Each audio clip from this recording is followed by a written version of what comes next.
In a dark and damp dungeon, no light could penetrate. A man in a black robe was bound to a wooden frame, heavy chains piercing through his body, exposing skin covered in terrifying scars. At that moment, a man in royal robes stood before him, casually stirring the chains embedded in his flesh, speaking with venomous words. "Are you satisfied with how I've treated you these days, brother?" The moving chains tugged at his wounds, reopening them before they could heal. However, Junjan ignored the pain and fixed his deep, unwavering gaze on the man in front of him, his hoarse voice uttering 3 words. "Where is she?" Junli smirked at his words. "I didn't expect you to still think about your beloved wife. Don't worry, Wanner is stunning and skilled in medicine. She even helped me take your throne. I cherish her dearly, so I would never mistreat her. And her delicate body. TSK, it truly captivates me. Don't worry, I will make sure to love her well for you." Junjan's previously calm eyes began to fill with rage. "You're lying. You destroyed her family. How could she ever forgive you?" Junli coldly watched Junjan, who had endured torture for months without a word, now losing his composure over a few taunts, as if he had found something amusing. He smiled, released the chains, and strolled around the room leisurely. "The Yun family rebelled and brought this upon themselves. It has nothing to do with me. However, Wanner is upset with me, but she is now carrying my child, and I can't help but be joyful. How could she still blame me?" Upon hearing this, Junjan felt a sharp pain in his heart, the intense hurt igniting his nerves, forcing him to laugh softly. "A child. She's carrying your child?" Seeing his crazed expression, Junli suddenly regretted not having truly harmed Yirwan. Yet, this did not stop the malice in his eyes from growing even stronger. He will never know the truth now. "I didn't expect my brother to care so deeply for Wanner. Even knowing she falsely claimed the Emperor's decree to pass the throne to me, he is willing to enter the palace alone and be trapped here for her. It's just a pity. Wanner is about to die." Upon hearing this, Junjan suddenly stopped his low laughter, raised his head, and fixed his blood-red eyes on Junli. "What did you say?" Junli smiled and stepped closer to Junjan, looking directly into his eyes. "I said, your beloved princess, Yirwan, is going to die. Brother, you know how deeply Yenna loves me. How could she accept her? Besides, I find things used by others to be unclean. Ever since that year when your leg healed, Father was overjoyed and held a grand mid-autumn festival. I planned for you to take her purity, making her hate you deeply. When she was forced to marry into the Jingwang's residence to spy on you, she was destined to be unworthy. Something you treasure so much is just a toy to me. Brother, you should go to the underworld and wait for her." As Junli spoke, a finely crafted dagger struck accurately into Junjan's heart. In his gradually blurring vision, Junjan vaguely saw the girl who had come with his master to heal his leg, with her clear eyes saying to him, "Still disabled, a wild leaf can still be strong. A soft branch does not bend in the wind." From then on, he lost a piece of his heart, but in the end, it was just a fleeting dream, unattainable. Meanwhile, in a secluded palace within the royal palace, the lights flickered. A woman sat on the floor in a corner of the room. Her hands were disabled, and she was struggling to lean down, eating like an animal without any dignity. The spilled food emitted a faint sour smell. She held back the waves of nausea rising in her throat and continued to eat the spoiled food with a blank expression. Murmuring to the child in her belly, she said, "Child, just wait a little longer, just wait." Her belly was slightly rounded, showing no signs that the baby was already full term. If someone familiar saw her, they would never believe this was the former princess of Jing, Yirwan. Suddenly, the tightly closed door opened, and a woman appeared slowly, supported by her maid. "Sister Wan, it has been 3 months since we last met. Are you well?" The woman wore a bright red palace dress, trailing to the ground, and her beauty was unmatched.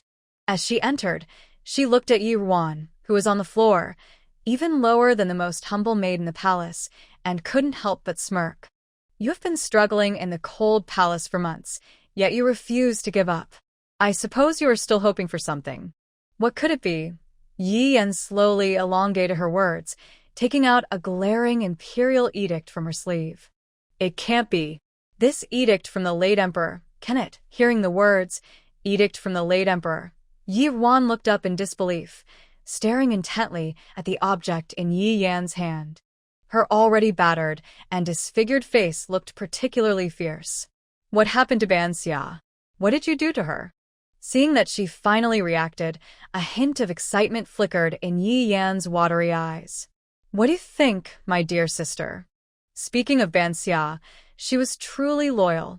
To escape with this edict, she was pierced by countless arrows and nailed to that secret door.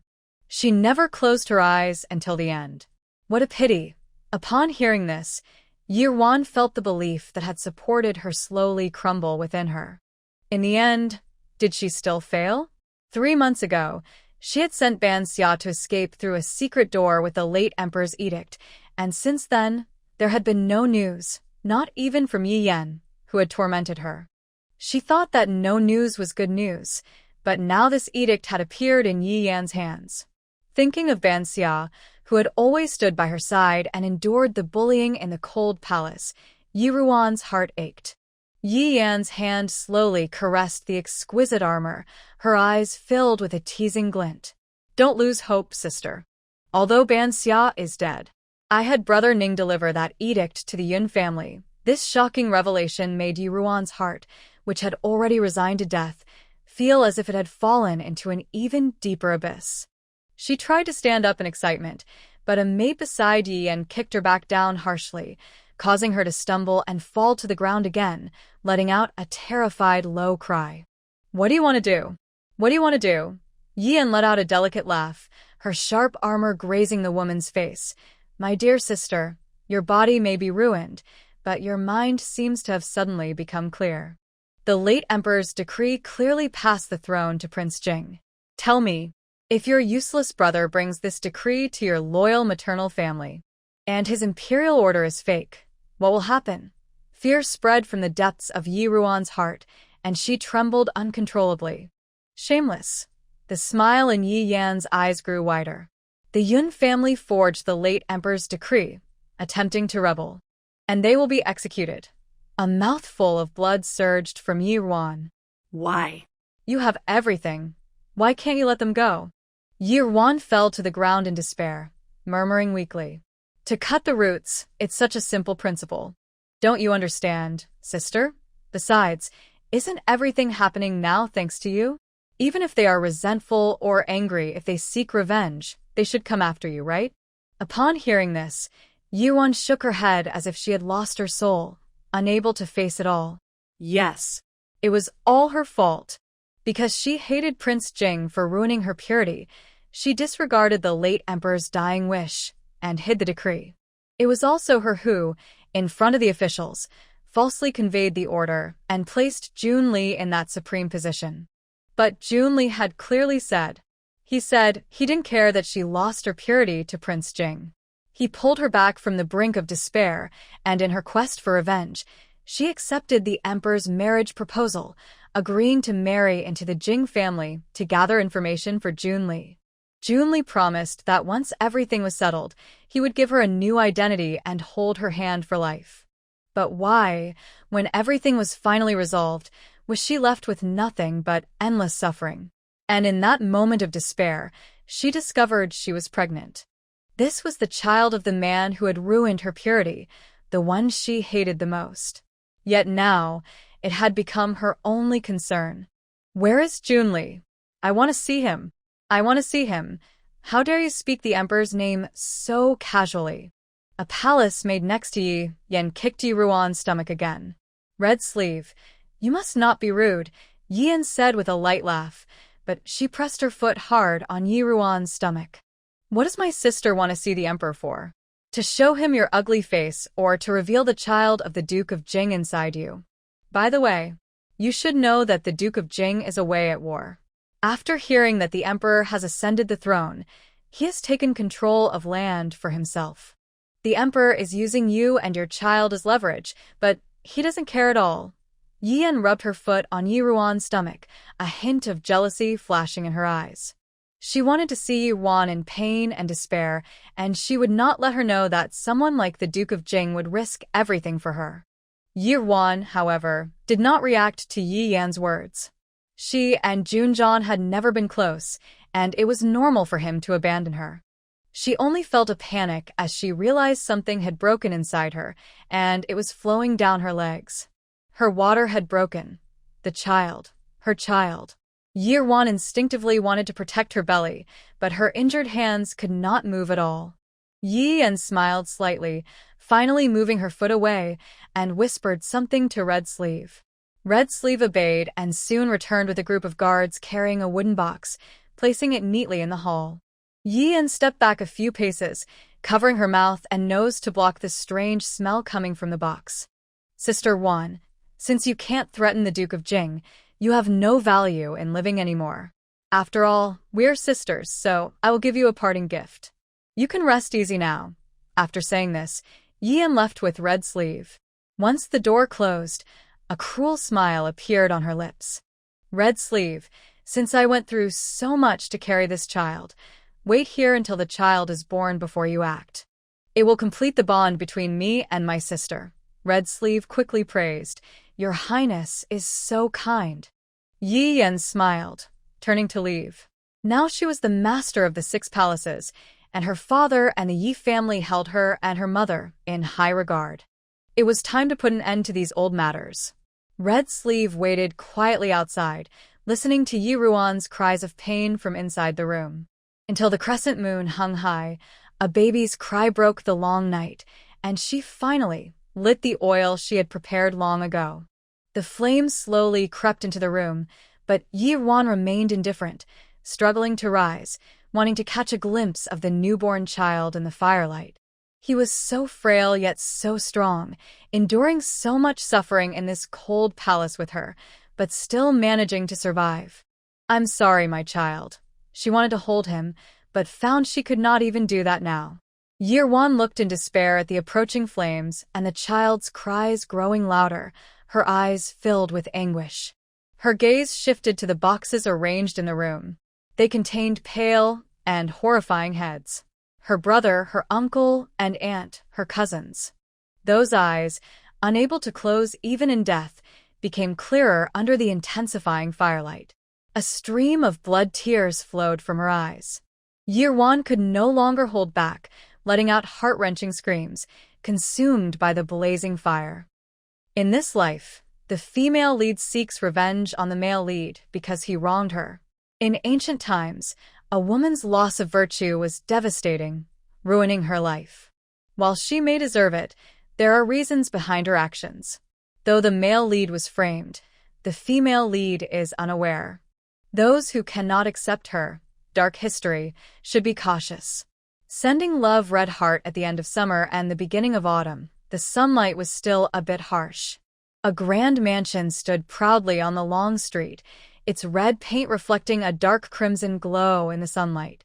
The golden characters of the Duke Jing's residence sparkled amidst the dark red. Inside the Duke Jing's residence, a guard in black assisted a man in a wheelchair, speaking to him. Your Highness, our Duke Jing's residence has never had dealings with the Yun family. Why are you suddenly interested in attending the young lady's coming-of-age ceremony? The man in the wooden wheelchair wore a dark brocade robe, leaning lazily against the back of the chair, a sleek black cat resting obediently in his arms. His face was cold and noble, with deep black eyes that seemed like bottomless abysses. The young lady of the Yun family, Yunwen, is to be my good brother's future princess. Naturally, I must go and see the excitement. The guard in black was somewhat puzzled by this. He knew that his lord usually did not like crowds. However, over the past 6 months, the lord had often acted in ways they could not understand, so he had grown used to it. He simply replied with an acknowledgement and remained silent. At that moment, Junjan turned his gaze to an empty corner of the room, as if talking to the air. Chang'e, you come too, but don't show yourself without my command. Suddenly, a woman's figure appeared in the previously empty corner. She slightly furrowed her brow, wondering how the Lord could always find her hiding spots. Her skills in concealment were quite remarkable, even among the dragon shadow guards. Yet, she did not ask further and respectfully clasped her hands in front of Junjan, responding yes. "My lord." The guard in black couldn't help but feel a bit amused. "My lord, if you keep this up, Chang'e might think she is not skilled enough." Junjan did not respond, his fingers gently stroking the black cat in his lap. The cat seemed to enjoy it, letting out a soft meow and nuzzling against his hand affectionately. Junjan looked at the cat and smiled slightly, his eyes softening. Suddenly, he remembered something and continued to speak to the guard in black. "Is there anything unusual from the residence?" The guard straightened up at this. "No, my lord. The young lady Yirwan, whom you asked us to watch, has made quite a few blunders since returning to the capital and has become the laughingstock among the noble ladies. She has only left her house once in the past 3 months and accidentally broke her leg, only to be saved by Prince Xian. After that, whenever Prince Xian visited the Yi residence, the young lady would often steal glances at him, as if she has feelings for him." Hearing this, the smile that had just appeared on Junjan's lips vanished instantly, and a cold indifference filled his eyes, like the ice atop a snow-capped mountain, sending a chill through the air. So, she had admired Junli long before. No wonder, during those days when he was trapped in the dungeon, Junli had told him that even after he wiped out the Yun family, Yirwan forgave him because she was carrying his child. Thinking about how she gracefully responded to Junli, Junjan's fingers dug deep into his palm. Yirwan. "You are truly something." At this moment in the Yun residence, an anxious voice was coming from a room in the courtyard. Miss, please wake up." Inside the room, Yirwan lay on the bed, her eyes tightly closed, shaking her head as if trapped in a nightmare, her clothes soaked with sweat. A young girl knelt by the bed, urgently calling out to her. After a long while, Yirwan finally slowly opened her eyes, her gaze gradually focusing on the person in front of her. When she recognized the person, her pupils suddenly widened, and she sat up quickly. "Ban Xia, didn't Ian say that Ban Xia was already dead?" She instinctively reached out to touch the person before her, only to be surprised that her previously injured hands could move. She quickly pulled her hand back, staring wide-eyed at her fingers, noticing that the nails that had been pulled out one by one were now perfectly intact. But she clearly remembered the excruciating pain when the palace maids held her down and pulled out her nails with sharp tools. What on earth is happening? Seeing the miss finally awake, but just sitting there in a daze, Ban Xia anxiously said, "Miss, you're awake. The ceremony for the young lady is about to start. We need to hurry. You are the sponsor for the ceremony, and it would be bad if we miss it." But Yirwan still didn't respond. Ban Xia thought her miss was still a bit hungover, so she didn't hesitate and began to change her clothes, which were soaked with sweat. After a moment, she pushed Yirwan in front of a bronze mirror and hurriedly started to comb her hair. Combing was usually done by Xiao, but today she had left to enjoy the festivities. Although she was quite upset, she had no choice but to do it herself. Yirwan was starting to realize something. She rubbed her head, which still felt a bit heavy from the hangover, and looked at her slightly youthful reflection in the mirror. Though her skin was a bit dark, the gruesome scars were gone. She appeared to be a girl of about 14 or 15 years old. Thinking of that possibility, her voice trembled slightly. "Banksia. What year and month is it now?" Banksia, busy struggling with Yirwan's hair, didn't pay much attention to her lady's strange question and replied vaguely, "Today is the 3rd day of the 7th month in the 23rd year of Shilin, the day of your coming-of-age ceremony, cousin." The 23rd year of Shilin. 23rd year of Shilin. 23rd year of Shilin. Yirwan repeated these words, tears streaming down her face like a broken dam. She gently touched her now flat abdomen, recalling the hellish scene before her death, which now felt like a bad dream. She couldn't believe she had returned. Back to when she was 14, just less than half a year after returning to the Yi family. But there was no time for sentimentality. Yirwan quickly held back the tears that wanted to flow. Because Banksia had just said, Today is your cousin's coming-of-age ceremony. Thoughts raced through her mind.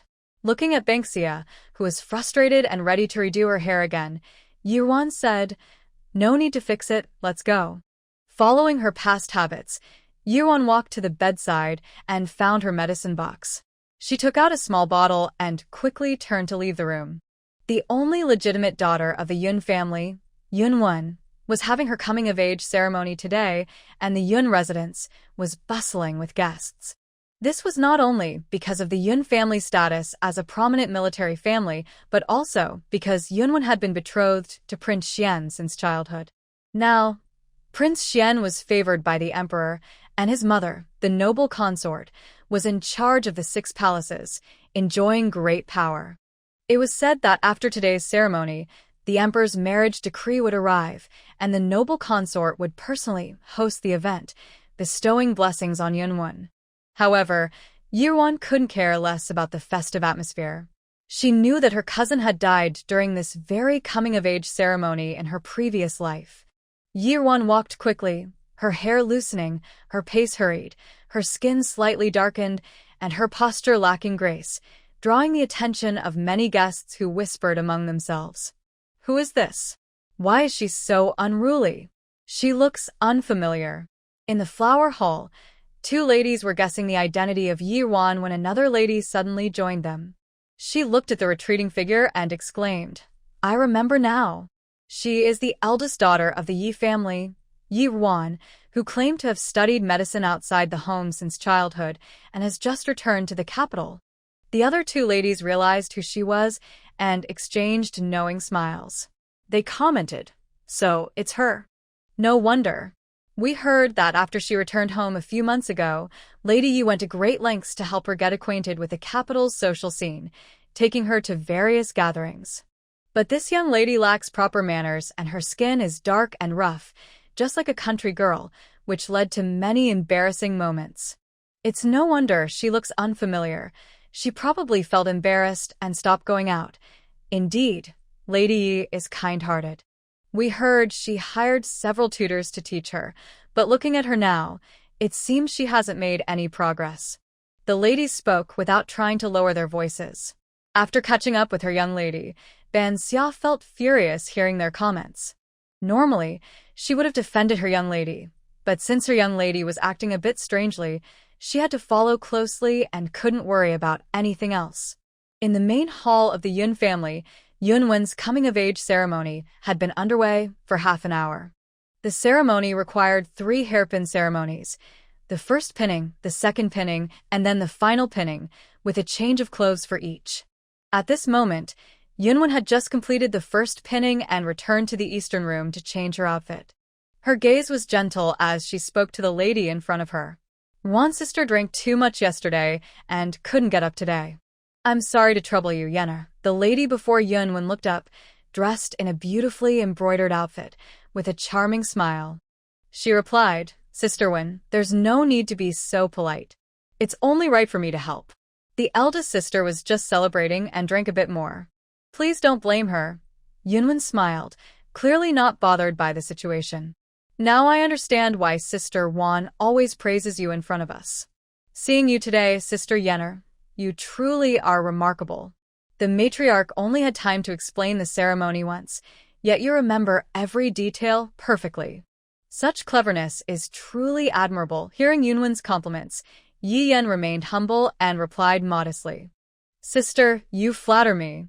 How can I compare to your grace and talent? Everyone knows that after today, His Majesty will arrange a marriage between you and Prince Xian. You will surely become someone of great importance." However, Yunwen's eyes did not show much joy. Instead, a hint of sadness emerged, as if her gaze were a quiet night sky without any stars. What does it matter if one is noble or not? It's all just an illusion. What do you mean, sister? Nothing, Yunwen replied with a faint smile, but suddenly felt a wave of discomfort. She couldn't afford to delay now, so she simply said, "Let's go outside. We shouldn't keep the guests waiting." Yi Yen noticed her increasingly pale face, which even makeup couldn't hide, and a flicker of satisfaction crossed her eyes. Yunwen had suffered from a heart condition since childhood, and was not expected to live long. If it weren't for the support of the Yun family, the position of Princess Xian would not have been hers. Fortunately, this marriage was merely the emperor's wish. Prince Xian and concubine Jia did not favor her. To occupy such an enviable position, one must have the fortune to match. As Yi Yan thought this, a ruthless glint flashed in her eyes. She feigned indifference and lowered her gaze, helping Yunwen step out of the east room. As the music began, Yunwen walked to the center of the ceremonial area, facing her parents, and performed a formal bow according to the ritual. However, as she rose, the discomfort in her heart turned into waves of pain, and she struggled to steady herself. At that moment, concubine Jia, dressed in splendid attire, gracefully stepped out from her seat. With elegantly arched brows and slightly upturned phoenix eyes, she carried an air of authority befitting her status. Prince Xian was seated in the hall, and his gaze met Yi Yan's, who stood behind Yunwen. He noticed the shimmering depths of Yi Yan's eyes, contrasting sharply with Yunwen's pale complexion, stirring something within him. This is the woman who truly matches him. At this moment, concubine Jia had already walked behind Yunwen.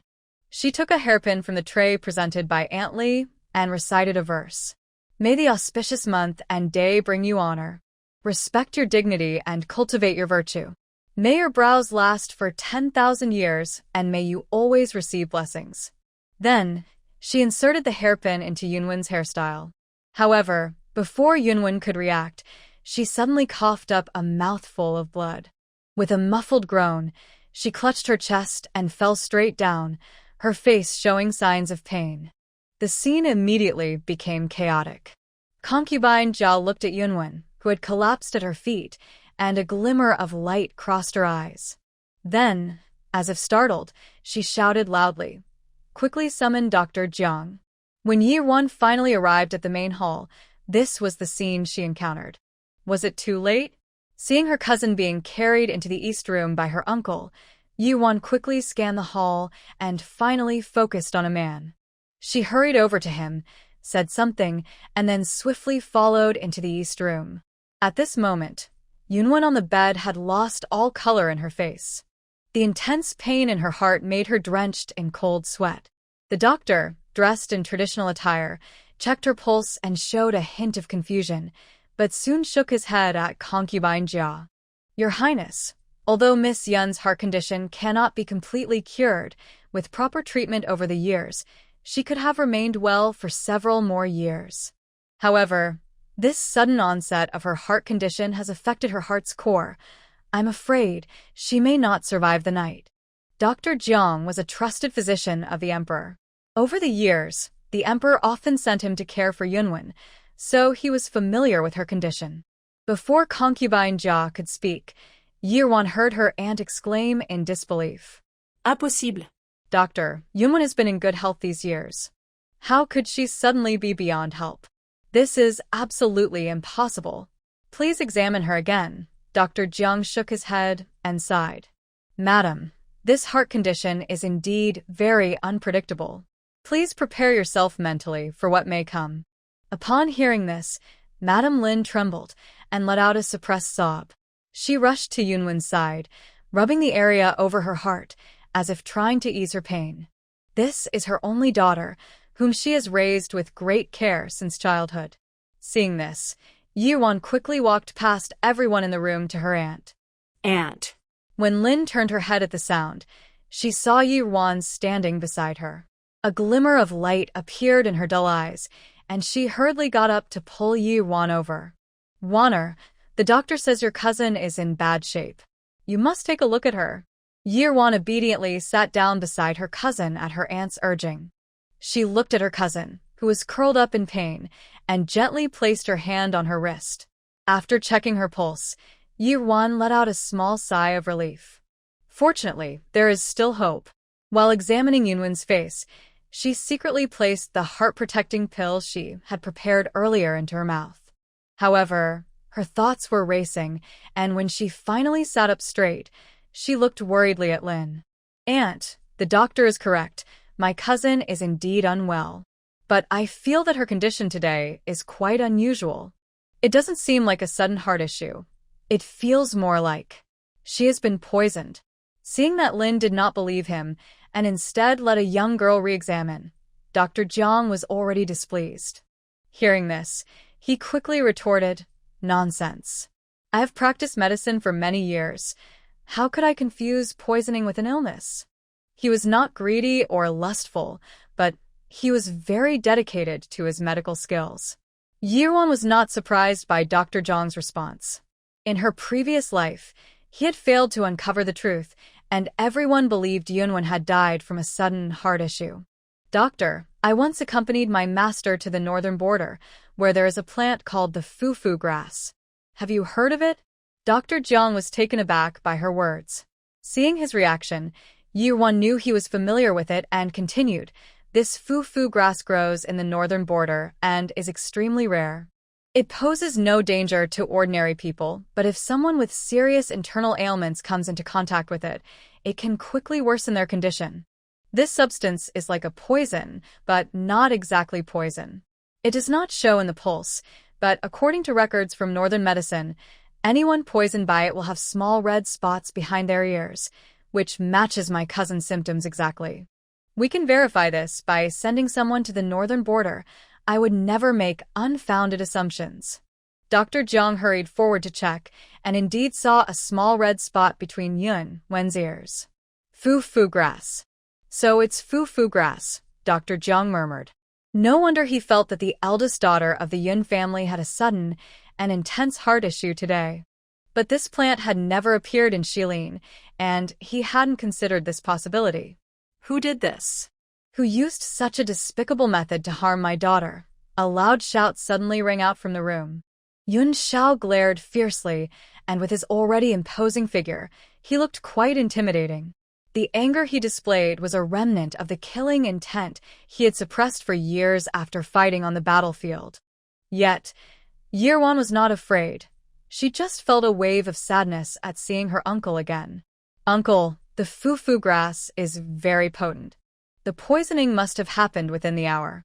My cousin has been in the main hall today, so the person who poisoned her must be present. You cannot let that person go." Yun Xiao nodded. The usually tough general now had tears in his eyes. "I will have the gates locked. Even if it means offending all our guests today, I will find that villain and make them pay for my daughter's life." Dr. Jiang stepped forward, feeling guilty for almost letting Miss Yun die without understanding the cause. "General Yun, I am willing to help you." "Thank you, Doctor." At this moment, the noble consort Jia exchanged a glance with Junli, a cold look in her eyes. Yi Yan had been so sure that today's plan would succeed, even going so far as to take action herself, yet it was quickly discovered. Truly, she was more of a hindrance than a help. "Lear, many important officials are here today. General Yun's actions may be inconvenient, so you should accompany him." Junli glanced at Yirwan in the room, frowning. How could this incompetent person ruin everything today? Moreover, she didn't seem to be watching him like she usually did when he visited the Yi residence. He composed himself and bowed to Consort Jia. "Yes, mother." Then, a group of people began to exit in order. Yirwan noticed that only her weeping aunt was left in the room and quickly lowered her voice. "Aunt, please stop crying. Cousin still has a chance. Don't make a fuss just yet. Let's move her to the backyard, and I will treat her right away. I will explain everything later." Lin was taken aback, but upon realizing her daughter was still alive, she felt both joy and surprise. She quickly forgot about the reasons and repeatedly said, "Okay, okay."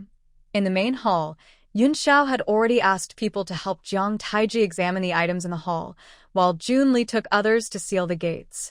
Yi Yan looked towards Jiang Taiji, feeling very anxious. Earlier, when everyone had gone to the east room, she had stayed behind in the hall, hoping to clean up the evidence. However, before she could approach the evidence, she was stopped by Yun Ge, the second son of the Yun family. Yun Ge was quite difficult to deal with. He spoke politely, but every word was unarguable, forcing her to retreat. Now that dangerous item was still in the hall. She couldn't help but grip Zhao's arm tightly.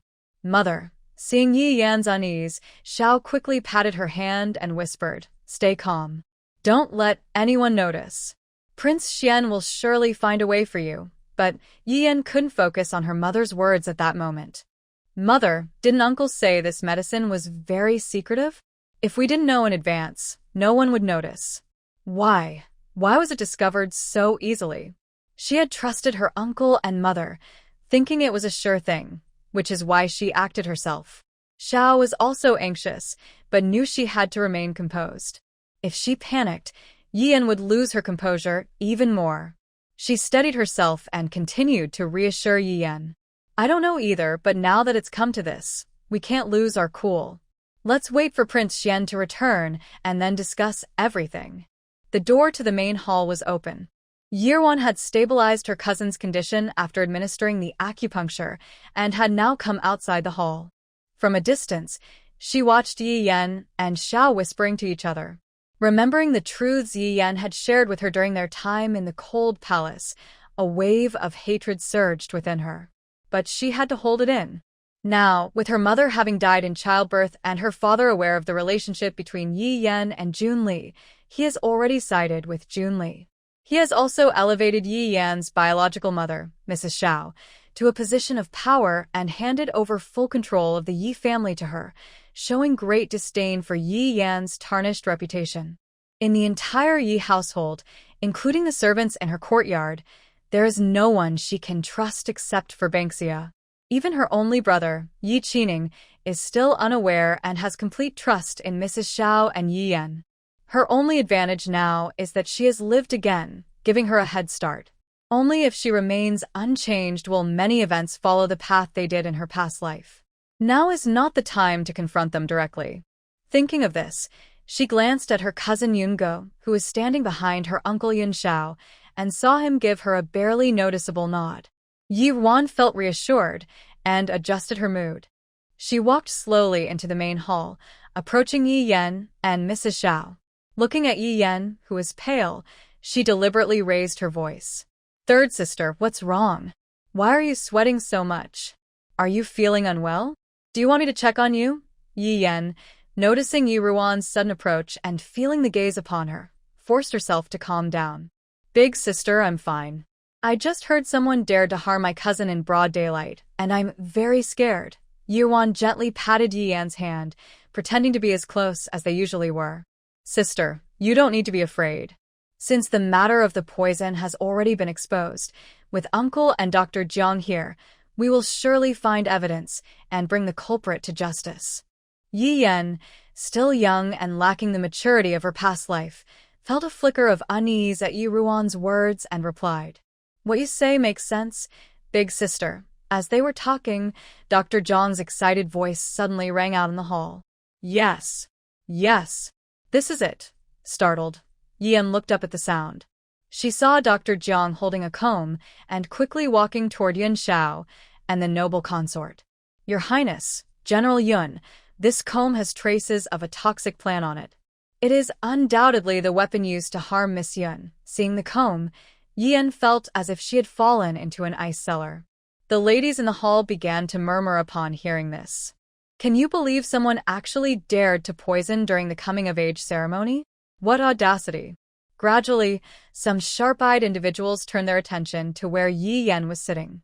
Today, she was the one styling the hair of the young lady from the Yun family. If that comb is indeed a weapon, then Miss Yi has the most suspicion. Yun Xiao listened to Dr. Zhang's report and recalled what his son Yun Go had whispered to him earlier. Feeling that it was just right, his expression darkened, and he finally found the chance to speak up loudly. Who has touched this comb today? Step forward. However, no one moved. Instead, more and more eyes began to focus on Yi Yan. Seeing that no one spoke up, Yun Xiao turned to the housekeeper Yun Yi and said, Yun Yi, since no one is admitting to it, go and question everyone involved in today's ceremony to find out who had the chance to handle it. Yun Yi respectfully acknowledged and turned to leave. Seeing that this matter could not be avoided, Madame Xiao stood up, facing the crowd's questioning gazes before Yun Yi returned. General Yun, to be honest, it was Yen who styled the hair of the young lady today. However, she only touched the comb as a last-minute substitute for Wan. How could she have prepared for this? This matter has nothing to do with Yen. Hearing her mother say this, Yi Yan quickly stood up and knelt before Yun Xiao and the noble consort Jia. Uncle, what my mother said is true. The eldest sister got drunk yesterday, and I stepped in for her. The Yun and Yi families are related by marriage. Why would I harm my cousin without reason? I ask you to see the truth. Upon learning that Yi Yan was a last-minute substitute, Madame Fong from the Ministry of Rights thought for a moment and spoke up. General Yun, since Miss Yi is a temporary substitute for the eldest lady, how could she have set everything up? It seems the real culprit must be someone else.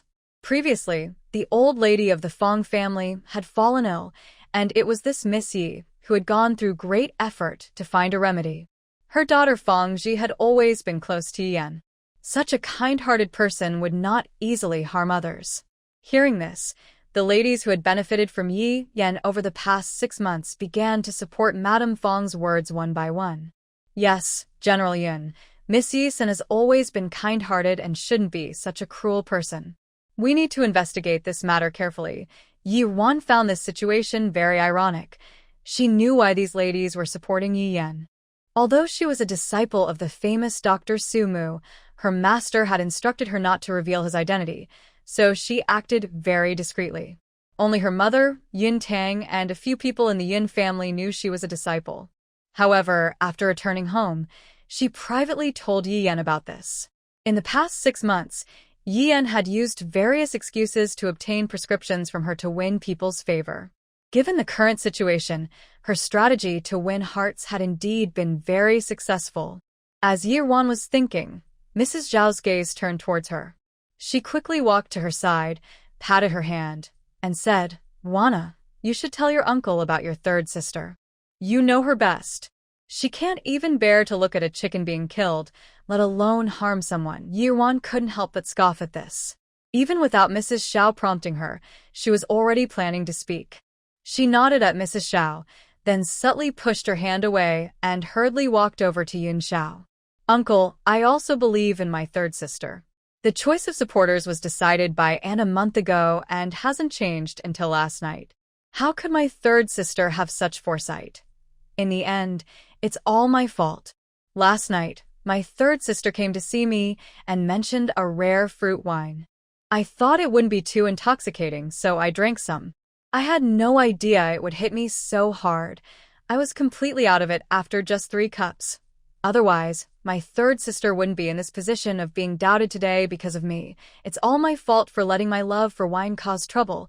As Yi Wan spoke, she even shed a few tears in self-pity. Her words seemed heartfelt, but Mrs. Xiao secretly cursed her for being foolish. At such a critical moment, she didn't know what to say or what not to say. She was ruining her own case. At that moment, the second son of the Yun family, Yun Go, smirked slightly. He stood tall, holding a fan painted with bamboo.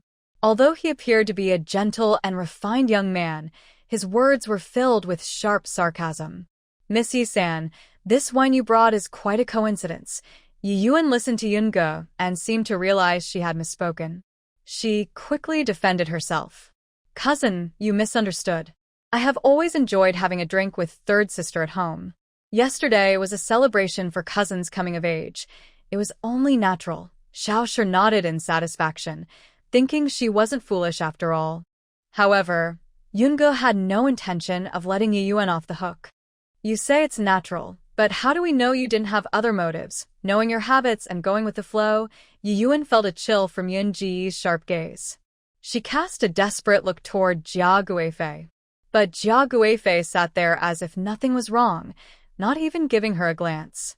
Jia Guifei must have pushed her out to avoid being exposed. Just as Yi Yuan's mind was in turmoil, a voice that sounded like heavenly music to her came from behind.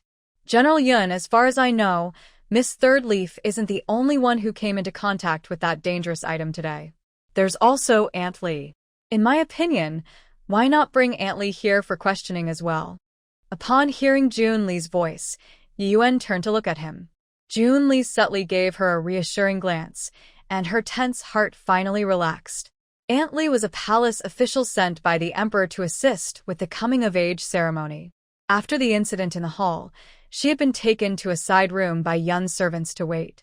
Junli had been gone for a while, and now mentioning Aunt Li surely meant he had a plan. She knew Junli would not abandon her. Seeing Junli's calm demeanor, Yuan couldn't help but frown. Aunt Li? That name sounded somewhat familiar. Soon, Aunt Li was brought in. Dressed as a palace official, she appeared calm and composed as she greeted Yun Xiao and Jia Guifei. Your Highness, General Yun, I have heard about the incident involving Miss Yun. I have no grievances with the Yun family and would never harm Miss Yun without reason. I ask for your fair judgment. Finally, Jia Guifei, who had been silent, raised her slender phoenix eyes and slowly began to speak. The doctor just said that the poison was used today. If someone took the chance to act, it must have been carried with them. Since both of you claim you are innocent, would you allow a search? Yi Yan nodded in agreement. I am willing to prove my innocence. Aunt Li also confidently said, I am willing too. Yun Xiao looked at the two, uncertain, but since things had come to this, he ordered the steward Yun to call a few maids to take both of them to the east room for inspection. However, not long after the door to the east room closed, a scream was heard, and a maid rushed out, opening the door. Everyone turned to see Aunt Li holding Yi Yan in front of her with one hand, while the other hand held a hairpin to Yi Yan's throat. Inside the room, another maid was curled up on the floor, groaning in pain. The few maids called by Yun Yi were skilled in martial arts, but no one expected Aunt Li to be capable of fighting. General, we found this on Aunt Li. The maid who ran out presented a hollow bracelet. Upon opening it, there were traces of brown liquid inside. Without needing Dr. Jiang to examine it, everyone understood that Aunt Li was the culprit. Now that her scheme was exposed, she had taken Miss Yi as a hostage. Let me go. Otherwise, I will harm her. Don't hurt Yenner. Xiao Shi rushed over, shouting loudly. Aunt Li's eyes were filled with malice. Prepare horses for me to leave. Otherwise, she said, pressing the hairpin closer to Yi Yan's neck. Seeing this, Junli stepped forward and shouted, How dare you? You are from the inner palace, and your family is registered. Do you really think you can escape? Upon hearing this, Aunt Li seemed a bit flustered but still tried to act calm. My lord, this is all my doing, and has nothing to do with my family. You have always been benevolent. Why must you threaten my family? Junli's eyes flashed with severity as he firmly replied, My benevolence is only for the loyal and righteous. Someone like you, who would poison and harm loyal subjects, cannot be tolerated. If you do not surrender immediately, do you really want your whole family to pay the price? The ladies around couldn't help but admire Junli. The crown prince is brave and wise, with a kind heart but not overly lenient. He truly deserves to be the emperor's most valued son, showing signs of a ruler. At this moment, Aunt Li seemed to be in great inner turmoil. After a moment, she gritted her teeth, as if finally making a decision, and released Yi Yan, kneeling on the ground and crying out to Junli, I am willing to confess and accept punishment. Please spare my family. Junli quickly ordered someone to restrain her. Yun Xiao felt anger rising within him. Goer had clearly said that Wanner told him the culprit was Yi Yan. How could it suddenly be this unrelated Aunt Li? He was about to step forward when Yun Go, standing beside him, gently shook his head. Yun Xiao glanced at his son and had to suppress his emotions, sitting down and sternly addressing Aunt Li. As you said before, you have no grievances with the Yun family and have never met Winner. Why would you harm her? Junli echoed Yun Xiao's words, scolding Aunt Li. This is exactly what I don't understand. You should confess the truth quickly. Aunt Li, restrained, could only show her sorrow and plead. Your Highness, I was forced. A dark glint flashed in Junli's eyes as he continued. Who forced you? Speak up. Aunt Li pretended to be extremely troubled. Your Highness, I cannot say.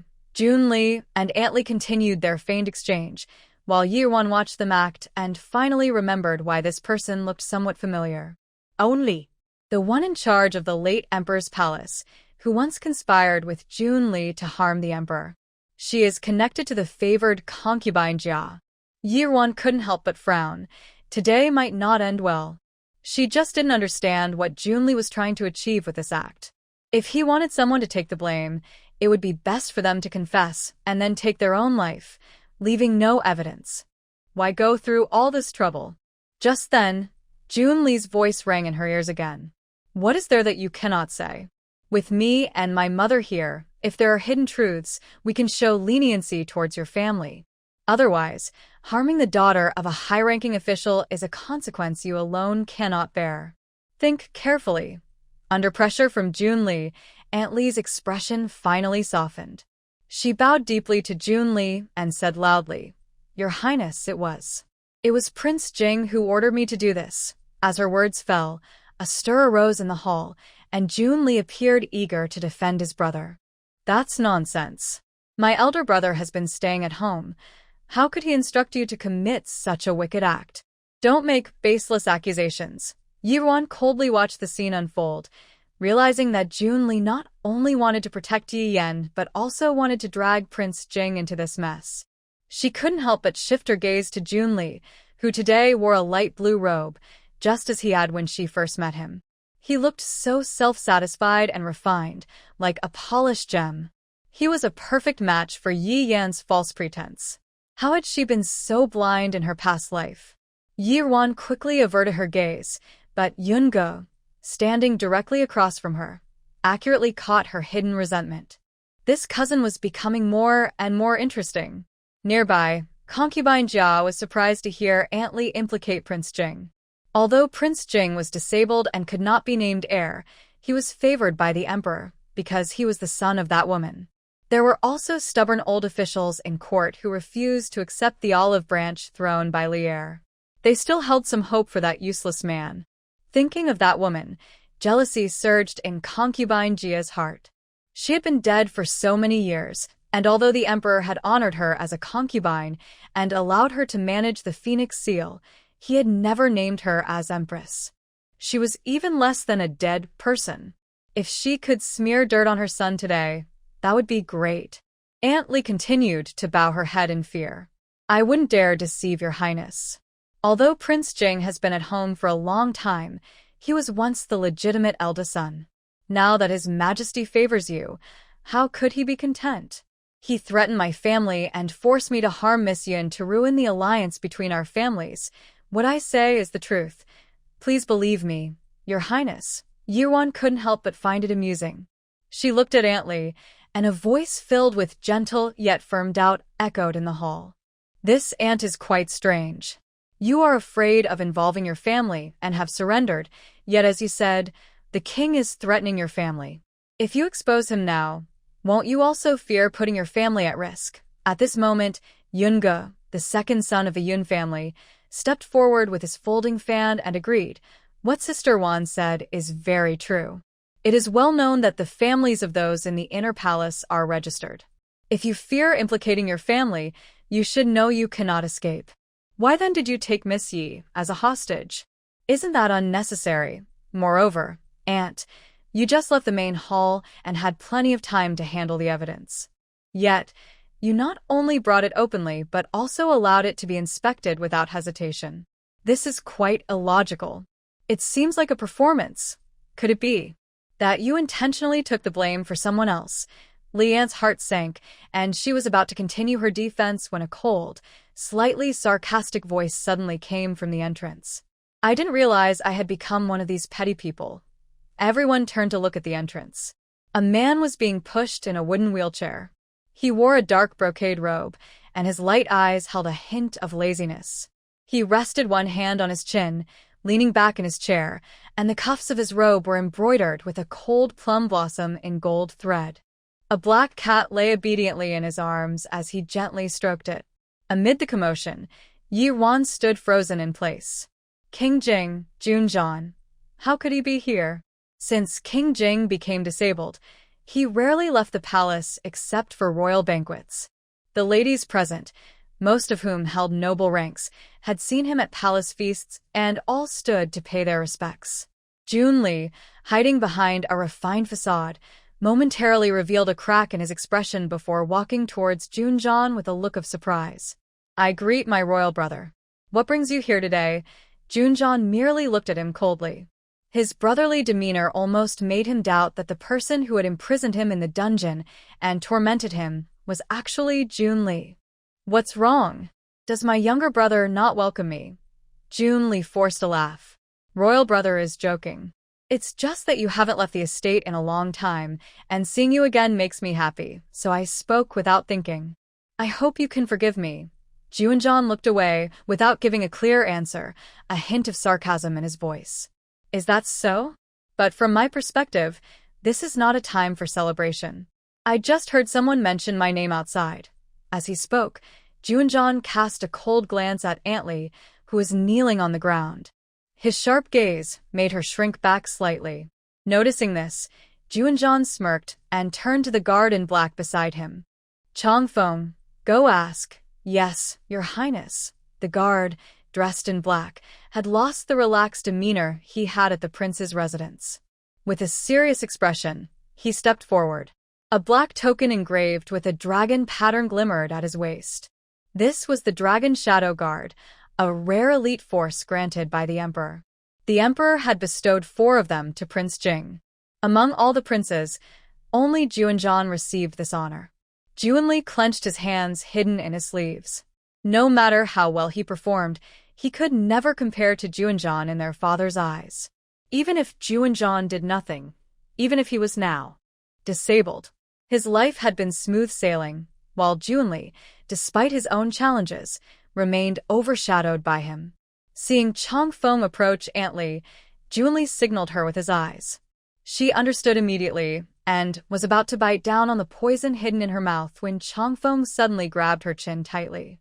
In the silent hall, a sharp crack echoed as Antly's jaw was dislocated, leaving her unable to move her mouth. "Do you want to die?" Chongfeng scoffed. If someone died right under his nose, he wouldn't be able to stay by the prince's side anymore. "Oh," Junjong raised an eyebrow and spoke slowly. "You're eager to end it before I even start asking. It seems this burden will fall on me today. Chongfeng, you need to show some skill. Don't let anyone underestimate the abilities of the Dragon Shadow Guard." At that moment, the black cat resting on Junjong's lap meowed, as if in response to his words. Hearing this, Chongfeng expressionlessly took the poison from Antly's mouth and disgustedly wiped his hands. He then took a pill from his waist and casually threw it into Antly's mouth. With a quick motion, he forced her dislocated jaw back into place. Seeing Antly being restrained, Junli felt anxious. Junjong always acted on his whims, and with their father turning a blind eye, he wondered what he would do next. Sure enough, Chongfeng's voice immediately rang in his ears. "The pill you just took is the bone erosion pill. You will answer my questions, and if you answer correctly, I will give you the antidote. Otherwise," before Chongfeng finished speaking, Antly let out a terrible scream. The bone erosion pill lived up to its name. The ladies in the hall, despite their usual quarrels, typically only exchanged sharp words or sarcastic comments. They had never witnessed such brutal methods and felt a chill. The Prince of Jing was indeed as ruthless as rumored. Chongfeng, however, seemed unfazed and continued to press Antly. "Tell me, did the prince order you to poison Miss Yun?" At first, Antly held on to her senses and refused to speak, but the deepening pain was pushing her to the brink of collapse. Ah. "Your Highness, spare me." In her confused state, fragmented words began to spill from her lips. No, it wasn't. It wasn't the Prince of Jing." Seeing her start to speak, Chongfeng pressed on relentlessly. "If it wasn't him, why did you falsely accuse the prince?" Antly clutched her head, trembling, her cries becoming more broken. "The poison, it wasn't me." Yian was so frightened by this that she could barely stand. Junli saw that Antly was about to break under the pressure and stepped forward to intervene. "Your Highness, it is inappropriate to use such torture in private." Junjong's expression remained unchanged. "Third brother, you are too merciful. She has implicated me with her words. I only seek the truth. What is wrong with that?" Hearing Junli's voice, Antly finally regained some clarity. Her family's lives were in the hands of concubine Jia, and she could not reveal the truth. Junli continued to speak with righteous indignation. Brother, even if we get a confession under harsh interrogation, it won't convince everyone. I've already informed the magistrate. It's better to wait for them to arrive. Otherwise, using personal punishment could harm your reputation. What if I insist on doing it my way? Junjeon replied lazily. The magistrate is aligned with Junli, so handing them over is no different from letting them go.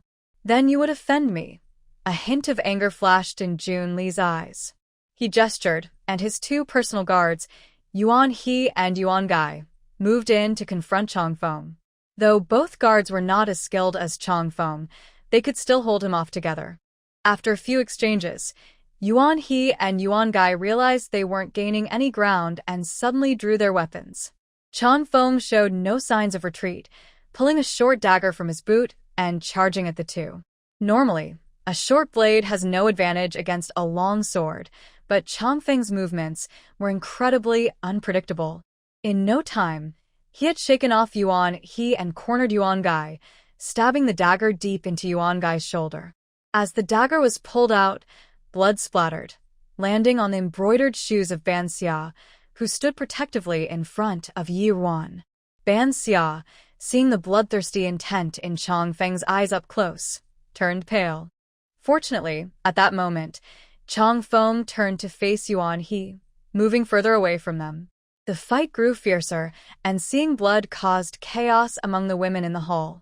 Junjeon's black cat, startled by the commotion, jumped from his arms and ran in a random direction. In the confusion, Yi Yan accidentally fell in front of Aunt Li. In a flash, Aunt Li pulled a hairpin from Yi Yan's hair and aimed it at her own neck. In the darkness, Chang Yi, hidden beside King Jing, watched him closely, waiting for a signal to stop Aunt Li from harming herself. But he only saw his master glance at Yi Ruan in the corner, and his raised hand fell back down. Thus, the hairpin was accurately thrust into Aunt Li's throat, spilling bright red blood. At that moment, the male guests outside heard the fighting from within and rushed over. A young man saw Yi Yan covered in blood and hurried towards her. "Yan's sister, are you okay?" It was Yi Ruan's only younger brother, Yi Qining, followed by the head of the Yi family, Yi Shiren. At that moment, Junjeon's black cat stopped in front of a woman, meowed, and jumped into her arms. Yi Ruan looked at the black cat in her arms and couldn't help but glance at the person in the wheelchair. Their eyes met, and Yi Ruan felt a surge of emotions inside her. She thought of the child who was burned to death right after being born in the cold palace, and her heart ached. In her previous life, she only felt hatred towards him, blaming him for ruining her innocence while drunk, which also ruined her life. However, she had also betrayed him, causing him to lose his throne. How could one determine right from wrong in this situation? She hadn't figured out how to face him in this life. The fighting suddenly stopped, and the chaos calmed down. Yi Qining helped Yi Yan up, seeing her pale face filled with worry after being frightened. After Changfeng withdrew, he immediately approached Aunt Li, checked her pulse, and then glanced at Yi Yan with a fierce look, making her shiver in fear. Yi Qining noticed Changfeng, dressed as a guard, daring to stare at Yi Yan like that. He wanted to scold him for being rude but was silenced by the killing intent in Changfeng's eyes. "Your Highness, she has passed away," Changfeng reported as he returned to Junjeon's side. Junjeon coldly glanced at Yi Yan, his voice laced with sarcasm. "Miss Yi really chose the perfect time to fall." Yi Yan forced a few tears, looking pitiful as she said, "Your Highness, please forgive me. I was startled and twisted my ankle, which caused me to fall. It was an accident." Junli felt a bit relieved upon hearing that Aunt Li had died. "Big brother, the hall was in chaos just now, and some ladies were frightened. Thankfully, this guilty servant has already explained that this matter has nothing to do with you, so you need not worry about being blamed. My younger brother was only concerned about protecting your reputation, which led to a confrontation with your guards. Who would have thought this guilty servant would take advantage of it? Please don't blame my brother." "Ha." Junjeon lightly smirked. When Aunt Li was about to reveal the truth, you interrupted her. "Third brother. If I didn't know you well, I might think you had something to hide." Feeling the unusual gazes directed at him, Junli gritted his teeth in frustration. Your Highness, you jest. It's all my brother's recklessness. The court has its own rules. Although we are part of the royal family, we must still follow the laws. I hope my brother can understand my good intentions as a younger sibling." Seeing that the matter was almost settled, the favored concubine Jia stood up at the right moment.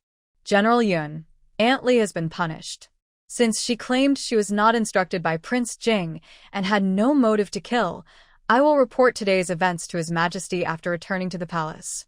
We will investigate Aunt Li carefully to see if we can find any clues. Now that Miss Yun is in such danger, it would be best to disperse for today. General Yun and the young masters of the house should go and see Winner off for the last time." Although Yun Xiao was reluctant, the situation had come to this, and with no evidence, he could only agree. After the guests of the Yun family left, the favored concubine Jia mentioned that it was getting late and comforted everyone before leaving with Junli.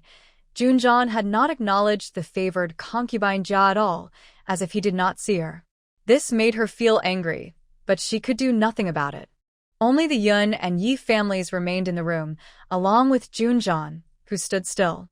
Since he did not leave, no one dared to speak. Yun Xiao approached him, unsure of his intentions.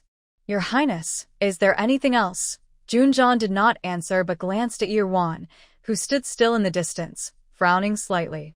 Noticing that Prince Jing was looking at her, everyone finally realized that the black cat was comfortably resting in Yirwan's arms.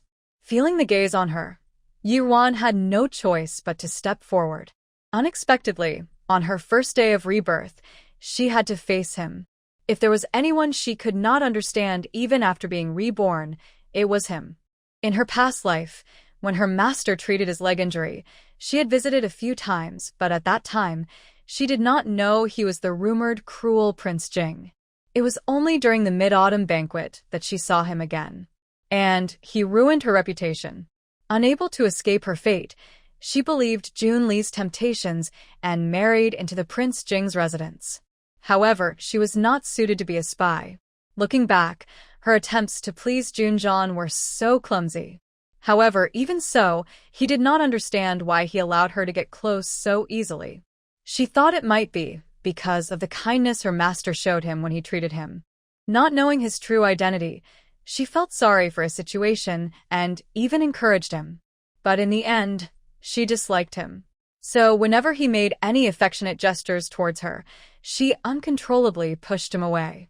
He seemed to notice something and began to distance himself from her, never stepping into her courtyard again. Until the night before he went to war, he suddenly pushed her down onto the bed, insisting on being with her again and again. If the first time he was drunk, this time he was completely sober, his red eyes fixed on hers, sending chills down her spine. Because of this, her hatred for him grew even stronger. But it was also that time that she became pregnant with their child. As her thoughts returned, the tension in Yiruan's heart remained. She instinctively lowered her head, stopping a few steps away from Junjian to bow to him, then slightly raised her arms to lift Shaoqi. "Your Highness, your cat." Changfeng was about to step forward to take it when Junjian's deep voice came from behind. "Have you forgotten how it scratched your face last time?" Changfeng immediately pulled back his hand. He was a proud dragon shadow guard, yet he couldn't handle this untouchable little creature. The cat was very strange. Even though it had been less than half a month at the royal residence, it seemed to know everything about it, as if it had grown up there. "Miss Yi, this cat recognizes people. Just let it down." Yuan nodded and squatted down to place Shaoqi on the ground. However, as soon as the cat's paws touched the floor, it pulled back and struggled to cling to Yiruan's hand, refusing to come down. Yiruan felt a tug at her heart. Even though their meeting had come 2 years earlier this time, Shaoqi still depended on her so much. "My cat seems to have a special bond with Miss Yi," Junjian said, a glimmer of intrigue in his eyes. "Yes, Your Highness, you take great care of this cat," Yiruan replied softly, still keeping her head down. Junjian had actually been listening for a long time before entering. He didn't let anyone report back, so he naturally heard her speaking on his behalf, which was not something she should have done. He stared intently at the respectful figure kneeling before him, as if trying to discern something from her. "I'm going out for a few days." This cat is new to the Jing Fu and is very shy. Since it's hard for ordinary people to get close, could Miss Yi please take care of it for a few days? I will send someone to pick it up later. Yirwan continued to bow her head respectfully. I will obey, Your Highness. Junjan noticed she kept her head down, making it hard for him to see her expression, which made his voice turn slightly cold.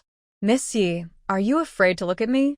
Do you find me frightening? Yirwan felt a shiver, sensing his displeasure, but she didn't know what had upset him and was unsure how to respond. Seeing her silent, Junjan moved his wheelchair closer, and after a slight noise, it stopped right in front of Yirwan. He leaned down and gently held her chin, forcing her to look up at him, his voice growing colder. Is your silence an agreement? Yi Shiren, witnessing this, broke into a cold sweat, fearing that Yi Ruan's actions might anger the unpredictable Jing Wang and bring trouble to the Yi family.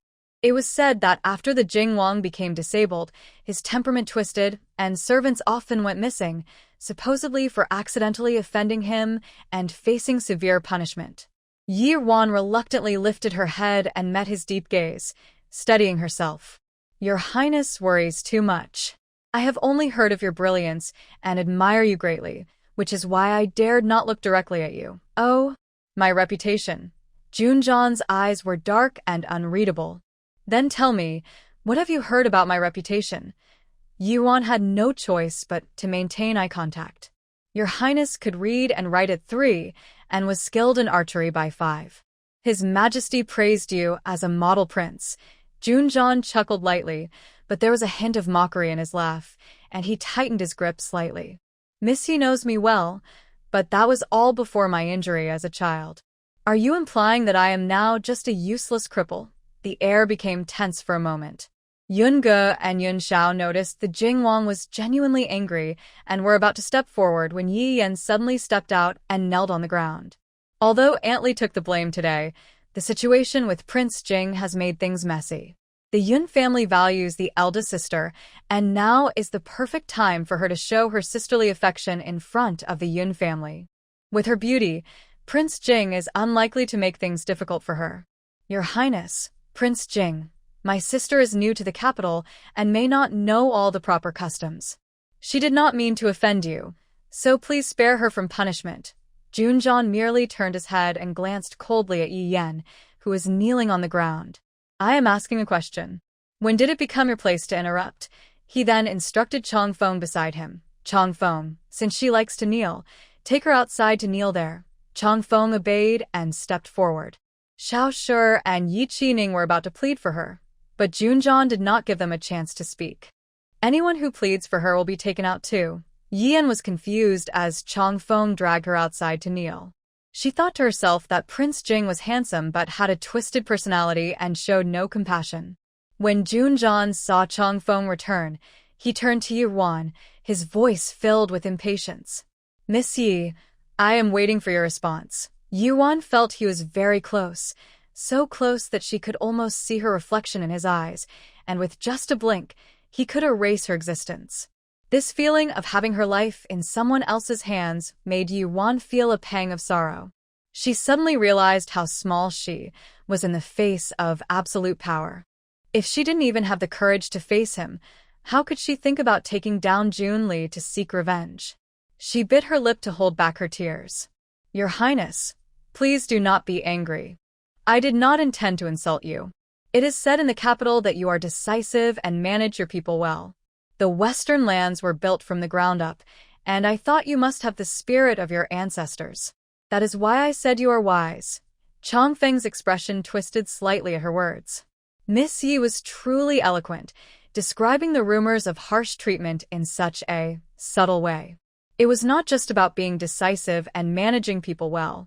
But Miss Yi seemed a bit different somehow. Junjan looked at Yi Ruan with curiosity. Her emotions were too complex for him to understand. After a moment of unsettling silence, the cat in Yi Ruan's arms suddenly let out a weak meow. Junjan seemed to come back to his senses and finally released his grip on her chin, placing his hand gently on his knee. Miss Yi has quite a way with words. Well, since Xiao Qi likes you, I will let this go today for its sake. Chong Fong, let's go. As soon as Yi Yuan felt his grip loosen, she felt as if all her strength had been drained, leaving her weak and limp. Seeing the prince leave, Xiao Shi and Yi Qining hurried over to help Yi Yan up. Yun Ge frowned at the scene and approached, teasingly remarking to Yi Qining, Sister Wan is still kneeling here, yet you only have eyes for this third sister. Yi Qining glanced at Yi Yuan, feeling a bit awkward as he scratched his head. Big sister, I was just worried about third sister's injured foot. Don't think too much of it. By now, Yi Yuan had been helped to her feet by Ban Xia, and her mind was slowly clearing up. Having grown up beside Xiao Shi, Yi Qining trusted and relied heavily on her and Yi Yan, making him feel distant from his own biological sister. However, it wasn't entirely his fault. Back then, the nurse invited by Xiao Shi had filled his head with rules, while Yi Qining had been spoiled by Xiao Shi and only knew how to indulge himself. Whenever they met, she couldn't help but lecture him. Over time, he began to avoid her, and it wasn't easy to help him see the true nature of Xiao Shi and the others. Once she stood firm, she told him it was nothing and turned her attention to Yun Xiao and Yun Ge. Uncle, I just accompanied Aunt to take cousin back to her room. Aunt is with her now, so you and second cousin should go check on her. Cousin must have many last words to share with you. Yun Xiao nodded, glanced at Yi Yuan, and then left with Yun Ge. Oh. I didn't expect such a thing to happen on a good day, Yi Shi sighed, watching Yun Xiao's departing figure. At that moment, Yi Yan was being supported by Yi Qining as she approached. Father, cousin has suffered from illness all her life. If there is a next life, she will surely be reborn into a good family and live happily. After returning home, I will copy scriptures in the temple for 7 days to pray for her. Second brother, big sister, will you join me? Third sister has the kindest heart. Yi Qining nodded. You still have the nerve to say that. She's your cousin. Look at you. You're not even as caring as Yenner. Yi Shi, who has never liked Yi Qining, took the chance to scold him. Yi Qining seemed used to it, acting indifferent. He had only met his cousin twice, so how could he have strong feelings? He was not like his third sister, who was kind-hearted and would feel sad even for an injured puppy on the street. Seeing Yi Qining's attitude, Yi Shi was even more frustrated. Look at you, wasting your time every day. Can't you learn from your older brother? Xiao Shi quickly stepped in to calm Yi Shi. All right, sir. Ninger is still young and a boy. He can't be as delicate as a girl. Yi Qining quickly nodded in agreement. Yi Yuan found Yi Qining's behavior amusing. The siblings were truly easy to fool. Given their past, it wasn't surprising they ended up that way. Xiao Shi continued to persuade. In the future, I'll have Ji Fan keep an eye on him at the academy. Ninger is not foolish. He won't be worse than his brother. Yi Ji Fan was Xiao Shi's eldest son. After Xiao Shi was recognized as the main wife, he became the most esteemed legitimate son of the Yi family. He was also very knowledgeable and highly regarded by Yi Shi. Hearing this, Yi Shi glanced at Yi Qining and scoffed. As long as he causes fewer troubles, I'll be satisfied. At that moment, Yi Yan looked at Yi Yuan. Elder sister, why are you so quiet? Were you scared by His Highness the King of Jing? She said this while trying to link arms with her. Third sister, you just twisted your ankle. Be careful. Yi Qining quickly supported her. As they walked beside Yi Yuan, Yi Yan continued. Elder sister, that His Highness the King of Jing seems very unpredictable. You must take good care of that cat. Otherwise, there could be trouble. If you're worried, I can help you look after it. Yi Shi also found her reasoning valid. Wana, your third sister is right. Although that cat is just an animal, it belongs to the King of Jing. If something goes wrong, with his unpredictable nature, he might really cause a scene. Little Seven seemed to understand that someone was scolding it and let out a fierce meow at Yi Xian. However, being just a small kitten, its voice sounded very cute. Yi Yuan gently patted its head to comfort it, then coldly smiled as she looked at Yi Yan. Father and sister are right.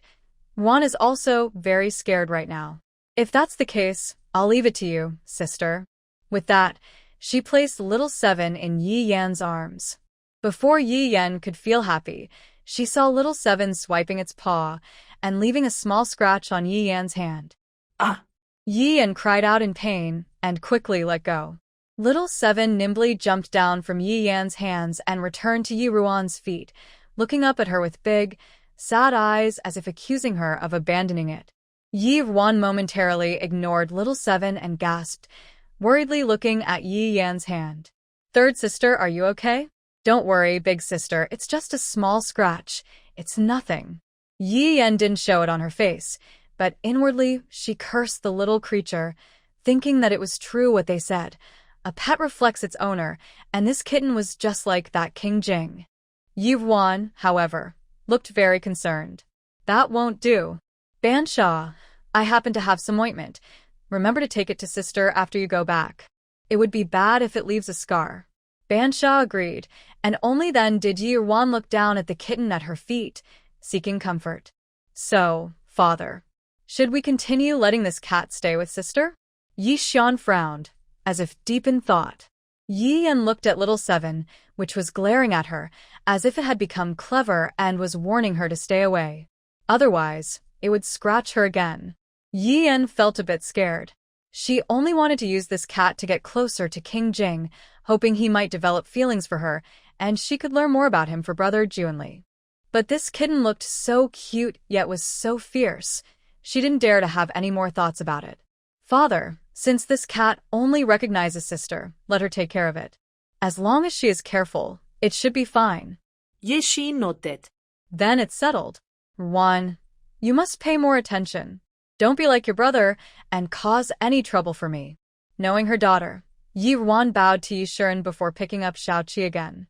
Xiaoqi happily rubbed her head against Yi Ruan, squinting her eyes and letting out a soft meow, almost like she was being affectionate. Yi Shiren looked closely at Yi Ruan. "Now you have learned your manners quite well." This daughter had embarrassed him quite a bit since returning to the capital. Fortunately, she was somewhat self-aware. After Xiao Shi pointed out her mistakes, she stopped seeking attention and stayed quietly in her own courtyard. Seeing Ye Shi in praise Ye Ruan, Ye Yan quickly chimed in. "Of course. Father, you may not know, but Mother even invited a nurse from the palace to help my older sister regain her lost dignity." Yi Shiren glanced at Xiao Shi. "You've worked hard," Xiao Shi quickly replied. "What are you saying, my lord? Although Ruaner is not my biological daughter, to me, she is just as dear as Yenner, my own child." Ye Shi noted. "All right, let's all return to our rooms for now. Ruaner, if you have nothing else to do, go visit your cousin. You should also comfort your uncle and aunt a bit. The Yun family only has a few young masters left, after all, and they are not as caring as daughters. Your uncle and aunt have lost their only daughter, so you should visit them often at the Yun residence. He could still hold his position as Deputy Minister of Personnel thanks to the Yun family's reputation. Since Yun Tang had passed away many years ago, if Ruaner could get closer to the Yun family, it would greatly benefit the relationship between the two families."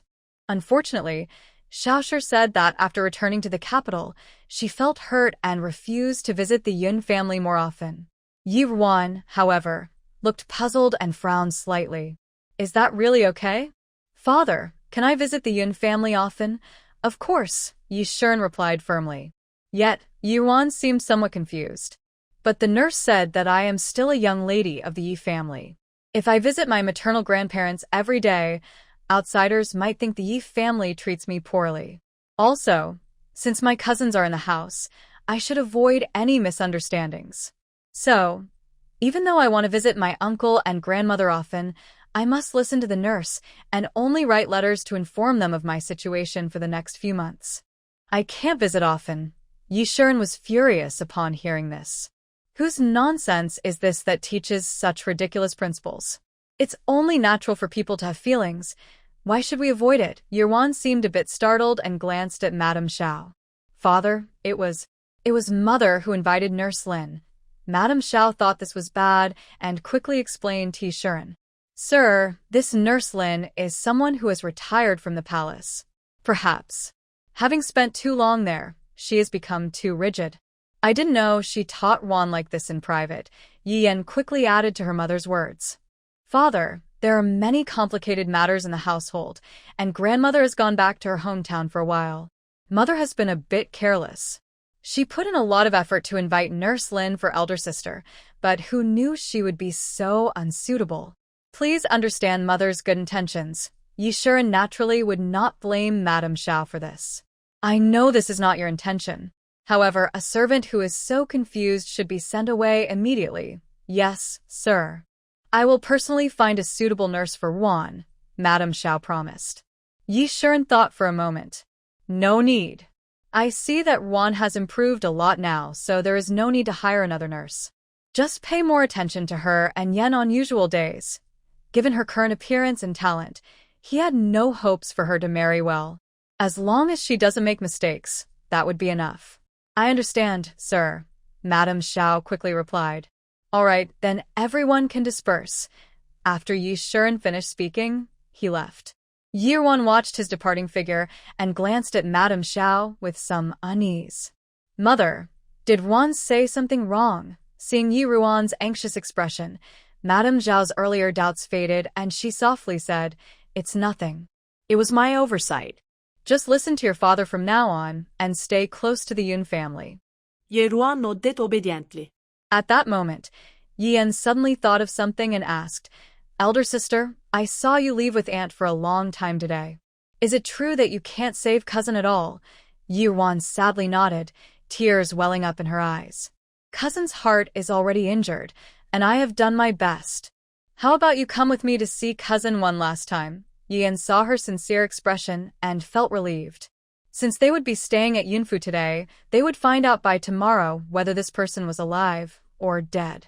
She thought for a moment and said to Yi Qining, Cousin, you enjoy quietness, so you must have many personal things to discuss now. I won't disturb you. Little brother, you should go with your big sister. Okay, third sister, Yi Qining replied without hesitation.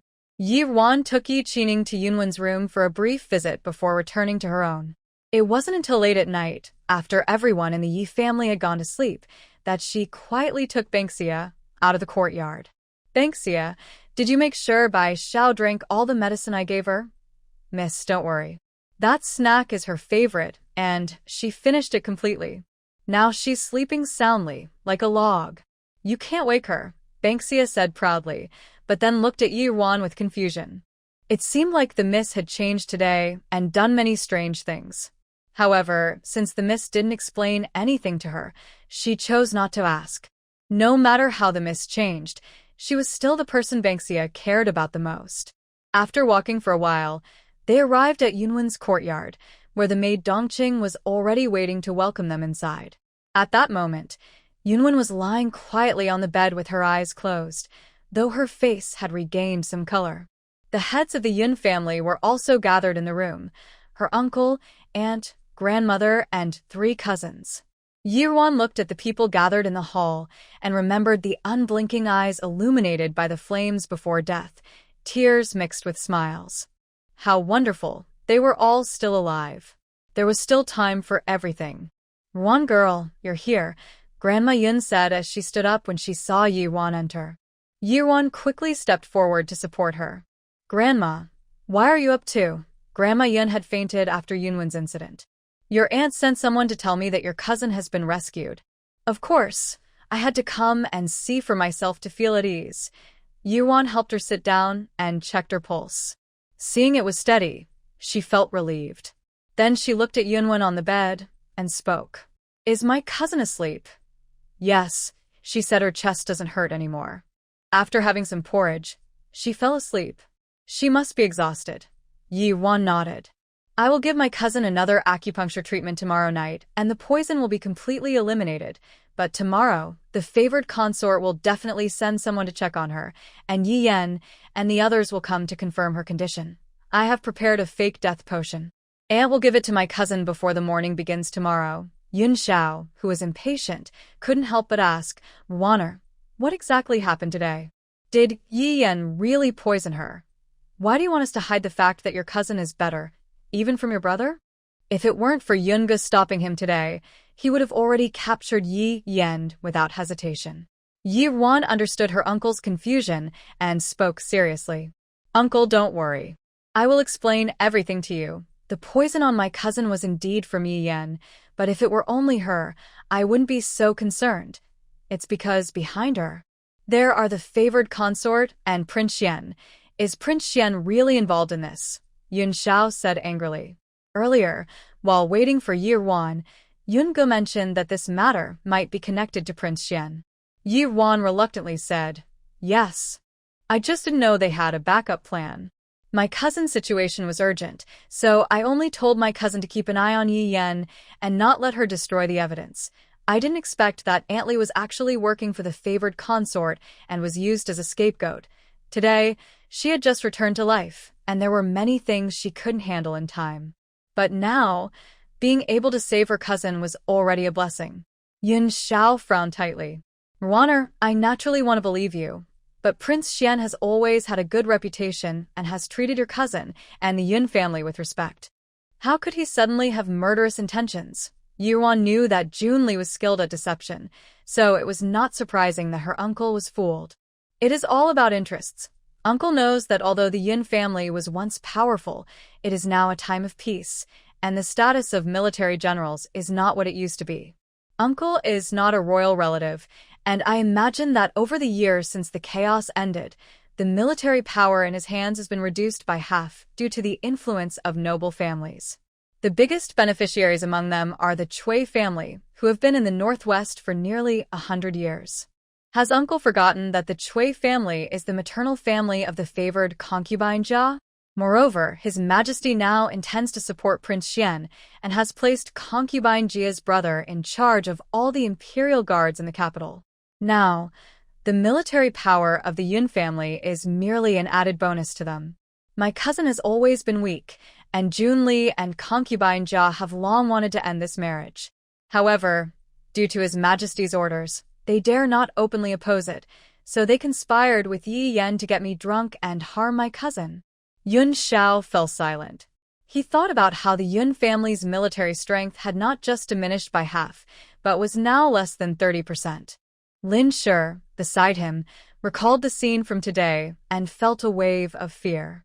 "Ruaner, for the past 6 months, your letters have always said how the Xiao family treats you and Ninger like their own, and how kind and wise Yi Yan is.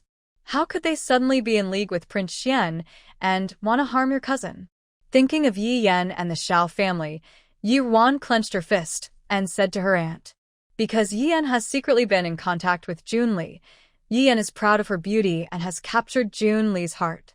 She has her sights set on becoming the main wife of Prince Xian, so she naturally does not want my cousin to marry into the prince's residence smoothly. Ruaner was also deceived by their false kindness. If I publicly save my cousin today, they will surely try to harm her again, and it will be even harder to defend against them.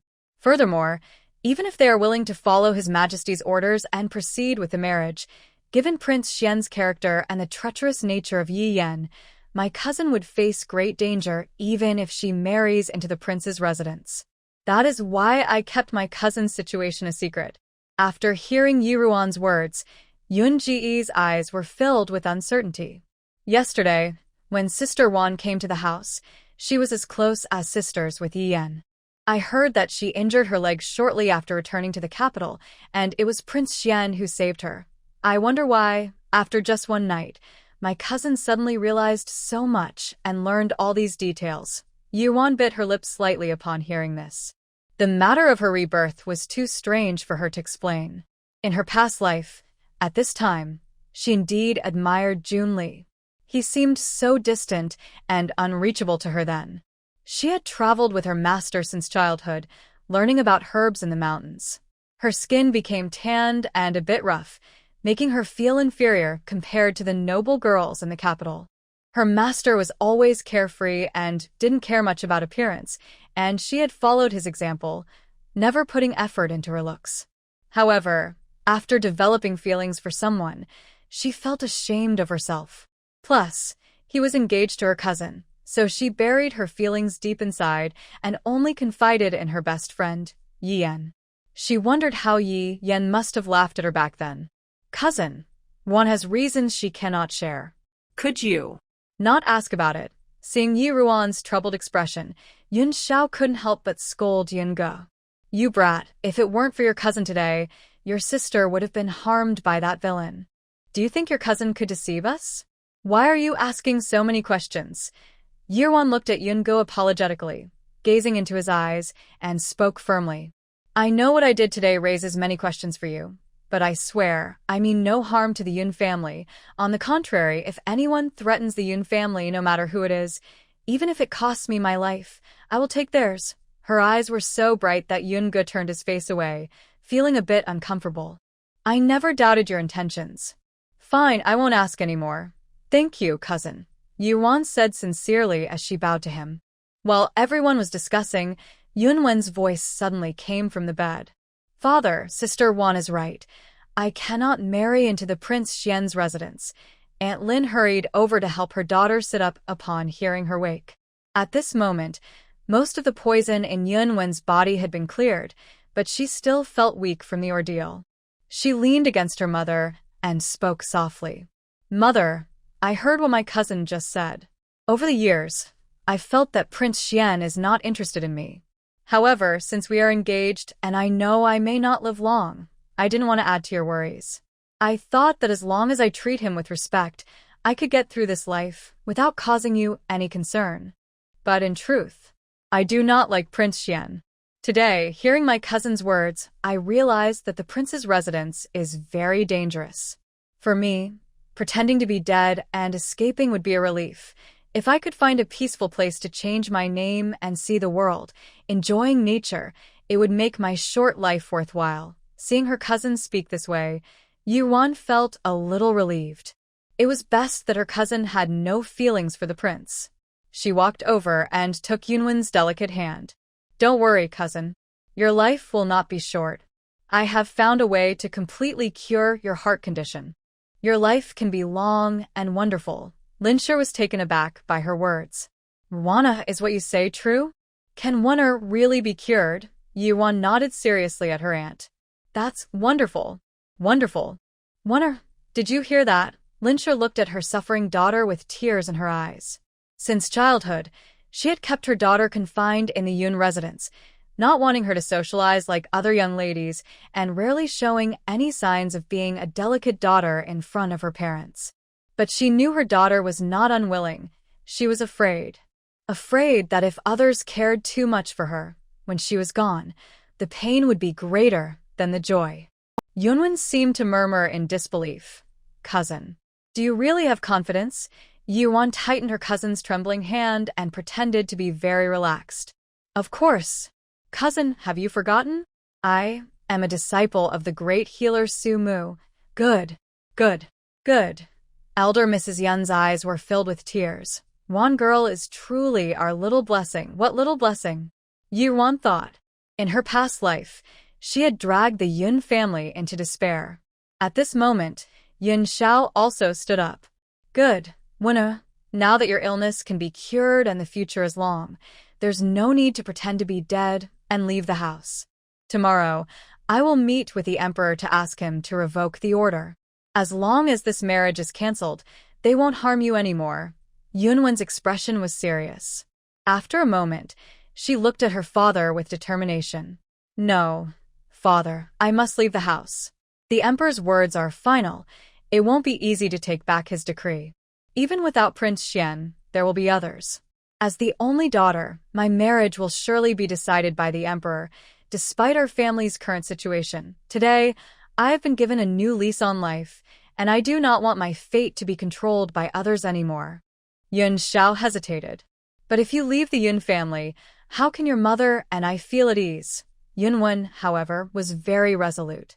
Father, I have come of age.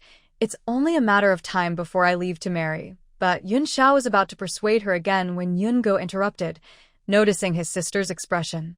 Sister, do you have something to tell us? Yunwen glanced at her second brother, her face showing a hint of blush. Mother, could you call Mingzheng here? Mingzheng? Linsher was taken aback. Yunwen nodded. He shouldn't have left the Yun house yet. That's true. He heard you were in trouble and has asked to see you several times. However, given the current situation, I couldn't let him know the details, so I turned him down. The servant said he is still waiting in the medicine room. Dong Qing, please bring him here. Yunwen instructed her maid, Dong Qing. Dong Qing's expression changed slightly as she looked at her young lady, then she stepped out of the room. Soon, she returned with a refined-looking young man. He carried a medicine box, and his pale face showed signs of weariness, almost as if he had lost hope. Upon entering, he saw Yunwen sitting calmly on the bed and was momentarily stunned. Wasn't it said that the young lady was unwell? Yunwen noticed his hands trembling slightly as he held the medicine box, and she couldn't help but smile gently and reached out her hand to him. Mr. Ming, my cousin said that my heart condition. She can heal it. Now I am no longer someone without a tomorrow. Will you still take me away? The medicine box suddenly fell from the man's hands, and he looked as if he had found a lost treasure. Without thinking of anything else, he stepped forward and knelt before Yunwen, carefully holding her delicate hand. I am willing. I have always been willing. Yun Xiao felt thunderstruck when he saw an outsider suddenly holding his daughter's hand. What are you doing? Let go of my daughter. His body reacted faster than his mind, and he stepped forward to kick Mingzheng. Mingzheng, however, did not dodge and took the kick, blood spilling from his mouth. Father, what are you doing? Yunwen exclaimed. Mingzheng shook his head at her. General, it was my fault. Yun Xiao regained his senses and saw the situation clearly. When did this start? Yunwen wiped her tears. Father, please calm down. Mr. Ming and I have always followed proper etiquette and have never behaved inappropriately like just now. Since I was young, I knew I wouldn't live long, so I isolated myself in this house and avoided contact with others. Over the years, thanks to Mr. Ming's care and support, my dull days have gained a bit of brightness. Although I have feelings for Mr. Ming and know he cares for me, I never dared to hope for anything more, nor did I want to burden him. But now it's different. My cousin said my heart condition can be healed, and the complete life I once dared not dream of can be mine. Please, father and mother, support me. Yun Xiao wanted to say more, but seeing his daughter's sad expression, he couldn't bear it and sat back down, deflated. Fine, let your mother and grandmother decide this matter. Mingzheng's grandfather was the former steward of the Yun family. He grew up in the Yun residence and, later, Yun Xiao, recognizing the old steward's loyalty, freed his family from servitude, allowing them to leave the estate and reclaim their original surname. Unexpectedly, Mingzheng learned medicine and returned to the Yun residence, becoming the family's physician and caring for Yunwen's condition. Now in his early 20s, Mingzheng had not married. Over the years, he had proven himself trustworthy. However, the thought of suddenly handing his daughter over to him filled Yun Xiao's heart with reluctance. Lin looked at Mingzheng, her eyes filled with worry. Mingzheng, if we leave Yun Mansion, Wun'er will no longer be a lady of the Yun family. Do you understand? Mingzheng stood tall and straight. I understand your concerns, madam. Please rest assured, I admire Miss Yun not because of her status, but because she is Yunwen. Mr. Ming. Yunwen smiled through her tears, and her usually dull eyes sparkled like stars. Seeing this, the old lady sighed and looked seriously at Mingzheng. Mingzheng, since Wun'er has chosen you, we must respect her wishes. In the future, I hope you will treat Wun'er well. Mingzheng had thought that Yunwen would meet her end at the coming-of-age ceremony, but now his heart felt like it had floated up to the clouds. Madam, please don't worry. The reason I chose to study medicine was for the young lady. Although I may not be skilled enough to heal her, if I have the chance to marry her, I will love her more than my own life. Seeing that the matter was settled, Yun Xiao glared at Mingzheng and said fiercely, If you hurt Wun'er, I will chase you to the ends of the earth to take your life. Mingzheng bowed deeply to him. The next day, before dawn, Yi Ruan was awakened by a loud noise. As Yi Ruan and Ban Xia stepped out of the courtyard, they ran into Xiao and Yi Yan coming together. With red-rimmed eyes, Yi Yan approached Yi Ruan, but there was a hint of excitement in her eyes that was hard to notice. Elder sister, when sister, has passed away. Yi Ruan squeezed out a few tears and touched the corners of her eyes. Cousin is about our age. I can't believe she is gone just like that. Yes, elder sister. Let's go see Wen's sister. Yi-Wan knew she was eager to check if Yun-Wen was really dead, so she simply replied. When they arrived at Yun-Wen's room, she lay still on the bed with a pale face, her eyes closed and no breath. A circle of people surrounded her, and Aunt Lin was already crying uncontrollably. Madam Yun, please accept my condolences. Xiao stepped forward to comfort her. But Lin did not respond, continuing to cry, and Xiao awkwardly stepped back. Mother, Aunt is very sad right now, and can't think about anything else. Please don't take it to heart, Yi-Wan advised. I know, sigh. It's truly pitiful, Lin said. Seeing Yi-Wan, Lin pulled her close and cried on her shoulder. Wana, your cousin's passing is so unfair. Yi-Wan gently patted Lin's back, softly comforting her. She thought that Aunt's straightforward nature made this situation difficult for her. Yi-Yen carefully looked at Yun-Wen and confirmed that she was truly gone, which finally eased her mind. Mother, let's go outside. Staying here might be in the way. It would be better to see if there's anything else we can help with in the house. That sounds good. Xiao didn't want to stay there either, so she took Yi-Yen outside. Yun-Qing, the eldest son of the Yun family, quickly followed them as they left. Madam Yi, my mother has only one daughter. With my sister gone, she is heartbroken, and there are no other ladies in the house. Father wishes for my cousin to stay with her for a while. I hope you'll agree. Yun-Qing was different from his father, Yun-Xiao. He dressed like a scholar and had a gentle demeanor. He was known for being upright and polite, having studied with Yi Ji-fan, who was also preparing for the same autumn exam this year. Yun-Qing had connections with Yi Ji-fan, so Xiao recognized him. That is only right. I hope the eldest son will also comfort Madame Yun and remind her to take care of herself and not to grieve too heavily. Thank you for your concern, madam.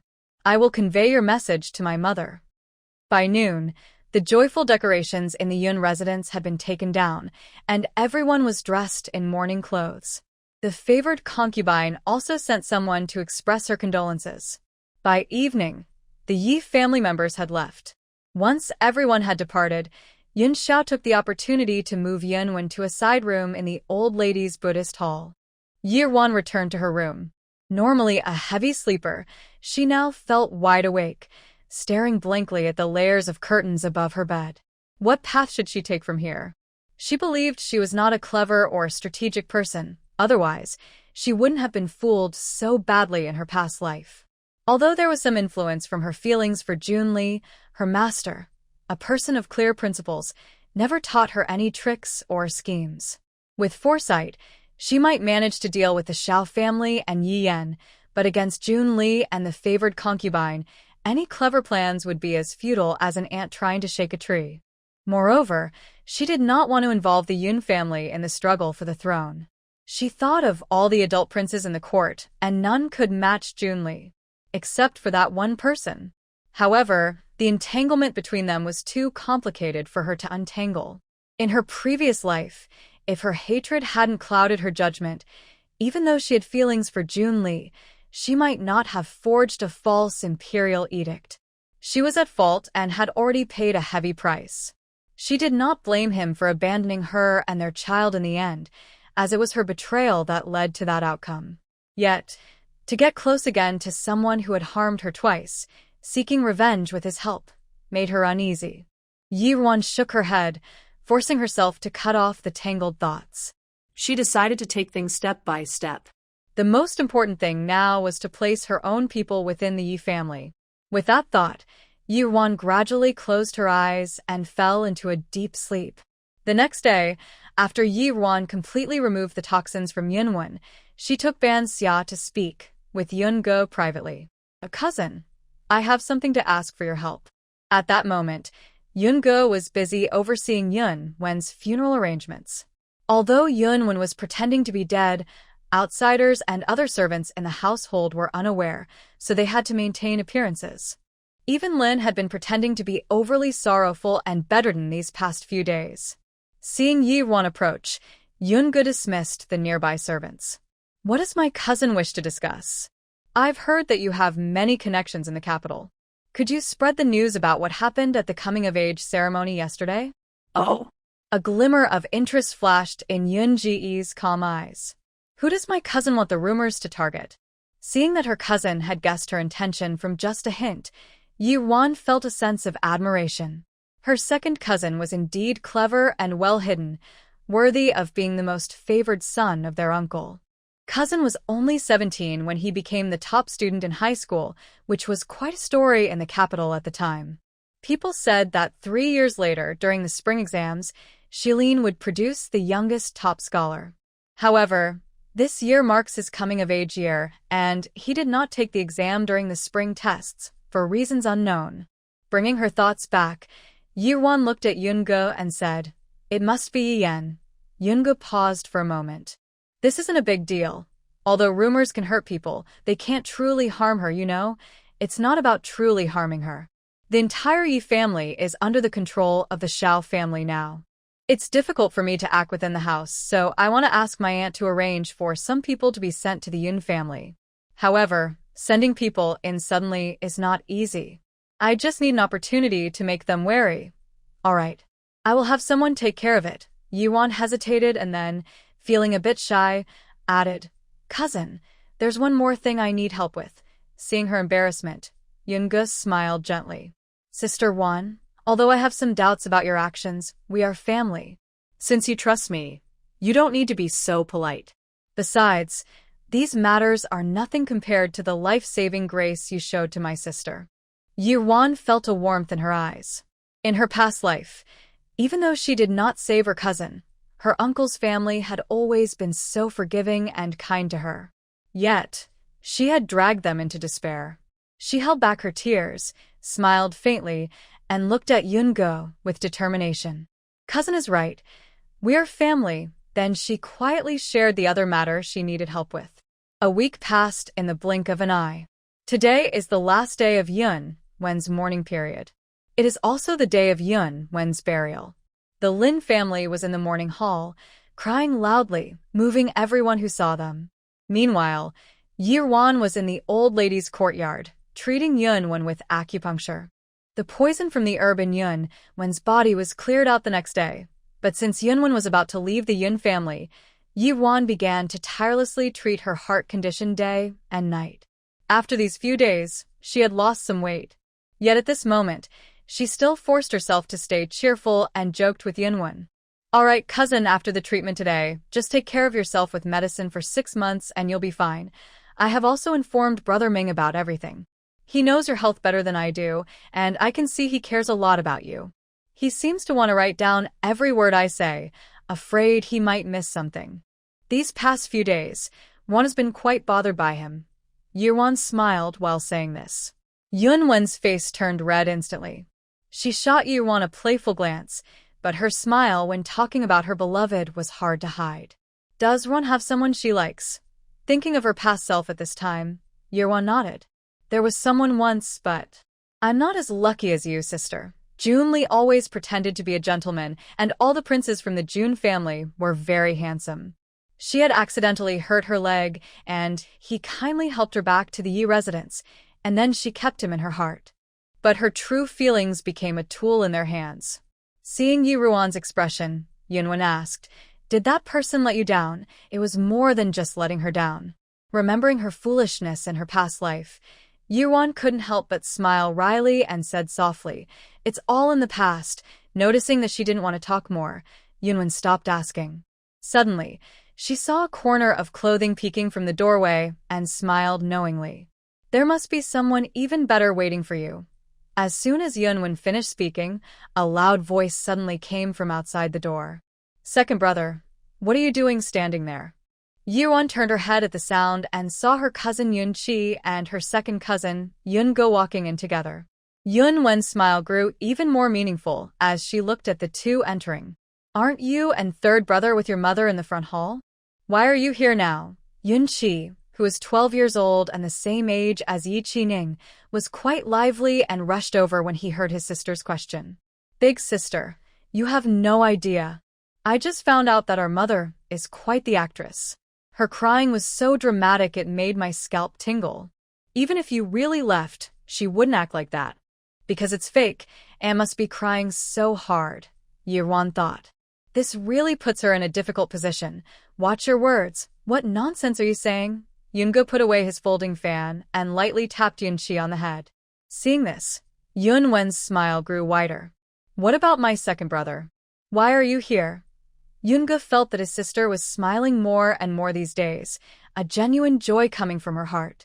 You're weak now, so I brought some nourishing food for you. Yoonwon glanced at the food meant for 2 or 3 people and teasingly looked at Yoongo.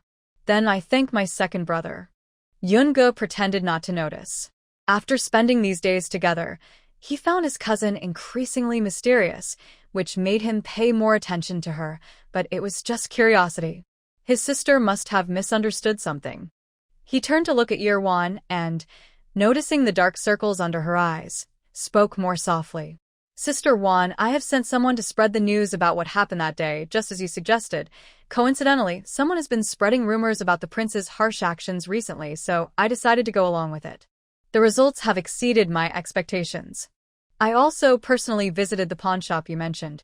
The pawn ticket you wanted has been given to your maid, Banksia. You can check with her later to see if everything is correct. Yeon showed a hint of joy upon hearing this. Thank you, cousin. I trust you completely. Yoongo tightened his grip on the folding fan, ignoring the faint ripple of emotion stirred by her brief smile. Yi-yen twisted her ankle at her coming-of-age ceremony and had to lie in bed for 2 days after returning home. One morning, while Yi-yen and Mrs. Xiao were having breakfast, a little maid suddenly rushed in. Madam, miss, something bad has happened. Mrs. Xiao looked slightly displeased. What a fuss you're making. The little maid shrank back a bit and stammered. Madam, there are rumors outside.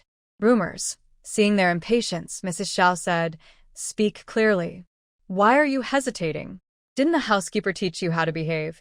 The young girl took a deep breath and said with determination, Madam, there are rumors outside that Miss Yoon was harmed, and it was. It was done by the young lady. After speaking, she quickly lowered her head, not daring to look at Mrs. Xiao and Yi-yen. Upon hearing this, Mrs. Xiao slammed her chopsticks down and stood up in excitement. That's nonsense. The criminal has already been punished. How could it involve Yenner? I wouldn't dare deceive you, madam. Today, I went out to shop with the kitchen maid, and this is what I heard with my own ears. The girl quickly reported everything she had learned that day to Mrs. Xiao. It turned out that after the Yun family's ceremony, rumors began to spread. Initially, it was said that the King Jing used cruel torture in public to extract confessions, which was nothing new. The King Jing had always had a bad reputation in the capital. However, it was strange that someone claimed that Aunt Lee had no grudge against the Yun family and admitted that the King Jing did not instruct her. So how could this poisoning be explained? There must be something hidden in this matter. Others, claiming to know the truth, said that the comb used to poison Miss Yun had only been handled by Aunt Lee, who is now dead, and the third Miss Yi. Then the rumors spread uncontrollably. Unlike the King Jing, Yi Yan had always had a good reputation and was known as the most beautiful woman in the capital. This contrast made people even more curious. At that moment, in a tea house, 5 or 6 people were gathered together, whispering. Not only that, I also heard that Aunt Lee was being tortured by the King Jing and was desperate, while Miss Yi happened to fall right in front of her, giving her the chance to take her own life. Oh, this Miss Yi really knows how to pick her moments and fell so precisely. Isn't that right? I heard that the King Xian even spoke up for her that day. Could it be that they have something going on? Well, that's not impossible. Miss Yi is the most beautiful woman in the capital. It wouldn't be surprising if the King Xian took an interest in her. Keep your voice down. The King Xian is not someone we can afford to offend. Only then did the person lower their voice even more. Maybe the prince knows about it too. After all, the young lady from the Yun family has always had a heart condition, which can't compare to Miss Yi-san. There were some who disagreed. How could that be? Miss Yi-san is like a goddess. I heard she was only filling in for her older sister that day, so how could she have prepared in advance? But someone quickly countered. Don't you know? That day, Miss Yi said she got drunk because Miss Yi-san tempted her. This makes it seem like she was scheming all along. Thus, The news that Yi Yan was the one truly plotting against the Yun family's eldest daughter spread throughout the streets of the capital. "Who is spreading these rumors and tarnishing my Yan's reputation?" Mrs. Xiao exclaimed angrily. Yi Yan's eyes turned red. "Mother, what should we do? The Yi family is not of high status. The favored concubine has allowed her to stay close to the prince, not only because her maternal family, the Xiao family, has been providing financial support to the prince's residence, but also because Junli values her, and she has built a good reputation over the years. However, the favored concubine has always looked down on her background, so her future position will likely not be high. She prides herself on her unmatched beauty and is unwilling to be beneath others. If her reputation is ruined..." Mrs. Zhao's expression darkened. She dismissed the servants and even rewarded the little girl who had just spoken. Once everyone left, Yi Yan nervously grabbed Mrs. Zhao's arm. "Mother, could it be that the Yun family discovered something?" Mrs. Zhao shook her head. "That's impossible. If they really found something, given the Yun family style, they would have come knocking at our door long ago. I'm just worried that if they take the rumors seriously, it could become a big problem. What should we do now?" Mrs. Xiao thought for a moment. "Tomorrow, when Yi Wan returns home, the Yun family will also come. As long as our two families remain harmonious as before, we can silence those rumors. Then you can ask Prince Junli for help, and the gossip will gradually fade away." Hearing her mother's words, Yi Yan felt a little relieved. "All right, I'll write to Brother Junli right away." Mrs. Xiao then remembered something else to say. "Yenu, is it possible that the prince has become dissatisfied with you because of this matter?" "Don't worry, mother, he hasn't. Besides, that Yunwen is dead, so it can't be considered a failure." Xiao continued to advise Yi Yan. "Although the prince has feelings for you, you must not lose your sense of propriety. You need to maintain your good reputation and never let him look down on you." Junli's care for Yi Yan is partly based on her beauty. At her age, she knows that men often do not cherish what they have once they possess it. Yun Tang was a living example of this. The daughter of the Yun family was so precious, and Yun Tang was extremely beautiful. At first, Yi Shen treated her like a treasure, but what happened later? However, Yi Yan is still young, so Xiao couldn't say these things directly to her. "Mother, I understand," Yi Yan said, her face slightly flushed at her mother's words. The 7-day funeral for the Yun family has concluded. Yi Wan sat in the carriage returning to the Yi family, while Yun Qi and the eldest son of the Yun family, Yun Qing, followed outside. At this moment, Xiao Qi was peacefully resting in Yi Ruan's arms, while Lin sat beside her, giving her advice. "Wana, you are alone in the Yi family now, and Ninger is quite unreasonable. I am really worried." Yi Wan looked at her aunt's furrowed brow and comforted her by patting her hand. "Aunt, don't worry. They are in the open, and I am in the dark. Right now, I have no direct conflicts of interest with them. On the contrary, Yi Yan is relying on my medical skills to win people over, so they won't do anything to me for now." Lin's worry did not lessen. "Even so, thinking about how they treated Wunner with such cunning methods makes me uneasy. Wunner, remember, if there is any danger, you must send someone to notify the Yun family. Never take risks alone." Yi Ruan nodded. "I understand, Aunt." Seeing Yi Ruan's firm response, Lin felt a bit more at ease, but thinking about the people following the carriage, she hesitated and asked, "Are you sure that Xiao will accept these servants? It's not easy to send so many people into the household." Yi Ruan similet seyle. "She will." Now rumors in the capital are spreading wildly. For Yi Yan's reputation, she cannot afford to have any conflict with the Yun family at this time. You just need to find an opportunity to act later. Lin looked at Yi Wan, who was so determined, and finally calmed down. "All right. And I will listen to her Wanner. After these days of acting, she has gained some insights, and she is also holding back her feelings with no outlet." The carriage quickly arrived at the entrance of the Yi residence. As they got out of the carriage, Xiao was waiting at the door with Yi Yan and Yi Qining. Seeing that the situation was just as Yi Wan had said, Lin felt even more at ease. Around the Yi residence, some sharp-eyed people had already recognized the Yun family's carriage and were eagerly watching the scene. The rumors about the third young lady of the Yi family had become the biggest gossip in the capital. When Xiao saw Lin getting out of the carriage with Yi Ruan, she hurried over, affectionately taking Yi Ruan's hand. "Ruana, you're back. Why have you lost so much weight?" Yi Yan also stepped forward, linking her arm with Lin's, acting like a little girl. "Aunt, Mother knows you are coming and specially had someone prepare the authentic delicacies from your hometown in Hezhou.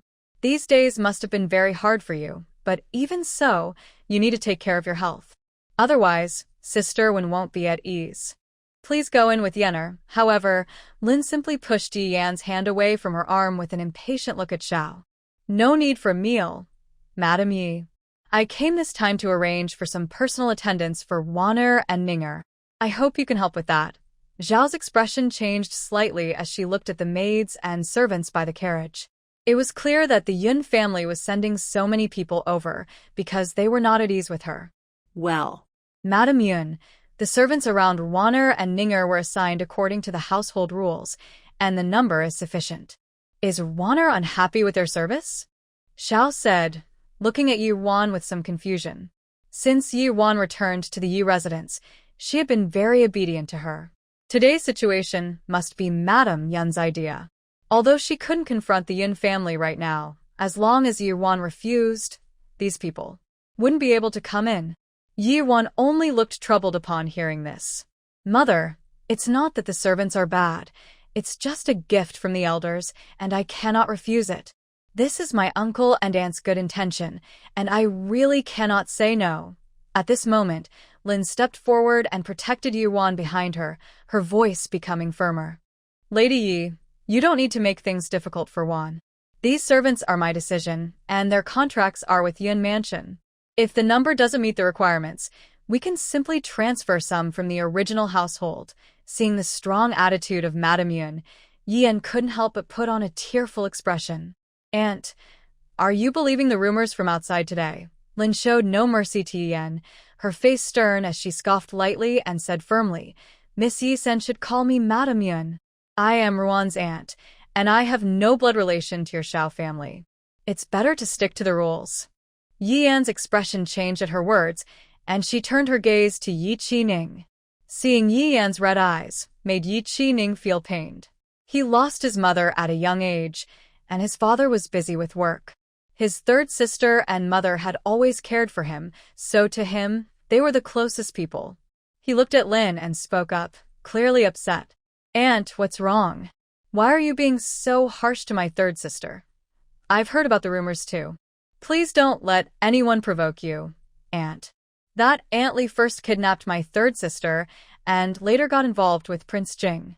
The poison that day was found on her. She is undoubtedly the one who harmed my cousin. How can you misunderstand my third sister because of some false rumors? My third sister is the kindest person. Being this way will hurt both Mother and her feelings. Besides, the people Mother arranged in my household are taking great care of everything, so you don't need to worry. Please take these servants back to Yun Mansion." After saying all this, Lin felt a strong urge to slap him. If he were her own son, she would have already given him a few hits. Xiao saw Yi Qining finish speaking and pretended to scold him. "Ninger, Madame Yun is also thinking of you siblings. You must not be disrespectful to your aunt." Yi Qining felt even more anxious seeing his mother being bullied and still speaking up for others. "Mother, you haven't been able to eat these past few days because of the rumors. Third sister is hiding and crying alone. You both are trying to protect me from worry, but how can I just stand by and watch others misunderstand you? Today, I must speak up for you. I won't let anyone bully you." Yuan couldn't help but smile bitterly at Yi Qining's righteous demeanor. This silly brother, if Xiao and Yi Yan truly wanted to avoid him, how would he know? Lin heard Yi Qining's words and saw an opportunity to speak up. Ye Jining. "What do you mean by sitting with outsiders? I am your aunt. How have I become an outsider? Fine, if you don't appreciate my concern, then I will choose who is around Ruana myself. Otherwise, I will take her back to Yunfu. We don't need this bowl of rice at Yunfu. We can take care of the children from the Yun family ourselves." After saying this, Lin grabbed Yi Ruan's hand and tried to return to the carriage. Yun Qing saw the moment was right and quickly stepped forward to comfort Lin. Mother, Ning is still young and doesn't know how to speak properly. Why get angry with him? Besides, Madam Yi hasn't outright refused you. Yun Qing politely bowed to Xiao. Madam Yi, my mother has lost her daughter. These days, she has grown close to her cousin, and now she is reluctant to let her leave Yunfu. After hearing these rumors, and with Aunt Li's motives still unclear, she feels she must have someone watch over her cousin for peace of mind. My father and I have tried to persuade her. Madam Yi has always treated her cousins well, and third miss is kind. How could she harm my sister for no reason? But my mother is heartbroken right now and won't listen to anyone. Please understand, it's just a matter of a few servants. It would be better to go along with my mother's wishes. Otherwise, arguing here at the door is not appropriate. Xiao noticed the curious gazes around her and felt frustrated with Lin, but she could only force a smile. Madame Yun has a kind heart, and I cannot bear to refuse her. Since Ron has just returned home and is not yet accustomed to the household, she can take charge of the servants in her courtyard from now on. I know there are many rumors outside, and Madame Yun has her doubts due to her sorrow. However, time will reveal people's true hearts, and I believe that in time, Madame Yun will understand. Upon hearing this, Lin's expression improved a bit. Seeing this, Xiao quickly spoke some heartfelt words while guiding her into the house. Lin reluctantly followed Xiao into the residence. Yun Qi secretly gave his mother a thumbs up. Her acting skills were getting better and better. Xiao put in a lot of effort to please Lin. Today's meal consisted of dishes Lin loved when she was in her maiden home, and the flavors were very authentic. However, Lin maintained a stern face and found it hard to eat. It was better before, but now that she knew the truth, she couldn't stand Yi Yan's pretentious behavior. During the meal, she only ate the vegetarian dishes in front of her. When Xiao asked why, she vaguely said she had a poor appetite lately. Instead, it was the simple-minded Yi Qining who spoke up for her. Aunt, my third sister has been fasting and bathing every day for our cousin, and she even took me along to recite scriptures and pray for her. She's lost quite a bit of weight. My third sister's dedication has even moved me, so Aunt should not doubt her. Lin felt her fists clench again. She barely moved her chopsticks before leaving with Yun Qing and Yun Qi. After the Yun family left, Yirwan took the 4 people left by her aunt back to Qingyu Pavilion.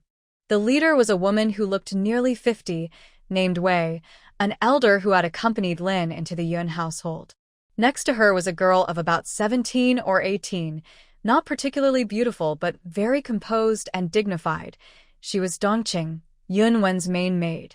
The other 2 were rough servant girls, unnamed by the Yun family, called Shi'er and Zhu'er. As soon as they stepped inside, they saw an old woman kneeling on the ground with the housemaids. The old woman looked at Yirwan, her voice carrying a hint of accusation.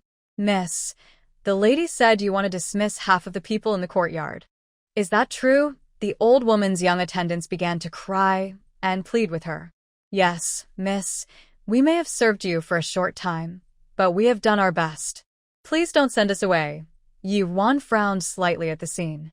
After spending 7 days at Yin Mansion to treat Yunwen, she was extremely tired and did not expect Xiao Shi to arrange this for her. Yi Mansion did not have many servants, and her dismissal of them seemed aimed at making the remaining servants resent her, which would help Xiao Shi control her better in the future. Seeing the fatigue on Yi Ruan's face, Granny Wei stepped forward and scolded them. How dare you? Is it the rule of Yi Mansion to question your master like this? The old woman on the ground, surnamed Lu, was the head maid in Yi Ruan's courtyard. She glared at Granny Wei, feeling defiant. You are a servant from Yin Mansion.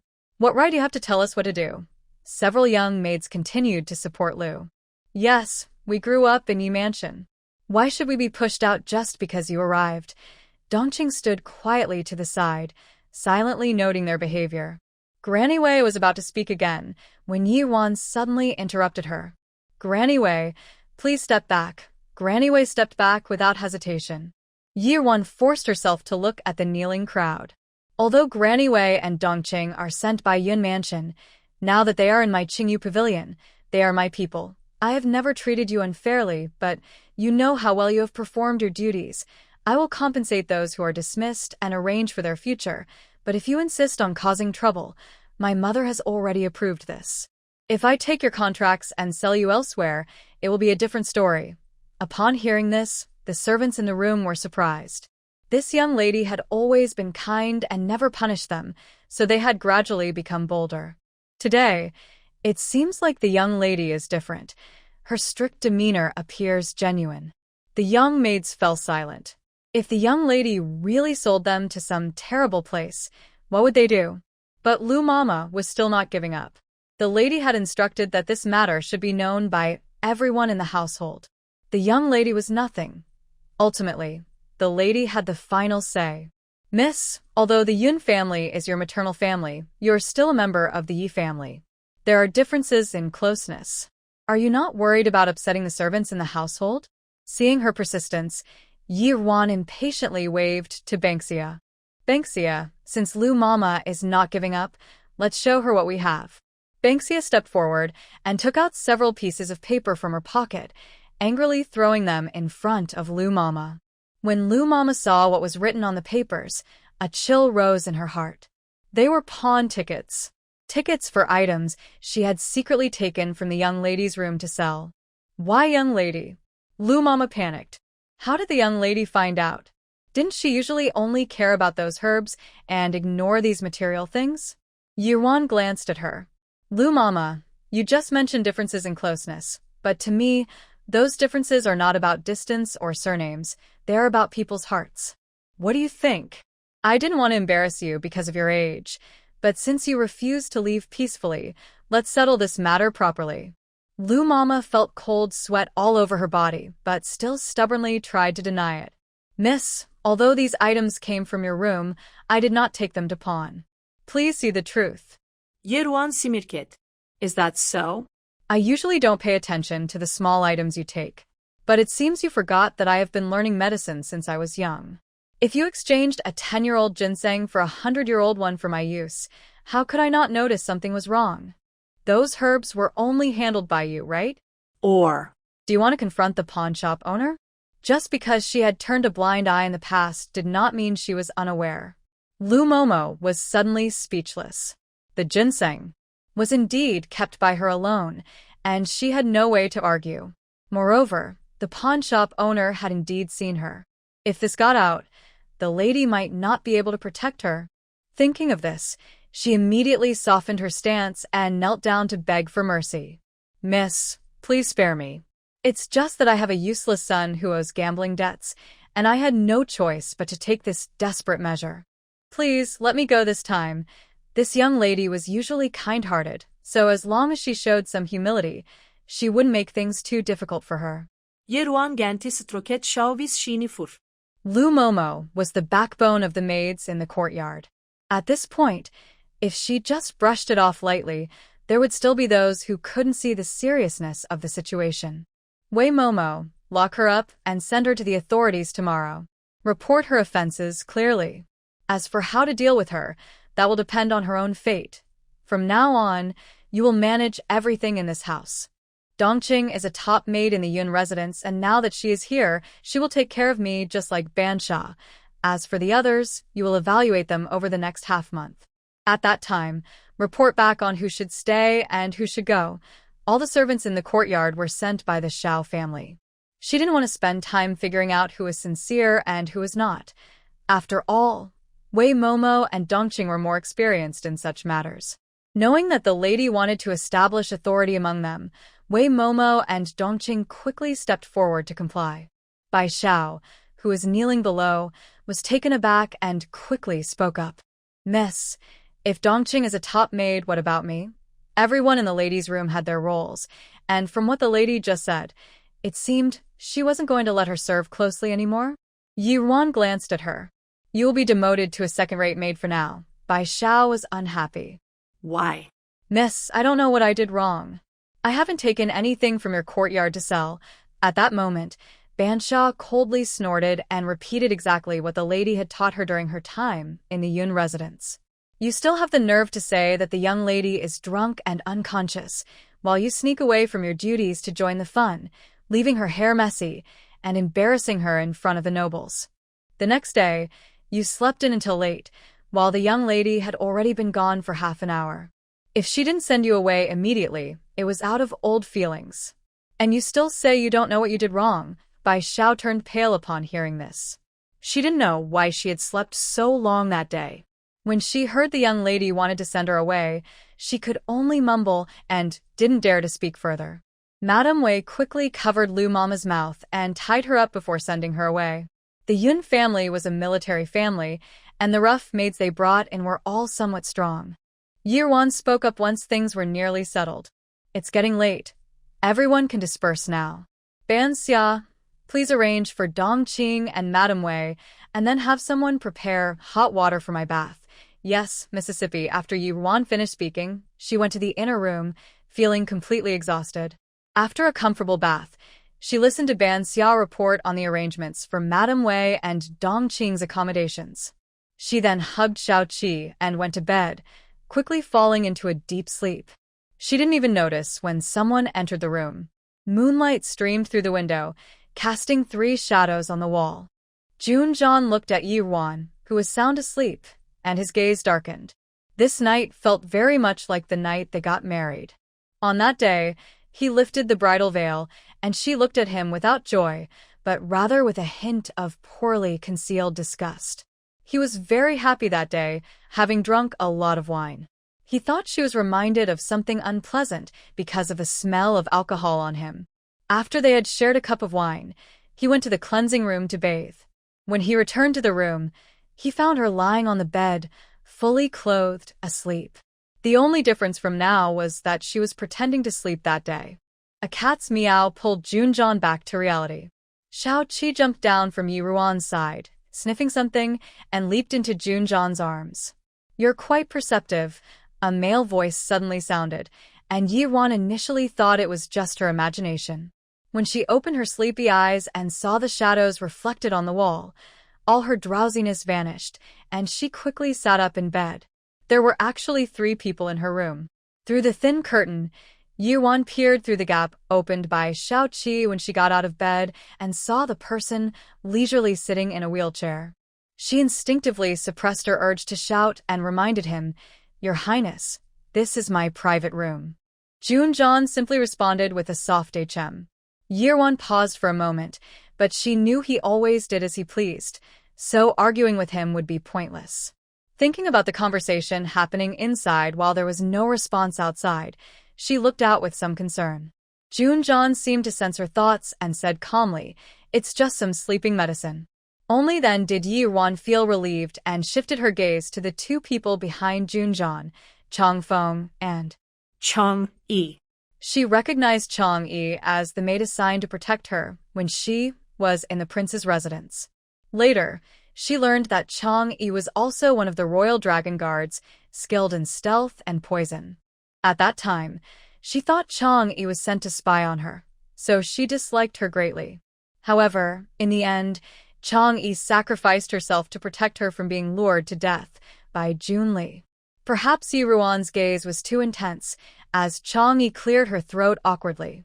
Usually, the prince didn't allow her to appear in public, so she was puzzled by his decision today. Moreover, Miss Yi looked at her strangely, as if there was a hint of guilt and regret.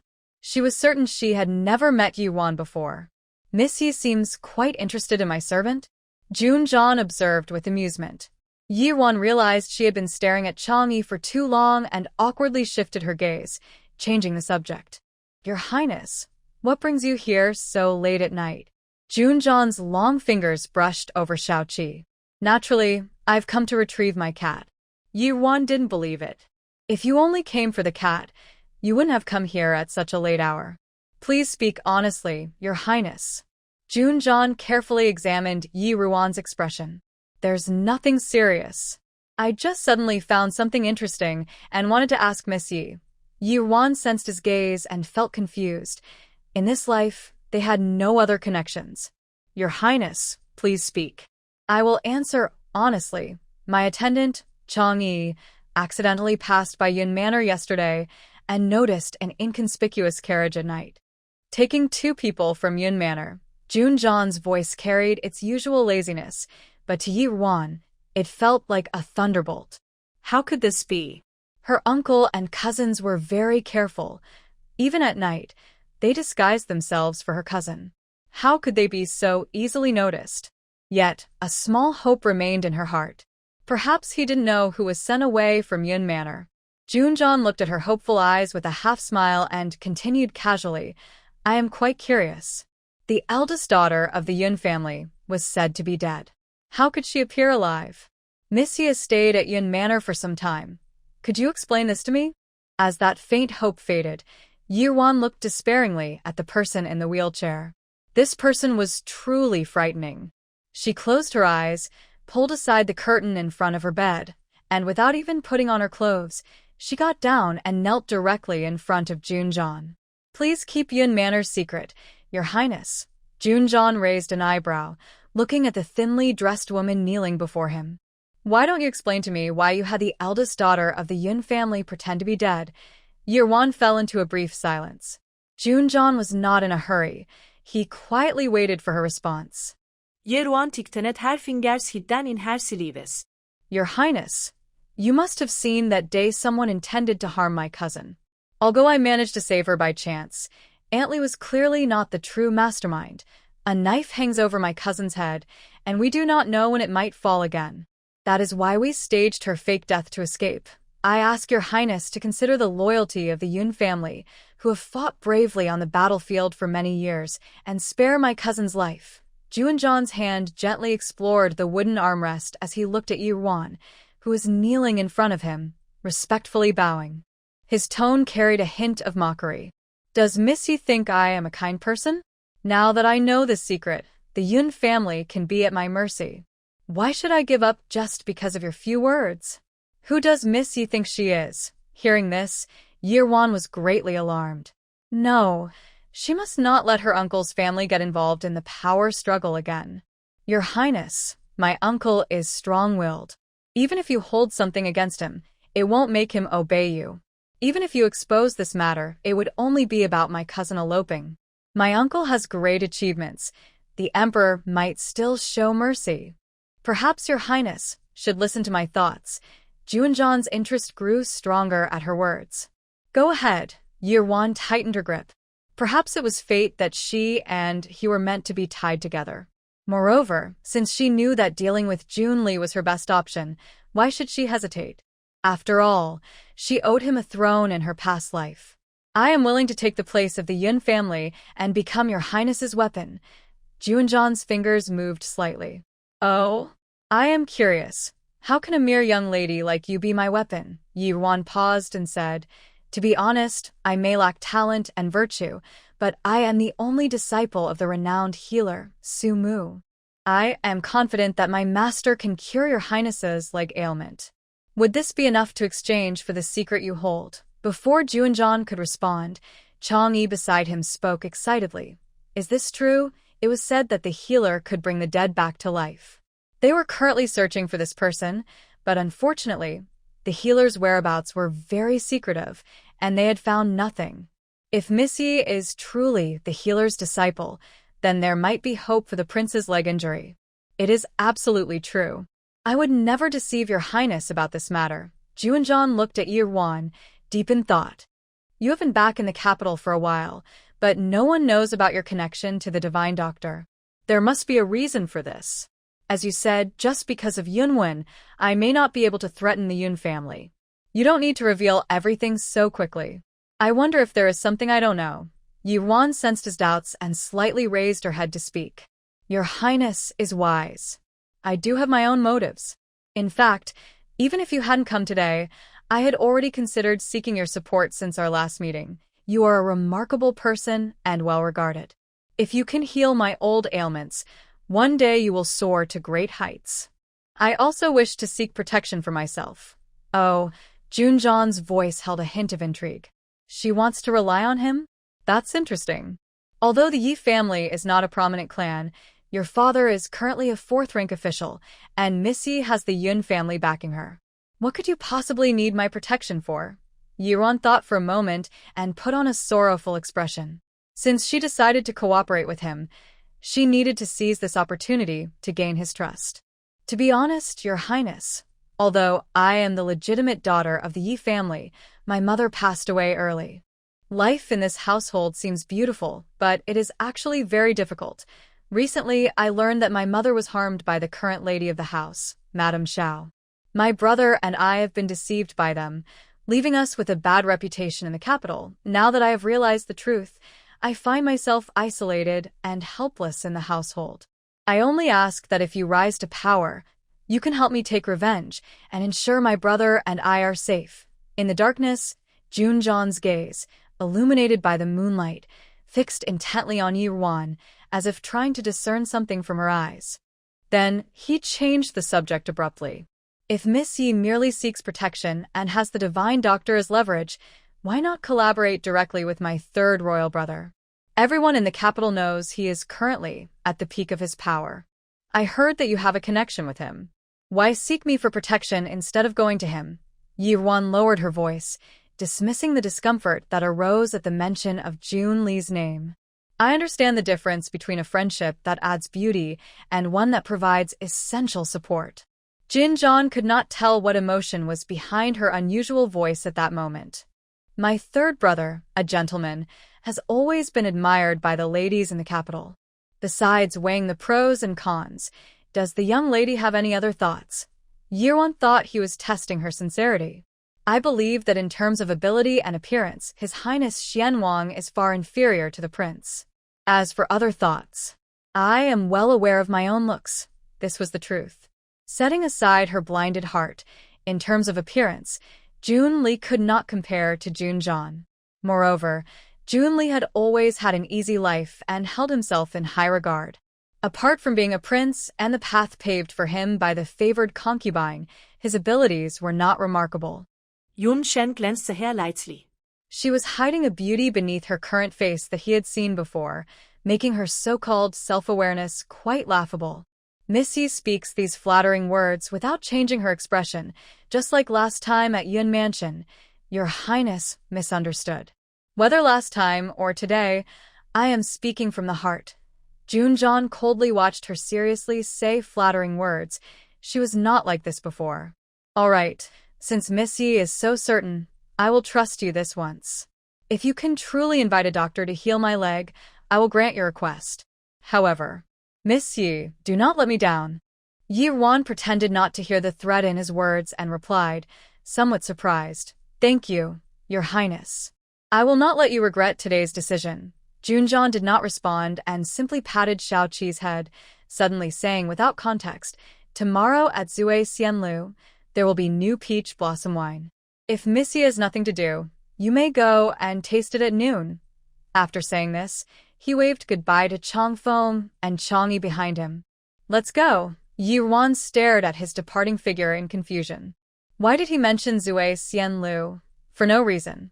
Had her reputation for enjoying wine spread so widely?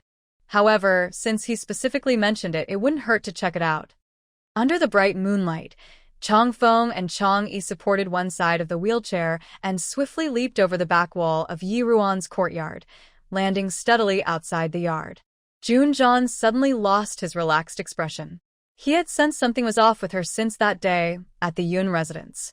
He recalled the way she looked at Chang Yi, similar to how she had looked at Xiao Qi that day. That was not the expression one should have upon first meeting. At that time, she should have been infatuated with Jun Li and felt like sisters with Yi Yan. The news he had received in recent days confirmed this. But since that day at the Yun residence, she had changed. That was why he had come today to test her, but he was surprised by the outcome. Everything she said and did indicated that she, like him, had been reborn. However, her actions today puzzled him. Given her past affection for Jun Li, she should not have told him about the healer Su Mu. Or perhaps, she wanted to use the same trick again to gain his trust and eliminate him as a threat to Jun Li. A hint of mockery flashed in Junjan's eyes. Chang Feng, tell Chang Mian and Chang Ning to keep investigating Su Mu's whereabouts. Chang Feng was a bit surprised. Hadn't Miss Yi just said she would help the prince? Did the prince not trust her? Yes, Your Highness. Your Highness, On the day of Miss Yun's coming-of-age ceremony, Chang-yi said you didn't let him stop Aunt Lee from taking her own life. Jun-jeon nodded. I don't understand. Why is that? Chang-feng couldn't help but ask again. Jun-jeon remained silent, leaving Chang-feng to quiet down. What was it for, if not to prevent her from getting her way by quickly eliminating her greatest rival from the previous life? The next morning, Ban Xia was still half asleep when Dongqing came to wake her up. Miss, are you still not up? Dongqing asked in a low voice. Ban Xia rubbed her sleepy eyes and shook her head. She had been on night duty last night, sleeping on a small bed outside Yi Ruan's room, but for some reason, she had slept particularly soundly. Once she woke up, she was startled and exclaimed, "Oh no, the miss is going to get scolded by Granny Lin again." Ban Xia quickly sat up, hurriedly putting on her shoes, but then suddenly stopped, a smile spreading across her face. Dongqing was confused by her strange behavior. What's wrong? Ban Xia scratched her head and smiled. I forgot that Granny Lin has been ordered by the master to leave. That's great. From now on, no one will be around to control or punish the young lady. Dongqing thought for a moment. Granny Lin? Is she the one you mentioned before, the governess brought from the palace? Ban Xia nodded. Yes, that's her. You don't know, Sister Dongqing, but Granny Lin is very strict. She oversees everything the young lady does, from eating to dressing. If the young lady makes a mistake, she punishes her by making her copy books or hit her hands. The young lady often hurt her hands and had to write until late at night. If it weren't for the medicine she prepared herself, she would have suffered even more. Also, she knows the young lady loves to sleep in. While the madam has exempted all the young masters and ladies from morning greetings, Granny Lin insists it's improper and wakes the young lady up early to dress and go greet the madam. At that time, that cruel woman pretended to care and told Granny Lin not to be so harsh. She would often speak up for the young lady when she was punished, but now I realize they were all in it together. It's a shame the young lady used to think well of the madam and didn't want to worry her, so she endured all of Granny Lin's strictness. Ban Xia grew more and more upset, then suddenly became sad. Granny Lin would criticize the young lady every day, saying this was wrong and that was wrong. I came to be by the young lady's side 6 months before she returned home, and I know how carefree she was before, but in less than half a year since coming back, she has become quiet and feels worthless, locking herself in this house. Besides that pretentious third young lady, she has had no contact with anyone else. As Ban Xia spoke, tears streamed down her face, and she blamed herself. It's all my fault for being so foolish, thinking the young lady's troubles were just because Granny Lin was too strict, while the madam and the third young lady were actually good. I didn't see their wicked hearts. Dongqing was also surprised to learn that the young lady had lived such a life. In the past few days at the Yun residence, Yi Ruan seemed capable of anything. She not only healed her former master, but also cleverly arranged for the madam to smoothly bring them into the Yun residence. Moreover, she had even caught the housekeeper Granny Li's weakness in advance and asked the second young master to retrieve the pawn ticket from the pawn shop. Why was she so easily manipulated by others? Dongqing gently used a handkerchief to wipe away the tears at Banxia's eyes. All right, don't cry anymore. Didn't old Madam Lin get sent away? The young lady has seen the true colors of those people, and things will only get better from now on. Our priority now is to handle every task the young lady has assigned us and help old Madam Wei manage the inner courtyard so the young lady can focus without worries. You should get up too. The young lady is our master, and she can sleep as long as she wants, but we, as her close attendants, need to maintain some order. Otherwise, the other young maids in the courtyard will follow suit. Upon hearing this, Banxia quickly got out of bed and said loudly, I understand, Sister Dongqing. The young lady said Sister Dongqing is steady, so she should listen to her more. What the young lady says is definitely right. Dongqing smiled, and then heard some movement coming from the inner room. Banxia must have realized the young lady was awake, so she quickly used Dongqing's handkerchief to wipe her eyes and went in with her. Yi Ruan had actually woken up from Banxia's exclamation. She just lay quietly without saying anything, listening to them talk outside. Dongqing and Banxia had only known each other for a few days, so it was good for them to build a relationship. After all, Banksia usually treated people based on her likes and dislikes. In her previous life, she didn't like Dongqing, so she also treated her poorly, and their relationship was not harmonious. However, she didn't expect that in this new life, although her cousin didn't die, Dongqing still returned to her side. Indeed, in her previous life, besides Banksia, Dongqing was also married into the Jing Wangfu with her. Originally, the Yi family had arranged for Banksia and Baishao to accompany her, but unexpectedly, Baishao did something disgraceful before her wedding, and her aunt sent Dongqing over instead. Banksia was innocent and carefree, always listening to whatever she said without questioning her decisions, while Dongqing was cautious and respectful, with a clear mind. After marrying into the Jing Wangfu, she discovered that Dongqing was secretly communicating with Junli, and she repeatedly advised her that Xian Wang and Yi Yan were not trustworthy. Feeling displeased, she distanced herself from Dongqing and only let her do rough work, keeping her away from close service. She wondered if staying in the Duke's residence helped her avoid trouble later on. Yirwan looked at the mirror as Dongqing styled her hair. How did you and Nurse Wei adjust to life in the Yi residence after moving in? Thank you for your concern, Mississippi. Now that Baishao has moved out, I share a room with Banksia, and she has arranged it very nicely. As long as you're comfortable, if you have any questions about the Yi residence, just ask Banksia. Don't worry, Mississippi. I understand. Dongqing was skilled, and soon she had styled a beautiful hairdo. Noticing that the Mrs. complexion was dull, she didn't adorn her head with too many accessories like Baishao usually did, but simply added a jade hairpin, which actually made Yirwan look better. Banksia couldn't help but exclaim, "Wow. Sister Dongqing is really talented." Yirwan smiled at Banksia, who was staring with wide eyes. "You should learn too." Ah. Banksia frowned in distress.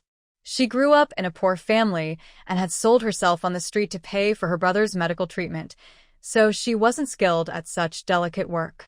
She had asked Baishao to teach her, but she struggled to learn. However, for the Mrs.'s sake, she knew she had to improve. Otherwise, like last time at the Yun residence, she would embarrass the miss when Baishao wasn't around. I understand, Mississippi.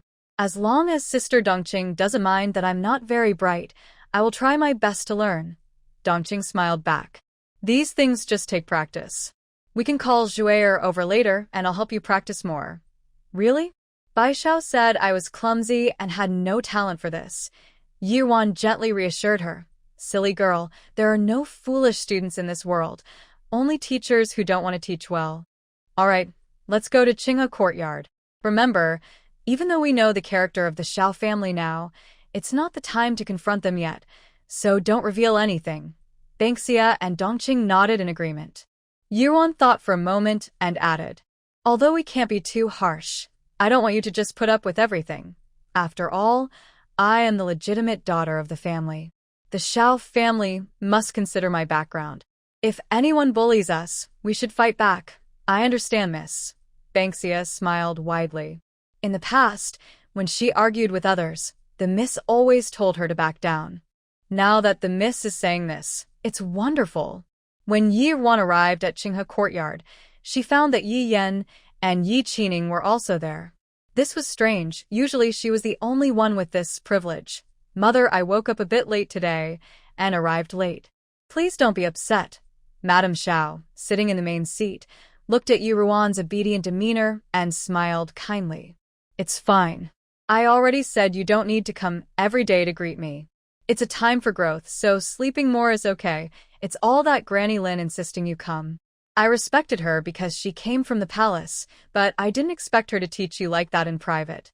Yirwan lowered her gaze and softly replied, although Granny Lin's teachings may not be entirely correct, a strict teacher produces excellent students. My manners have improved greatly, so your efforts are not in vain. Madame Lin nodded in satisfaction. She had previously felt that Yirwan had suddenly become more eloquent, even suspecting her of trying to outsmart her in front of the master. Now, seeing her act normally, she felt relieved. Ruaner is so understanding. Understanding? Yirwan scoffed inwardly but kept a calm expression, turning to Yi Qining and asking curiously, why are you here today, second brother? Don't you have to go to the academy? Yi Qining smiled awkwardly. Although he didn't spend much time with his elder sister, she always seemed to lecture him, trying to control him. Unlike their mother and third sister, who supported whatever he wanted to do. Elder sister, I invited some friends to discuss some studies, so I took leave from the teacher. Yi Wan naturally didn't believe his excuse. What could he possibly discuss with those friends? It was just Madame Xiao allowing him to be lazy. However, she had learned to be wiser and knew that strictness would only push Yi Qining further away, so she replied pleasantly. Is that so?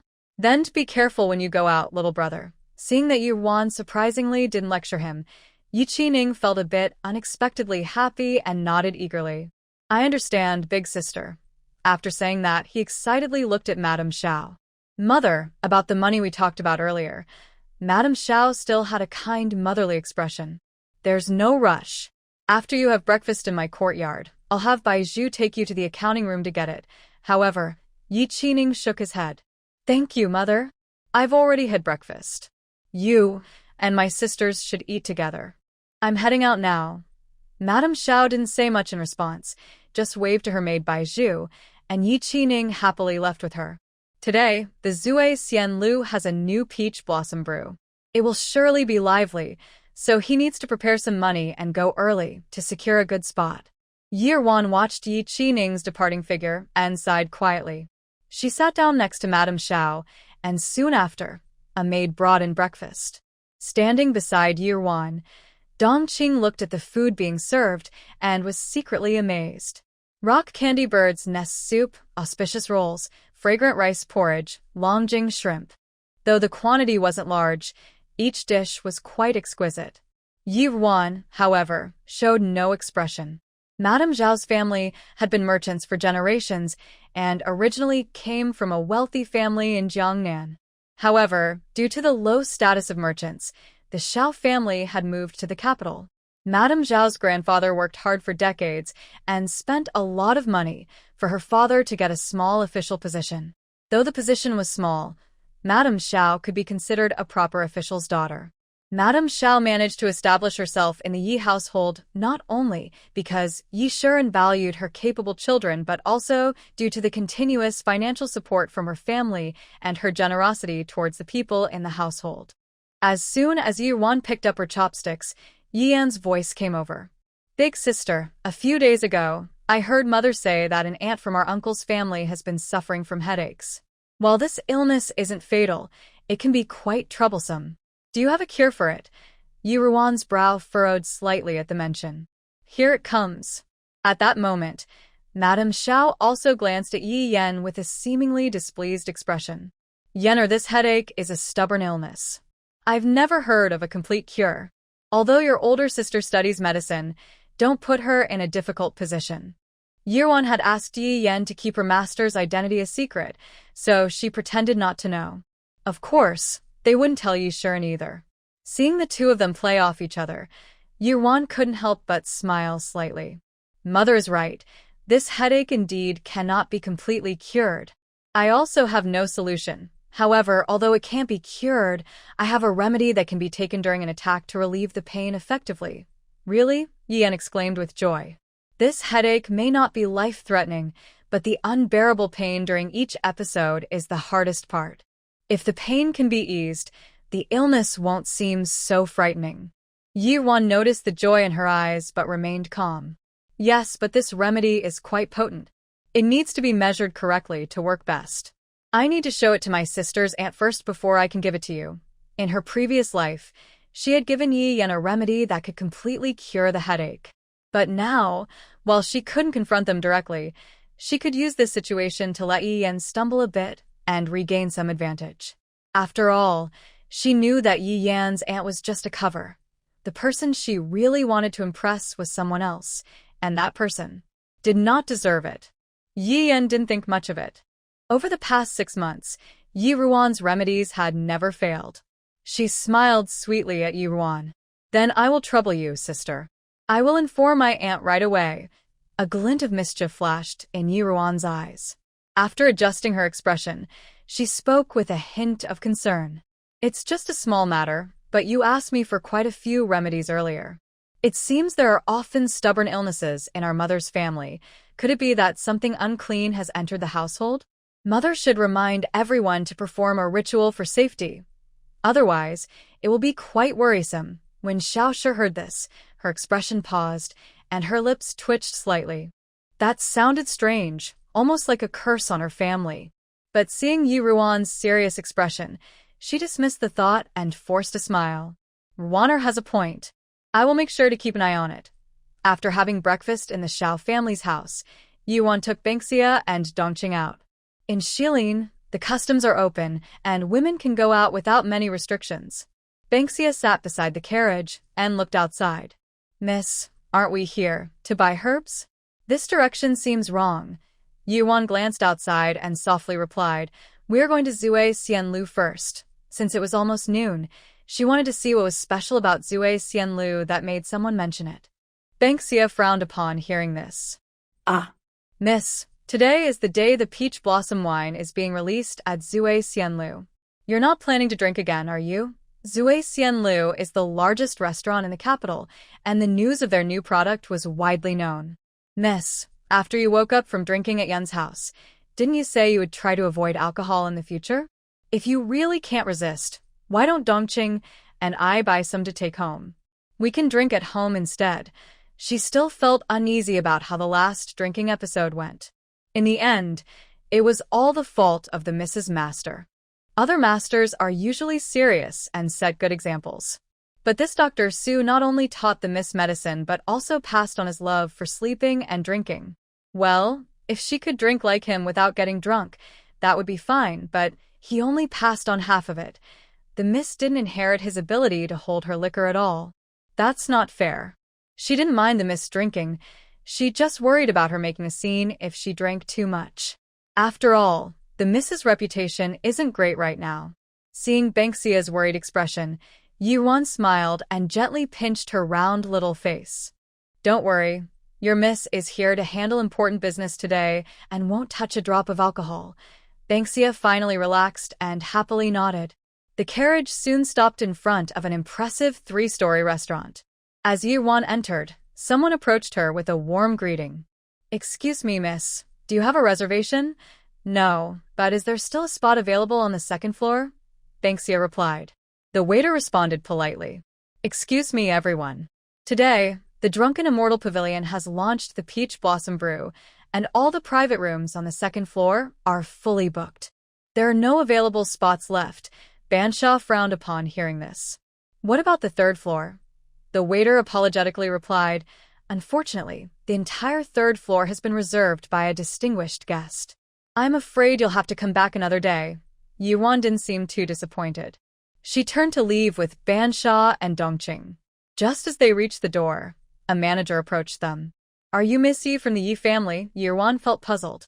Since returning to the capital and experiencing embarrassment at several banquets, she had avoided going out. She wondered how this manager recognized her. That's right, the manager respectfully said. Someone has arranged a private room for you on the 2nd floor. Please follow me. Yuan paused, as if recalling something, then nodded and followed the manager upstairs. Out of the corner of her eye, she noticed a group of 5 or 6 young men near the window on the 1st floor, laughing and chatting about something. One of them was actually Yi Qining. So, he had come here after all, despite being secretive this morning about taking money from the Xiao family. However, she didn't want to concern herself with him and continued up to the 2nd floor. Upon entering the private room on the 2nd floor, Yuan saw a woman standing by the window. The woman turned upon hearing the noise and quickly approached Yuan, greeting her with a bow. Miss Yi, you have arrived. Who are you? Yuan felt the woman looked somewhat familiar, but couldn't quite place her. The woman immediately replied, I am Chang'e, who serves beside the king of Jing. We met yesterday, and I changed my appearance for convenience. Do you remember me, Miss Yi? Yuan finally recognized her. No wonder she seemed familiar. However, Chang'e's disguise was truly remarkable. If she changed her appearance a bit more, Yuan would hardly recognize her original self. I do remember, but did the prince send you here? Yes, Chang'e answered straightforwardly. Yesterday, The young lady said she was willing to help the prince. The prince replied that since she is one of us, she should share what she knows with you. Today, the prince sent me to bring the young lady to watch a play. Would you like to come with me? Watch a play? Yi-Wan was a bit surprised, but she had come today to see what the Prince of Jing was up to, so she wouldn't refuse. Of course, I would like to. May I ask where you are taking me? Right here, in the Zue Xian building. Please wait here for a moment while I prepare, and I will come back to invite you. Yi-Wan was not shy. Then I appreciate your help. After Chang'e left, Yi-Wan sat down at a table and looked at the exquisite pastries in front of her, feeling a bit dazed. Two of them were her favorites from her past life. In her previous life, it was likely Yi Yan who told Junli about her, and he bought them to win her over, of course, to trick her into marrying into the Prince of Jing's household. As a woman who had lost her innocence, being cherished by the one she loved made her feel very touched at that time. How ridiculous that was. After about half an hour, Chang'e returned. Miss Yi, please follow me. Dongqing and Ban Xiao wanted to follow, but were stopped by Chang'e. Yi-Wan signaled for them to stay calm and followed Chang'e outside. Chang'e led Yi-Wan through a secret passage to a room on the third floor. Once inside, Chang'e took Yi-Wan to a corner and embedded a crescent-shaped iron object into the carved screen. Then, a small round hole appeared in the wall, about the size of 3 fingers. On the opposite wall, it seemed to be covered by a curtain, making everything inside somewhat unclear, but she could still vaguely see what was happening. Yi-Wan was shocked. If she remembered correctly, this Zue Xian building was secretly owned by Junli. It was used by Junli to gather information. But why did it seem to belong to the Prince of Jing now?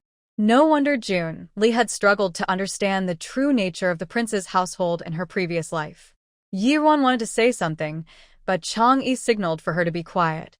After a moment, Yi-Wan heard footsteps approaching, followed by the sound of a door opening and closing. She cautiously looked toward the hole and saw a man and a woman enter the room.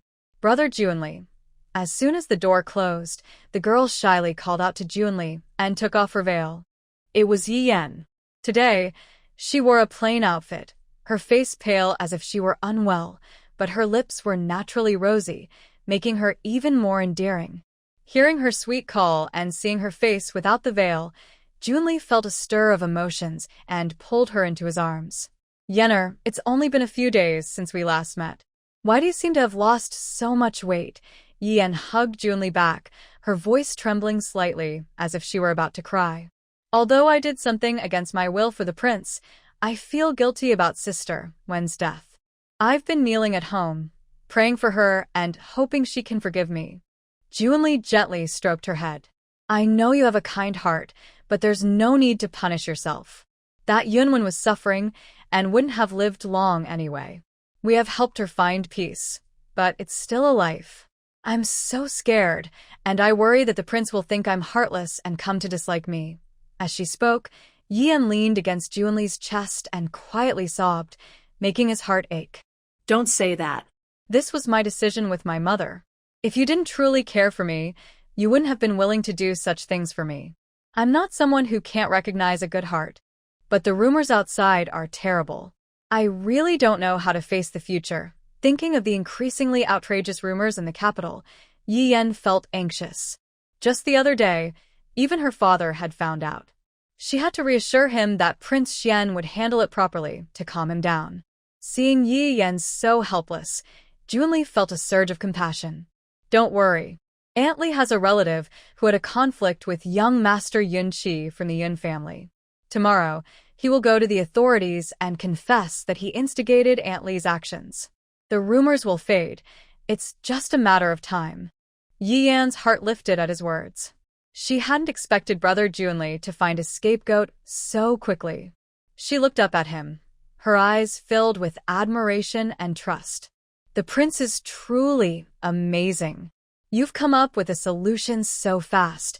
Junli looked at her beautiful face and felt a stir in his heart. He leaned down to kiss her lips. However, as soon as his lips touched hers, Yi Yan turned her head away and said softly, Your Highness, Yenner is not someone who lacks self-respect. Junli felt even more restless, but had to stop. I know. It was my mistake to be so forward with you, Yenner. Yian nestled back into Junli's embrace, but then expressed her concern. Your Highness, with Aunt Li gone, is the Empress Dowager unhappy? Junli's brows furrowed involuntarily. Yenner, my mother has chosen a new candidate for my official wife. Yian was taken aback, feeling a surge of anger. How could it happen so quickly? She continued to hide her emotions in Junli's embrace, masking the sudden fierceness in her eyes. The Empress Dowager cares so much for you, Your Highness. It's truly touching. But May I know which young lady she has chosen for you? Junli sighed softly. It is the second daughter of the Su family, Su Zijing. The Su family? Yi Yan secretly clenched her palm. She had lost her chance with a general's family, and now it was another noble family. It seemed she was just a stepping stone for others. Has Your Highness agreed? Yenner, my mother's wishes leave me no room to resist. Don't worry, even if I marry an official wife, you will always be the most important to me. Yian knew that Junli preferred gentle and obedient women. Even though she felt unhappy, she had to respond obediently. Yenu understands Your Highness's feelings and knows that my background does not match yours. As long as Your Highness holds Yenner in your heart, and I have a place by your side in the future, I will be satisfied. I just wonder how things are progressing with Miss Su. Is there anything I can help with? Seeing how understanding Yi Yen was, Junli felt comforted. With Yunwen's recent passing, my mother is concerned and won't mention it to the Emperor too soon. It may take some time. Yi Yen finally felt relieved. Thankfully, there was still time, but she needed to act quickly. Thinking this, she excitedly spoke to Junli. Your Highness, I have good news to share with you. Oh, what is the good news? Yeyan similet. I have thought of a way to win the Empress Dowager's favor. This might help the noble consort. Junli was a bit surprised. Really? Yeyan nodded confidently. Of course. At the Empress Dowager's birthday banquet, I will surely give you and the noble consort a surprise. She knew that noble consort Jia was always dissatisfied with her background, but she also knew that noble consort Jia had a concern. It was the position of empress. Although noble consort Jia had held the Phoenix Seal for many years, she remained just a consort. However, the emperor was always filial, and if the Empress Dowager spoke, he would definitely listen. Therefore, noble consort Jia had been trying to win the Empress Dowager's favor for many years, but the Empress Dowager had always been indifferent towards her. From Junli, she learned a lot about the Empress Dowager and thought of a way to gain her favor. She believed that as long as she could connect with the Empress Dowager, noble consort Jia would surely look at her differently. Seeing Yi Yan so determined made Junli very happy. He pulled Yi Yan to sit down in the room and laughed heartily. Haha, good. If it can really be like this, it is indeed great news. Come, Yi Yan, these are the new dishes from the Drunken Immortal Tower. Eat more, and don't be too hard on yourself when you return home. Yi Yan nodded shyly. Thank you for your kindness, Your Highness. Yirwan saw Junli and Yi Yan starting to chat, and was led back to the second floor by Chang'e. Reflecting on Yeyan's words, Ye Ruan understood. What happened this morning was indeed aimed at the Empress Dowager. But this time, she would not let her climb over her so easily. In her past life, she had fallen into the lake with Yi Yan and caught a cold, missing the Empress Dowager's birthday banquet. Later, Yi Yan told her that during the banquet, the Empress Dowager had a headache, and in a moment of panic, she offered the remedy meant for her aunt to the Empress Dowager. Since she had been instructed to keep her identity a secret, she had to say that she had developed the remedy herself. However, Yirwan did not understand how simply curing the Empress Dowager's headache could lead to such a high position. She remembered that a month after the Empress Dowager's birthday banquet, Yi Yan was granted the title of County Princess and often entered the palace to accompany the Empress Dowager, quickly becoming the center of attention. There must be something she didn't know about. Miss Yi, do you have any questions?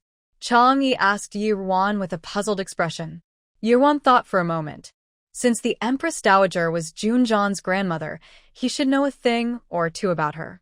So she replied, there is indeed one matter. Could you ask the prince about the Empress Dowager's life? Are there any important people, events, or items related to her? To win the favor of someone so esteemed in a short time, Yan must have done something very significant for her.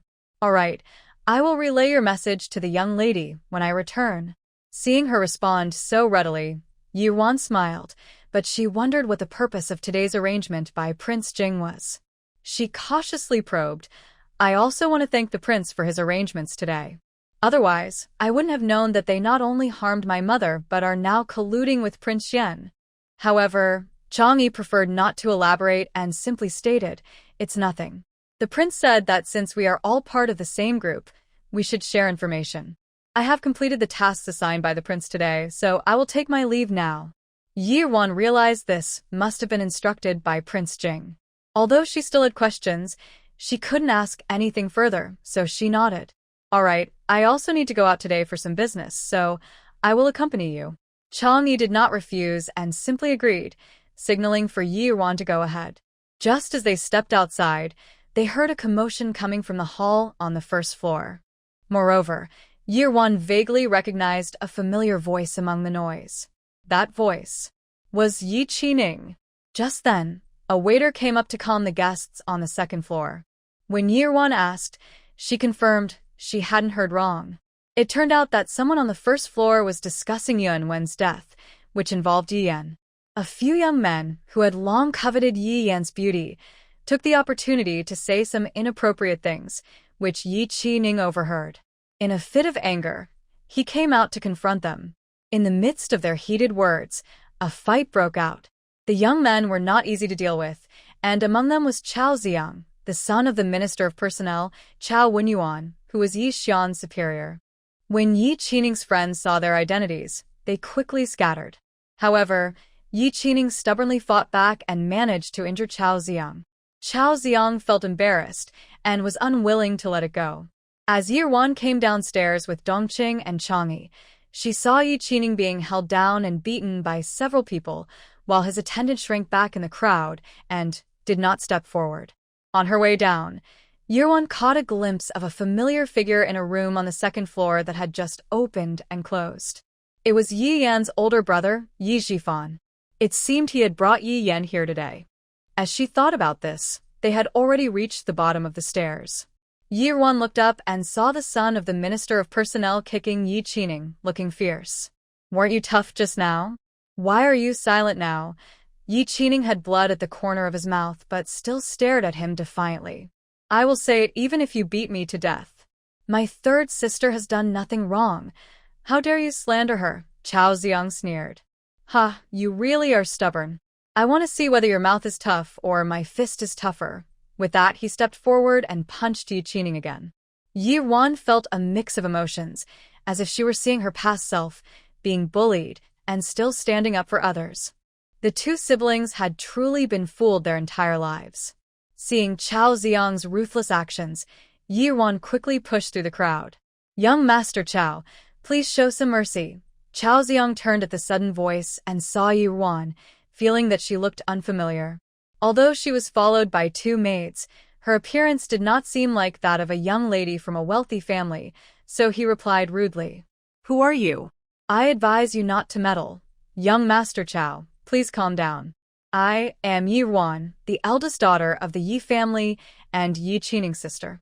I'm not meddling. Upon hearing Yi Wan introduce herself, Chao Ziang's expression turned even more disdainful.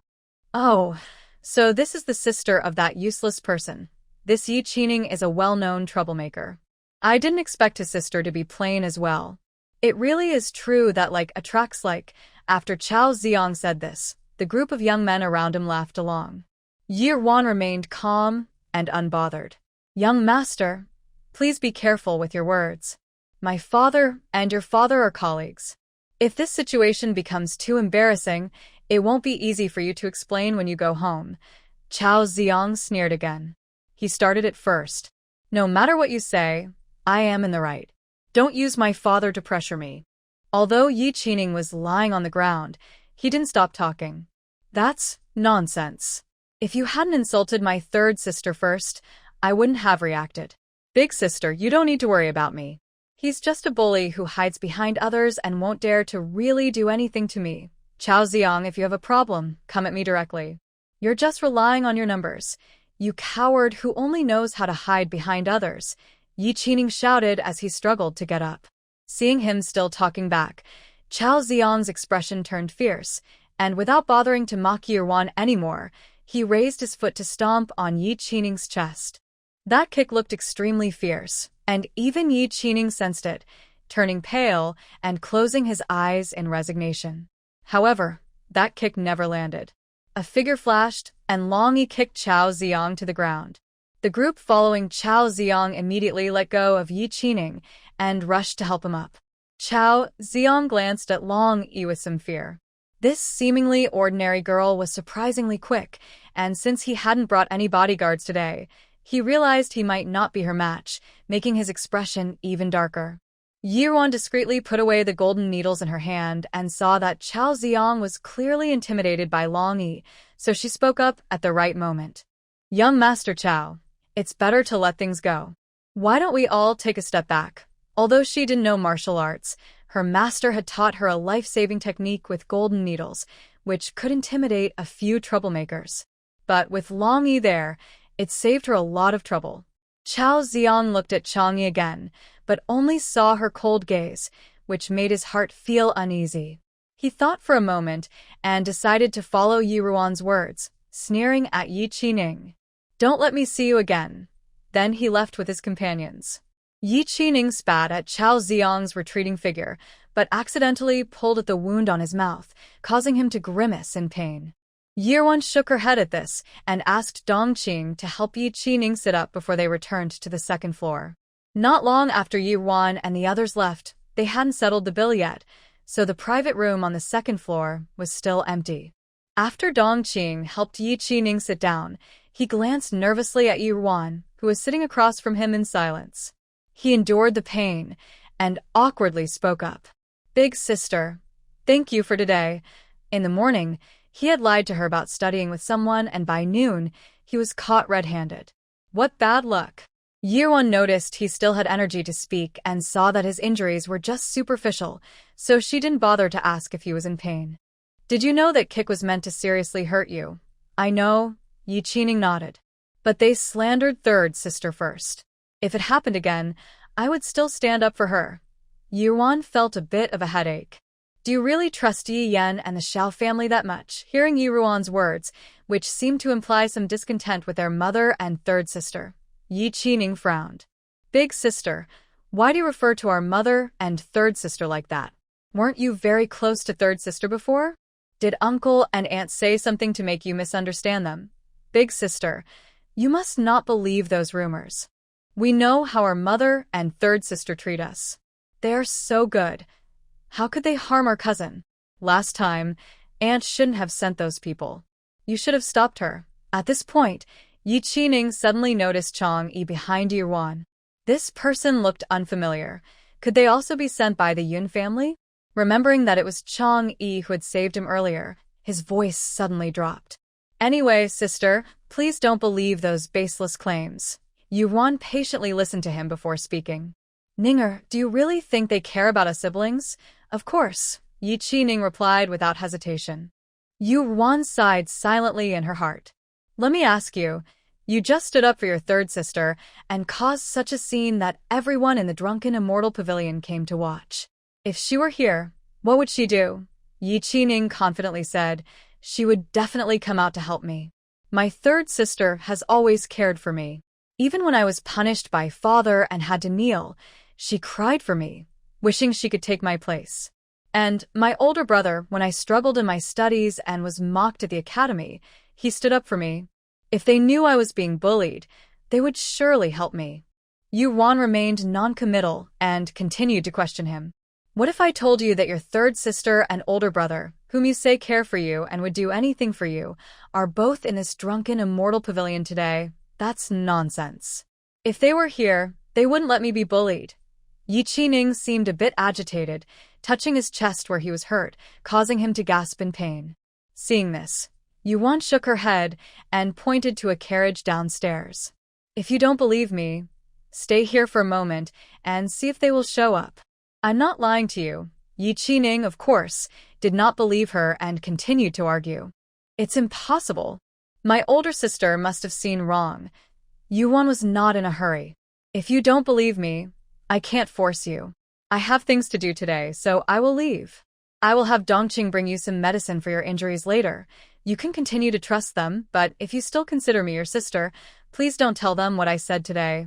Just think about it carefully. If Yi Yan truly cared for you, has she ever defended you in front of father when you made mistakes, aside from crying in front of you? If Yi Zhifan truly cared for you, did your situation at the academy improve after he stood up for you? Or did it only earn him praise from others? If Xiaoshi truly cared for you, why are her children, Yi Yan and Yi Zhifan, well known and favored by father, while you and I are looked down upon? Yi Qining opened his mouth as if to say something, but Yuan interrupted him directly. You don't need to explain anything to me, and I don't expect you to change everything you've believed since childhood right away. I just hope that after you see everything clearly today, you can remain a bit cautious and not let your sincere heart be taken for granted. Also, that servant by your side was assigned to you by the Xiao family. He often encourages you to waste your time, right? Now that you've encountered a tough situation, where is he? And where are your so-called friends? Think carefully about it. After saying this, Yuan left with Dongqing and Chang'e. Yi Qining stared at Yi Ruan's departing figure, momentarily lost in thought. Big sister. Why does she seem different? The afternoon sun shone brightly, and after the commotion at the Drunken Immortal Pavilion settled, the guests began to drink and enjoy themselves again. Amid the laughter, Yi Qining sat there in a daze, looking in the direction Yi Ruan had pointed out. He thought he shouldn't doubt his third sister and big brother, but the determination in big sister's eyes made him want to believe her. Well, he would listen to big sister. What harm was there in waiting a little longer? He believed that his third sister and big brother would not show up, and then he could explain to big sister that she had misjudged them. However, in less than a cup of tea's time, two figures appeared before him. Though the woman was veiled, her eyes sparkled with joy, revealing the familiar figure of his third sister. As she was helped into the carriage by Big Brother, they were laughing together.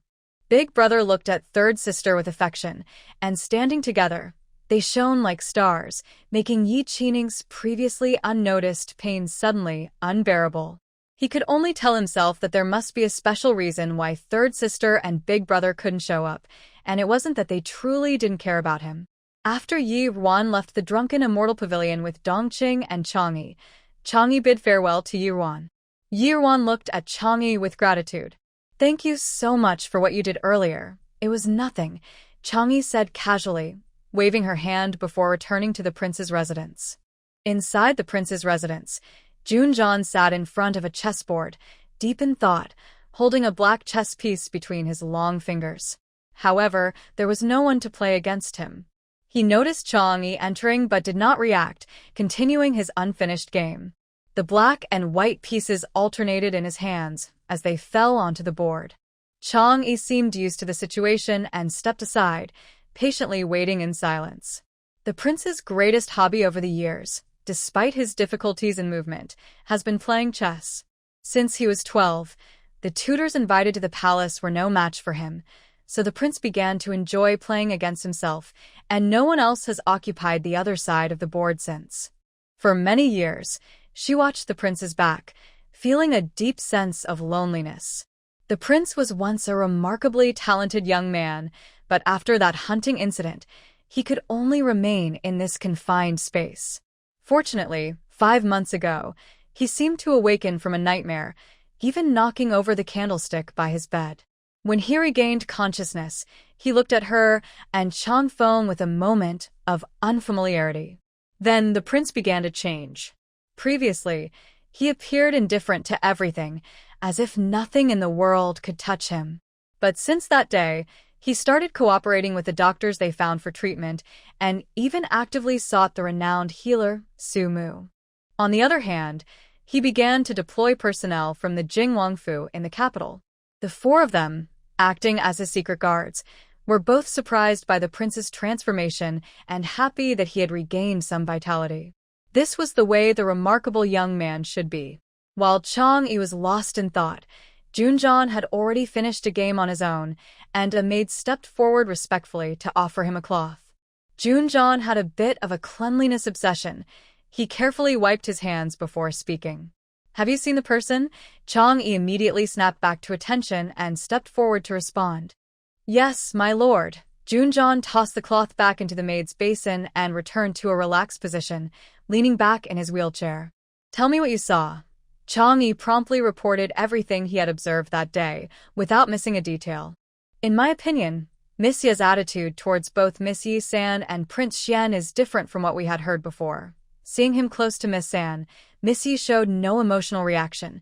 Instead, she looked somewhat disgusted, which didn't seem like someone who truly admired Prince Xian. Chang-yi noticed that his lord remained silent, so he paused before adding, "I see that Miss Ye's gaze is clear and doesn't seem like that of a scheming person. She probably isn't sent by Prince Xian and concubine Jia to get close to the prince on purpose." Upon hearing this, Junjan's eyes flashed with a hint of mockery. "Clear gaze? Her eyes can certainly deceive." Without responding to Chang-yi, Junjan ordered in a low voice, "Send someone to watch all the managers and servants in the drunken immortal pavilion, including the kitchen workers. If anything unusual happens, report back immediately."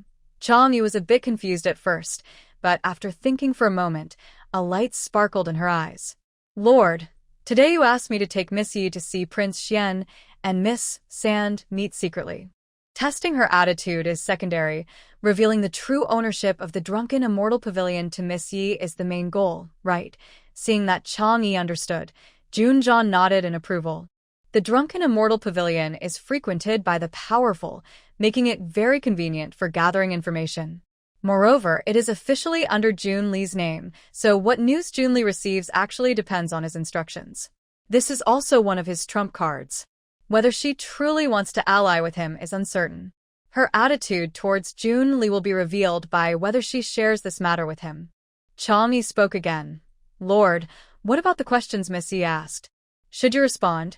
Junjan didn't think much before agreeing. "Of course, I will respond. Go get paper and pen." Over the past 6 months, he had carefully planned and secretly placed many of his own people in the court. He had also resolved never to have any ties with her again in this lifetime. But now, she had returned. Since she also carries memories from her past life, she poses a significant risk to him. If she truly has given up on Jun Li and wants to stay far away from him, knowing that the emperor might still pass the throne to him, she might genuinely seek to ally with him. Using his influence to take revenge for her, Yi Yan could seek protection, and he might consider temporarily cooperating with her. After all, he needed her master to help with his leg injury. But if she remained stubborn, Junjan frowned slightly, setting aside his thoughts. He quickly recalled everything that happened at the empress's birthday banquet and wrote down the 2 key points on paper, mixed with several irrelevant details. He already knew she was someone who had been reborn, but she was unaware of this. He couldn't be too obvious, or she might catch on. He believed she would be able to find the crucial details from the small hints of her past life. When Yi Wan and Dongqing returned to the Yi residence, several young servants from the pharmacy followed behind, carrying many items. Seeing this, Granny Wei hurriedly went to greet them. "Miss, why did you buy so many things? They're all useful. Please help me take these to the pharmacy." Yuan had set aside a room in her courtyard for her medical studies. Granny Wei immediately took the young girls, Jir and Zhuer, to organize everything as Yuan instructed. Once everything was in place, Yuan asked, "Granny Wei, please send someone to check if the second young master has returned." However, Granny Wei did not leave but quickly replied, "He has returned, Mississippi. The second young master came to Qingyu Pavilion half an hour ago looking for you, but he arrived with an injury on his face. I wanted to take him to the physician, but he refused." Yuan nodded and took a few bottles of medicine from the pharmacy, handing them to Dongqing. "Dongqing, please take these to the second young master." Dongqing immediately agreed and reached out to take the bottles, but Yuan suddenly pulled her hand back. After thinking for a moment, she changed her mind. "Never mind, I'll go with you." After all, he was her only brother, and she couldn't help but worry. Yi Qining's courtyard was very close, but it was a bit far from Yi Ruan and Yi Yan's courtyard. When Yi Ruan and Dong Qing finally arrived outside Yi Qining's courtyard, they found no servants to greet them. Yi Ruan felt a moment of confusion, but went straight inside with Dong Qing. As they reached the inner courtyard, they heard a voice from within. Yi Ruan listened closely and realized it was Madame Zhao's voice. Inside the room, Madame Zhao, along with Yi Yan and Yi Zhifan, was gathered by Yi Qining's bedside. Madame Zhao was worriedly speaking to Yi Qining. "My child, how could you get such serious injuries and not tell your mother?" "Zhifan, hurry. Go fetch the doctor from the manor." Yi Qining glanced at Yi Zhifan and Yi Yan, then declined. "Mother, it's not necessary." Big sister said she would send someone with medicine. After returning from his big sister's courtyard, he went to find his older brother, but he and his third sister had not yet returned. He planned to rest for a while and ask them about today's events during dinner. Of course, he wouldn't share what his big sister said. He couldn't let their misunderstandings deepen. Moreover, his big sister was his own sister, and he couldn't betray her. 2 hours later, Madame Zhao arrived with his older brother and third sister, likely because a servant had reported the situation. "This is nonsense. Your injuries look severe. You can't delay treatment." Madame Zhao acted like a concerned mother and ignored his objections, sending for the doctor. Seeing his mother's worried expression made Yi Qining feel comforted. "It's nothing serious, mother. They're just surface wounds. They look worse than they are." "That may be, but the doctor still needs to take a look. You're young, and if you injure your bones, it's no joke." Hearing Yi Qining mention Yi Ruan, Yi Yan's eyes flickered. Remembering the incident at the Zui Xian building, she thought she couldn't let these two become closer because of it. "Did you say that big sister would send medicine? Does she know about your injuries?" Seeing Yi Yan's seemingly innocent expression, Yi Qining had no choice but to respond. "Yes, I got into a conflict at the Zui Xian building and was attacked. It was big sister who saved me." "Attacked?" Yi Yan exclaimed, covering her mouth with a handkerchief in surprise. "Who would bully you like that?" "You must tell mother, so we can seek justice from the manor." Yi Qining's eyes darkened. Why was his third sister pretending not to know? "It's Chao Xiang from the Ministry of Personnel." Yi Yan was startled. She knew who had caused his injuries. Her brother had told her. He had seen Yi Qining arguing with someone and wanted to play the good big brother as usual. However, when he saw that the leader was Chao Xiang, he stepped back. The Chao family was not someone they could offend now, and if things went wrong, it could affect their father's future. This foolish brother was getting into trouble and could make their father unhappy. "The Chao family? This is going to be difficult," Yi Zhifan said, sounding surprised. But Xiao Shi interrupted Yi Zhifan, pretending to be angry. "Whoever it is, treating your second brother so harshly, even if it means risking your and your father's future, we must go and demand an explanation." Yi Qining listened quietly to their words. This was a familiar warm scene for him. But today, it felt different, and he couldn't shake off a sense of sadness. "Mother, it's not necessary. I was the one who started it, and the matter is settled. Let's not involve my brother and father in this." "But brother, why are you home today?" Yi Zhifan's appearance was somewhat ordinary among the Yi family children, but he was very knowledgeable. With the autumn exams approaching, the teacher had chosen a few outstanding students for special instruction, so even on his day off, he was at the academy. Yi Zhifan looked at Yi Qining and explained gently. "Today is my aunt's birthday. Yen'er and I went to celebrate with her." His aunt's house? He had clearly seen them at the Drunken Immortal Pavilion. How could they be at their aunt's house? Yi Qining felt a sinking feeling in his heart. His brother was lying to him, but he still pressed on with his questions. "Did you spend the whole day at your aunt's?" Yi Yan naturally took over the conversation, her expression unchanged. "Of course. It was quite lively at my aunt's house today. If I had known, I would have brought my brother along, so he wouldn't have gotten into trouble. My cousin caught a cricket, and I heard it's a tough opponent. Second brother would surely be delighted to see it." Yi Qining lowered his head upon hearing this and forced a faint smile. "Next time I'll go. Cousin's crickets must be very good." Most of his fun activities over the years were taught to him by his cousin, Xiao Guiqing, from his third sister's family. Seeing that Yi Qining's voice was dull, Xiao quickly scolded Yi Yan. Your brother is hurt, and you still talk about crickets. But then she changed her tone. Warner, how could you leave him alone when he is so badly injured?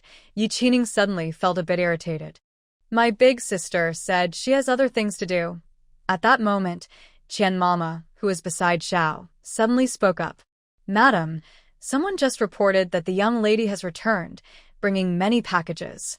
She must have gone to buy some cosmetics and jewelry for girls, which is why she didn't attend to the second young master. Xiao shook her head upon hearing this and comfortingly patted Yi Qining's hand. Your big sister is still young. It's understandable that she might not think of everything. Yi Qining merely nodded quietly. Since Xiao had sent everyone in Yi Qining's room away for punishment, Yi Ruan listened outside for a while. When the time seemed right, she entered with Dongqing. Mother is right. It was Warner who didn't think things through. Hearing Yi Ruan's voice, Yi Qining's eyes brightened, and he looked up at her. Warner, Xiao was also surprised to see Yi Ruan enter, feeling a bit guilty for some reason. She wondered how much of their conversation Yi Ruan had overheard. However, these siblings were usually easy to manage, so she pushed her worries aside and adopted a serious tone. Warner, you came at the right time. We were just talking about you. You and Ninger are siblings. Since your brother is injured, as the older sister, you should prioritize him. How could you leave him to go shopping when he is hurt? Dongqing frowned upon hearing this, as she had listened to their conversation outside. Zhao's words seemed to be trying to create a rift between the second young master and the young lady. If it weren't for the young lady informing him, the second young master wouldn't have known that the third young lady and the eldest young master were also present, and he would have been unaware of their neglect towards him. The young lady's act of saving the second young master did not bring her any good. Instead, it might lead to blame. The Yi family truly has no good people. After entering with Yi Ruan, she stood behind her and spoke up for her.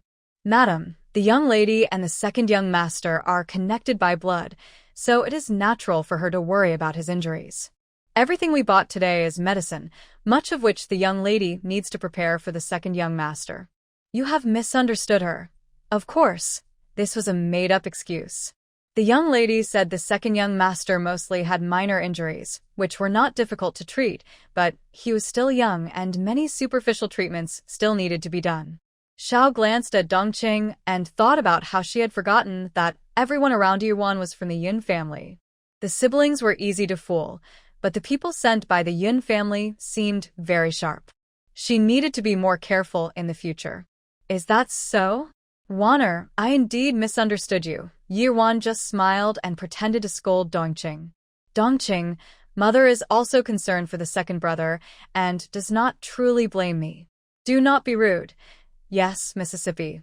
Dongqing respectfully replied and then bowed to Madame Xiao. I was just eager to defend the young lady and accidentally offended you, madam. I hope you will not hold it against me. Madame Xiao waved her hand generously. It's fine. You are loyal to your master. How could I blame you? Madam can distinguish right from wrong.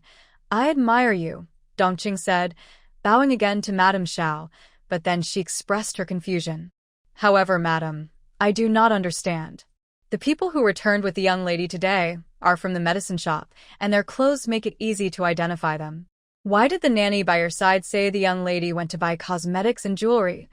If one did not know better, they might think you were encouraging the servants to stir up trouble between the young lady and the second young master. Hearing this, the nanny beside Madame Xiao slightly changed her expression and immediately knelt in front of her. Madam, the doorman only said the young lady bought many things back to the residence. It was my own assumption that led to this misunderstanding. Please punish me, madam and young lady. This matter is solely my fault, and it has nothing to do with you, madam.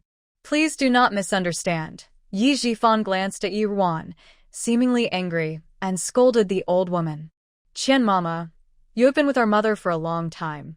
You need to be more careful in the future and not bring unverified matters to her attention. Otherwise, it will lead to misunderstandings about our mother. Qian Mama seemed very frightened and bowed her head. The eldest young master is right. I will be more careful. Xiao Shi also supported this. All right, you can go now. I will only punish you with a month's salary, but do not let this happen again. Dongqing quietly watched the scene unfold and then said, Madam is fair with rewards and punishments. After that, she stepped back behind Yi Ruan and stood straight, saying nothing more. Seeing this, Yi Ruan walked over to Yi Qining and placed the medicine bottle on his bedside. Second brother, this is external medicine. Please have someone apply it to your wounds later. There are also some internal medicines. I will have someone prepare them for you. Actually, there were no internal medicines. The master praised the external medicine she made, but since Dongqing mentioned it earlier, she had to go along with it. Thank you, big sister. At that moment, Yian came forward and took Yi Ruan's hand. I heard second brother say that there is a skilled woman beside you today. Why haven't I seen her? Second brother mentioned that she easily subdued Chao Xiang. I would really like to meet such a remarkable woman. Eldest brother said he hadn't seen her, and mother also said that she was not someone sent by the Yun family. She needed to investigate her background. What if the Yun family had sent someone to Yi Ruan's side without them knowing? They could be caught off guard at any moment. Yi Ruan casually made up an excuse.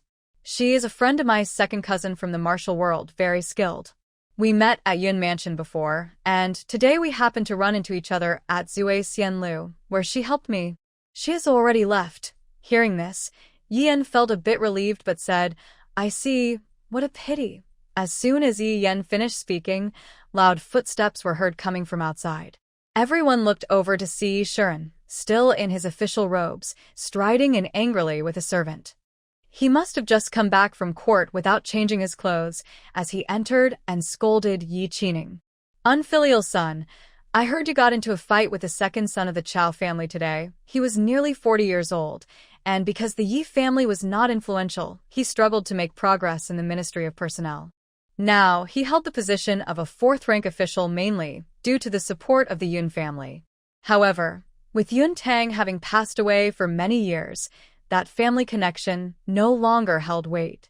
The officials in the ministry were eyeing his position, waiting to pull him down. It was bad enough that Yi Qining was not motivated, but now he was also dragging him down. Seeing Yi Qining still lying in bed without moving, Yi Shiren became even angrier. How can you still lie there? Get up and come with me to the Chao residence to apologize. Once a promising scholar, Yi Shiren was now disheartened. Although he still had some of his handsome looks, he had been tainted by the harshness of the world. He wondered if his mother would regret her choices, if she were still alive. Compared to his master, Yi Shiren had little to offer now, aside from his appearance. Father, my younger brother is injured.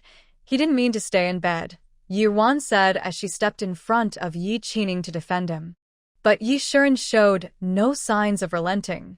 He deserves it for getting hurt. He has been causing trouble for a long time, but today he even offended Minister Chao. Does he think my position is unstable, and he is eager to push me out? Seeing Yi Shiren getting worked up, Xiao Shi stepped forward to calm him down. Sir, Ninger has realized his mistake.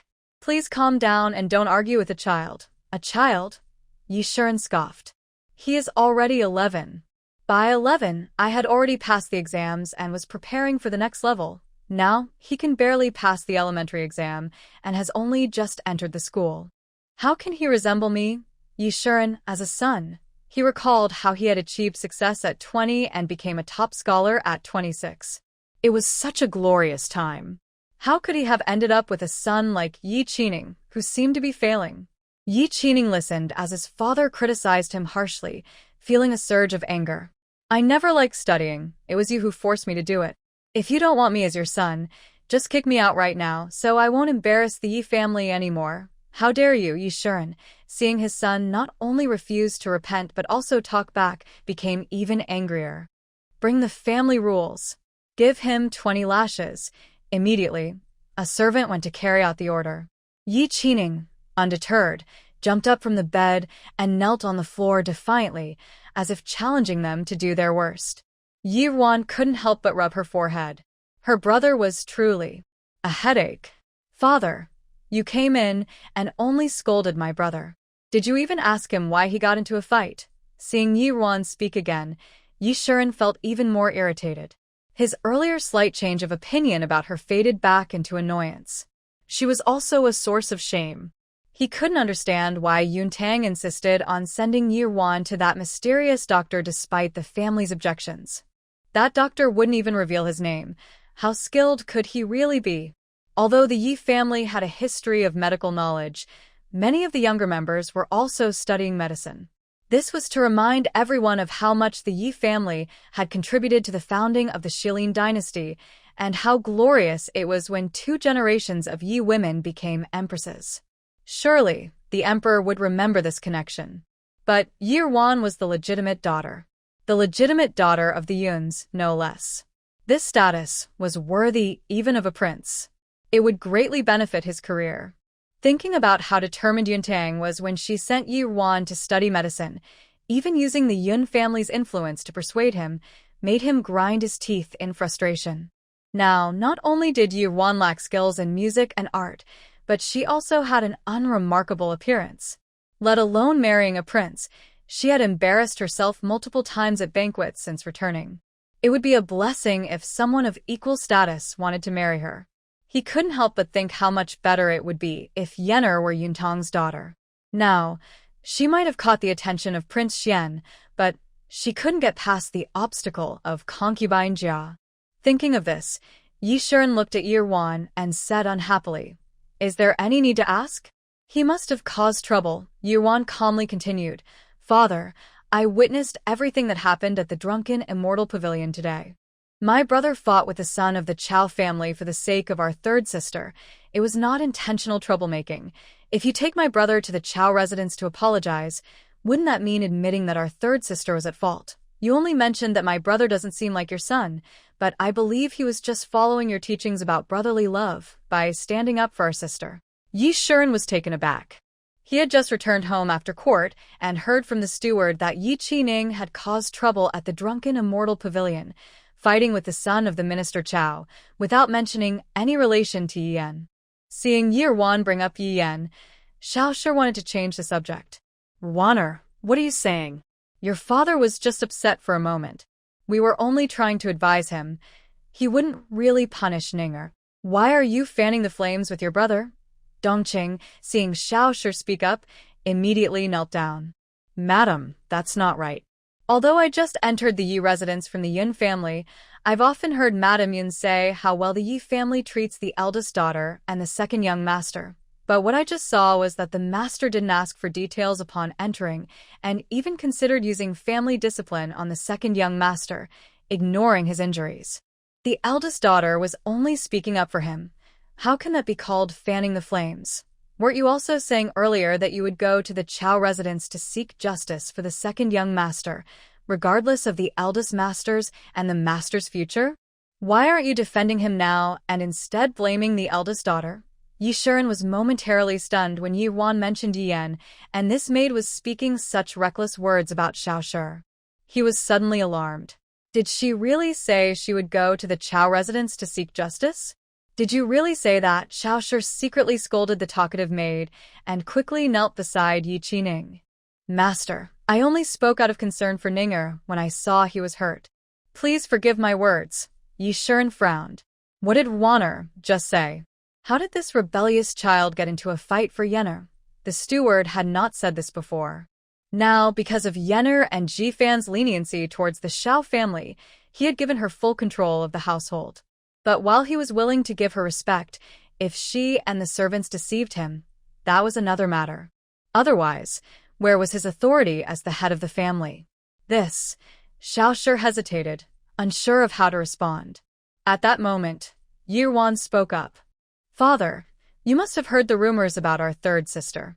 Today, that young Master Chao teamed up with a group of official sons to stir up gossip at the drunken immortal pavilion, slandering our sister and making inappropriate remarks about her beauty. My second brother couldn't stand it and got into an argument." Yi Shiren looked at Xiao Shi with displeasure. He was aware of Yener's situation, but she had assured him that Prince Xian would handle it, so he need not worry. Yet, Xiao Shi's boldness had grown. If Yener truly achieved great success in the future, would she still regard him as her husband? At that moment, a servant returned with the punishment tools and saw the lady and the second young master kneeling together, momentarily frozen in place. The second young master was mischievous, and they were used to the master calling for punishment. But this scene was a first. Yi Jifan noticed his father's displeased expression towards his mother and realized it was not about Yi Qining, but rather that his mother had crossed his father's line. He could overlook some things, but he would not allow anyone to deceive or manipulate him. Thinking this, Yi Jifan stepped forward and knelt beside Xiaoshi. "Father, today's incident started because of my second brother, and it involves our third sister." Mother, in a moment of confusion, spoke unwisely. "As their elder brother and son, I should bear the punishment for them. I will take the 20 strikes myself, hoping father will calm down and not pursue mother's and my second brother's mistakes further." Saying this, Yi Jifan walked out of the room, lying on the bench with a righteous demeanor, looking like a brother taking the blame for others. As the autumn exams approached, Yi Xian couldn't bear to hit him. Before he could even speak to stop it, Yi Jifan shouted loudly, "Father's word is law, so what are you waiting for? Do it." Today, he had to let his father release his anger. It was a small matter for him to take a beating, but it was a big deal if his father and mother were upset. However, he couldn't say this out loud. The servants of the Yi family exchanged glances, and seeing that the master did not stop them, they followed orders. When Yi Qining saw the stick come down on his elder brother, he panicked. "Elder brother, I caused this trouble. I should bear the consequences. With your exams coming up, how can you get hurt because of me? Father, hit me instead." His elder brother truly cared for him. At that moment, Yi Yan also came out and knelt before Yi Xian. "Father, my elder brother has a good relationship with Prince Xian. Please let the prince help resolve the misunderstanding with the Chao family. They won't trouble my younger brother or you anymore.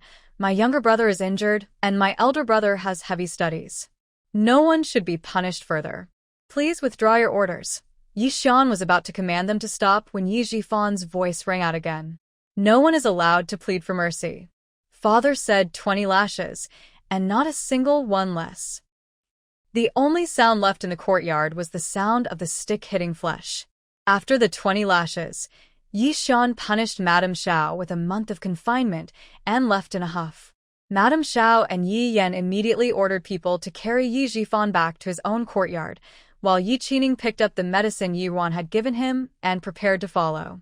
However, as he passed by Yi Yuan, he paused, looking at her with uncertainty. "Elder sister, Yi Yuan understood and simply nodded at him. "Go ahead. I'll send someone with more medicine later." Yi Qining felt relieved and hurried out. His elder sister had saved him today and defended him in front of their father, which touched him. But his elder brother had taken a beating for him. His elder sister seemed to have some issues with his elder brother, which made him feel conflicted. Fortunately, his elder sister did not stop him. Yi Yuan watched everything coldly, feeling that Yi Jifan was clearly on a much higher level than Yi Yan. In her previous life, Yi Yan succeeded, thanks in part to her supportive older brother. When everyone had left, Dongqing spoke behind Yi Yuan. "Miss, this young Master Yi is quite clever. Your father seems to favor him now. If young Master Yi passes the upcoming exam, your father might not even consider the second young master anymore." Yi Yuan frowned slightly. The autumn exam? He would surely pass. Although his ranking might not be high, being a successful candidate at 19 was rare, even earlier than their father. In terms of studying, Yi Jifan had clearly inherited their father's talent well. When Yi Jifan passed the exam, Yi Yan was favored by the empress and became a county princess. The Yi family hosted a grand banquet, and their father and the Xiao family were very pleased. Many wanted to marry their daughters into the prestigious Yi family. Thinking of that scene, Yi Yuan couldn't help but chuckle softly. "It's fine. My brother and I have long been without our father. As for Yi Jifan, have you heard the saying about rising high and falling hard? Who knows if Yi Yan and the Xiao family would drag him down into the mud? Would he still be as loyal and caring as he is today?" Seeing that Yi Yuan had a plan in mind, Dongqing said no more. When Yi Yuan and Dongqing returned to Qingyu Pavilion, she instructed Banksia to send medicine to Yi Qining again. After having dinner, she went to the pharmacy. The herbs bought today were mostly for creating beauty products for women. With her memories from her previous life, she was very familiar with making these items. In this life, these products would not only be for herself, but would also serve a greater purpose. To help Prince Jing, she needed to not only heal his leg, but also gather a lot of money. From her memories of Junjian, he likely looked down on such trivial things. Though he might not fully trust her now, it was better to prepare these things in advance. After finishing her work in the pharmacy and returning to her room, just as she was about to extinguish the lamp and rest, a figure suddenly appeared before her. Chang-yi? Chang-yi bowed slightly to Yi. Miss Yi, I have conveyed your message to the prince. He sent me to bring you something. As she spoke, she handed a letter to Yi. So soon, Yi felt a surge of joy and quickly took it to open and read. The letter was filled with flowing characters that filled 2 whole pages.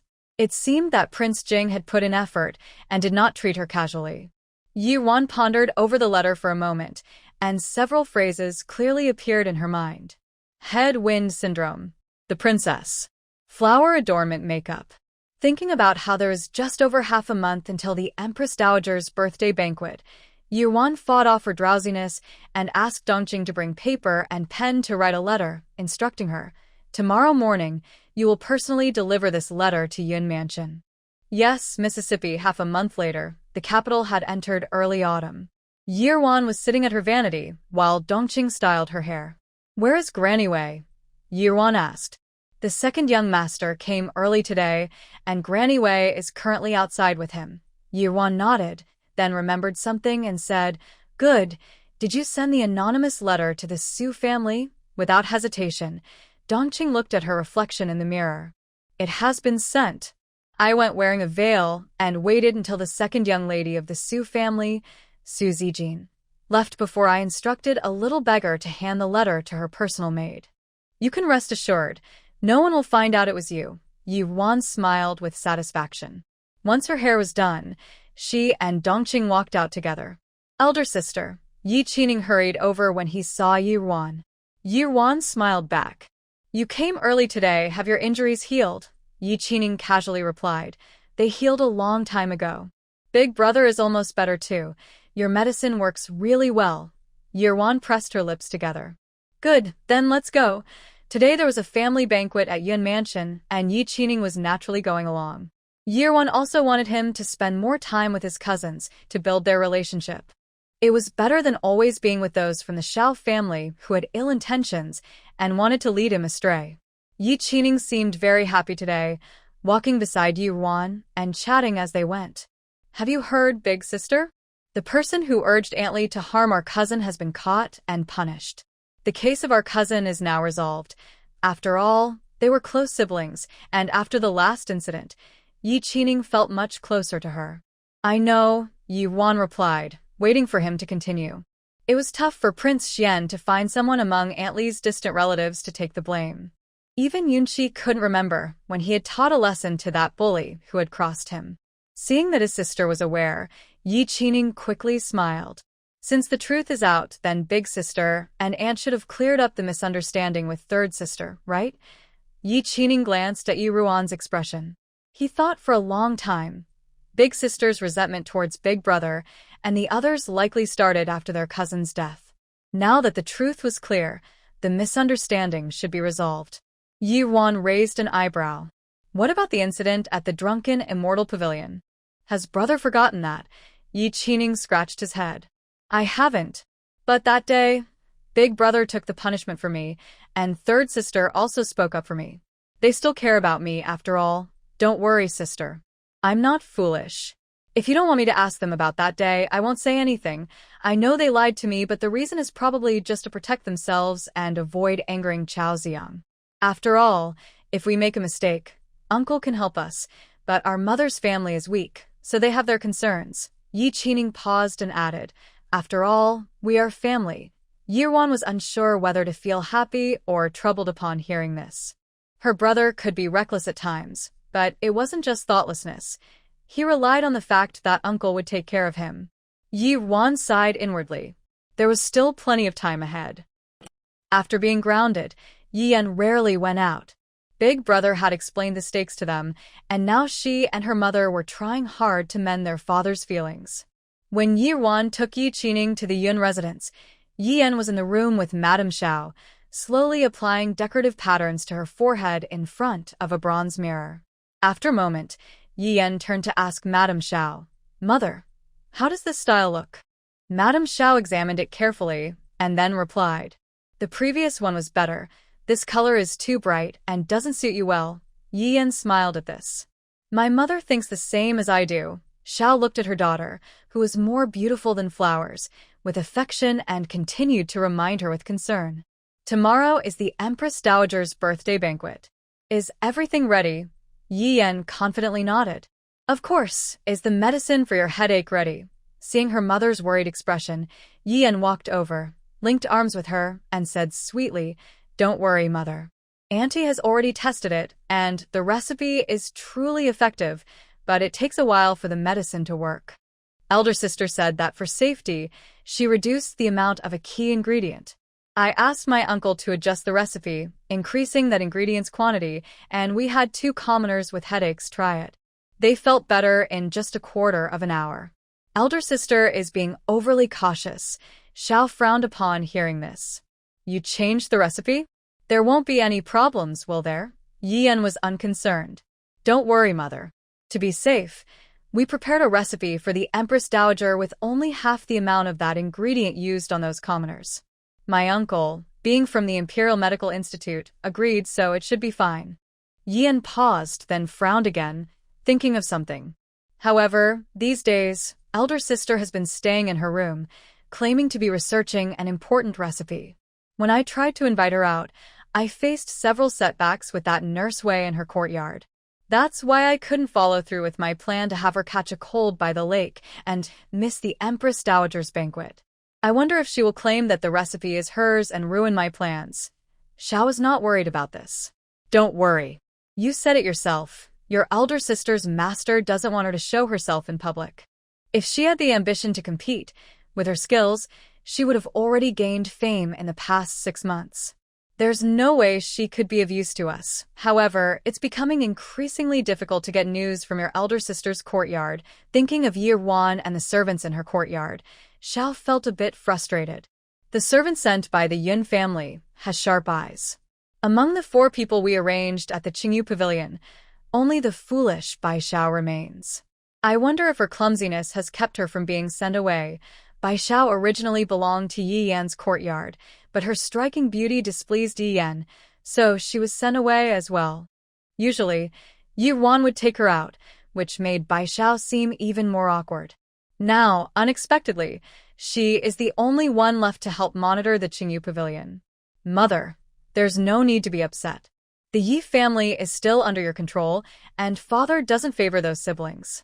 Even if the Yun family servants notice something, they won't be able to cause any trouble." Xiao nodded in agreement. "That's true. All right, let's not talk about that anymore. Your uncle has sent some fine accessories for you to try. Tomorrow, our Yenner will surely be the center of attention." Yi Yan smiled in response. Meanwhile, after arriving at the Yun family, Yi Wan sent Yi Qining to play with Yun Qi, while she chatted with her aunt and second cousin. Lin asked when she saw Yi Qining being sent away, "I see that Ninger has grown much closer to you. Aren't you going to tell your brother about your cousin?" Yi Wan paused for a moment. "My brother is simple and straightforward. He can't keep secrets. It's better to keep this from him for now. Do you have any news about the matter I entrusted to Dongqing regarding my cousin?" Yunga nodded. "You should receive news before you return to the Yi family." At that moment, Lin also chimed in. "Wanner, I heard your cousin mention this. Why do you want to revive the flower? A makeup trend in the capital. The flowered makeup was once very popular decades ago but has faded over time, and now few noble ladies in the capital wear it." Yi Wan noticed her aunt's confusion and asked, "Aunt, do you remember the current emperor's sister?" Lin pondered for a moment. "Are you referring to the late Princess Chaoyang?" "Yes, this princess had a small birthmark on her forehead, but as a lady, she loved to be charming, so she wore this flower. makeup every day to cover it. The empress loved her dearly, but the princess had a short life and passed away at the age of 12. The people in the palace, fearing to touch on the empress's sorrow, quietly stopped using this makeup style, which had once been popular among noble ladies in the capital. Now, over 30 years have passed, and the empress's sadness has likely turned into mere memories. Lin seemed to understand a bit, but not fully. And then, Yuan took a sip of tea and continued, Yian wants to use this makeup tomorrow to attract the empress's attention. Yunge had already thought of this, but he still had some questions. Just relying on a makeup style might not be enough. Yuan smiled. What if we add a girl of similar age to the late princess, who has worked hard to find a remedy for the empress's headaches, showing her admiration? Yun suddenly understood. I assume that remedy comes from your cousin. Yuan and Yunge exchanged glances and smiled, with Yuan playfully bowing to Yunge.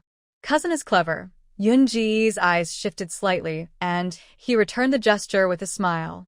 Not as wise as my cousin. Lin watched the two tease each other, and suddenly had a thought. At this moment, in the autumn banquet of the Su family, many noble ladies gathered in the octagonal pavilion to compose poetry and paint. Hanging in the pavilion were scrolls adorned with exquisite dried flowers. When the wind blew, the flowers danced gracefully. It was quite elegant and beautiful. Suddenly, one of the dried flowers landed perfectly between the brows of Su-wan, the Su family's eldest daughter. The flower was crafted into a delicate shape, with a white center and pale yellow petals, making the already refined Su-wan appear even more ethereal. This amazed the other noble ladies. At that moment, a younger girl from the Su family said, Sister, one looks so beautiful. I heard that flower hairpins were popular in the past. Why don't we try them today? The girl called Sister One playfully tapped the younger girl's nose and scolded her gently. You're the one I love the most. On the 7th day of the 8th month, the Empress celebrated her 70th birthday. As the autumn exams were approaching, all the young ladies and gentlemen in the capital were busy preparing for the banquet. Since the Empress's birthday banquet was in the evening, the Yi family first sent Yi Jifan out to take the exam. At this moment, Yi Yan and Madame Xiao were saying their goodbyes to Yi Jifan at the door. Yi Shern noticed that Yi Jifan looked a bit worn out and felt a pang of regret. He knew how tough the conditions were for the exams, and he should have stopped Jifan from taking the punishment that day. At this critical moment, what could be more important than the exam? Yi Jifan stood at the door and bowed to Yi Shern and Madame Xiao. Father, mother, this is where you should stop. Yi Shern nodded and reminded him. Is everything prepared? The exam lasted 9 days, and they would eat and sleep in the designated room, only coming out every 3 days. If anything was missing, it could affect his performance. Father, don't worry. Mother has checked everything carefully several times. Hearing this, Yi Shern glanced at Madame Xiao with relief, noticing her complexion was not as rosy as usual, likely due to his punishment. He wanted to ease Yi Jifan's mind, so he said to Madame Xiao, Since there is a banquet in the palace today, your confinement is lifted early. Madame Xiao pretended to be touched. Yes, my lord. Yian was also happy that her mother's confinement was lifted. She stepped forward and said to Yi Jifan, I hope you'll soar to great heights from now on. Yi Jifan knew that today's plan was also Yi Yan's idea, and he looked at her with meaningful words. Today, you too, sister. Yi Yan smiled genuinely at him, and at that moment, Yi Qining rushed out with Yi Wan from inside. Big brother, I'm glad you haven't left. Yi Qining, slightly out of breath, interrupted the warm scene. Yi Shern frowned slightly. Speak properly. Why are you so reckless? Yi Qining ignored Yi Shern, took a deep breath, and handed a sachet to Yi Jifan. Big brother, this is a sachet made for you by big sister. Yi Xian responded harshly. Foolish. Your big brother is going to take the exam. Why would he need a sachet? Seeing this, Yi Wan had no choice but to step forward and explain for Yi Qining. Father, there are many candidates at the autumn exam, and they can't avoid mosquito bites. This sachet contains honeysuckle, mugwort leaves, patchouli, mint, poria, and several other herbs that are very effective at repelling mosquitoes. Her cousin was also attending the exam, and yesterday she had given him a sachet when she visited. This clueless younger brother saw it and insisted she make one for him too. After much persuasion, she made one for him, only to find out he wanted to give it to Yi Fan. And he was using her name. If she had known, she would have rather fed it to a dog. Hearing this, Yi An's expression softened a bit. Yi Fan smiled as he accepted the sachet and thanked Yuan, though his smile didn't reach his eyes. Yi Fan was quite thin and not as good-looking as Yi Yan or Yi Ning, but he often wore a smile, giving him a somewhat gentlemanly appearance. Yuan thought he must know that when he wasn't smiling, he gave off a rather gloomy vibe. Once the conversation seemed to be wrapping up, Yi Fan spoke up. "Father, it's getting late. I'll take my leave now." Yi An patted his shoulder and offered some encouragement before letting him go. After Yi Fan left, Yi An's good mood faded. He looked at Yuan and said, "Today is your first time in the palace, so observe more and act less. If you don't understand something, just follow what Yenair does. You can't embarrass yourself in the palace." Yi Ning cheerfully responded for Yuan. "Father, big sister has greatly improved in etiquette, so you can rest assured." Yi An shot him a cold glance. "Mind your own business. Once you're in the palace, stay by my side and don't wander off." Yi An said this irritably and didn't wait for their replies before turning and entering the house. They are all so troublesome. Xiao came over and gently pulled Yuan's hand. "Ruaner, the emperor is kind. Even though it's your first time in the palace, you don't need to be too nervous. Yenair and I will be here to remind you." "Thank you, mother." Xiao smiled and said, "All right, then let's all go back to change and prepare to go. If you need anything, just send someone to tell me." Yuan and Yi Ning replied, and then she took Yan back. Once they were alone, Yuan looked in the direction where Yi Fan had left and suddenly said to Yi Ning, "Brother, how about we make a bet?" Yi Ning became interested, surprised that his older sister wanted to have some fun. "What are we betting on?" "You secretly follow Big Brother for 3 miles, and he will definitely throw away the pouch you made for him." "How is that possible?" "Sister, don't joke around," Yi Ning instinctively replied. Yuan was not upset. "Just say, if you dare, to bet with me." "All right, I'll bet." "But sister, I'm sure I'll win this time," Yi Ning said as he ran after Yi Fan. He noticed that the atmosphere between his sister and their mother was not as good as before, so he thought of a way to lighten things up. How could Big Brother throw away the gifts they prepared? The streets of the capital were bustling. Yi Ning was quite agile and blended into the crowd easily. Soon, he caught up with Yi Fan. 2 miles. 3 miles. 4 miles. Yi Fan was happy. His sister said 3 miles, and now he had followed this far without Big Brother throwing anything away. It seemed his sister was overthinking. Thinking about the banquet for the Empress Dowager that night, he planned to head back home, but Yi Fan suddenly turned into an alley. Yi Ning's heart skipped a beat, and he hurriedly followed. Then he saw Big Brother take the pouch from his sleeve and throw it directly into a wooden barrel, looking quite displeased. Yi Ning recognized the alley. It was the back door of a restaurant's kitchen, and the barrel was filled with leftover food from the guests. He heard Yi Fan's attendant ask, "The young master, there are many mosquitoes in the examination hall. If this item can drive them away, wouldn't it be a waste to throw it away?" Yi Fan coldly replied with 3 words, "I find it dirty, I find it dirty, I find it dirty." These words echoed in Yi Ning's mind as he recalled his brother's indifferent expression, which was so different from his usual cheerful demeanor. After Yi Fan left, he hurried to retrieve the sachet from the wooden bucket. Fortunately, it was still early, and the inn had not opened yet, so the bucket contained only leftover food, and the sachet was relatively clean. However, Yi Ning felt as if his heart was covered in dust. At that moment, Yi Ning was lost in thought and did not notice that someone was following him. Yi Yan returned to her room, and soon several maids gathered around to help her change and get ready. Today, Yi Yan wore a light pink ancient pattern dress with cloud-shaped designs. Her close maid, Hong Xiao, was carefully styling her hair into a hanging cloud bun. Madame Xiao sat nearby and instructed another maid. Ding Xiang, now that autumn has arrived, it will be a bit chilly at night. Go prepare a cloak for the young lady. The maid named Ding Xiang responded affirmatively. Ding Xiang and Hong Xiu were Yi Yan's two main maids, but since Hong Xiu was raised by Yi Yan's wet nurse, she was often favored more than Ding Xiang. After Ding Xiang left, Madame Xiao couldn't help but express her excitement. Your brother is going to take the exam and should do well. Although there is still the spring exam ahead, with your brother's knowledge, it's only a matter of time before he becomes a successful scholar. If you can win the Empress Dowager's favor today and get the favored concubine to agree, even if it's just for a secondary wife position, you two will support each other, and your future will be bright. Hong Xiu had finished styling Yi Yan's hair, and Yi Yan picked up a brush from the dressing table to start painting decorative designs on her forehead. A secondary wife? She wanted more than just that position.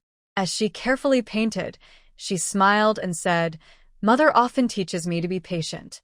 Why have you become so impatient today? Madame Xiao was not angry and continued speaking. I am happy today because I knew your father first. It's just that the Xiao family is not very influential, so I had to watch your father marry that unworthy Yun Tang as his main wife. Since I married into the Yi family, I've had to keep a low profile. But now, I am finally seeing some hope. Although she is the matriarch of the Yi family, she is still under the authority of Yi Shuren and the elderly lady who is staying at the old home in Ruiyang, so she must be careful. Even though she dislikes the two children left by Yun Tang, she can only plan quietly and cannot act against them openly. However, if Yenner and Ji Fan succeed, even the Yi family will have to respect her more, and she will no longer need to worry about others' opinions.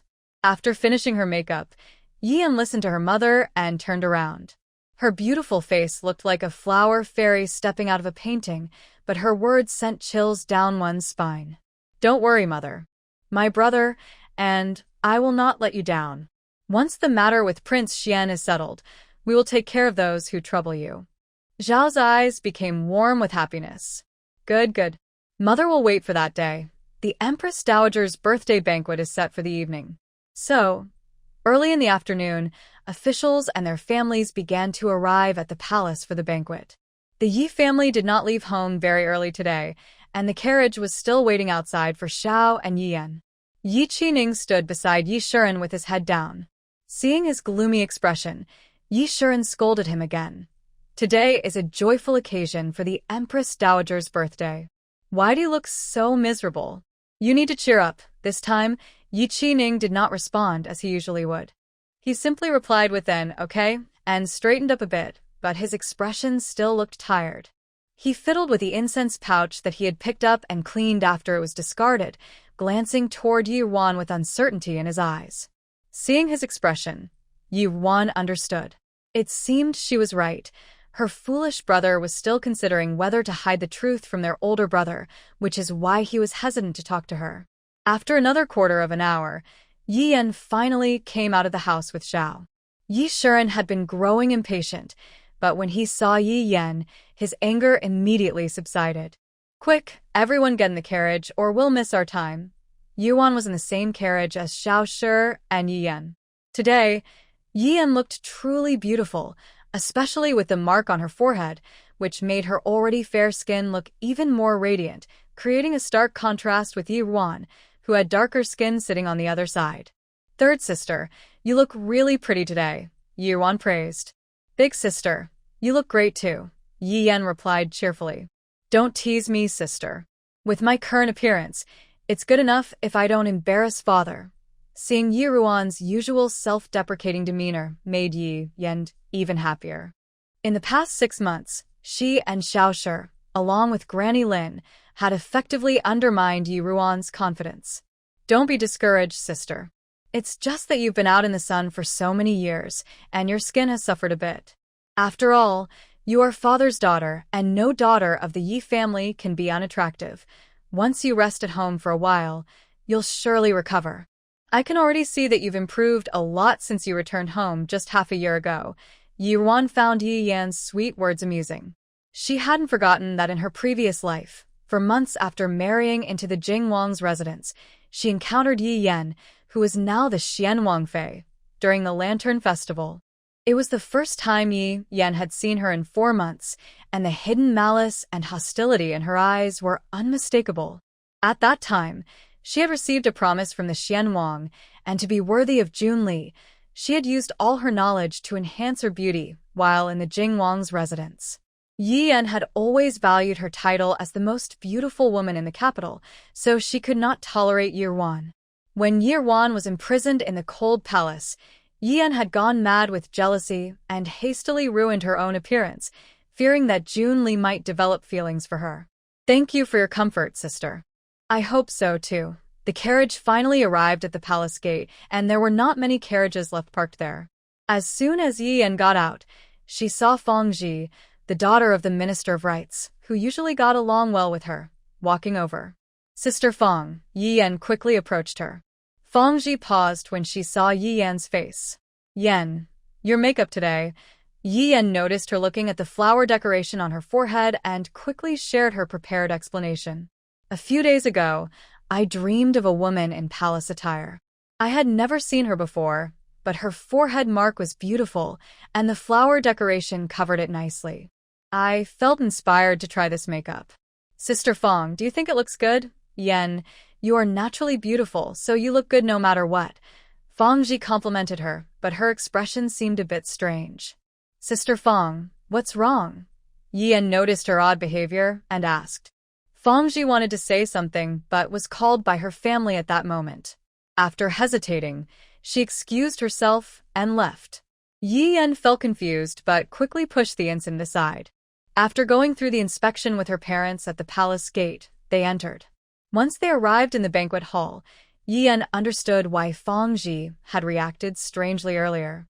The main hall was brightly lit and bustling with palace maids and attendants moving around. Although the banquet hadn't started yet, the officials and their families were chatting excitedly. However, among all the noble ladies present, Yi Yan noticed that several of them were also wearing flower decorations. Xiao and Yi Yan stood frozen in place. What was going on? Her carefully planned coincidence.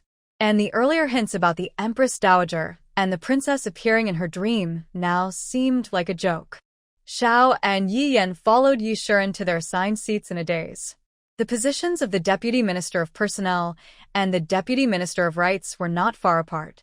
Yi Yan saw Fang Ji sitting nearby and quickly walked over. "Sister Fang." Yi Yan paused, unsure of how to start.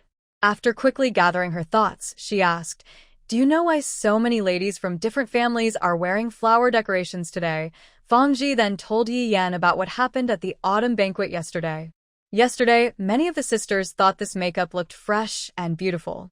Since it was the Empress's birthday banquet, we planned to come together today. As Fang Ji spoke, she noticed that Yi Yan's expression was extremely unpleasant, so she stopped talking. What was wrong with Yi Yan? Usually, she was gentle and polite. Her father was an official in the Ministry of Rights, and their household rules were strict, which is why she got along well with Yi Yan. But at that moment, the flash of harshness in Yi Yan's eyes startled her. It was as if she didn't recognize her at all. Seeing that Fang Ji had fallen silent, Yi Yan realized her own loss of composure and quickly joked, "Oh, I see. It seems I was behind on the news, thinking I was the only one with this look today. I didn't realize I was just a frog in a well." Fang Ji noticed that Yi Yan spoke calmly and pushed aside her earlier discomfort. "Even though the makeup is similar, you are still unique. Your praise makes me shy," Yi Yan replied. Yi Wan had no close friends in the capital.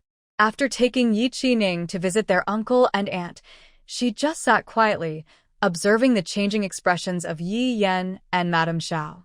When she first arrived in the capital, Madame Xiao was eager to take her out, despite her dark skin and lack of proper etiquette. Gradually, no one wanted to befriend her, and she slowly faded from the circle of noble ladies. Elder sister. After Yi Shiren finished socializing, Yi Qining leaned over to Yi Wan with a droopy head. "What's wrong, little brother?" Yi Qining hesitated, unsure how to start. "Let me guess, you lost a bet to me this morning and are now trying to find a way to back out." "I did not," Yi Qining quickly retorted loudly when he heard Yi Wan say that. Yi Shiren, sitting in front, turned around and shot him a glare, making him lower his voice again. I am not that kind of person. Just tell me what I owe you for losing, and I will accept it. He just didn't want his sister to be upset because of their older brother's actions. Although she often doubted their mother's sincerity towards them, he could see that when she was with them, she was just like usual, and she surely still cared about them. Yi Wan smiled slightly and said, Well, I hope my little brother can become my pride one day. Yi Qining was taken aback by her words. No one had ever said something like that to him before. His mother only mentioned that he was the youngest in the family, and that it was fine if he was a bit playful. When he looked at the words in the book, they seemed to come alive, like tadpoles swimming before his eyes, making him feel drowsy, so he simply let himself relax. Thinking of this, Yi Qining frowned. His big sister was really putting him in a tough spot. Sister, can we change it? Yi Qining said quietly, feeling guilty. But didn't you just say it with determination? Why are you going back on your word? That's not it, I'm afraid I won't be able to do it. How can you know if you don't try? You just need to do your best. Yi Qining nodded. To make his sister proud, he needed to study hard like his older brother and father. He gritted his teeth, made up his mind, and returned to his seat beside Yi Shiren as if he were a warrior going to battle. He took a deep breath and suddenly said to Yi Shiren, Father, I will study hard from now on. Yi Shiren looked as if he had seen a ghost. Yi Wan couldn't help but laugh softly. The Yi family arrived a bit late, so it was only half an hour before the banquet began. Everyone in the hall quickly returned to their seats. Soon, the princes and princesses arrived. The current emperor had 5 princes and 2 princesses. At this moment, everyone was present except for Prince Jing. Jun Li, ranked 3rd, sat in front of the second prince, Jun Chen, who was also a prince, and no one found it inappropriate. His authority was evident. Then, a eunuch announced loudly, The emperor has arrived. The empress dowager has arrived. Everyone in the hall quickly stood up to bow, shouting for the emperor's long life and the empress dowager's longevity. All rise. A voice that was both commanding and kind came from the center of the hall. Yi Wan stood up and looked toward the sound, seeing Emperor Shilin sitting on the dragon throne in the middle. He should be around 45 years old now, looking very healthy and strong.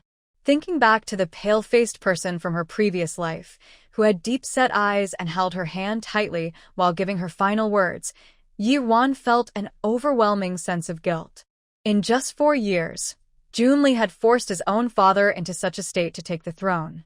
And she, although unaware of the truth, thought that the Emperor of Shilin had truly fallen ill, yet she was still an accomplice to their actions. However, she did not know what kind of poison Junli had used. It was so strange that it even deceived the entire Imperial Medical Bureau. After her rebirth, she had read many medical books, but found nothing useful. It seemed she needed to send a letter to her master to ask for advice. Her master was knowledgeable and might know something. While Yi Wan was lost in thought, the Emperor of Shilin had already raised his cup and declared loudly, "Today is the Empress Dowager's 70th birthday, coinciding with the autumn examination. I celebrate with all of you, wishing my mother a long life, hoping our Shilin scholars thrive, and may our nation prosper for ages to come." Everyone at the banquet quickly raised their cups and echoed, wishing the Empress Dowager a long life. May our Shilin scholars thrive, and may our nation prosper for ages to come. Recalling the past, Yi Wan felt a heaviness in her heart. Amidst the thunderous cheers, she drank her wine in one gulp.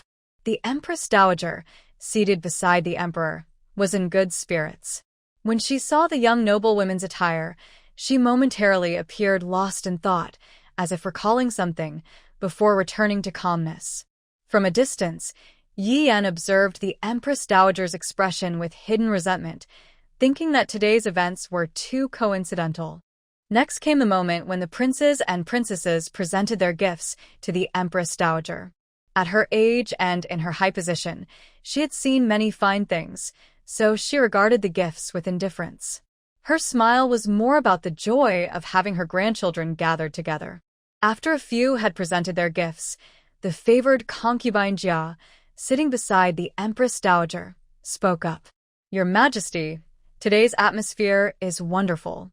You must have seen many performances in the palace. Why not let the young noblewomen here entertain you to celebrate? The Empress Dowager nodded in agreement. The Emperor had previously mentioned to her that besides the second prince who married a main consort and the fifth prince who is still young, the other princes have reached the age for marriage. The Emperor wanted to start looking for candidates in advance. These matters had already been hinted at by the Emperor, which is why so many noble ladies were dressed up today, fearing they might fall behind. Soon, the female officials in charge of today's banquet came to ask for registrations. The prepared noble ladies eagerly signed up. Early autumn had already brought a bit of chill, and Yi Ruan found it dull, so she told Xiao Shi that she wanted to change her clothes outside. Xiao Shi was currently focused on Yi Yan and had no time to pay attention to her, only telling her to be careful and not wander off. So, Yi Ruan was supported by Dong Qing as she left the main hall. As the Mid-Autumn Festival approached, a slightly imperfect moon began to take shape, casting a hazy yellow light within the palace walls. With the noise inside fading away, Yi Ruan felt much quieter around her. Ah, Mid-Autumn. Thinking back to the night in her previous life when she lost her innocence to the King Jing, it seemed to have also been during the Mid-Autumn banquet, held by Emperor Shilin to celebrate the King Jing's recovery from his leg ailment, marking the beginning of her descent into despair. That person seemed pure and indifferent. In reality, he had a great appetite. The passionate entanglement from that day became a nightmare that haunted her for a long time, making her doubt how someone so flawed could deserve the true heart of Junli. Yi Ruan shook her head, trying to dispel those sudden, unpleasant memories. At that moment, Dong Qing's voice broke the silence. "Miss, aren't you going to participate in the performances in front of the palace today?" Yi Ruan smiled self-deprecatingly. "Your young lady's greatest hobbies are sleeping and drinking. Do you expect me to perform drunkenly in public?" Dong Qing couldn't help but smile at her words. "Miss, your medical skills are unmatched in the capital. It's just a pity that you are too low-key. Otherwise, no one could mock her for lacking talent. My master once said that studying medicine is to benefit all living beings. If one becomes too famous, they will only become a pawn under power. That's why he never wanted to show himself in public, and he has asked me to do the same. If it weren't for a past connection with her mother, he would never have taken her as a disciple. However, in this life, she is destined to disappoint her master's wishes. Without those grudges, if she could live again, she would want to be carefree, like her master. But now, the skills her master taught her are some of her few advantages. Your master is a person of great wisdom. That is truly rare." Yi Ruan nodded in agreement. "It's a pity that back then, he still lost to her father." Yi Ruan walked a distance with Dong Qing and was about to return to the banquet when suddenly, a faint sound of a flute broke the silence of the night. The flute began like a nightingale's solo, soft and ethereal. After a few twists, the sound rose, creating an atmosphere of tension, then returned to a sorrowful melody. Yi Ruan felt moved and unknowingly followed the sound. When she reached a palace gate, she saw King Jing sitting in the courtyard, playing to the moon, still wearing that black brocade robe, the dark sash fluttering in the breeze. Yi Ruan never expected that those decisive hands could play such a tune. However, she only paused for a moment before wanting to leave quietly with Dong Qing. After all, they were in the inner palace, and if someone saw them, it might cause gossip. But just as they turned around, a voice called out to her. "Miss Yi, the prince requests your presence." Yi Ruan hesitated for a moment, but had to turn back, entering the palace gate with Dong Qing and greeting Junjian. "Your humble servant greets His Highness, King Jing." Junjian did not immediately let her rise but looked at Yi Ruan thoughtfully, his deep eyes scrutinizing her without disguise. "Why did Miss Yi leave upon seeing me?" Yi Ruan's heart skipped a beat, his tone. She felt as if she had done nothing wrong, so why was he upset? This person seemed much harder to deal with than in her previous life. But then again, in her past life, he had accepted her master's kindness yet treated her that way. Even after marrying her, he must have felt guilty. Thinking this way, it was not surprising that he initially allowed her to get close, but now, they were just strangers. He still held power over the Yun family, and she could not afford to offend him. A thought flashed through Yi Ruan's mind, and she immediately put on a smile. Your Highness, you are very talented. Xiao Sheng's voice is like a heavenly melody. I was drawn here without realizing it, but I saw that you were very focused, so I didn't dare to disturb you. Also, I came to the palace for a banquet today. If I stay out too long, it might cause trouble, so I wanted to leave quickly. It was not my intention to avoid you. Junjan frowned at the overly fake smile on Yi Ruan's face. After her rebirth, how had her personality changed so much? This flattery, where had she learned it? He glanced at Yi Ruan but was not ready to let her off the hook. Is that so? I thought Miss Yi was avoiding me because I hadn't responded to your promise. It had been a long time since he sent her the news from the Empress Dowager, and she hadn't replied at all, as if she had forgotten what she had said, not even sending a message to the Jing Wangfu. It could be said she was extremely negligent, so she was indeed deceiving him, and doing it so carelessly. At that moment, Yi Ruan understood why he was angry. She had been so busy lately that, although she had written to her master, she forgot to inform him. Now that he knew about Yi Yan and Junli, he would naturally suspect Yi Fu and her stance. Realizing this, Yi Ruan quickly explained. How could that be? Actually, I wrote to my master the day after you contacted me. However, my master is often unpredictable, and perhaps this time he went somewhere far and hasn't received my letter yet. Please be patient for a little longer, Your Highness. I apologize for not relaying the message to you in time. Please rest assured, if I hear from my master, I will inform you immediately. Since she had decided to cooperate with him, she couldn't let such small matters create a rift between them.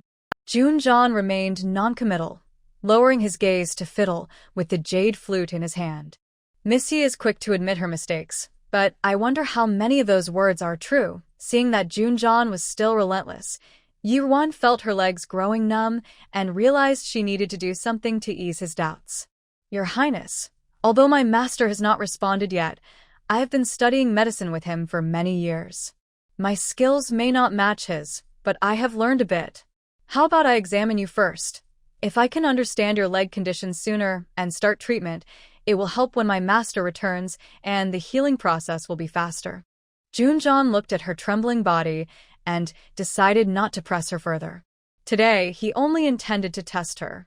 In his previous life, she had secretly come to the Duke's residence with Su Mu to treat him. She might have a way to help his leg injury. The sooner he heals, the sooner he can achieve his goals. Then, as you wish, get up. Yi Ruan immediately stood up, feeling relieved. Once her slightly weak legs regained some strength, she stepped closer and squatted beside Junjan. Your Highness, please extend your hand. Junjan did not hesitate and placed his hand on the armrest of the wheelchair. However, when Yi Ruan's slightly cool fingers touched his wrist, he felt a shiver run through him. On this moonlit night, he turned his head to look at the girl beside him, who was focused on taking his pulse. Her long eyelashes fluttered gently, and her clear eyes sparkled. When she first came to the Duke's residence to treat him, she looked at him with those same eyes and said, "Even the wild leaves can be strong. The gentle branches do not bend." Although her beauty then was not as radiant as it would later become, those eyes left a lasting impression on him. Suddenly, he thought about the spiked drink from the mid-autumn banquet in his previous life. It hadn't truly made him lose his senses. Noticing his racing heart, Junjan felt a bit restless. He had already paid a price for this. He tried to suppress his feelings, but his low voice still revealed a hint of unease. Today's banquet is meant for selecting a suitable princess consort, and I believe you have heard about it, Miss Yi. Yet, I see you do not seem very concerned. Yi Ruan continued to focus on checking his pulse and replied with a light smile. The prince must not have heard of my reputation in the capital, and as for my appearance, I cannot compare to the noble ladies here. Your heartbeat is slightly irregular, so please do not speak too much or think too hard. Upon hearing this, Junjan's expression changed slightly, and he fell silent. Yi Ruan carefully checked Yunshan's pulse. His condition was much more serious than she had imagined. No wonder the Western Lin Emperor had trouble finding famous doctors. However, she could not see the full picture just from the pulse. "May I take another look at your leg, Your Highness?" As she spoke, she reached to pull at the corner of Junjan's robe. Junjan's face darkened again, and he quickly turned the wheels of his wheelchair back 2 turns. With her hand falling empty, Yirwan looked at Junjan in confusion. Seeing his unusual expression, she realized that in broad daylight, it was inappropriate for her, a young lady, to touch a man's robe. She had been so focused on his pulse that she forgot the situation. Yirwan kilirit her troat. "I apologize for my boldness. Please forgive me, Your Highness." Junjan gently traced the flute in his hand. "There is no need to rush. Let's set a month as the deadline. If the renowned doctor has not contacted us by then, I will send someone to invite Missy again, as long as you are sincere." Seeing him say this, Yirwan stood up confidently. "Yes, Your Highness, you can rest assured that I have no ulterior motives. By the way, I have not yet thanked you in person for your help with the Empress Dowager." Junjan was not moved by her assurance. He leaned back in his chair and casually replied, "It's nothing, just a small matter."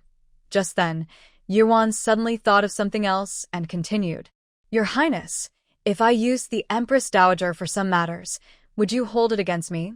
Although she did not understand why the Empress Dowager would conspire with the noble consort to harm the Western Lin Emperor and help Junli seize the throne, to Junjan, she was his grandmother. Yun Shen naturally understood her intent. Thinking of the Empress Dowager, a hint of coldness quickly crossed his eyes. "I have no blood relation with her. Feel free to do as you wish." Upon hearing this, Yirwan's gaze shifted. He and the Empress Dowager were indeed at odds. No wonder the Empress Dowager did not want him to ascend the throne. However, even though Junjan and the Empress Dowager were not on good terms, Emperor Shilin was different. Although he was not the Empress Dowager's biological son, the current emperor was known for his kindness and filial piety. How could she treat the Empress Dowager this way and still watch as Junli harmed him? Yirwan suppressed his doubts. "I understand. I will take my leave now," Junjan agreed. As Yirwan left with Dongqing, she realized they had just entered the late Empress's palace. Since the late Empress passed away, no one else had stayed there. Yirwan sighed and returned the way she came, reminding Dongqing, "Dongqing, please do not tell Uncle and Aunt about my interactions with Prince Jing." Dongqing nodded in agreement. In fact, it was unnecessary for the young lady to say anything. Madame Yun had already instructed her that since she was in the Yi household, the young lady was her only master. Unless the young lady was in danger, she would not speak out of turn. When Yirwan returned to the banquet, a female official was announcing that the next performer for the birthday celebration was the 3rd young lady of the Yi family, Yiyan. Yirwan sat back down at her seat, unnoticed by anyone. She then looked up and saw Yiyan in the center of the hall. She had changed into a white dress, her figure graceful, and her dark hair flowing. In the hazy moonlight, she seemed to have stepped out of a dream. She respectfully bowed towards the Empress Dowager and spoke softly. "I am Yiyan, and today I have prepared a dance, the Cloud Garment Dance, to wish the Empress Dowager longevity." Upon hearing this, the Empress Dowager's brows slightly moved. The Cloud Garment Dance was a traditional dance from her hometown, and she hadn't seen it since she entered the palace at 16. This 3rd young lady of the Yi family was quite thoughtful. After receiving permission, Yian stood in the main hall, and the music began to play. Her dance was enchanting, sometimes flowing like light clouds, and at other times spinning like a swift wind. With her wide sleeves opening and closing, she appeared like a fairy under the moonlight, breathtakingly beautiful. The flower ornament on her forehead was the perfect finishing touch. As the dance concluded, thunderous applause filled the hall. The Empress was quite moved, as if she saw another person's shadow in her. She remembered how Princess Chaoyang once performed this dance for her. However, she quickly regained her composure, praised Yi Yan lightly, and rewarded her with some gifts. Yi Yan felt quite unsatisfied. Junli had mentioned that this dance was often performed by Princess Chaoyang. She had originally planned for the Empress to notice her makeup and ask about it, so she could share her prepared response. But now, she only received a fleeting compliment that would soon be forgotten. As for the trivial gifts, they seemed laughable to her. What she lacked was certainly not these material things. "Thank you for your generosity, Your Majesty." Yian suppressed her displeasure and respectfully expressed her gratitude, but she did not rise. Instead, she continued, "I have heard that Your Majesty suffers from headaches. As the mother of the emperor and a respected figure in Shilin, I do not wish for you to suffer from illness. Therefore, I have studied the medical texts passed down by my ancestors day and night, and I have finally developed an effective remedy. Today, I present this formula to Your Majesty, wishing you good health and longevity." The Emperor of Shilin was overjoyed to hear this. Although the Empress's headaches were not fatal, they were a source of worry for him, especially since she was getting older and often spent several days each month unable to get out of bed due to the pain. The medicines from the Imperial Hospital initially provided some relief, but now they were hardly effective. As a son, he could only watch his mother suffer. How could he be at ease? He immediately asked Yi Yan, "Has this remedy been tested by anyone?" Seeing the emperor's concern, Yi Yan felt very pleased. "Your Majesty, my uncle works at the Imperial Medical Office. He has reviewed this remedy, and it has been tested. If taken when the headache occurs along with some techniques, the pain will disappear in just a short while. That is why I dared to present this remedy to the Empress. Please rest assured, Your Majesty and Empress." The Emperor was delighted. "Is it truly that miraculous?" At that moment, a middle-aged man dressed as a physician stepped forward. "Your Majesty, this is absolutely true. It was Yi Huayuan from the Yi family, who now worked at the Imperial Medical Office." "Well, the Yi family truly has deep medical knowledge. If this prescription can work as you just said, I will reward you greatly." The Emperor praised Yi Yan again, and then asked for the prescription she presented. He turned to her and said, "About the method you mentioned." Yi Yan's eyes brightened. "If the Empress Dowager does not mind, I would like to personally teach this method to someone close to her." The Empress Dowager smiled kindly upon hearing this. "It is rare to see such a pure heart from you. How could I possibly reject it? Please come to the palace tomorrow." Yi Yan felt overjoyed. This was the most important thing. As long as she had the chance to get close to the Empress Dowager, there was still hope. She suppressed her excitement and bowed again to the Empress Dowager.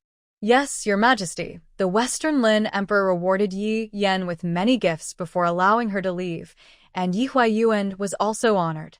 Yi Shiren's colleagues praised him for raising such a wonderful daughter, and he felt very pleased, unable to hide his smile.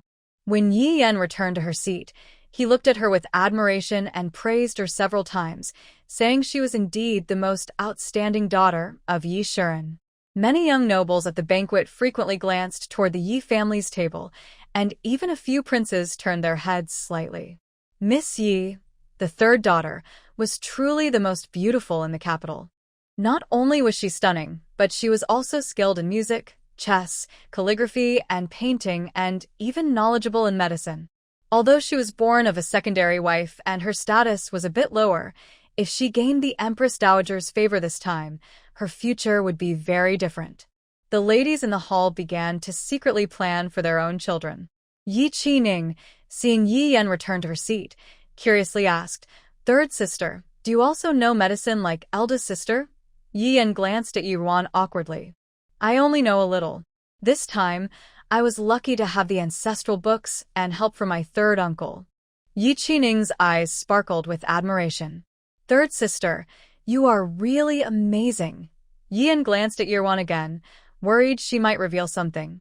"It's just good luck. I can't compare to eldest sister at all."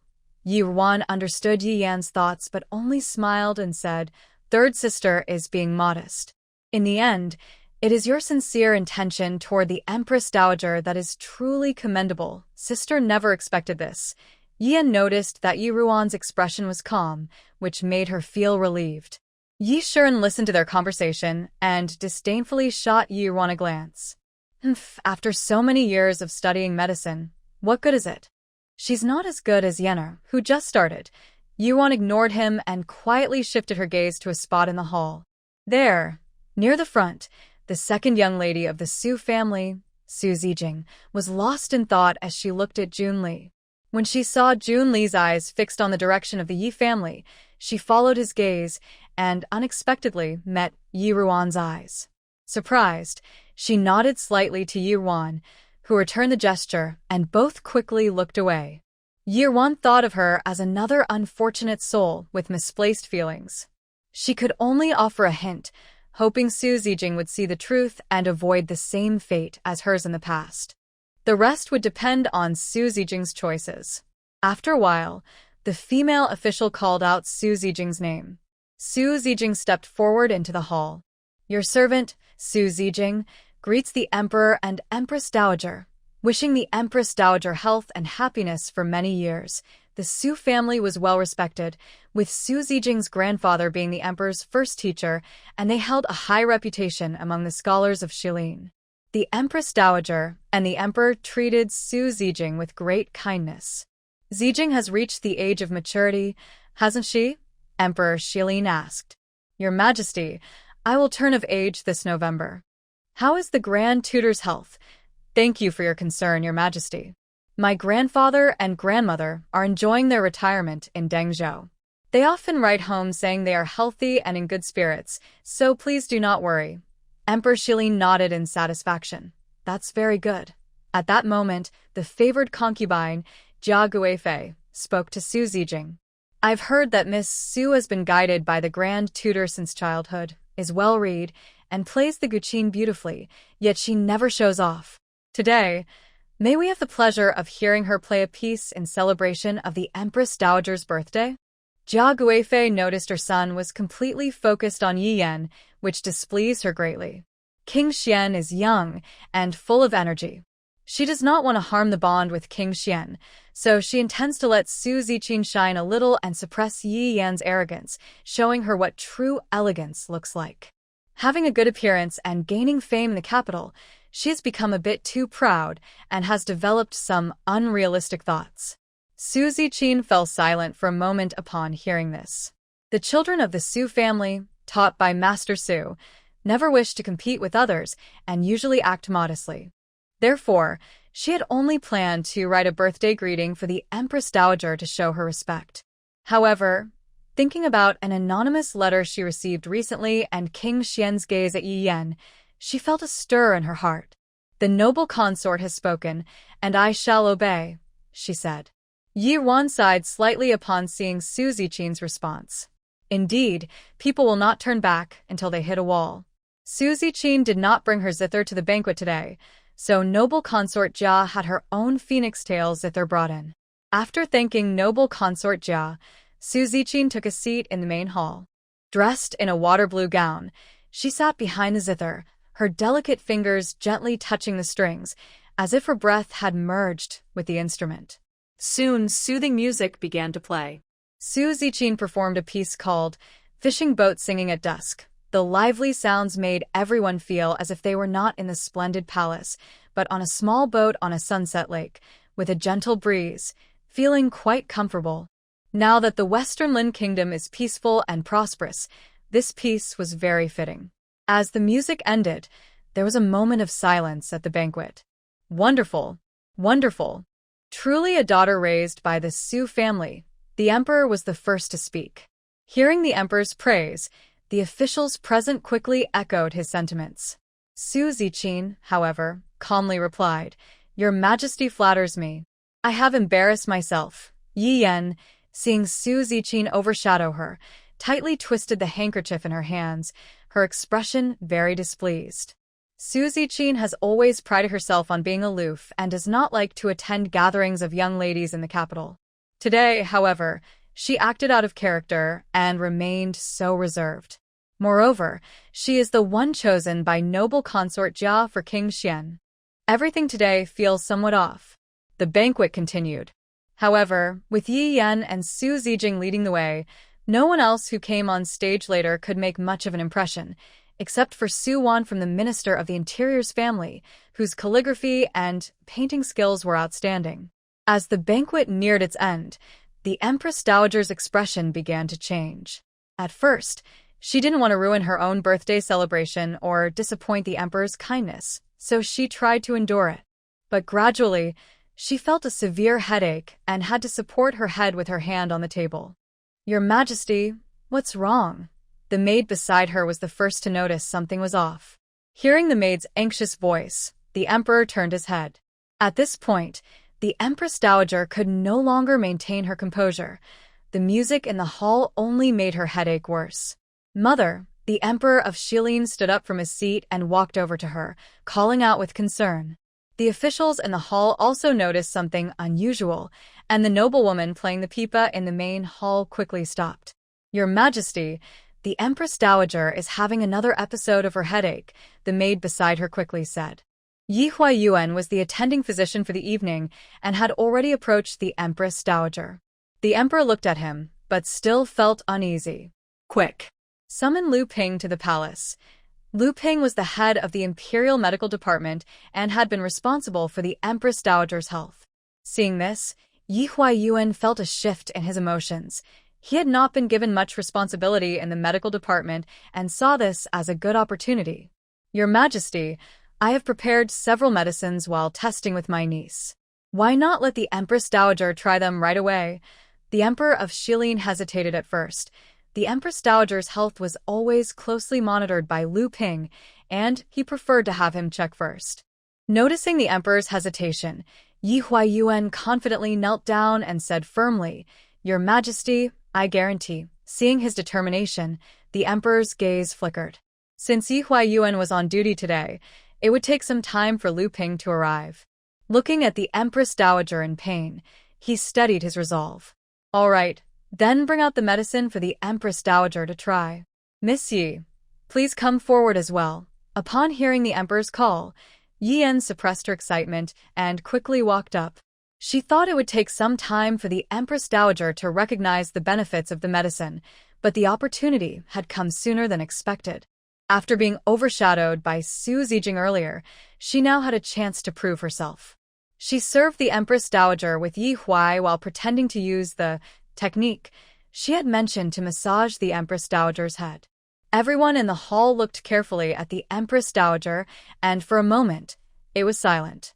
After a while, the Empress Dowager seemed to feel better, and Yi Yan quickly leaned in to ask softly, "Your Majesty, how do you feel?" The Empress Dowager had just recovered from her pain and was momentarily dazed.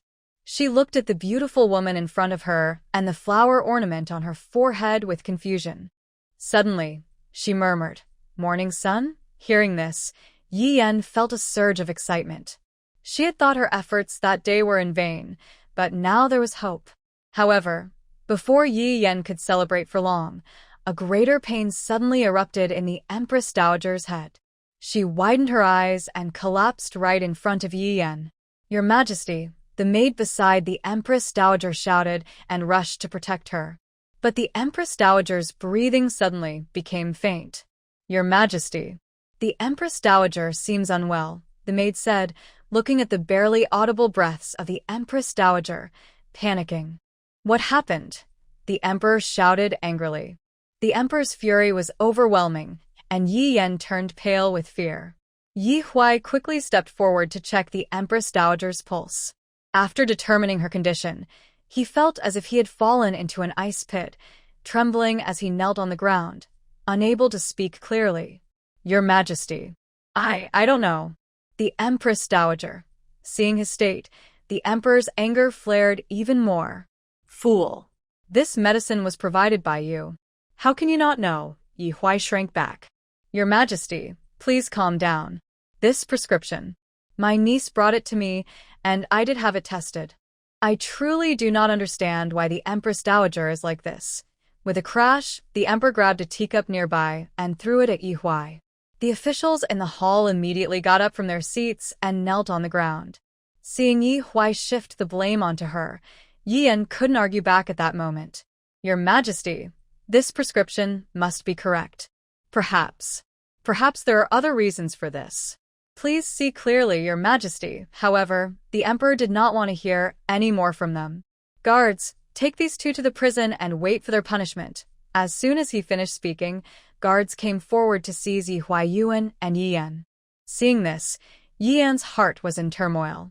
With her uncle's expression, it seemed the Empress Dowager was in serious trouble, and harming her was a grave crime. She couldn't die, she couldn't die. Yi Yan cast a pleading look at Junli, but although he saw her distress, he stood still, unable to act. This matter involved the Emperor's grandmother, a sensitive topic for the Emperor, and he dared not intervene. Feeling a chill in her heart, Yi Yan disregarded everything else, struggled free from the guards, and knelt on the ground, bowing her head to the Emperor while shouting loudly, "Your Majesty, this prescription was given by my elder sister. She is the disciple of the great healer Su Mu, and she can surely save the Empress Dowager. Please give the Yi family another chance." Upon hearing this, the Emperor raised an eyebrow and spoke to the guard who was dragging them away. Wait. Let her go. The guard obeyed and released Yi Yan, who felt as if she had been granted a reprieve and quickly ran to kneel not far from the Emperor. The Emperor approached Yi Yan and said sternly, "The disciple of the great healer Su Mu? Which elder sister are you referring to?" Yi Yan did not dare to lift her head, kneeling on the ground and looking at the Emperor's yellow robe, trembling as she replied, "Your Majesty, it is my biological sister, Yi Ruan."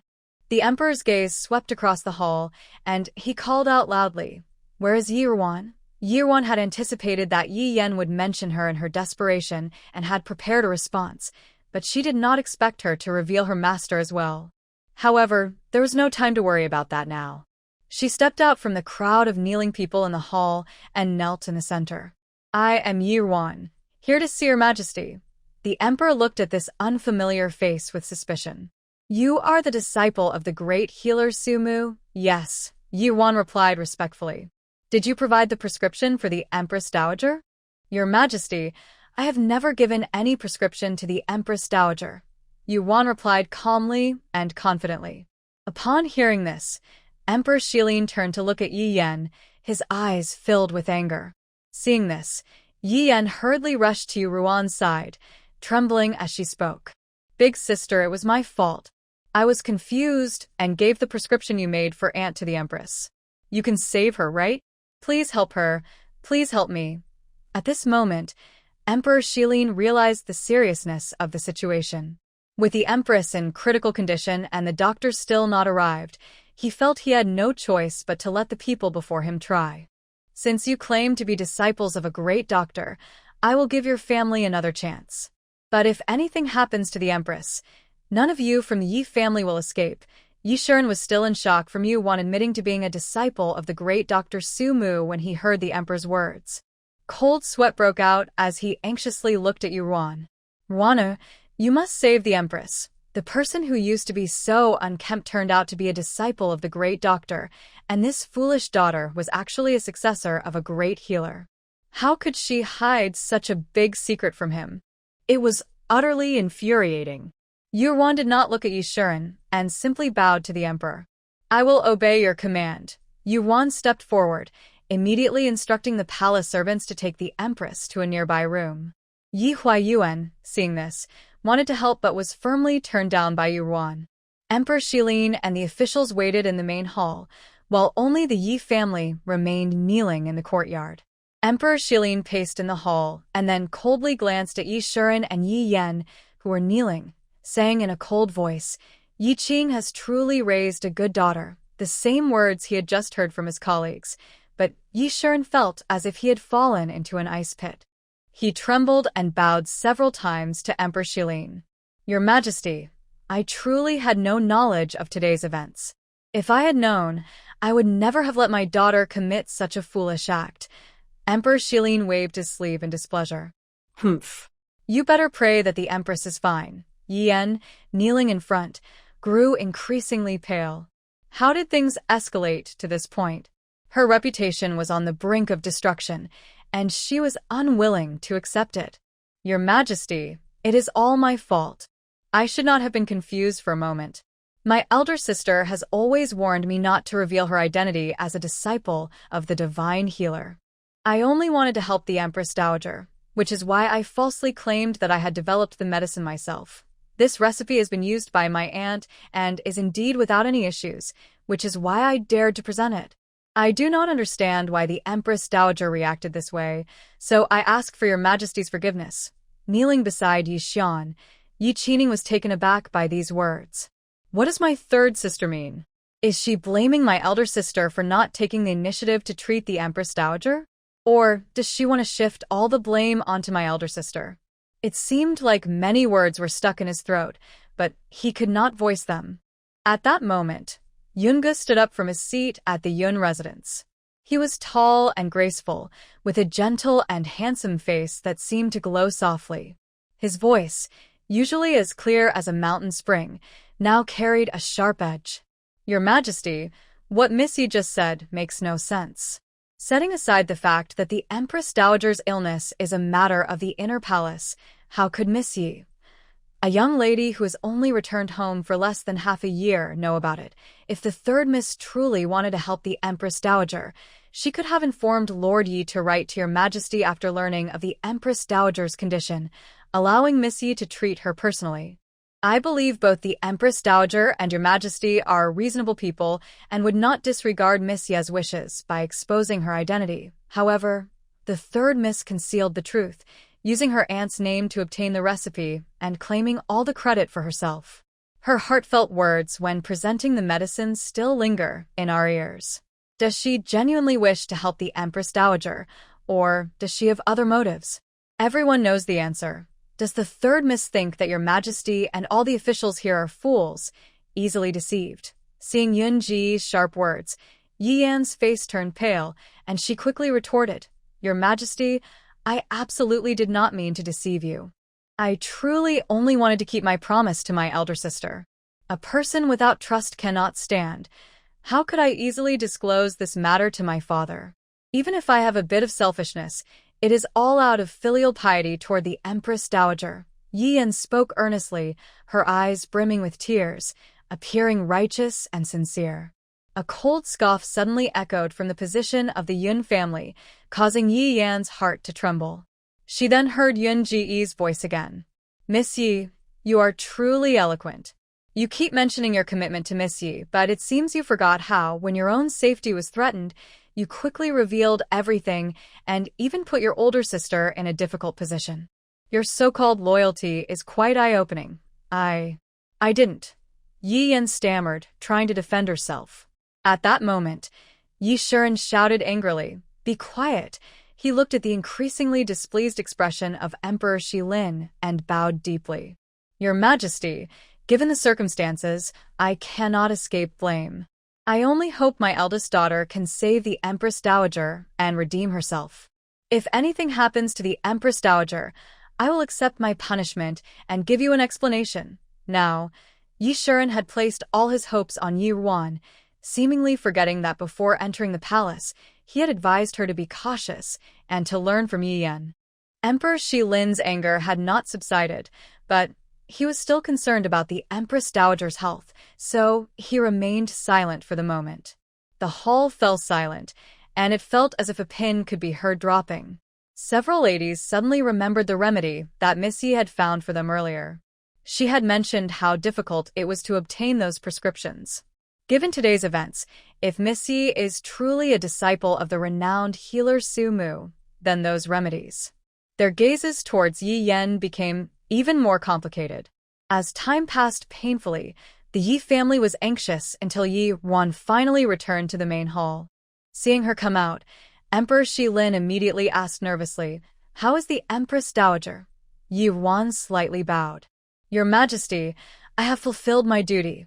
Although she did not wish to save the Empress Dowager, if the Empress Dowager were to die at Yi Yan's hands, the entire Yi family, including herself and her brother, would suffer the consequences. At that moment, the maid beside the Empress Dowager also bowed to the Emperor and, with a lingering fear, said, Your Majesty, the Empress Dowager's breathing is now steady, and she has fallen asleep. Yi Shiren breathed a sigh of relief, feeling completely exhausted. Xiao Shi wanted to help him, but was pushed away by him. Hearing that the Empress Dowager was fine, Emperor Shilin also relaxed and returned to his seat, looking at Yi Ruan with curiosity. Is your name Yi Ruan? Yes, Your Majesty. Yi Ruan is my given name. Emperor Shilin nodded and continued, Since you are a disciple of Dr. Su, why do you not want to tell anyone? Yi Ruan could not reveal that her master wanted to keep her out of the royal troubles. Your Majesty, I must obey my master's wishes. I do not know the reasons behind it. A glimmer of interest appeared in Emperor Shilin's eyes. I will ask you one last time. Are you truly a disciple of the divine Dr. Sumu? You saved the Empress Dowager today. If you admit it now, I can understand that you were eager to help your family and let your sister use the name of the divine doctor. But if you dare to deceive me now, you will face punishment. Yi Ruan respectfully bowed. I would never deceive your Majesty. Although today's events were not my intention, I accept responsibility and will not go back on my word. Upon hearing this, the light in Emperor Shilin's eyes brightened. Good. You have done well in saving the Empress Dowager, and I will reward you. As for the other members of the Yi family, Emperor Shilin's expression darkened as he paused, seemingly contemplating how to deal with them. Seeing Emperor Shilin deep in thought, Yi Yan quickly crawled to Yi Ruan's side. Sister, you prescribed that medicine for our aunt. Why did it cause problems when used for the Empress Dowager? The Empress Dowager's condition must have other causes, right? It wasn't because of the prescription. Yi Ruan looked at Yi Yan, who seemed to be in a desperate struggle, and sighed softly. Third sister, I wish I could tell you that the prescription was not at fault, but in front of His Majesty. How could I lie? Moreover, the head of the Imperial Medical Department, Lord Liu, has already arrived in the Empress Dowager's chamber. He will find out the truth, and there is no way to deny it. I had told you before that when I prescribed that medicine for our aunt, one key pain-relieving ingredient is effective for headaches, but everything has its balance. Too much of anything can be harmful. The Empress Dowager is already older than my aunt, and her long-standing condition is much more serious. Plus, she has been taking various tonics in the palace for years, making her health very delicate. When I saw the prescription that the nurse brought from the Empress Dowager, the amount of medicine was not reduced but actually increased.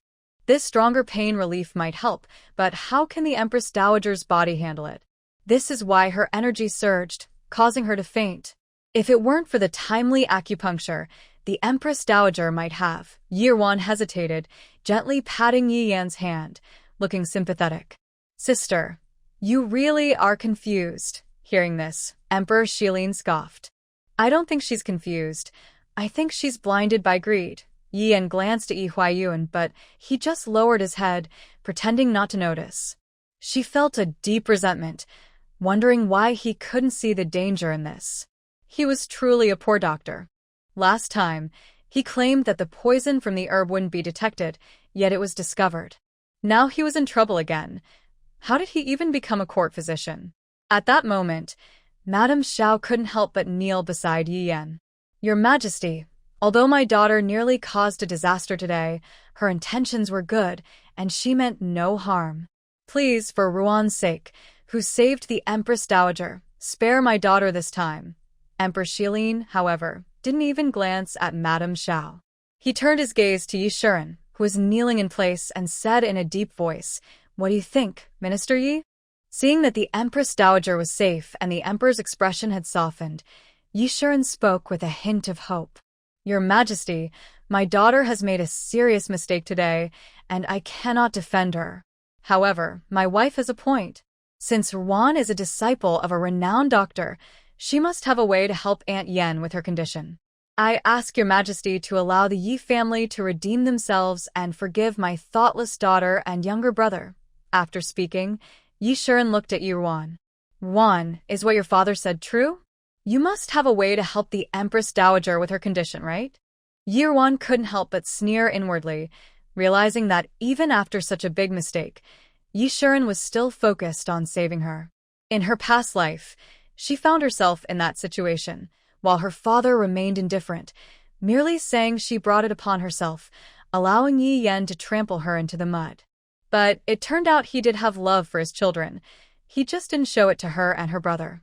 Shilin Di did not wait for Yi Ruan's response and cast a cold glance at Yi Shiren. Is this how you manage your family, Minister Yi? Today, it is true that Yi Ruan saved the Empress, but Yi Yan and Yi Huayuan disregarded her safety and put her in danger. How can you reward one and ignore the other's faults? With such unclear rewards and punishments, it's no wonder your family has become so bold. Just as Yishuren was about to defend himself, a figure suddenly appeared in the hall. Junjon entered through the main door, pushed by Changfeng, and spoke with sarcasm. Father is right. The Ministry of Personnel is the most important of the 6 ministries. As deputy minister, Lord Yi should assist the minister in managing officials' appointments and transfers, which requires a keen eye for talent. Seeing Lord Yi act this way today is truly concerning. Yishuren trembled at these words. The Crown Prince's statement was significant. He quickly bowed to Shilin Di. Your Majesty, I do not wish to show favoritism. The Yi family is a whole. When one thrives, all thrive, and when one suffers, all suffer. I believe no one can stand alone, and that is why I spoke as I did. Please see it clearly, Your Majesty. Upon seeing Junjon enter, Shilin Di's gaze softened slightly. The Crown Prince is correct. This is also my thought. The position of deputy minister should be given to someone more suitable. Whereas Chao Wenyuan, at the Emperor's command, a middle-aged man stepped forward and cupped his hands. Your Majesty, I am here. Next to him sat a young man, Chao Ziang, who had once clashed with Yi Qining. Seeing the Yi family's misfortune now brought him great satisfaction. Shilin Di's voice continued. Today, I dismiss Yishuren from his position as deputy minister. You will return and personally propose a few candidates for me to decide who will take his place. I obey your command. Chao Wenyuan was also very pleased. Yishuren had a good appearance and could read, but he was not effective as an official. If it weren't for the Yun family's influence, he would have been removed long ago. Now, the emperor had done him a favor, as he had a trusted ally in the ministry who had been there for years. After giving orders to Chao Wenyuan, Emperor Shilin turned to the pale-faced Yishuren. As for you, go report to the Ministry of Revenue. You are demoted by 1 rank and appointed as a 5th-grade official. Yishuren felt a chill in his hands and feet. He had worked hard to reach this position, and now disaster had struck unexpectedly. At his age, he had no resources to start over. Although it was just a 1-rank demotion, it felt like a huge gap. It would be difficult for him to return to the position of deputy minister in his lifetime, let alone the coveted 3rd-grade minister position he once dreamed of. However, he dared not show any dissatisfaction, fearing it would further anger Emperor Shilin. He could only kneel deeply. Thank you, Your Majesty. I will obey. Seeing Yishuren's emotion, Xiaoshi felt faint and nearly collapsed. It was over. All her hard work over the years was in vain. Her husband would surely blame her and Yener. At that moment, Emperor Shilin's gaze shifted to Yi Yan and Yi Huayuan. Yi Huayuan, your medical skills are lacking and your studies are improper. You will be exiled from the Imperial Medical Office for 5 years to serve as a military doctor at the border, treating soldiers to atone for your sins. You are not to return to the capital without summons. Seeing that Yishuren accepted his fate, Yi Huayuan could only lower his head with red eyes and accept the order. Then, only Yi Yan remained. Emperor Shilin looked at her for a moment. Being a woman, he couldn't think of a suitable punishment right away. He glanced at the favored concubine, Jia Guifei. Concubine, how to deal with Yi Yan is up to you. Yi Yan was surprised that Emperor Shilin did not directly punish her, but instead handed her over to Jia Guifei. She looked hopefully at Jia Guifei and Junli. Surely, considering her relationship with brother Junli, Jia Guifei would be lenient with her. However, Jia Guifei's expression was quite severe. Having accompanied Emperor Shilin for many years, she understood his earlier expression well. Thus, her gaze toward Yi Yan was far from kind. After a moment of thought, she spoke to the emperor. Your Majesty, this girl is ambitious and reckless. It would be better to shave her head and send her to Jinghua Monastery for 5 years of quiet reflection. This way, she can work on her character, so she wouldn't cause trouble in front of Junli in the future. Shilin Emperor was very satisfied with this method and simply nodded.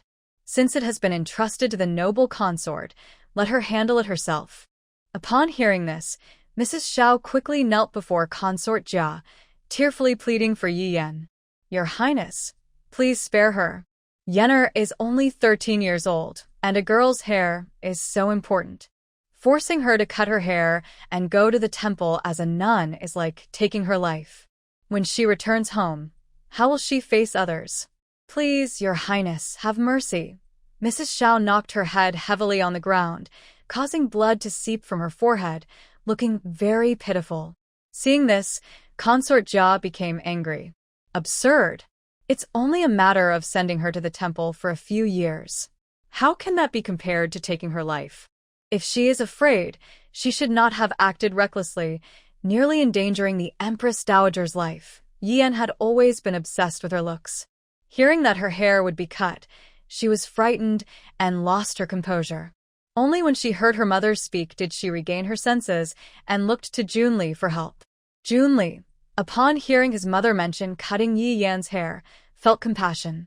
Earlier, he had held back for the sake of his grandmother, but now that she was safe, he felt he could speak up. It would be a shame to cut Yi Yan's beautiful hair. Mother, our hair is a gift from our parents. For a girl to shave her head is a great disrespect. I see that Madame Yi is also pitiful. Today is the Empress Dowager's birthday. Why not show mercy and allow Miss Yi to keep her hair while she practices in the temple? Consort Jia was displeased with Junli's plea for Yi Yan, but didn't want to embarrass him in front of the officials. She simply glared coldly at Yi Yan. Yi Yan, Prince Xian is kind. Your hair will be spared today, but remember, you go to the temple with a guilty conscience. While there, you must strictly follow the temple rules and focus on your studies. No further misbehavior will be tolerated. Otherwise, I will punish you severely. Yi Yan breathed a sigh of relief upon hearing this. Although she still had to go to the temple, keeping her hair was a small victory. She knelt down gratefully. Thank you, Your Highness, for your mercy. Seeing that the matter was settled, Shilin Emperor dismissed the officials, leaving only Yi Wan behind to discuss rewards privately. After the banquet, noble consort Jia returned to Fengwu Palace with Junli. As soon as she entered, noble consort Jia sat silently in the room, her lips tightly closed, and her body seemed a bit stiff. Junli noticed his mother's unusual behavior and cautiously said, Mother, are you upset because I spoke up for Yi Yan? She was trying to help us win over the Empress Dowager and fulfill your wishes, even though things went wrong. Please try to understand. Noble consort Jia, feeling a surge of anger with no outlet, became even more furious upon hearing this and slammed her cup down beside Junli's feet. Fool. At a time like this, you're still thinking about Yi Yan. The attendants in the hall quickly retreated upon witnessing this. Junli was startled. His mother had always been kind to him, so why was she so angry today? Mother, what's wrong? Did I do something wrong? Please let me know. Noble consort Jia's anger rose from within. Didn't you notice anything unusual when your father kept Yi Wan alone? Yi Wan? Didn't father say he would reward her? What can a small woman do to us? She can't, but her master can. Junli was taken aback. Yes, her master. The divine doctor, Su Mu. Mother. Could it be? Humph. Are you just realizing this? Have you become so comfortable over the years that you think the throne is yours without any caution? Mother, I wouldn't dare. Everything you taught me, I remember well. Noble consort Jia, still angry, retorted, you remember? I doubt it. Your mind is filled with romance, and as for the throne, you might as well hand it over to that woman's child. We could both just end it with a cup of poison. Junli quickly knelt before his mother. Mother, it's all my fault. Please don't let your anger harm your health. Noble consort Jia finally calmed down a bit. Get up. Tell me, did Yi Yan mention anything about Yi Wan to you? No, I only learned about it today. What a useless fool who only causes trouble. Today, she pushed Yi Wan in front of your father, which is like handing a knife to your elder brother. If she had told you the truth earlier, we wouldn't have been caught off guard like this. She really is someone from a small family, too focused on her own reputation. Mother, what should we do now? My brother has been injured for so many years, and even if that doctor comes, he might not be able to truly heal him. The Empress Dowager's eyes flashed with determination. Now you are worried? What can we do? That doctor is unpredictable. Your father has searched for him before, and now we can only wait. Regardless of whether that doctor can heal Junjan's leg, we cannot take that risk. If Yi Ruan really invites him, we must remove her and her allies to prevent future troubles. Have Yi Yan and the Xiao family keep a close watch on her. Report any news immediately. Tell Yi Yan this is her last chance. Otherwise, as a concubine, she will never enter the Xianwang's residence. As for the Xiao family, even without Yi Yan, she has ways to ensure they willingly provide money. Junli heard this and did not add fuel to the fire. He simply agreed. Mother, don't worry. I will make sure they handle this well. There's no need for you to be overly concerned. We have our people in all 6 ministries, and your uncle holds military power in the capital. Even if your father wants to promote Junjan, he must consider the current situation. The Empress Dowager sat down. You understand, and this serves as a warning for you. You should spend more time with the second daughter of the Su family. I see that Su Zijing is capable and thoughtful, far better than Yi Yan. What's rare is that I noticed her looking at you today with affection. The Su family is a prominent family in Shilin. Although the old tutor has retired, many officials in the court are his former students. You must secure his connections. Plus, your uncle now controls the Yulin Guards, combining civil and military power. Even if there are changes in the future, we will have enough leverage. Only then did Junli stand up. I understand. Today, I noticed that Su Zijing is not as serious and boring as the rumors suggest. She plays the piano very well. As for Yenner, her background is indeed not high, but she has said that she doesn't care about that. If he loves her a bit more in the future to make up for it, that would be enough. The Empress Dowager waved her hand. All right, it's getting late. You should leave the palace now. Yes, mother, please take care of yourself and don't worry too much, or it will harm your health. The Empress Dowager had just been a bit harsh with Junli, but now seeing that he still cares about her health, her tone softened.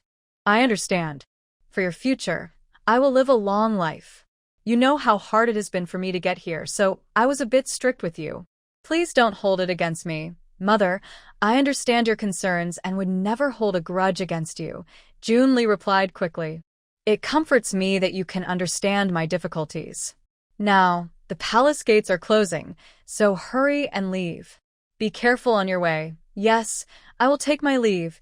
When Yi Ruan said goodbye to the emperor and left the palace, the Yi family's carriage was waiting at the palace gate. Everyone from the Yi family was there. Normally, Yi Shiren would not wait here with the family for a daughter he didn't care for. But today was different. Seeing Yi Ruan approach, Mrs. Xiao hurried over.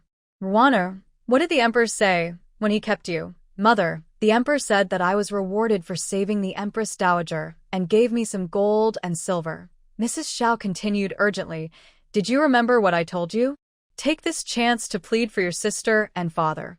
You saved the Empress Dowager today, and the emperor is kind. If you ask, even if he can't clear their charges, he might lessen their punishment. Yi Ruan hesitated and shook her head. Mother, I told the emperor everything you instructed me, but he said that once he makes a decision, he won't change it easily, so he didn't agree. Mrs. Zhao's face fell at her words. Yi Yan had just cried outside the palace gate, and now her beautiful eyes were slightly red, filled with frustration and grievance. Hearing Yi Ruan's words, sadness overwhelmed her even more. Mother, what should I do? Am I really going to that quiet temple?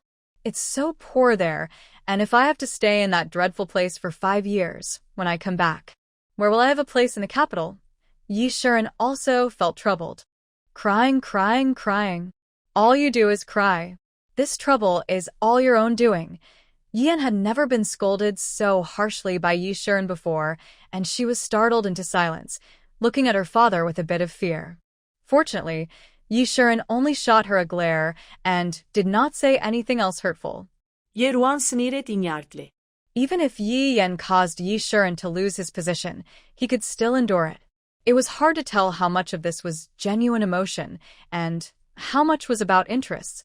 She paused and continued. Father, although the emperor did not agree, he asked me to do something. He said if I do it well, the troubles of the Yi family today might be forgiven. Yi Shiren's eyes brightened at her words. What is it? Is it to treat the Empress Dowager's headache? No, the Emperor wants me to invite a master back to the capital to treat the Duke's leg injury. As soon as Yi Ruan finished speaking, the hope in Yi Shiren's eyes faded immediately. Xiao and Yi Yan, who had been listening intently, also showed disappointment, while Yi Qining, not understanding, said, Father, isn't this a good thing? With big sister's master skills, he might really be able to heal the Duke. Then not only would you and third sister be safe, but it would also be a great achievement. Yi Shiren did not respond. How could he not understand how significant it would be to heal the Duke? The Emperor cherished the late Empress, and thus held high hopes for the Duke. If the Duke had not been injured, would there even be an opportunity for the current prince? But now, the Yi family was in the same boat as the Duke. If that miraculous doctor truly healed the Duke's leg, how would the Yi family position themselves? Yi Shiren's gaze was deep, but he replied, It is indeed a good thing. So how did Wana respond to the Emperor? I told him I would try my best. After all, the master has not been in touch since he sent me back to the capital a few months ago, and even if I ask, he might not agree. Yi Xian felt a bit relieved and reminded them, This matter is very important.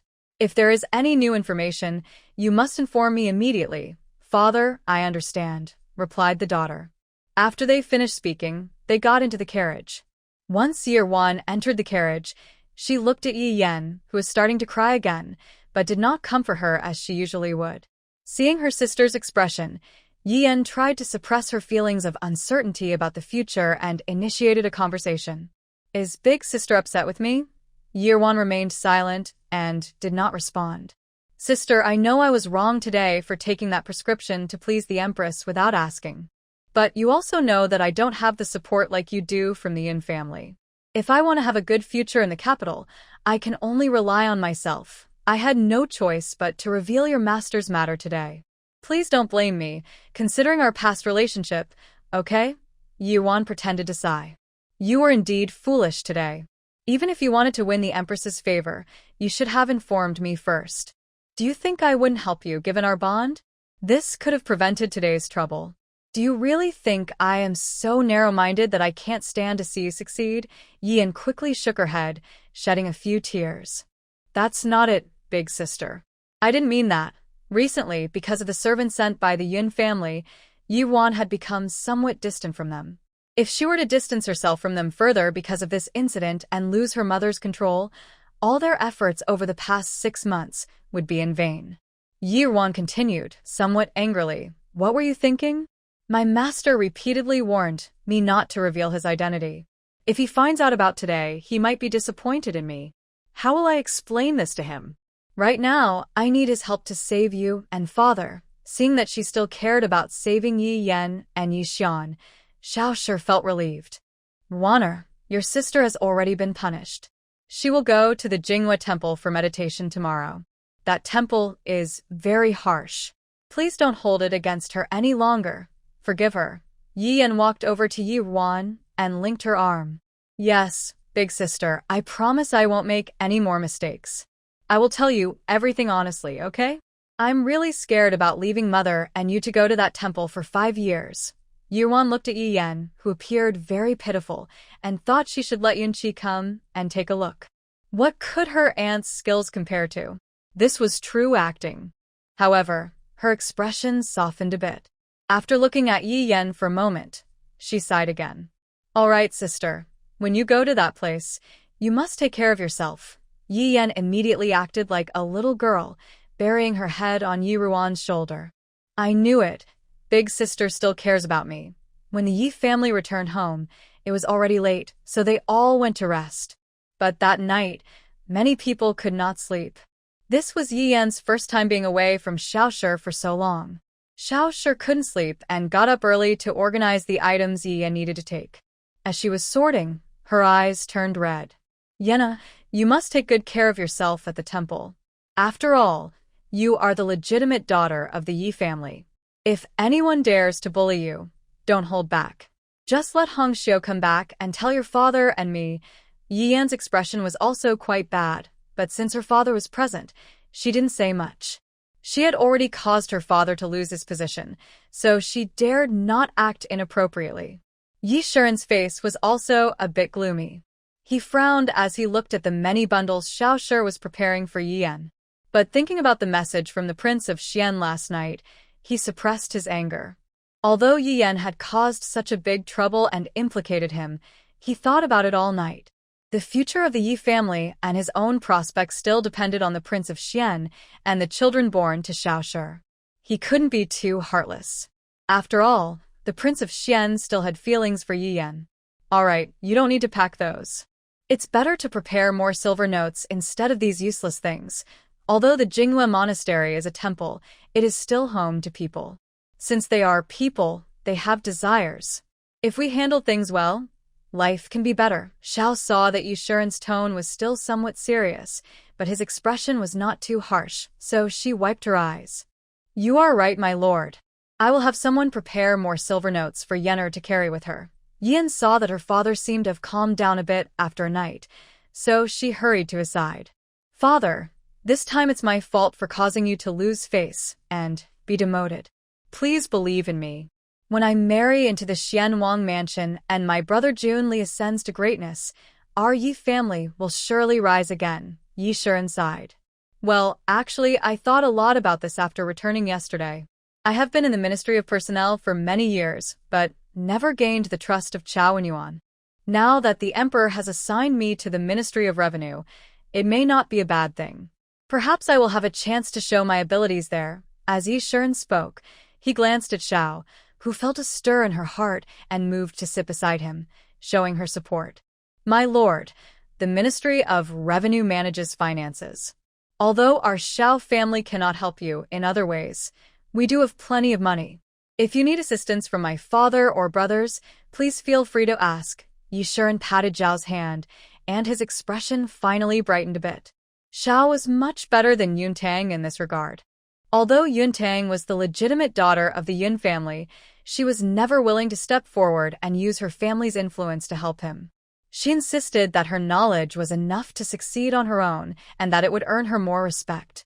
Being an official in the capital is not just about knowledge. The Yi family is no longer in its prime. Now, they barely maintain their reputation. I am very comforted to hear you say that. Xiao wiped her tears again. My lord, you are our family's pillar. If you are well, we will be well. Besides, we are family, the closest people in this world. There is no need to distinguish between us. Yi Shiren nodded and stood up from his seat. All right, it's getting late. I need to go to the ministry to hand over my duties, so I'll leave now. Yenner, you must listen carefully to what your mother tells you. Don't worry, your father will find a way for you. Yi Yan nodded with tears in her eyes. Father, as I go, I won't be able to show my respect to you often. Please take care of your health until I return. Okay? Yi Shiren glanced at Yi Yan once more before leaving. Once he was far away, Yi Yan put away her obedient demeanor and sat down at the table with a gloomy expression. He says he will do everything to help me leave that place, but now he can barely take care of himself. How can he think of me? Xiao sighed. You know the situation. If Prince Xian comes to see you, make sure to pay attention to him and don't let anyone take advantage of you. I see that Su Zijing is not easy to deal with. She is different from Yunwen and is favored by the noble consort. With your good looks, you are not just an ordinary person. As long as you hold on to Prince Xian tightly, you will have a bright future. Thinking of Su Zijing, who had made a big impression at the birthday banquet yesterday, Yi Yan's eyes darkened with determination. Su Zijing was indeed much harder to handle than Yunwen. If only they had let Yunwen, that sickly girl, take the position of the princess first.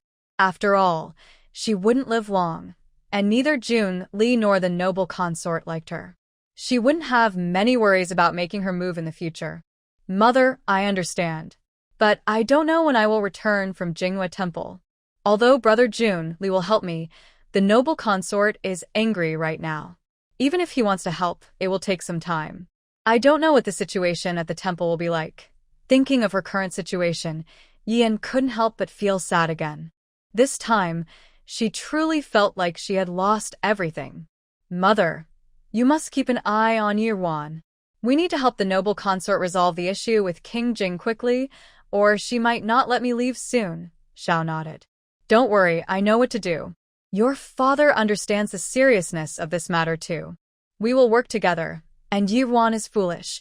She won't be able to pull off any tricks under our watch. Listening to her mother talk about Yirwan, Yi Yan frowned. Mother, I always feel that although the elder sister seems the same as before, she no longer listens to us as she used to. We should be more cautious. Please ask Bai Xiao to keep an eye on her. Xiao Shi patted Yi Yan's hand. I understand. You don't need to worry about these matters. This time, besides Hong Xiu, there is also a governess sent by the favored concubine to accompany you to Jinghua Temple.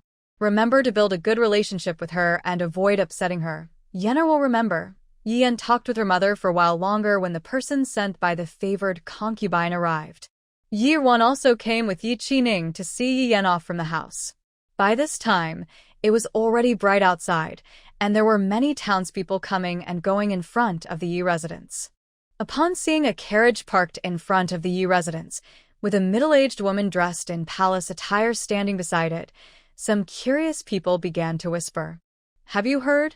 Last night at the Empress Dowager's birthday banquet, the third young lady of the Yi family offended the emperor and was punished to go to Jinghua Temple for reflection. Even Lord Yi has been demoted. Is that true? How do you know? I have a fellow townsman who works under Lord Liu at the Imperial Medical Institute. He was summoned to the palace last night and went with Lord Liu. He saw it with his own eyes. I wonder what the third young lady did to deserve such a severe punishment? The person glanced around and lowered their voice. I heard she presented a medicine to the Empress Dowager, but the prescription had issues and nearly cost her life. That's serious. No wonder. It's such a pity. The third young lady is the most beautiful in the capital. Sending such a delicate person to Jinghua Temple for reflection is truly heartbreaking. I think she deserves it. I heard that prescription was stolen from someone else. Yi Yan felt the gazes directed at her and clenched her fists under her sleeves. The good reputation she had built over the years in the capital was now at risk of being ruined. At this moment, Xiao Shi had already approached the governess in palace attire to speak. Greetings, governess. Thank you for coming early to handle matters for my daughter. The woman in palace attire, whose surname is Zhao, is a person close to the favored consort Jia. This time, the consort intends to test Yi Yan's character, so Aunt Zhao appears somewhat serious. Madam, you are too kind. This is all part of my duty, Aunt Zhao said politely, but her eyes scanned the servants of the Yi family who were busy loading large and small packages onto the carriage. She raised an eyebrow and looked at Madame Xiao. Are these all for the third young lady? Madame Xiao replied warmly. Yes, this is the first time Yenna will be away from home for so long, so I hope Aunt Zhao can take good care of her. However, Aunt Zhao did not respond verbally. Instead, she stepped forward to examine the items, and her expression suddenly changed. I cannot take care of her as you wish. Madame Yi, with all these packages, do you think the third young lady is going out for leisure? Madame Xiao chuckled awkwardly. Aunt, you misunderstand. These are just Yenner's everyday items. This time, Madame Yi, Aunt Zhao interrupted her directly. Please do not forget, the third young lady is going as a punishment. Do not make it difficult for me. Someone, throw these items out. As she spoke, 2 accompanying guards and a coachman stepped forward, rudely tossing the items that had just been loaded onto the carriage back onto the ground. In an instant, the items were scattered everywhere, causing murmurs among the onlookers. The servants of the Yi family, who were still waiting to load more items, were momentarily stunned, watching Madame Xiao, who was at a loss for what to do. Aunt, what do you mean by this? Madame Xiao suppressed her anger. Over the years, she had been smooth sailing, and it had been a long time since anyone dared to confront her like this. Aunt Zhao, however, spoke loudly and confidently. The favored consort has given orders. The third young lady will go to Jinghua Monastery, and all her food, clothing, and necessities must be the same as those of the other residents there, without any special treatment. I ask that you do not make it difficult for me. Madame Zhao's anger boiled inside her, but thinking of Yi Yan, she bit her lip and held it in. You are right, Aunt. We were in the wrong. She then turned to the servant still standing there and scolded. What are you waiting for? Hurry and take these items back to the house. Upon receiving the order, the servants of the Yun family finally picked up the scattered items and returned them to the house. Aunt Zhao finally smiled at Yi Yan and said, Miss Yi-san, please go ahead. The mark on Yi Yan's palm grew deeper. She was determined to get back at all the humiliation she faced today. Suppressing her anger, she was helped into the carriage by Hong Xiao. Yirwan watched the carriage carrying Yi Yan leave, and a barely noticeable smile appeared on her lips. Mother, that Aunt Zhao is truly too much, Yi Qining said angrily, but Yirwan noticed that this was the first time he had seen Xiao Shi and Yi Yan being humiliated without stepping in to defend them. Xiao Shi thought about Aunt Zhao's actions today and felt anxious for Yi Yan's future, knowing it would be very difficult for her. Sigh. She is someone sent from the palace. We can only endure. It's just a pity for your third sister, who knows how much suffering she will face. Wanner, if you hear any news from your master, you must tell us. Whether your sister and father can receive the emperor's forgiveness depends on you. I understand, mother. After Xiao Shi spoke, she looked in the direction where Yi Yan had left before entering the house. Yi Qining then looked at Yirwan. Sister, I'm going to the academy. Yirwan was surprised. It was the first time she had seen Yi Qining voluntarily say he wanted to go to the academy so early. Has my brother had breakfast? Sister, don't worry. I can manage something on the way to the academy. Unknowingly, Yi Qining had started calling her sister instead of big sister. Yirwan smiled genuinely. I'm very happy that my brother is so motivated. Yi Qining shyly scratched his head. I don't know if I can do it, but I will do my best for what I promised you. Good. As long as you are willing to put in the effort, remember, this is not just for me, but for yourself as well. Your own abilities are what truly matter. Yi Qining nodded, somewhat understanding. Sister, about what happened last night. Brother, you don't need to worry about other matters at home. Just focus on your studies, Yirwan interrupted, glancing at the servant boy beside Yi Qining. Yi Qining seemed to realize something and left with the servant boy. So much has happened lately. With my elder sister's reminder, I've become more aware. I have to admit that my third sister and the others are different from what I thought. However, my third sister has already been punished for yesterday's incident.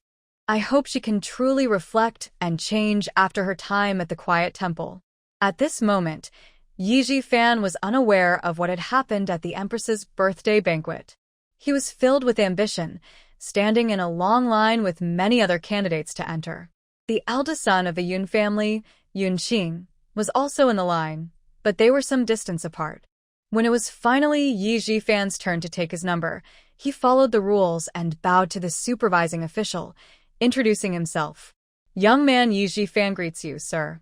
Here is my writing sample. The supervising official took the writing sample and looked at him, suddenly putting down the original number plate and handing him another one from the table.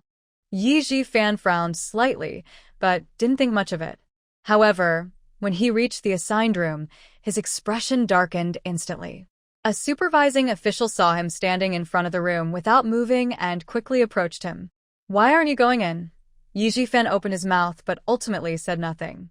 Offending the supervising officials in an exam is not a wise move.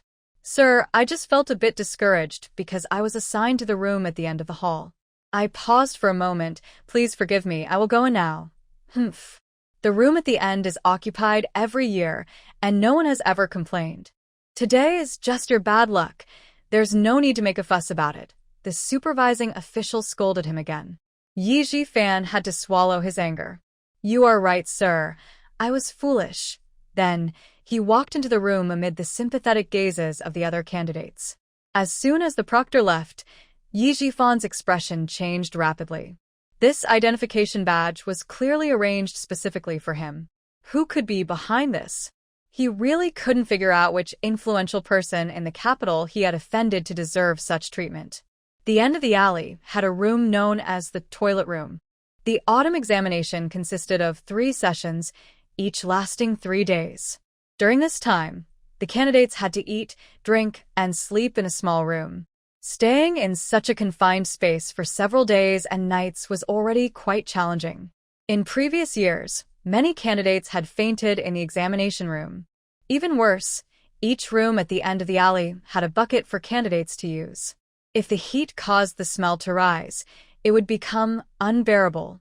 If one was unfortunate enough to be assigned a room near this bucket, then 9 days of exams would be even harder to endure. Yi Jifan had been assigned to this so-called toilet room. He sat inside, looking as if he could almost drip ink from his dark expression. Meanwhile, Yun Qing, the young master from Yun Mansion who was taking the exam on the same day as Yi Jifan, entered his assigned room and placed the sachet given to him by Yi Wan a few days ago on the table. He noticed that the surrounding mosquitoes kept their distance, and the faint fragrance of the sachet seemed to have a refreshing effect. He couldn't help but murmur to himself, "Sister Wan is thoughtful." After the proctor who had scolded Yi Jifan left, he found the official who had distributed the identification badges, and they quietly discussed something. "I heard that the eldest son of the Yi family is very knowledgeable, but it's a pity he offended the fierce Prince Jing, leading to this treatment. Indeed, I had high hopes for him too, but since Prince Jing personally sent a message, we couldn't refuse. Well, if he truly is talent, this won't matter much. It's just a few days of hardship. Yes, the temperament of Prince Jing is really unpredictable." The proctor shook his head, and they both went their separate ways. At this moment, in the Prince Jing's residence, the man referred to as Fierce, Junjan, was sitting in his study. Chan Feng was reporting that the matters he had instructed were taken care of. Junjan simply nodded in acknowledgement. Chan Feng said, "Your Highness, if you don't like Yi Jifan, I can just tie him up and beat him, so he can't take the exam. Why bother worrying about such a small person?" Today, when he went out with the prince, he saw the young master of the Yi family following Yi Jifan. The prince ordered him to follow, and then he witnessed that scene. After hearing about it, the prince ordered him to report to the examination hall. The prince's exact words were, "Since he finds it dirty, let him stay dirty." Junjan played with the teacup in his hand and said lazily, "It's just a matter of a few words, not much trouble." Yi Ruan's enemy was someone she wanted to deal with herself. He was just acting on a whim. Besides, Yi Jifan, as Jun Li's subordinate, had caused him trouble in the past life. After saying this, Junjan straightened up slightly. "Have the matters in the Ministry of Personnel been arranged?" "Yes, our people have already mixed in with the candidates presented to the emperor by Chao Wenyuan. As long as something happens to Chao Wenyuan's distant relatives, our people will be the emperor's first choice. Changmian has already taken care of it, and the position of deputy minister is now in our hands." "Good. Tell Changmian to handle things cleanly and not leave any traces. Your Highness, don't worry. Changmian always works efficiently." Jun Li continued to play with the teacup, his gaze dark, like a hunter hidden in the shadows. Most of the 6 ministries in the court were filled with Jun Li's people, so he had to make plans early. As if remembering something, Junjan asked again, "The Drunken Immortal Tower has been monitored for some time. Is there anything unusual?" "Reporting to your Highness, the person in charge of monitoring said that everything inside the tower is normal, with no suspicious activity." Hearing this, the darkness in Junjan's eyes seemed to fade a bit. "Good, keep watching. Wait for my orders." "Yes, your Highness." Changfeng finished his report and stepped aside. He found it hard to understand the prince's feelings towards Miss Yi. On one hand, he seemed to protect her, and on the other, he was wary of her. It was truly strange. They say a woman's heart is hard to read, but the prince's feelings were even more difficult to grasp. After Yi Yan went to Jinghua Temple, the Yi residence became much quieter. Half a month passed quickly. Yi Ruan waited for her master's reply while preparing for the shop. One day, after breakfast, she called for Granny Wei to ask about the shop. "Granny Wei, how is the shop search going?" "Miss, my son Wei Cheng has checked several main streets in the capital for available shops. He has selected 2, and now we just need you to take a look and decide." Yi Ruan pressed her lips together. "Thank you for your hard work, Granny." Granny Wei bowed respectfully. "Miss, you're too kind. My son originally wanted to pursue the imperial exams, but he wasn't suited for it. Over the years, he has worked as an accountant and helped manage shops, so now being able to assist you is a blessing for him. However, while my son is good at calculations, he isn't very savvy in business. He can help you with errands and bookkeeping, but we still need to choose the shopkeeper carefully. It's not that I'm making excuses. I just worry he might mess things up for you. Yi-won knew Granny Wei was thinking of her best interests. I appreciate your concern, Granny. I will pay close attention to finding a suitable shopkeeper. Let's go out today to check those 2 shops. All right, I will inform my son to make the arrangements. After Yi-won left, Bai Xiao secretly went to the Xiao residence to report Yi-ruan's whereabouts. At that moment, Madame Xiao was having breakfast with Yi Jifan.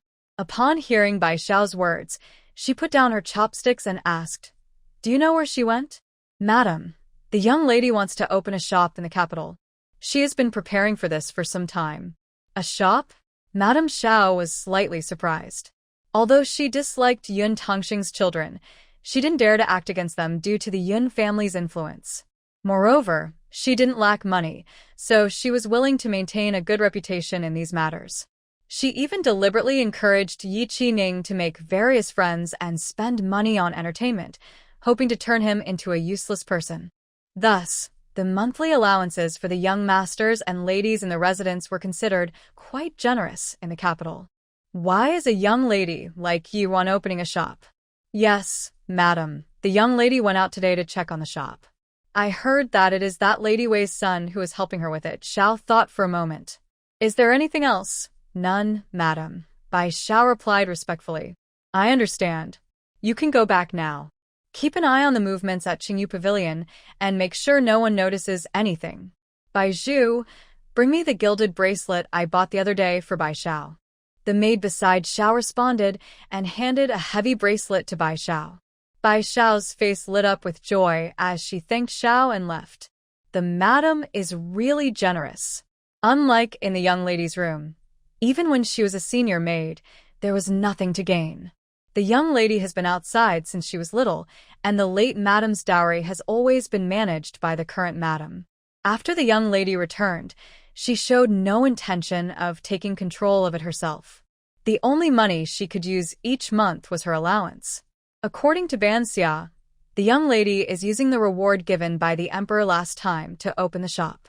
After Bai Xiao left, Xiao looked at Yi Jifan, who had clearly made an effort to look presentable today and seemed to be in a better mood than in recent days.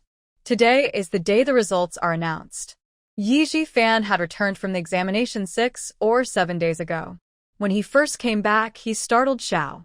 His dark circles under his eyes made it seem like he hadn't slept in days, and he had lost weight, carrying an indescribable odor. He had only recovered after resting at home for a while. "Jifan, have you sent out the servants to check the results?" "Don't worry, mother. I sent them out early this morning. Just wait for good news." Although he had faced some difficulties, he was still confident in himself. "You mentioned that someone was deliberately targeting you during the examination. Do you have any leads now?" Yi Jifan recalled those days and felt a bit nauseous, unable to eat the breakfast on the table. No matter how much I inquire, the supervising official insists it was a random selection." Xiao sighed softly. "Forget it. It doesn't seem like a deep grudge. You have always performed well at the academy, so it's possible you have made someone envious. Otherwise, they wouldn't have just tampered with your seat without harming your foundation. Now that your sister is in trouble, your father may have brushed it off lightly, but he must still have some concerns. If you succeed this time, it might bring him some comfort." Yi Jifan picked up the teacup on the table and took a small sip. "Mother, after I returned, I felt something was off about what you said regarding the Empress Dowager's birthday banquet. Do you think someone is manipulating things behind the scenes?" Xiao shook her head. "I initially suspected that Yi-won was behind it, but the prescription your aunt used was indeed effective, and Yi-won did mention that the dosage shouldn't be too heavy. No one expected the Empress Dowager to be so delicate. If we must blame someone, it can only be your third uncle for being useless." Speaking of Yi Yan, Xiao lost her appetite. "Your sister has been at Jinghua Temple for over half a month now. Aunt Xiao seems very strict, and the favored concubine won't allow us to visit. I wonder how she is doing. I visited Prince Xian the other day, and he said the favored concubine is currently upset. He can't do anything about it, but he promised that once she calms down, he will personally go to see your sister. Xiao could only sigh helplessly. There's nothing we can do about it. Meanwhile, Yirwan was being led by Granny Wei to a shop on East Street. A middle-aged man was introducing the place to Yirwan. Miss, this shop is larger than the one we saw on West Street, and its location is better too. It was previously used for selling clothing and accessories. However, there are several shops selling cosmetics on this street, all of which have been around for over 100 years. If you open a shop here, the competition will be fierce, so I'm uncertain and waiting for your decision. Yirwan walked into the shop and carefully examined it from top to bottom. She said with great satisfaction, "This shop is indeed excellent." Although, as Brother Wei mentioned, there are several well-known cosmetic shops on this street, I believe this is not a bad thing for us. The man looked a bit puzzled. Miss, you can call me Wei Cheng, but I would appreciate it if you could explain the reasoning behind this. Yirwan smiled. Because there are many shops selling cosmetics on this street, people naturally come here to buy such items. In contrast, although the shop on West Street is large, it mainly sells dried fruits and snacks, so fewer people are willing to enter. Han Feng's eyes lit up upon hearing this. Now that you mention it, I remember that when I went with Sister Dongqing to buy cosmetics for you, we went straight to East Street. You are really clever, Han Feng grinned, looking pleased. Wei Cheng understood as well. I have learned from you. Yirwan walked around the room again. Then let's settle on the shop. You can talk to the previous owner and take over the lease. I'll go back and draw some plans, and you can find some people to renovate it. Let's get the shop open as soon as possible. Wei Cheng responded respectfully. When Yirwan returned to the Yi residence, firecrackers were already being set off in front of the gate. Yi Zhifan had indeed passed the examination. Although his ranking was not as high as she had known in her past life, he was only 19 years old. Madame Xiao was generous, and many townspeople were gathered at the door to receive lucky money, creating a lively atmosphere. As Yirwan entered the house, she saw Yi Shiren, who had shaken off his previous gloom and was all smiles. The servants had received generous rewards from Madame Xiao and were also in high spirits, complimenting her. Great! He truly is my Yi Shiren's son. Yi Shiren ordered the family members to gather in the main hall. Even the long-absent concubine Jiang and concubine Fong were present. Yi Ruan pulled Yi Qining, who had just arrived in the main hall, to congratulate Yi Zhifan. Congratulations, big brother. Yi Zhifan, full of energy, smiled back at them. There are indeed many mosquitoes at the examination hall. I must thank you, Sister Wan, for the sachet. Yi Ruan smiled slightly and glanced at Yi Qining. Big brother, you are too polite. This is actually a kind gesture from younger brother Ning. I am just helping him out. Yi Zhifan looked at Yi Qining and patted his shoulder. I heard that you have been working hard in the academy these days, younger brother. It comforts me greatly. You must keep up the good work. Yi Qining was genuinely happy for Yi Zhifan, but when he mentioned the sachet, it felt like he had been hit, and his mind buzzed. I understand, big brother, he replied softly, and then sat down with Yi Ruan. At that moment, Yi Shiren's voice rang out again. It has been a long time since the Yi family had such good news. Now that Fanner has passed the exam, we must celebrate grandly. Since the old lady is still at home, you two should assist her in the preparations. The two he referred to were naturally Aunt Jiang and Aunt Fong. Aunt Fong came from the Xiao family and was brought into the Yi family as a favored concubine. She had a somewhat beautiful appearance and a prominent nose. At this moment, she smiled and said, "Rest assured, my lord. The lady usually manages all matters in the household and cares for us concubines as well. If there is anything I can do to help, please let me know. Even if I just run errands for the lady, it would be a way to repay her kindness over the years. With the eldest young master passing the exam, we also share in the glory." The old lady would surely be delighted to hear this. When she was here, she often mentioned her hopes for the Yi family's children to succeed. Now, it seems her wish has been fulfilled. Aunt Jiang, sitting nearby, spoke softly in agreement. Whatever the master and lady command. Yi Ruan noticed a young girl wearing a veil sitting next to Aunt Jiang. Since her rebirth, this was her first time seeing her half-sister, Yi Shi. At that moment, Zhao's gaze was also on Yishi. Sheer, it's rare for you to want to come out and meet people today. Yishi stood up and greeted Xiao with a soft and pleasant voice. After Sheer hurt her face, she didn't dare to show herself to others. Thankfully, Mother has been kind and allowed me to stay in the courtyard without having to greet anyone. Today is my elder brother's big day, and I must come out to congratulate him and show my feelings. Xiao was still wearing a gentle expression. Good, it's nice that you want to come out more. Your aunt has also stayed in the courtyard all these years for your sake. As her child, you should be considerate of her feelings and not make her worry. Aunt Jiang was gentle by nature and was once favored by Yi Xian. However, after her daughter faced difficulties, she devoted herself to caring for her and gradually lost Yi Xian's affection. Yi Shi lowered her gaze slightly. Mother's teachings are wise. All right, please sit down. Xiao turned her face away with satisfaction and continued discussing the guest banquet with Yi Xian. After Yi Shi sat down, she slightly raised her head and looked in one direction. Her gaze met Yi Ruan's, and she nodded gently before looking away. Once the conversation in the hall was finished, Yi Ruan took Banksia back to Qingyu Pavilion. She sat at her desk, preparing to sketch some ideas for the shop's layout. Dongqing was grinding ink for her while reporting. Miss, as soon as you and Banksia, along with Nurse Wei, left the courtyard today, Bai Xiao went to the ladies' courtyard. Yi Ruan continued writing without pause. That's fine. The things she knows are what I let Banksia intentionally leak to her. This shop business can't be hidden, and it doesn't affect her, so I don't think she'll make a fuss. You have great foresight, Mississippi. When you were clearing out the people in the courtyard, you intentionally left Bai Xiao. Now the lady still thinks everything is under her control. Yi Ruan smiled.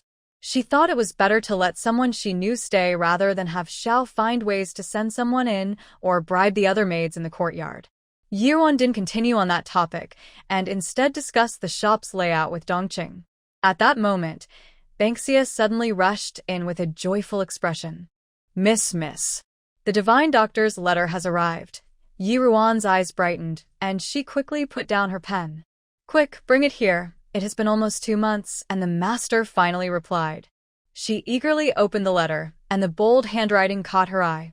The master's writing was as free-spirited as he was. The letter was simple, and Yi Ruan finished reading it in no time. However, her expression soon turned serious. After thinking for a moment, Yi Ruan turned and left the room. Dongqing, come with me to find father. When Yi Ruan found Yi Shiren, he was having dinner at the Xiao family's house. Xiao looked at the hurried Yi Ruan with a loving expression and asked, Ruaner, why are you in such a rush to find your father? Yi Ruan bowed to Yi Shiren and shared the news with him. Yi Shiren hid his joy. In that case, we may have to disappoint His Majesty. Yi Ruan also felt a bit down. Yes, I thought if I could bring the master back to the capital, father would regain his position, and my younger sister could return sooner. Who knew it would turn out like this? Ye Xian siket lightly. It can't be helped. As you said, the divine doctor must have encountered an urgent matter. Father, then please take me to the palace tomorrow to report to His Majesty. All right. You go back and prepare. I will send someone to call for you early tomorrow. Yes, father. After Yi Ruan finished speaking, she left the room. Xiao watched her leave, unsure whether to feel happy or worried. Sir, in that case, the noble concubine can relax for now. However, this also means missing a chance to save Yenna, Yi Shiren pondered. Now, the overall situation is crucial. We must not lose the trust of Prince Xian and the noble concubine. Tomorrow, let Ji Fan deliver this news to Prince Xian. As for Yenner, we will find another way. Xiao nodded. I understand, sir. After finishing dinner at Zhao's courtyard, she began to arrange for him to stay there for the night. Suddenly, Yi Shiren seemed to remember something. Never mind, I will visit Aunt Jiang today. Xiao was momentarily stunned, feeling as if her heart was scratched by a cat's paw. Recently, due to several changes, she knew that Yi Shiren was somewhat dissatisfied with her. She had been busy and stayed in the study, but today, after hearing that Ji Fan had passed the exam, he seemed happy and wanted to stay in her courtyard. Little did she know, he was drawn away by the long-absent Aunt Jiang. However, she was no longer young and remained calm. Aunt Jiang hasn't seen the master for a long time. It's only right for him to visit her. She has suffered these years because of Sheer. Yi Shiren looked at Xiao with satisfaction. This was one of Zhao's strengths. Unlike Yuntang, who would look at him with hurt eyes even for taking a concubine, as if he had committed a terrible crime, making him feel quite uncomfortable. Which man today doesn't have multiple wives or concubines? Did the Yun family pretend to be high-minded, thinking that men should only have one wife? Yes, you still need to manage the banquet in the residence. I want you to rest well. We have plenty of time ahead. Xiao lowered her head and spoke softly. Thank you for your kindness, master. The next day, Yi Shiren had breakfast directly in Aunt Jiang's courtyard before heading to court. After he left, Aunt Jiang sat on a stone bench in the courtyard, feeling both happy and worried. After a long separation, Yi Shiren had treated her with great tenderness yesterday. Even though she was older now, Yi Shiren's appearance and his gentle demeanor still captivated her. But she was afraid. Sheer, on such a good day yesterday, your father came to my courtyard. Do you think those in the other room will? Aunt Jiang hesitated to finish her thought. At that moment, Yi Shi was sitting on a stone bench in front of Aunt Jiang. Since she was in her own courtyard, she wasn't wearing a veil. A noticeable scar stretched from her right cheek down to her chin, but the other side of her face was flawless, making her look very beautiful. It was quite a striking visual contrast. Yi Shi had gone from feeling hopeless to being emotionally numb, and she had long since grown accustomed to the gazes of others on the scar on her face. Yesterday, I went to congratulate Yi Jifan. I even noticed a hint of pity in the eyes of her close maid, Buzhu, who is by Zhao's side. I knew what she was thinking. Even though she is now the young lady of the Yi family, what does it matter? With that scar on her face, she might be considered less than even the maids who are beautiful. How ironic. But this is the truth. I can only accept it. And there's no need to panic. She is now firmly established in the household and is no longer the concubine who once shared equal standing with my mother. To her, we are just insignificant. In a few days, you can pretend to be ill and push father out. A hint of nostalgia appeared in Zhang's eyes, but she still nodded. There's no other way. Yi Shi noticed her mother's reluctance. Aunt, I know you care for father, but we cannot forget what happened in the past. Besides, do you still not understand? We are of no use to him. Even if he has rekindled some feelings for you, we are ultimately just optional. We cannot compete with them. We can only avoid confrontation and hope for a better future. Aunt Jiang, already timid, felt a chill at the thought of the past, and the affection in her eyes faded. She sighed softly. I understand. I will do as you say. But Sheer, do we really have a future? It was one thing for her to wither away in this household, but thinking about her daughter's future brought her to tears. She was originally a good girl from a respectable family, well-educated and polite. However, after her family faced misfortune, she was unexpectedly noticed by Yi Shiren and brought into the household as a concubine. In truth, with her looks, even if her family fell apart, she could have easily married into an ordinary family as a legitimate wife. She had no great ambitions. It was just that the talented scholar from back then was too captivating for her to resist. She had been pampered by her family since childhood. Her soft nature made her unaware of the world. With her delicate beauty, she easily attracted men's affection. When she first entered the household, she was favored by Yi Shiren, especially since the head of the household at that time was still Yuntang. That Yunjia daughter was like a fairy. Even though she could see that Yuntang did not want to share her husband, she never treated her harshly. When she first entered the household, she enjoyed a period of happiness. Until later, Xiao slowly revealed her true colors. Yi Shi took out a handkerchief to wipe her mother's tears, but suddenly remembered the figure she had seen yesterday. Mother, since the eldest sister returned to the residence, we haven't visited her courtyard. Would you like to go there with me tomorrow? Eldest sister? Aunt Jiang looked puzzled. Yesterday, she was surprised when Sheer wanted to go out, and now she was even more surprised that Sheer wanted to visit the eldest sister's courtyard. However, Thinking of the late Madame Yuntang, she nodded. All right, the eldest sister is also a pitiful person.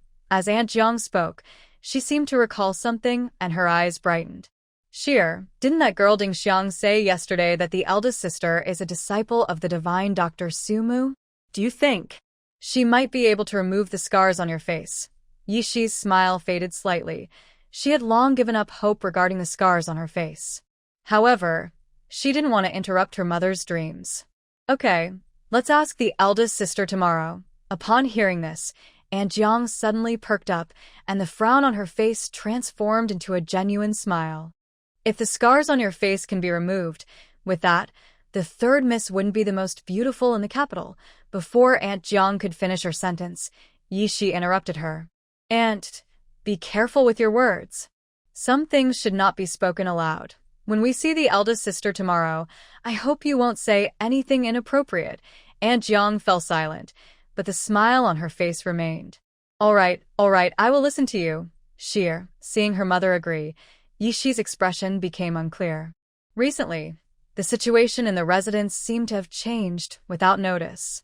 From the rumors about Miss Yun's coming-of-age ceremony, the servants entering the Yun residence, to the exposure of Yi Yan's disgraceful incident at the Empress Dowager's birthday banquet.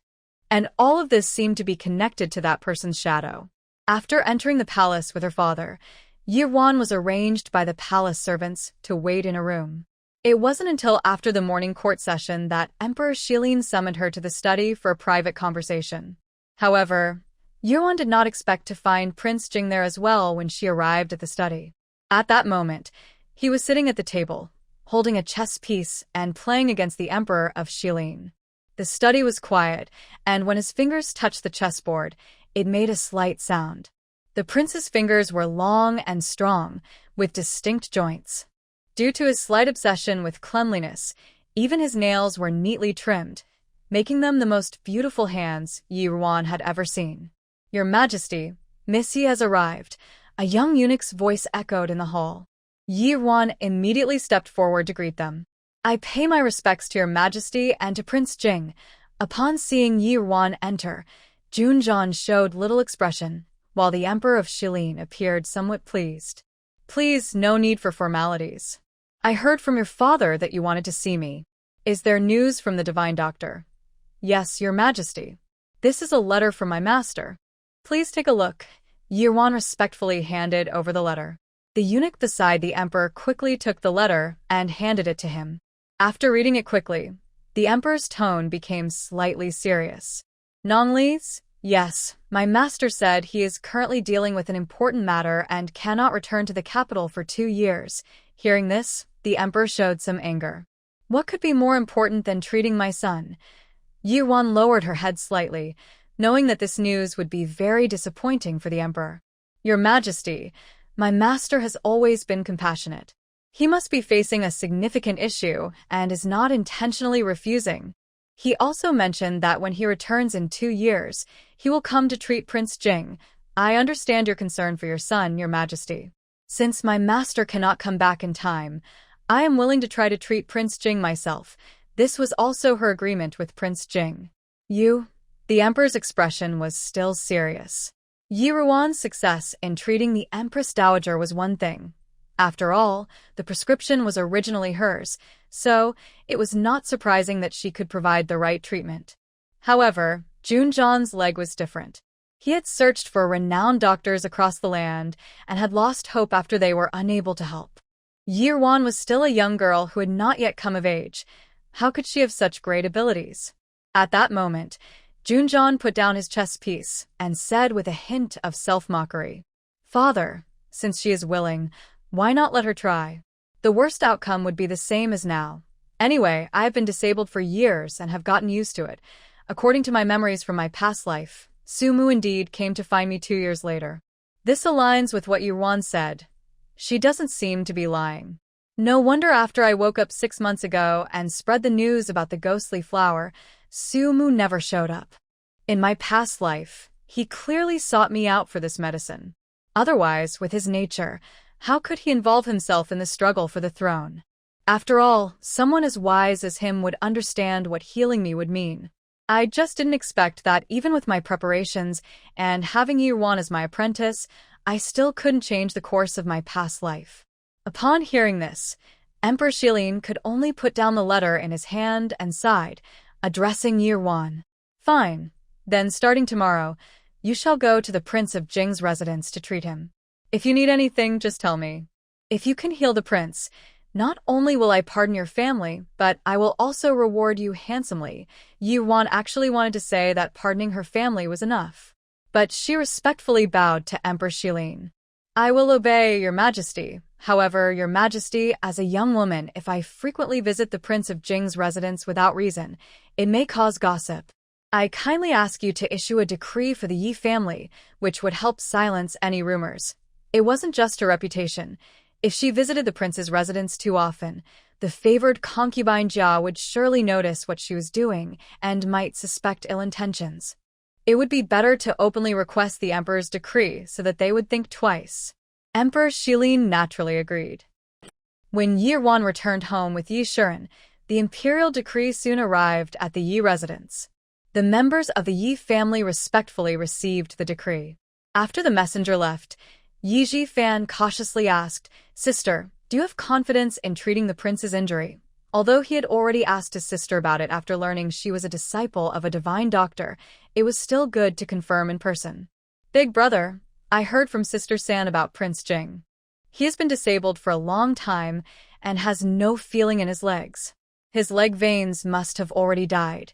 If Master were here, he might try to help, but Yuan paused, hesitating to continue. However, since the Emperor has given the order, I must comply. I will only know the specific situation after visiting the Jing Prince's residence tomorrow. I know you are eager to help Father and save Sister San. Don't worry, I will do my best." Yi Jifan felt a bit relieved, as this matched what she had discussed with Sister San. At that time, she had just returned home and had become friends with Sister San, even sharing the truth about the miraculous doctor's apprentice. There was no reason to doubt her. "Good. Ruan sister, you are thoughtful." The day after the imperial decree was issued, people from the Jing Prince's residence came to the Yi residence to pick someone up. The one sent to fetch Yi Yuan was Junjan's bodyguard, Chong Feng. After Yi Yuan came out with Ban Xia, Chong Feng invited them into the carriage. When Ban Xia saw Chong Feng, she remembered the blood on her embroidered shoes from the day of the coming-of-age ceremony at the Yun residence and the fierce look in his eyes, making her turn pale. "Miss, isn't he the one who tortured Aunt Li that day at the Yun residence?" she whispered to Yi Yuan, worried that Chong Feng outside the carriage would hear. "What's wrong? Are you afraid of him?" Yi Yuan was surprised to see Ban Xia like this for the first time. "Of course," Ban Xia replied, then realized her voice was too loud and lowered it again. "He was really scary that day, always with a dark expression. We had some bullies in our village and my father told me to avoid them, but they were nothing compared to how frightening he looked that day." Yi Yuan couldn't help but smile. "I've never seen you afraid of Xiaoshi and Yi Yan in the house. Why are you like this now?" Ban Xia looked at her, as if she didn't understand. "That's different. They use tricks behind the scenes but always wear smiles in public." But Ban Xia pointed at Chong Feng outside the carriage, lowering her voice even more. "He would kill someone without hesitation if he got angry." Yi Yuan couldn't help but cover her mouth, trying not to laugh. "Be careful when you enter the prince's residence later. If you make a mistake, and he decides to harm you, I won't be able to protect you." Banxia's face scrunched up in worry. "Surely they won't do anything to us, Mississippi. You're going to treat the prince's injury, and he needs your help." Yi Yuan pretended to be serious, trying to tease her. "That's not certain. I might not even be able to heal the prince's leg. I should have let Sister Dongqing come. I can help you keep an eye on the shop. She grew up in the Yun residence and knows the rules well, so she wouldn't make any mistakes." Seeing Banxia's frustrated expression, Yi Yuan shook her head. What a silly girl. She had no idea how frightening people's hearts could be, far more than their outward fierceness. Chong Feng, walking outside the carriage, perked up his ears. He recalled what he had done that day in the Yun residence to make this girl so scared. He remembered being quite gentle that day. After the carriage stopped, Yi Wan followed Changfeng into the prince's residence again, and everything looked the same as in her past life. But her mindset was completely different. Changfeng led Yi Wan through the covered walkway to a courtyard in the back of the prince's residence. The prince was sitting under an old tree outside, reading, with a woman standing beside him. "Your Highness, Miss Yi has arrived," Changfeng reported. Upon seeing the courtyard, Yi Wan felt a bit dazed. This courtyard was where she lived in her past life. "Greetings, Your Highness." She steadied herself and bowed. Junjan looked up at Yi Wan and said calmly, "You may rise." At that moment, the woman beside Junjan stepped forward excitedly. "Miss Yi, I finally get to see you." Yi Wan recognized her, but pretended to be puzzled. "And you are?" The woman bowed to Yi Wan with a genuine smile. "Hello, Miss Yi. I am the prince's wet nurse, surnamed Jiang. You can call me Nurse Jiang." Yi Wan returned the greeting politely. "Hello, Granny Jiang. How do you know me?" Granny Jiang stepped forward and warmly took Yi Wan's hand. "I heard about your name from Chang'e 2 months ago." She said the prince found a disciple of a divine doctor and could invite the doctor to treat him. Yi Wan suddenly understood. 2 months ago was when she had just returned from Yunfu. Prince Jing valued Granny Jiang greatly, almost like a mother, so he likely shared everything with her. "I see. It's just that I couldn't invite my master, which must have disappointed you." Granny Jiang smiled. "Miss Yi, you are too modest. You are the disciple of a divine doctor, so your medical skills must be good. I trust you with the prince's injury." Yi Wan politely thanked Granny Jiang and turned to look at Junjan. "Your Highness, it is not convenient here. Please, let us move inside." Prince Jing waved his hand, allowing Changfeng to assist him into the house. Yi Wan and Granny Jiang followed behind. She looked at the decorations in the room and curiously asked Granny Jiang, "Granny, this courtyard is fresh and elegant. It looks like a woman's residence." Granny Jiang replied with a smile. "Miss Yi, you have a good eye. The emperor is currently selecting brides for the princes. Although the prince himself doesn't care, we servants must prepare for our master. I had this courtyard renovated for a future princess. Today, the prince chose this place because he has a cleanliness obsession and doesn't like others in his courtyard. The renovations were just completed, and the prince hasn't even named it yet." Yi Ruan's eyes flickered. She wondered who would occupy this courtyard if that chaotic night had never happened. In any case, it wouldn't be her. "I see. Thank you, Granny, for clarifying. This house is filled with charm and elegance. You must have put in a lot of effort. Your sincere heart for the prince is truly touching. Such an outstanding prince will surely find a compatible and capable princess in the future." Yi Ruan smiled sweetly, and Granny Jiang felt a warmth in her heart. This young lady from the Yi family had a lovely personality, but it was a pity. She was a bit lacking in appearance. Otherwise, she would match well with the prince's cold demeanor. Prince Jing listened to the conversation behind him and couldn't help but find it amusing. She is clever and knows that he sees Aunt Jiang as family. Since she will often visit the palace in the future, she intentionally tries to make her happy. Once everyone is settled, Junjan casually places his hand on his long legs and suddenly seems interested in Yi Wan, who is still chatting and laughing with Aunt Jiang. "Since Miss Yi thinks this courtyard is nice, why don't you give it a name?" he suggests.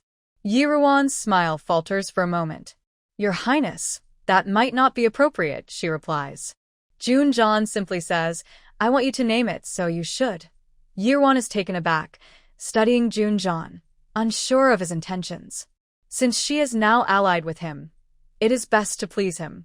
However, apart from medicine, her master taught her mostly unconventional things, and her knowledge of poetry and literature is quite limited. She can't think of a good name right away. After pondering for a moment, she decides to borrow a name from Junjan's previous life. How about calling it Lingxi Courtyard? It symbolizes the bond between the prince and the future princess, as if they share a deep understanding. Since it was his own choice, he must like it. With no colorful phoenix wings to fly together, but a deep connection in their hearts, he must have had hopes for his future partner. Unfortunately, Their previous life was destined to be a troubled fate. Before Junjon could speak, Aunt Jiang happily said, "Lingxi Courtyard.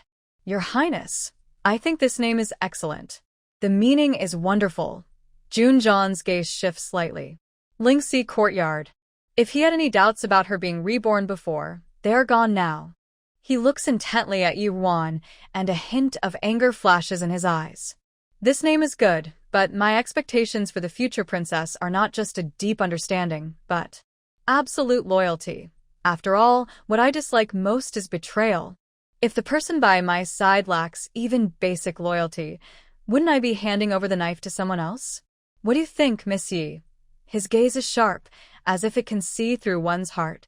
Yuan feels a chill inside and suddenly remembers how much he must have hated her when he discovered her betrayal in the previous life. The prince is right. I feel just like someone who has been betrayed by family. I understand the loyalty the prince speaks of. You can rest assured, I have no doubts about my loyalty to you. Seeing her sincerity, Junjon's stern expression softened slightly, like cold jade meeting warm water. Good, then I hope Miss Yi can put her words into action. Yuan thought he was criticizing her and bowed in response. Grandma Jiang was confused and sensed an odd atmosphere between them. All right, there's no rush to name this courtyard. Since the prince doesn't like it, we can think of a name later. Miss Yi, please examine the prince first. Junjon looked away, showing no objections, simply saying, "All right." Yuan noticed Junjon's expression returning to normal and relaxed her tense heart, only to realize her hands were slightly sweaty. If this person intended to exert his pressure, it could be quite frightening. Since Yuan had already checked Junjon's pulse at the Empress Dowager's birthday banquet, she asked Banxia to hand her the medicine box and directly addressed Grandma Jiang. "Could you please roll up the prince's pant leg? I need to check his injury." Grandma Jiang nodded and stepped forward. However, Junjon raised his hand slightly to stop her, glancing at Changfeng in the room. "You all can leave. He was not accustomed to being watched." "That means you too?" Banxia. "Yes, Your Highness." Changfeng turned to leave, signaling Banxia to follow him. "Miss Banxia, please," suddenly called out. Banxia's eyes widened at the approaching Changfeng, and she instinctively took a small step back. With a pale face, she said to Changfeng, I want to stay here to help the young lady." Changfeng frowned slightly and repeated, "Miss, please." The prince's command was not to be defied. Seeing his frown, Banxia felt even more frightened. She glanced at her silent young lady and reluctantly moved her heavy feet to follow Changfeng outside. Yuan noticed Banxia's forlorn expression and couldn't help but smile faintly. Jiang Mama saw Changfeng and Banxia leave, then stepped forward to kneel down and roll up Junjon's robe sleeve slowly. As she rolled, she kept talking. "Your Highness, it's true that you are already of age, yet you still seem shy.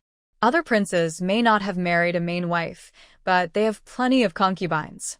Yet you don't even keep a maid by your side, and when you go out, you only bring Changfeng with you. Recently, I even heard rumors outside that you prefer the company of men. You really should think about your future. This household will eventually need a lady in charge. Jiang Mama often reminded Junjon about his future, and this household was a result of her persistent nagging, making it hard for her to stop now. "Jiang Mama." Junjon's face darkened as he interrupted her. Only then did Jiang Mama realize that Yuan was also in the room. She laughed heartily, and then turned to Yuan with a hint of apology. "Miss Yi, I spoke too much and made you laugh." Yuan smiled. Jiang Mama hadn't changed at all. She was truly a match for Junjon. In her past life, she thought Jiang Mama was too outspoken and wondered why Junjon, with his cold nature, allowed her to speak so freely, but she never delved into the reasons. Now, given a second chance, she seemed to understand him better. Junjon lost his mother at a young age and faced a sudden tragedy that left him disabled. Jiang Mama had always treated him with sincerity, as if he were her own child. Even after his injury, she showed no pity, as if he were still the brilliant young man he once was. This was perhaps one of the few remaining sources of comfort in his lonely heart. "Jiang Mama, you flatter me," Yuan said, looking at Jiang Mama with sincerity. Jiang Mama laughed again. Then Miss Yi, take your time. I will go arrange lunch. Junjan felt a twitch in his brow at her words. What did she mean by take your time? Jiang Mama, now older, was becoming more and more inappropriate. Yi Ruan covered her mouth, afraid that laughing would anger Junjan. Madame Jiang can be so casual in front of him, yet she has not been included in his inner circle. Just a moment ago, she was scolding her. Yi Ruan suppressed her smile and squatted down in front of Junjan's wheelchair, beginning to examine the old wounds on his legs closely. Due to spending many years in the residence, Junjan's skin was somewhat pale, making the numerous ugly scars on his legs even more shocking. It is said that these were left from being trampled and bitten by wild animals during a hunting event. Yi Ruan took out a gold needle from her medicine box. Your Highness, I want to check the extent of the damage to your leg's meridians. I will insert the gold needle into some important points on your leg. If you feel any pain, please let me know. Okay. Junjan remained brief with his words. Yi Ruan first inserted the gold needle into several points on Junjan's calf. Junjan did not make a sound. Yi Ruan took out the needle and inserted it into his knee joints. Junjan still showed no reaction. Yi Ruan frowned, then lifted the hem of his pants at the knee and inserted the needle into the middle of his thigh. She started with a shallow insertion, then deeper, until finally reaching a significant depth. Junjan finally frowned. Yi Ruan observed his expression closely and, seeing his reaction, quickly asked, Your Highness, do you feel any pain here? Junjan's expression was a bit strange. Just a slight tingling. Hearing this, Yi Ruan felt a bit happy. Perhaps because it was 2 years earlier than last time, his leg injury, though serious, seemed more hopeful than in her previous life. Good. It seems your Highness's legs are not completely numb. Yi Ruan removed the gold needle from his leg, but after squatting for a while, she suddenly felt dizzy when she stood up. Junjan quickly reached out to support her. Seeing his strong hand holding her slender arm, Yi Ruan instinctively pushed his hand away. Thank you, Your Highness. After steadying herself, she took 2 steps back. The memories of their previous close encounters were too embarrassing, and she seemed to have developed a mental block regarding his touch. Junjan noticed her reaction, and a hint of self-mockery flashed in his eyes. She still disliked him as always. After a moment of stiffness, the hand on the knee slowly relaxed. What is there to worry about? In this life, they were only using each other for their own needs. Miss Yi, can my leg be treated? Junjan asked while looking away and adjusting his clothes. Yi Ruan gathered her thoughts and maintained a polite smile. Yes, my master taught me a set of acupuncture techniques. If I treat you for 3 months, I can restore the damaged meridians in your legs and you will regain feeling. Once the meridians are repaired, we just need to break your leg bones again and apply a special ointment, and your legs will fully recover. However, to make this ointment, we need a rare herb called Su Duan Chao. Yi Ruan paused. This herb is very rare. I relied on my master for it, but I was surprised to find out in his recent letter that he currently doesn't have any. It seems that Su Duan Chao is something my master has been unable to find in the past 2 years, but since he was able to find it in the last life, it proves that it exists. Junjan said quietly, I understand. Draw the appearance of the herb and tell me its characteristics. I will have someone search for it. Yi Ruan didn't notice anything unusual about Junjan and continued, Your Highness, it's best to keep this matter hidden from outsiders to avoid attracting those who might harm you. However, since I will be coming every day to treat you, it's impossible to keep it completely secret. We can just say that I can restore your meridians and help you regain feeling in your legs, without mentioning the ointment. What do you think? Junjan nodded. Then let's do that. But be careful. The Empress Dowager is ruthless and might take extreme measures. Chang Yi is out on an errand today, but when he returns tomorrow, I will have him stay by your side. Hearing this, the gloom that had surrounded Yi Ruan lifted, and she felt a spark of joy. Your Highness, Chang Yi is a royal guard assigned by the Emperor. Won't that be a problem? Junjan looked at her, trying to hide her excitement, and couldn't help but smile slightly while furrowing his brow. If you don't like it, then forget it, Your Highness. Then I will accept your kindness. Yi Ruan quickly bowed to Junjan after hearing half of it. Your Highness, I will start the treatment now. Please lie down on the bed first. Even if the cooked dish is ready, she can still make it fly. Junjeon felt a bit speechless as he turned his wheelchair around. He couldn't help but wonder where she learned to be so dramatic. At that moment, Ban Xia and Chang Feng were waiting outside the door. Ban Xia had been standing still for so long that she seemed frozen. Her body was so stiff that Chang Feng couldn't help but glance at her several times. Feeling his gaze, Ban Xia tensed up even more and stammered, "And master, are you thirsty?" Chang Feng was a royal guard sent by the emperor, and even Ban Xia understood that although they both appeared to be servants, their statuses were different. He held a higher rank. Chang Feng remained silent, seemingly amused by Ban Xia's awkwardness, and deliberately put on a serious face. Seeing he wasn't speaking, Ban Xia continued on her own. "I think I'm a bit thirsty. I'll go get some water." After saying this, she turned to leave. However, after taking 2 steps, she realized she was in the Jing Wangfu and had no idea which way to go. She awkwardly turned back. Chang Feng glanced at her, crossed his arms over his chest, and said, "Follow me." Ban Xia couldn't help but feel frustrated. She didn't really want water. She just wanted him to be a little farther away so she could stretch her legs. Resigned, she followed Chang Feng to a small kitchen where he playfully poured her a large bowl of water. "Drink up. Aren't you thirsty?" Ban Xia looked at the big bowl of water and, under Chang Feng's intense stare, gulped it down quickly.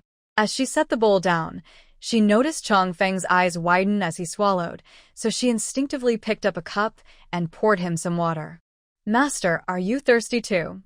Chang Feng was surprised that this silly girl actually finished the whole bowl of water, but he still held back a laugh and commanded her to stay still. "Come a little closer." Ah? Banksia was taken aback and had to step closer, holding the cup in front of him. "Higher," Chang Feng said again. Banksia raised her hand a bit higher. Chang Feng was tall, and she had not fully grown yet.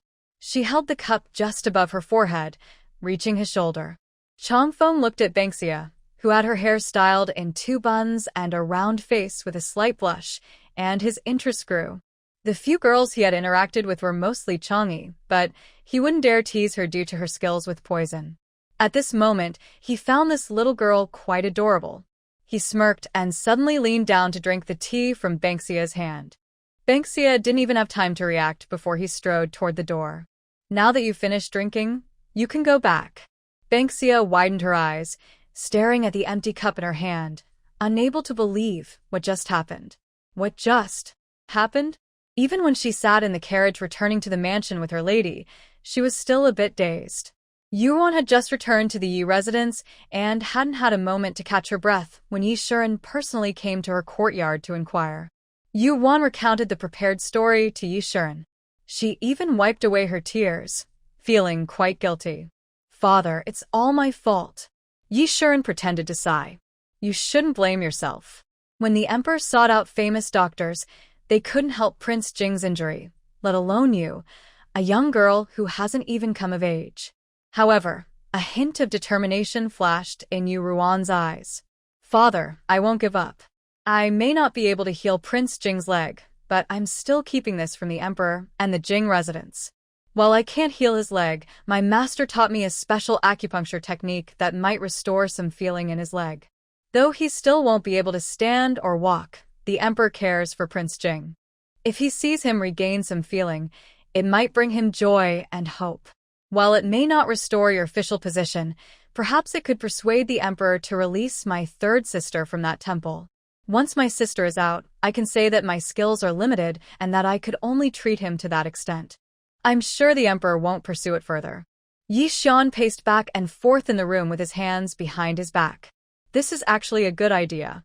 Recently, I heard from Ji Fan that King Xian has been in contact with the 2nd young lady of the Su family, Su Zijing.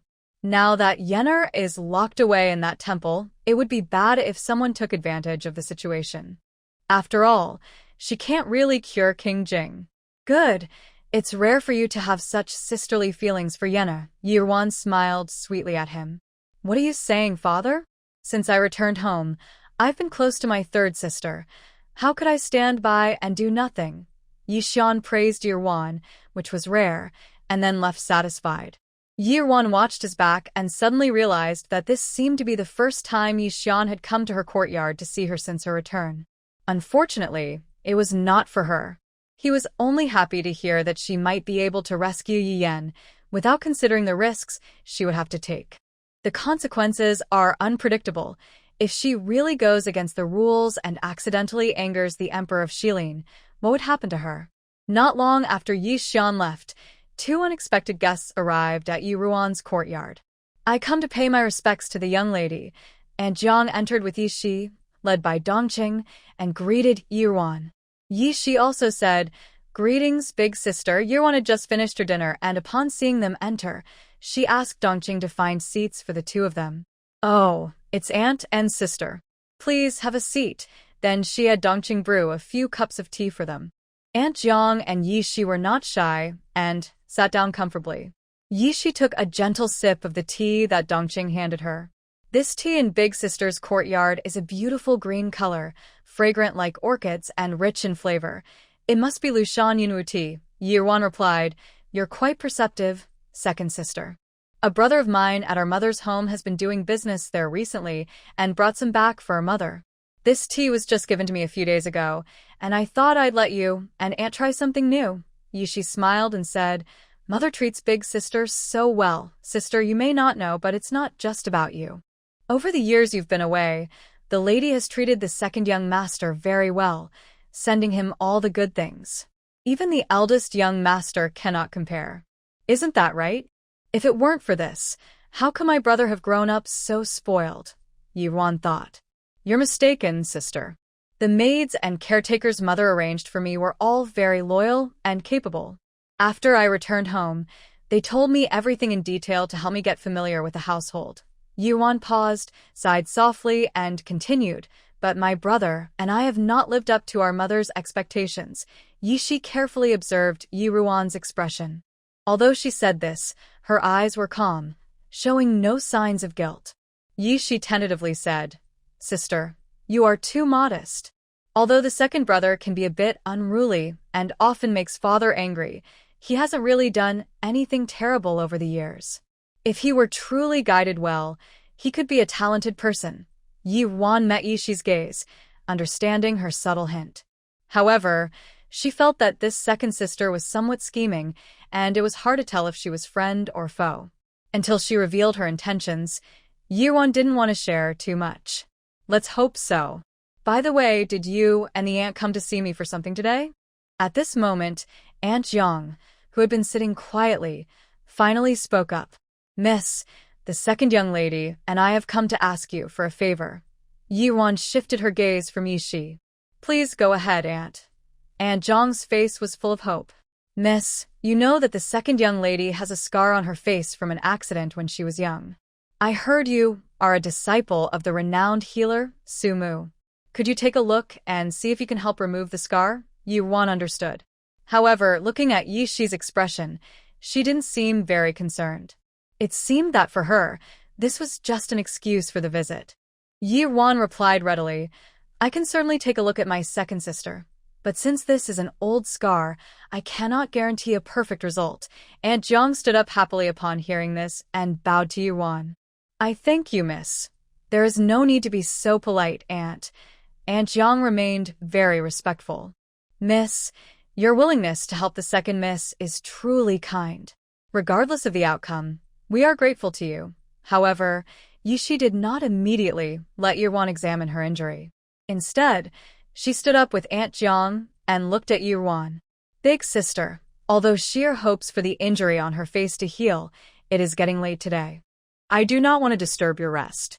May I come to see you tomorrow instead?" Aunt Jiang looked at her daughter with some confusion, but Yi Shi pretended not to notice.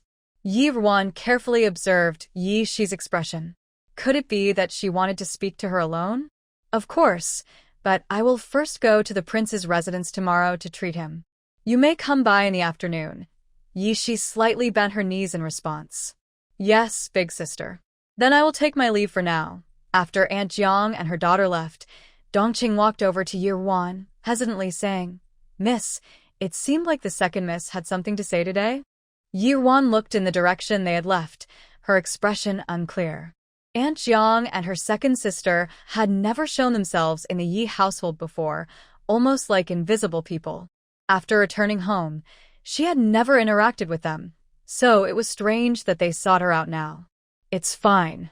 Since she came to me, she will eventually reveal her intentions. Yi Wan paused and then asked, a few days ago, the shop put up a notice.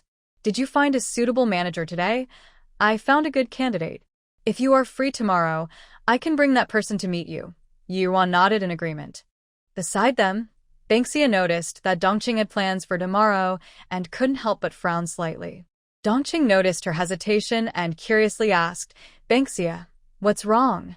You seem off today. Banksia looked down, twisting her fingers. It seemed like she still felt a lingering warmth from that person, but she pretended to be calm and said nothing. Sister Dongqing is overthinking. I'm fine. The young lady has many tasks now, and he cannot hold her back. The autumn weather is unpredictable. It was nice when he stepped outside, but suddenly it started pouring rain.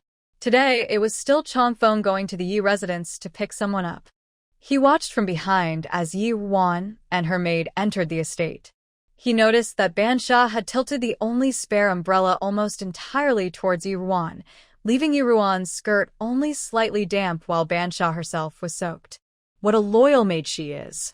He recalled that when he had a confrontation in the main hall of the Yun residence, it was this little girl who, despite being scared, still stood in front of her young lady. While waiting at the entrance, Granny Jiang quickly approached as the two climbed the steps. This weather is strange. Miss Yi, come inside quickly, or you'll catch a chill. Yi Wan entered the house with Bansha. After Bansha put away the umbrella, Yi Wan noticed she was completely wet. She instantly understood that the silly girl had only been concerned about her. Granny, don't worry, I'm fine. It's just that my maid is wet. Please prepare some dry clothes for her. All right, you go and take Miss Ye's maid to change into some clothes. Granny Jiang instructed a nearby maid and then led Yi Wan to the courtyard where the Prince of Jing was being treated. The prince was dressed casually today, his dark hair casually held up with a wooden hairpin, yet he still looked noble. Yi Wan noticed the hairpin was carved with a plum blossom. It seemed that Junjian really liked plum blossoms, as they often appeared in the embroidery on his clothes. She remembered that the back courtyard of the royal residence had a whole area planted with plum trees.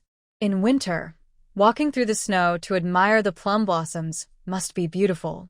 However, she had never taken the time to appreciate them during her stay at the prince's residence.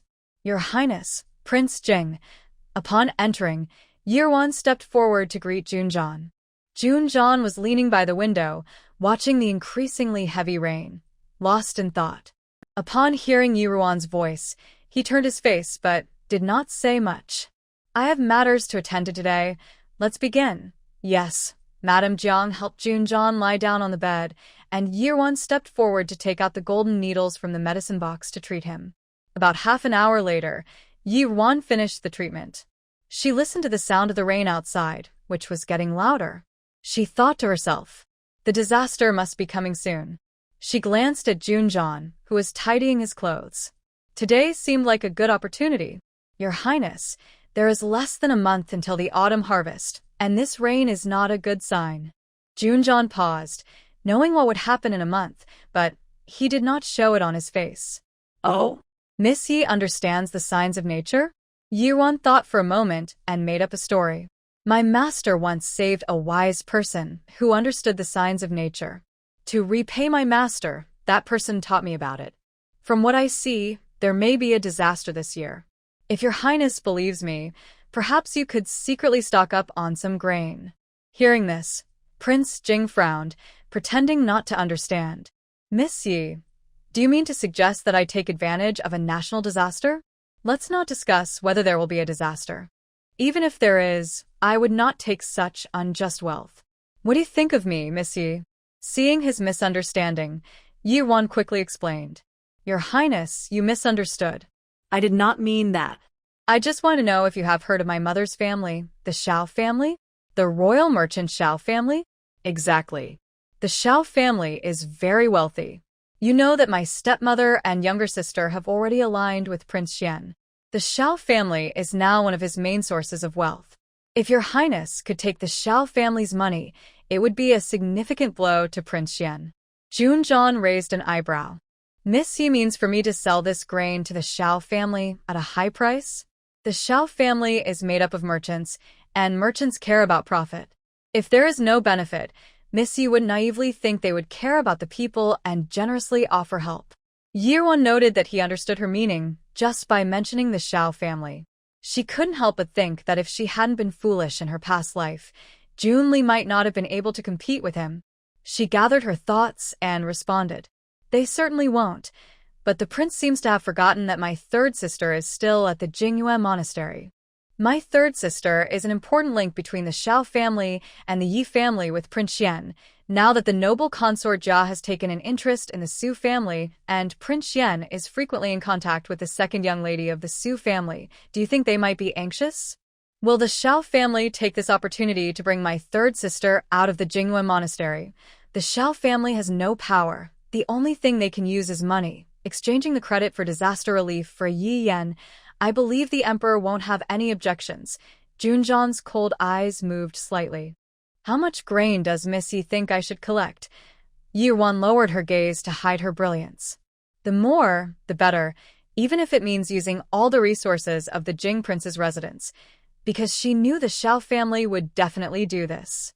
In her previous life, Yian had already been granted the title of county princess, and the Xiao family was willing to offer 1/3 of their wealth for her advancement. Moreover, it is even more so now. She would also add fuel to the fire at the right time." Junzhan's lips curved slightly in a meaningful way. "Does Miss Yi think I would take such a big risk and deplete the Jing prince's wealth based solely on your words? If this year is a year of plenty, wouldn't I just be guarding a pile of grain that would go bad?" He carefully examined Yuan and suddenly found it amusing that she didn't hide her intentions at all. If he weren't also someone who had been reborn, she wouldn't fear being seen as a deceiver. "Your Highness, if I weren't absolutely certain, I wouldn't speak carelessly. I am willing to stake my life on it. Even if the Xiao family doesn't act this time, a natural disaster is bound to occur. The Jing prince's grain cannot be left to rot. This is a guaranteed profit. Her shop hasn't opened yet, and she doesn't have much money. Even with the Yin family, she can't afford to buy up all the grain near the capital to take advantage of the Xiao family." Seeing her like this, Junzhan said no more. "I understand. I will think this over carefully." Yuan noticed he was ready and wisely said, "Since your highness has other matters to attend to today, I will take my leave." Junzhan nodded in agreement, watching Yuan leave. His lips couldn't help but curve upwards. It seemed she really wanted to cut off Jun Li's source of income. When Yirwan returned from the Prince Jing's residence, Dongqing had already brought the shopkeeper she liked from yesterday to the Yi residence. However, Yuan didn't expect that Yi Shi had also arrived early at her room. Yi Shi was still dressed in a simple light blue outfit today, looking very graceful. "When did you arrive, second sister?" Yi Shi gently put down her cup and replied softly, "I just got here a little while ago. Auntie is helping mother prepare for eldest brother's banquet, and since I had nothing to do in my room, I came over early to have some tea with you. I didn't realize you seemed busy today. Do you need me to leave?" Yuan shook her head. "It's just some trivial matters. If you don't mind waiting for a moment, please stay." Yi Shi agreed and quietly sat beside her, sipping tea. Soon, Dongqing brought the shopkeeper in. Yuan looked through the screen at the middle-aged man who entered. He seemed to be under 40, slightly plump, but well-groomed. "I am Li Jin.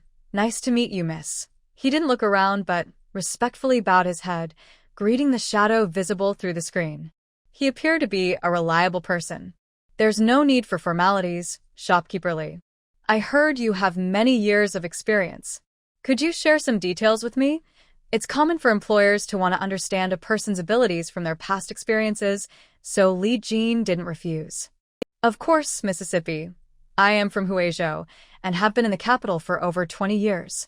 During these years, I have managed restaurants and clothing shops, and I know some people in the capital with many loyal customers. Li Jing carefully shared his experiences, specifically mentioning a few disputes he had encountered and how he resolved them, explaining everything to Yuan. I see you're planning to open a rouge shop. I have studied this area closely in recent days and have some ideas. If you find me suitable, I would be happy to discuss them with you in detail. Yuan listened attentively and smiled. Manager Li is so experienced and thoughtful. It's no wonder my discerning girl has taken a liking to him. Li Jing felt the satisfaction in Yi Ruan's words, but remained humble. Miss, you flatter me. It's just that the owner appreciates me. Yi Ruan kept smiling. Manager Li is too modest.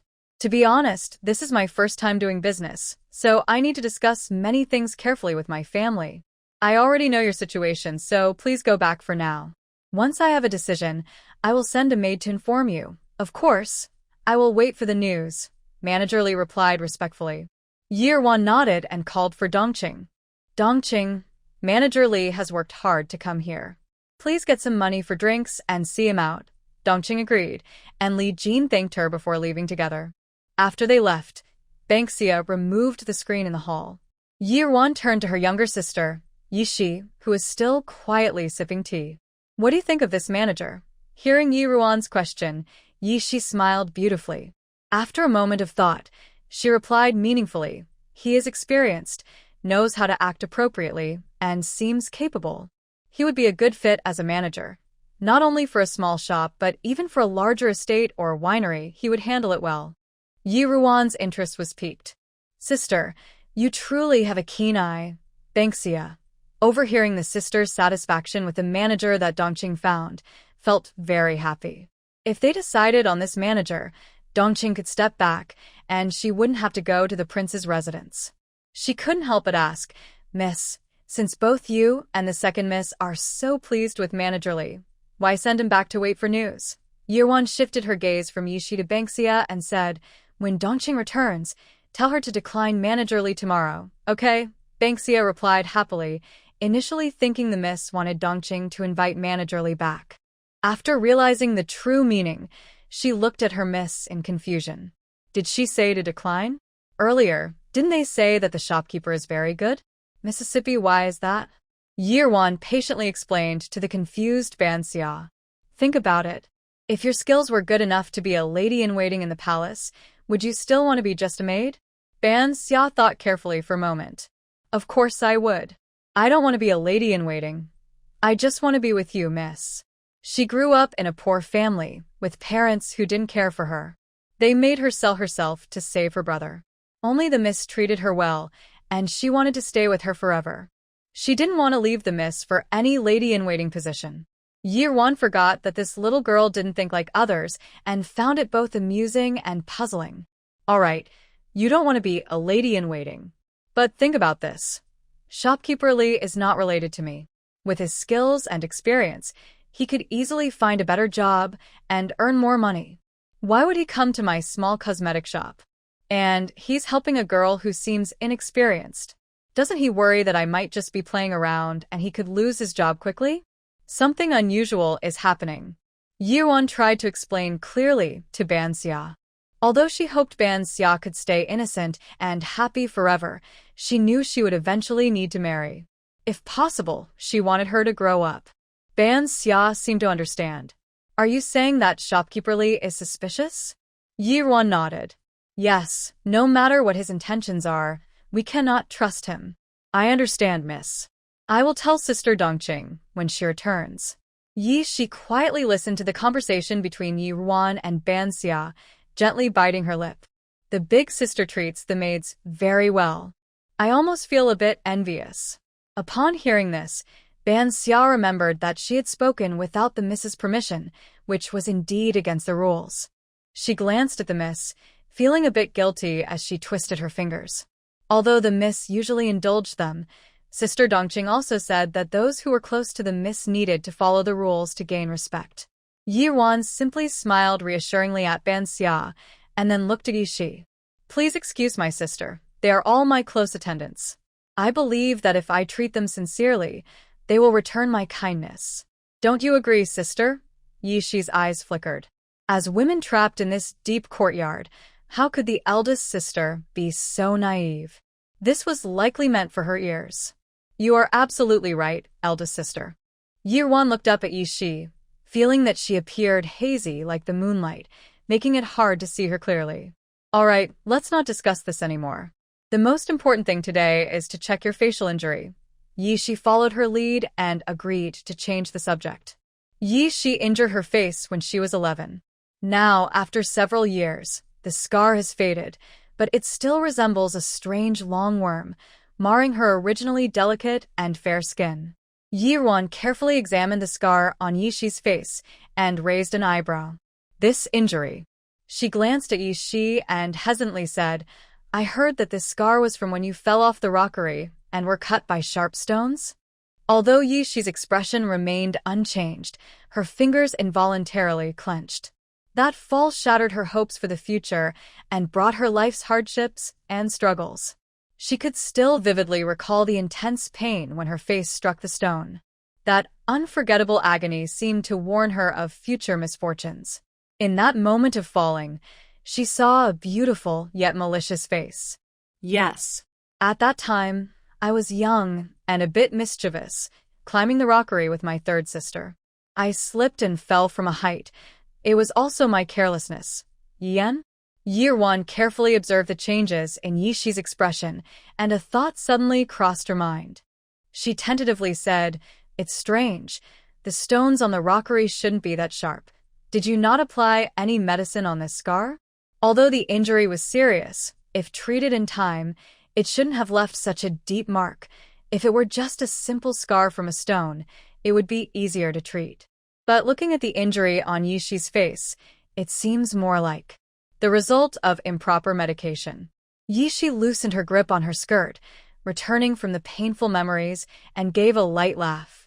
Of course, I called for a doctor, but it was just a quack who caused the trouble. Seeing that she didn't want to say much, Yirwan, though more certain of her suspicions, knew not to press too hard and spoke slowly. Sister, this scar is indeed a bit tricky. There are some areas I need to consider more carefully, but you don't need to worry too much. I have a special ointment that works wonders for scars caused by external injuries. You can use it first, but there are still signs of medication poisoning on your face, so after about 3 months, there might still be a faint red mark left. By then, I will think of a way to resolve this remaining issue. Yi Shi was momentarily stunned by Yirwan's words, feeling a bit incredulous. Sister, are you saying there is still hope for my face? After all these years, she had lost hope of healing her face. She had come to see Yirwan because she sensed something unusual in the household and wanted to meet her big sister, hoping to find a chance for revenge. But she didn't expect Yirwan to give such an answer. Despite her cold demeanor over the years, a hint of joy appeared on Yi Shi's face. Yirwan then confidently replied, Yes, and even if the lingering effects of the medicine can't be removed, you don't need to worry too much. I have a very good concealer. I will give you some, and after you use it, others won't be able to see the marks. A wave of immense joy rose in Yi Shi's heart. She had thought her life would be like this forever, never imagining she could have a fresh start. Seeing how thoughtfully Yirwan was considering her, Yi Shi felt touched, her eyes warming as she said to Yirwan, Big sister. Thank you. Yirwan smiled and gently wiped the corners of her eyes with a handkerchief. Thinking of her suspicions and seeing that the moment was right, she tentatively spoke again. There's nothing wrong. It's my fault too. I should have taken the initiative to visit my sister during these 6 months back home. I've also been foolish these past 6 months. Yi Shi's eyes widened at this remark, as if she wanted to say something but hesitated. After thinking for a moment, she finally spoke.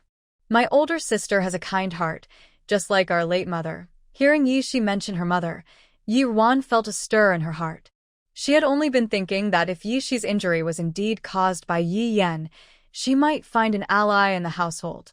However, bringing up their mother at this moment was clearly unusual. Although Yi Yan had claimed that their mother's death was caused by the Xiao family while in the Cold Palace, she had not provided any details. The Yi family had been under the Xiao family's control for many years, and any evidence would have been cleaned up. Yirwan had no way to investigate, so she was surprised by this unexpected revelation. She studied her emotions and calmly said, "When our mother passed away, you were still very young. I didn't expect you to remember her." Yishi smiled slightly, seemingly lost in memories. "Back then, I loved sweets and would often go to our mother's courtyard to ask for treats. The maid by her side was a great cook, and every time I visited, our mother would have her make something for me. But she always said too many sweets were bad for my teeth, so she only allowed a small portion. Our mother's kindness was genuine and thoughtful, unlike the Xiao family." Yishi hesitated to finish her thought. Yirwan had left the household at the age of 4, and in her limited memories, their mother truly seemed like an ethereal being untouched by the world. Otherwise, their master wouldn't have remembered her for a lifetime. Yet, she now understood that if kindness lacked strength, it could lead to harm. Thinking of their mother's death, a fierce look flashed in Yi Ruan's eyes. She studied Yishi closely, hoping she would say more. But Yishi's gaze flickered, and she remained silent. Seeing this, Yi Ruan had to look away and return to her seat, softly saying, "Knowing you remember her, I believe our mother would be comforted from above. It will take some time to prepare the scar removal ointment. Once it's ready, I will send someone to deliver it to you." Now that she knows she might have some information, she always finds a way to get her to speak. Since this is only their second meeting, she cannot rush things. Yishi gathered her emotions and replied, "Thank you, big sister. I will take my leave now." The next day, Dongqing followed Yi Ruan's advice and found Li Jin, politely declining him. Li Jin was surprised. Yesterday, Missy seemed very pleased with him. However, having been a merchant for many years, he politely asked Dongqing, "Could you tell me the reason? I would like to know what I did wrong." Dongqing felt a bit shy and said, "You are overthinking it. It's not that you are unsuitable, it's just that my young lady thought about it and decided that since she runs a cosmetic shop and is a young lady herself, she prefers to find a female manager. This way, there won't be any misunderstandings in the future. This is her first time doing business, and she didn't think it through before troubling you to come." "I'm really sorry." Li Jin slightly furrowed his brow. "Such a ridiculous reason." I understand now. "Thank you for letting me know," Li Jin replied politely. Dongqing also bowed to him. "Then I will take my leave. I wish you find a good opportunity soon." Li Jin returned the gesture. After Dongqing left, he went to an inn alone. The person who came to greet him was Mama Qian, who worked for the Xiao family. "What happened?" Mama Qian asked. "The young lady wants to find a female manager, so she just had someone turn me down," Li Jin said with a self-deprecating smile. "I manage several properties for my lady in the suburbs, yet I was turned down by a young girl for a small cosmetic shop. How embarrassing. I think your lady shouldn't worry. This young lady acts so playfully and seems inexperienced. She doesn't look like someone who can achieve much. It's probably just a passing fancy for her," Mama Qian agreed, nodding. The two continued their conversation. Hidden in the shadows, a figure in black, Chang Yi, silently smiled. The heavy rain continued for several days. Today, a new face appeared at the morning court. Junli stood at the front of the hall, watching Junjan, who was leisurely stroking the black cat in his lap while sitting in a wheelchair. His eyes were filled with uncertainty. At this moment, the newly appointed Minister of Personnel, Shenjua, was presenting a report to Emperor Shilin. "Your Majesty, with the autumn harvest approaching, I have noticed some unusual weather lately. To prevent flooding, I humbly request that you send someone to strengthen the riverbanks to ensure a good harvest." Originally, after Yi Shiren was demoted, Minister of Personnel Chao Wenyuan planned to appoint a distant relative of his. However, just as he presented the candidate to Emperor Shilin, that person was investigated for corruption. Instead, it was Shenjua, who was meant to be a mere background figure, who unexpectedly benefited from this situation. Shenjua had passed the exams on his own merit. Junli asked Chao Wenyuan to look into his background to see if he could be useful, but found that he was quite stubborn and had a mind of his own. Minister of Works Zhang Yunshan frowned upon hearing this and stepped forward from the ranks. Currently, among the 6 ministers of the court, except for the Ministry of Justice, all were aligned with Junli. Zhang Yunshan was naturally displeased with Shenjua's overstepping and wanted to curb his arrogance. Minister Shin, matters of water management have always been the responsibility of my Ministry of Works. Your actions are overstepping your authority and may not comply with proper protocol. Shinjua, in his 30s and standing tall, did not back down in the slightest from Zhang Yunshan's words. Minister Zhang, you are being too harsh. We are all working for the people and serving the emperor. What difference does it make who does what? Zhang Yunshan smiled slightly, casting a disapproving glance at Shinjua. Minister Shen, you are mistaken. The 6 ministries of the court each have their own responsibilities. If everyone acted as you do, wouldn't it lead to chaos? You have just taken office. It would be wise to heed advice and adhere to the rules. Empress Shilin, noticing the two were about to argue in court, spoke up with some displeasure. Enough, stop the arguing. Minister Shen, I know you have a sincere heart, but Minister Zhang is right.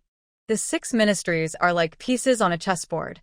Only by each fulfilling their roles can we maintain order. You may step down now. Shinjua was only starting the discussion on behalf of the king of Jing today, and seeing the emperor speak, he no longer argued. You are correct, your majesty. I have overstepped. Zhang Yuanshan felt quite pleased to see Shinjua retreating after his failure. It was a blessing for him that Prince Shilin valued him. He wanted to see how long this foolish official, who couldn't understand the court's situation, could hold on to his position. At that moment, the voice of Emperor Shilin continued. Minister Zhang, although Lord Shin may have overstepped today, the autumn harvest is crucial for the people's livelihood. What are your thoughts on this matter? Naturally, Zhang Yuanshan did not agree with Shinjua. After thinking for a moment, he bowed to Emperor Shilin and said, Your Majesty, it's common for there to be more rain in autumn. Shilin has had favorable weather in recent years. Based on my years of experience, I believe this year will be a bountiful harvest, and there is no need for drastic measures. Just as Zhang Yuanshan finished speaking, a light laugh suddenly echoed in the hall, followed by the somewhat lazy voice of Junjan. Minister Zhang, while it is common for there to be more rain in autumn, the continuous rain over the past few days is unusual, and it seems to be intensifying. I believe Lord Shin's concerns are not without merit. Minister Zhang, your conclusion seems rather hasty. Emperor Shilin looked at Junjan, who had suddenly spoken, with a hint of surprise. Since injuring his leg, Zhan had stayed away from court, so his sudden appearance today was unusual, especially since he was now actively discussing state affairs. Over the years, although he had intended to cultivate Junli, who had done reasonably well, he still lacked some wisdom and experience. Fortunately, he had some virtue and had gained the people's support, making him suitable as a ruler during these peaceful times. However, if Sumu could truly heal Junjan in 2 years, the choice of successor could be reconsidered, as Zhan was still in good health and could easily hold on for another decade or so. After all, Zhan had captured his heart in his youth, but he wondered if he had wasted his years since then. Though he had a personal bias towards Zhan because of his late wife, and often indulged him, the bond between father and son was different from the matter of succession. As a ruler, he had to carefully consider the future of Shilin and ensure the throne was passed to the most suitable person. Seeing Zhan speak, he was interested in testing him further, so he watched attentively from below without saying anything more. Seeing his father silent, Junli exchanged a knowing glance with Zhang Yuanshan. Zhang Yuanshan immediately understood and stepped forward, a hint of sarcasm at the corner of his mouth as he spoke. Your Highness, the Prince of Jing, has not been involved in court matters for many years and may not be aware of many things. Repairing the riverbank requires a lot of manpower and resources. At this time, with the autumn harvest approaching, if we take too many local workers and resources, it could affect the harvest and lead to public discontent, which would be counterproductive. Upon hearing this, Junjan let out a light laugh. Minister Zhang, the way of governance is about the people. The common folk do not understand the need for prevention. Do you not know this as well? If a natural disaster were to cause the dam to break, it would not only affect this year's harvest, but also the homes and lives of countless people. Minister Zhang, being overly cautious and only caring for your own reputation is not as good as resigning and going home to enjoy life with your grandchildren. Zhang Yuanshan felt his face flush with embarrassment at Junjan's blatant mockery. Your Highness, although I am not talented, my conclusions are based on decades of records from the Ministry of Works. Your Highness, since you are just beginning to engage in court matters, relying solely on the words of Shinjua is rather childish. Matters in the court are not like keeping pets at home. How can you be so sure that a natural disaster will definitely occur? Unlike Zhang Yuanshan's frustration, Junjan remained calm and composed. Minister Zhang, it is quite amusing. If natural disasters could be predicted through records and common experience, what need would there be for you? Perhaps we should just turn the Ministry of Works into a library. Junjan's nonchalant demeanor only made Zhang Yuanshan more agitated. This prince of Jing simply refused to reason. He couldn't help but glance at Empress Shilin, hoping he would intervene to curb Junjan's arrogance.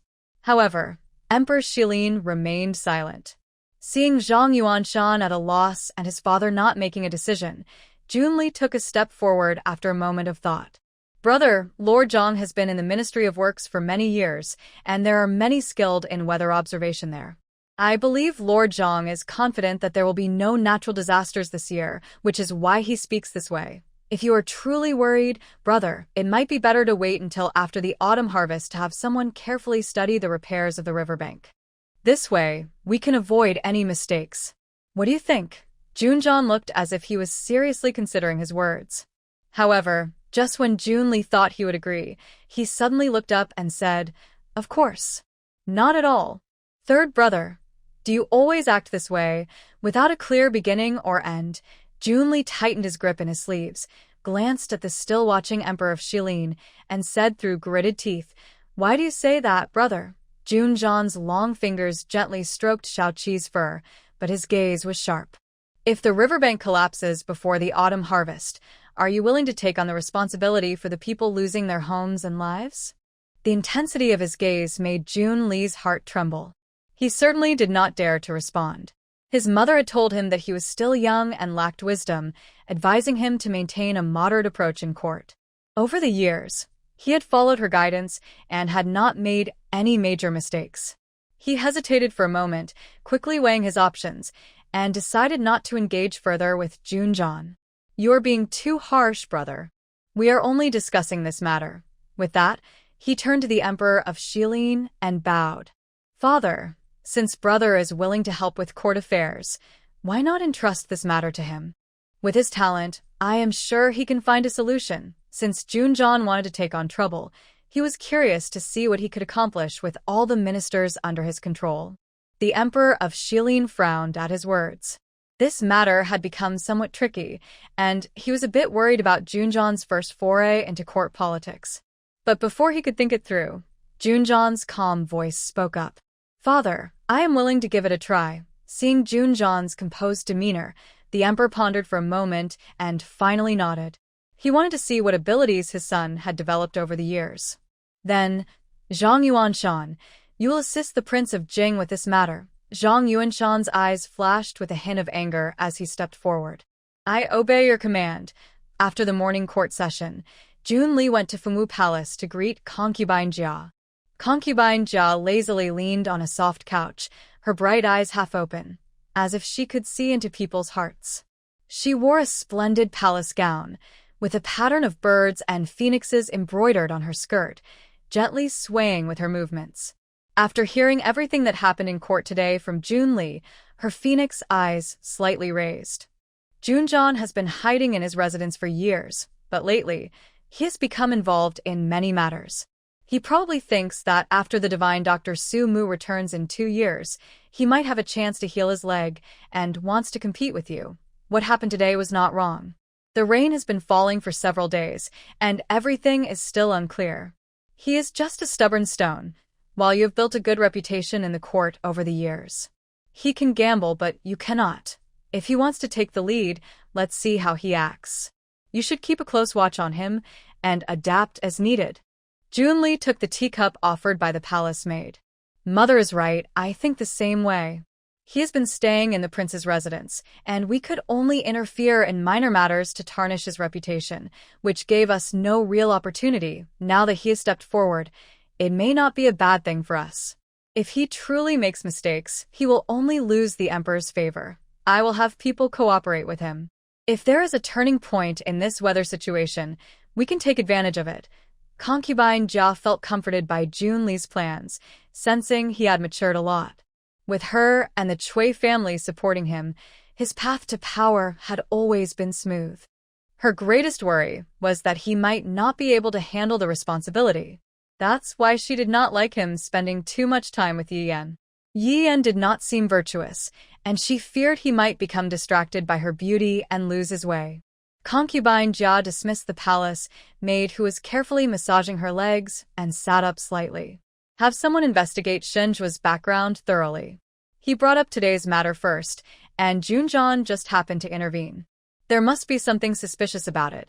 Though he is just a minor official in the Ministry of Personnel, you should understand that a small hole can sink a great ship. Junli put down the teacup in response. Mother, you have thought this through. I will have Chao Yuanning handle it. If we think carefully, Shenjua's promotion to Deputy Minister of Personnel has indeed faced many challenges. If he truly belongs to Junjan, I naturally cannot keep him. Jia Guifei nodded, then suddenly thought of something else. How is your relationship with Jing going? Junli was surprised by Jia Guifei's sudden question. After spending time together recently, he found that Su Zijin was indeed, as his mother said, someone who had feelings for him, and that affection seemed to have started long before. He felt puzzled, as he had no memory of ever interacting with her. He wondered where this feeling had begun. It was a pity that although Su Zijin was a talented woman and quite remarkable in appearance, she lacked a certain charm compared to Yi Yan. Of course, he didn't dare to say this to Jia Guifei, as he was going to marry Su Zijin anyway, so there was no need to upset his mother. Mother, don't worry. I am confident she will not refuse this marriage. Jia Guifei smiled slightly. That's good. You can go handle your important matters now, but remember not to rush. I understand. In the following days, Junli did not make things difficult for Junjan. Instead, he provided him with support. Although Zhang Yinshan was displeased and refused to meet the people sent by Junjan, he still sent a subordinate, a minister of works named Wei Ping, to assist Junjan in gathering the local people. The rain continued without stopping. Even the air was slowly filled with a damp and decaying smell. Because of this, the repairs led by Junjan went very smoothly. The local people who were called upon were genuinely concerned about the potential flood affecting their homes and cooperated well. However, just as Junli was becoming anxious, thinking that this time he would really have to let Junjan achieve merit and was preparing to devise another plan to take the credit, the turning point he had been waiting for finally arrived. The rain stopped 2 nights before the double 9th festival, and on the second day after it stopped, the sun shone brightly.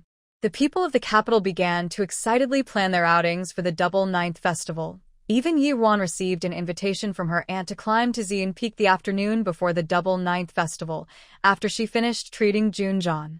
Junli finally felt relieved. He called for Zhang Yinshan, who also wore a cheerful expression.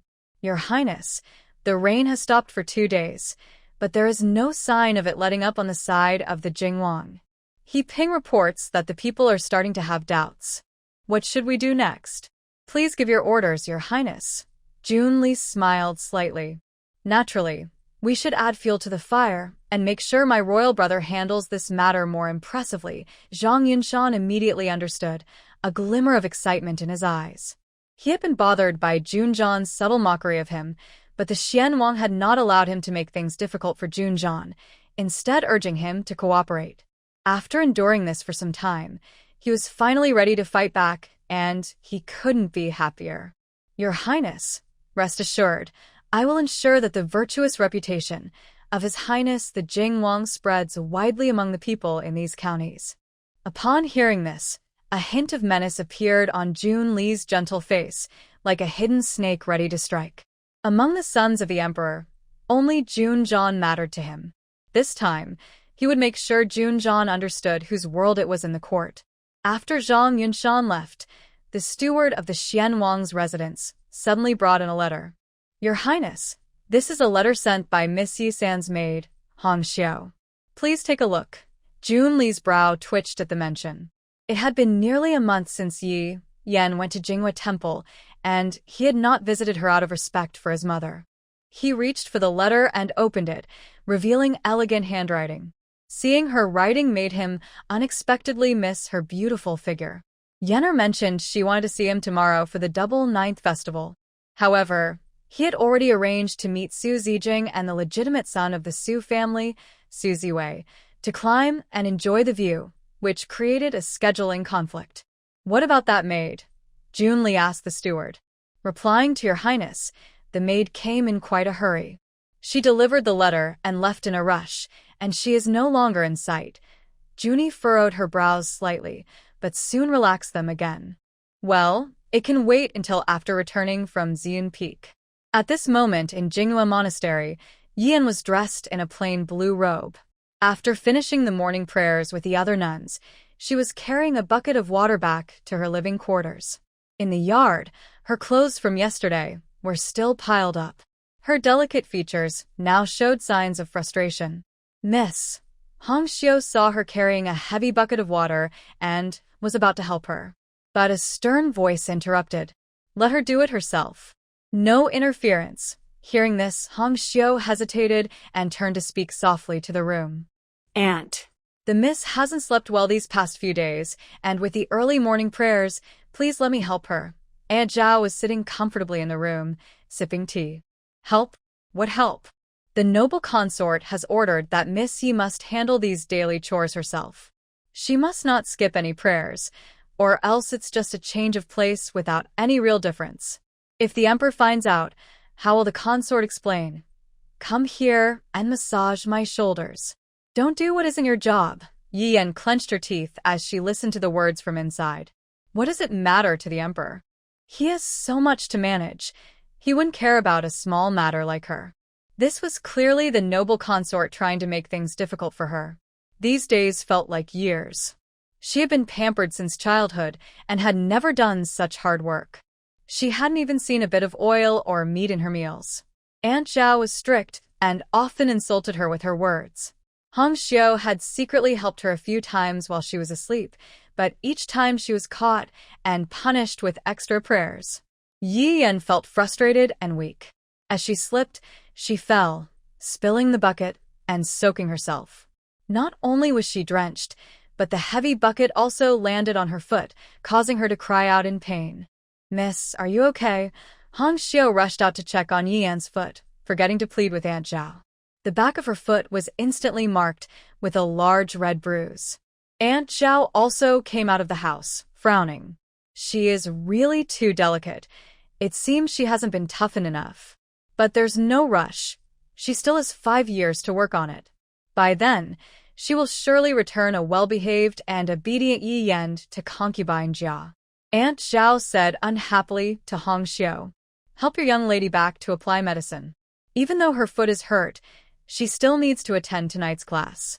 These clothes can wait until she feels better to wash." Yi Yan nearly bit her tongue in frustration but dared not show it, fearing even harsher punishment. Hong Xiu helped Yi Yan back to the room. Once she saw Aunt Zhao leave, Yi Yan's anger had nowhere to go, and she picked up a cup from the table, ready to smash it on the floor. Hong Xiu hurried to stop her. "Miss, please don't break anything. If Aunt Zhao finds out, there will be more trouble. That arrogant maid. She relies on concubine Jia and dares to humiliate me like this." Yi Yan pushed Hong Xiu away and smashed the cup on the floor, which relieved some of her anger. She sat back on the bed, trying to ignore the pain in her foot. Hong Xiu quickly ran over and closed the door. "Miss, she is just a dog by concubine Jia's side. Why bother getting angry with her?" Yi Yan's eyes darkened with resentment. "Humph. When I become the most respected woman in Shilin, I will make her understand what true suffering is, and concubine Jia, doesn't she look down on her background?"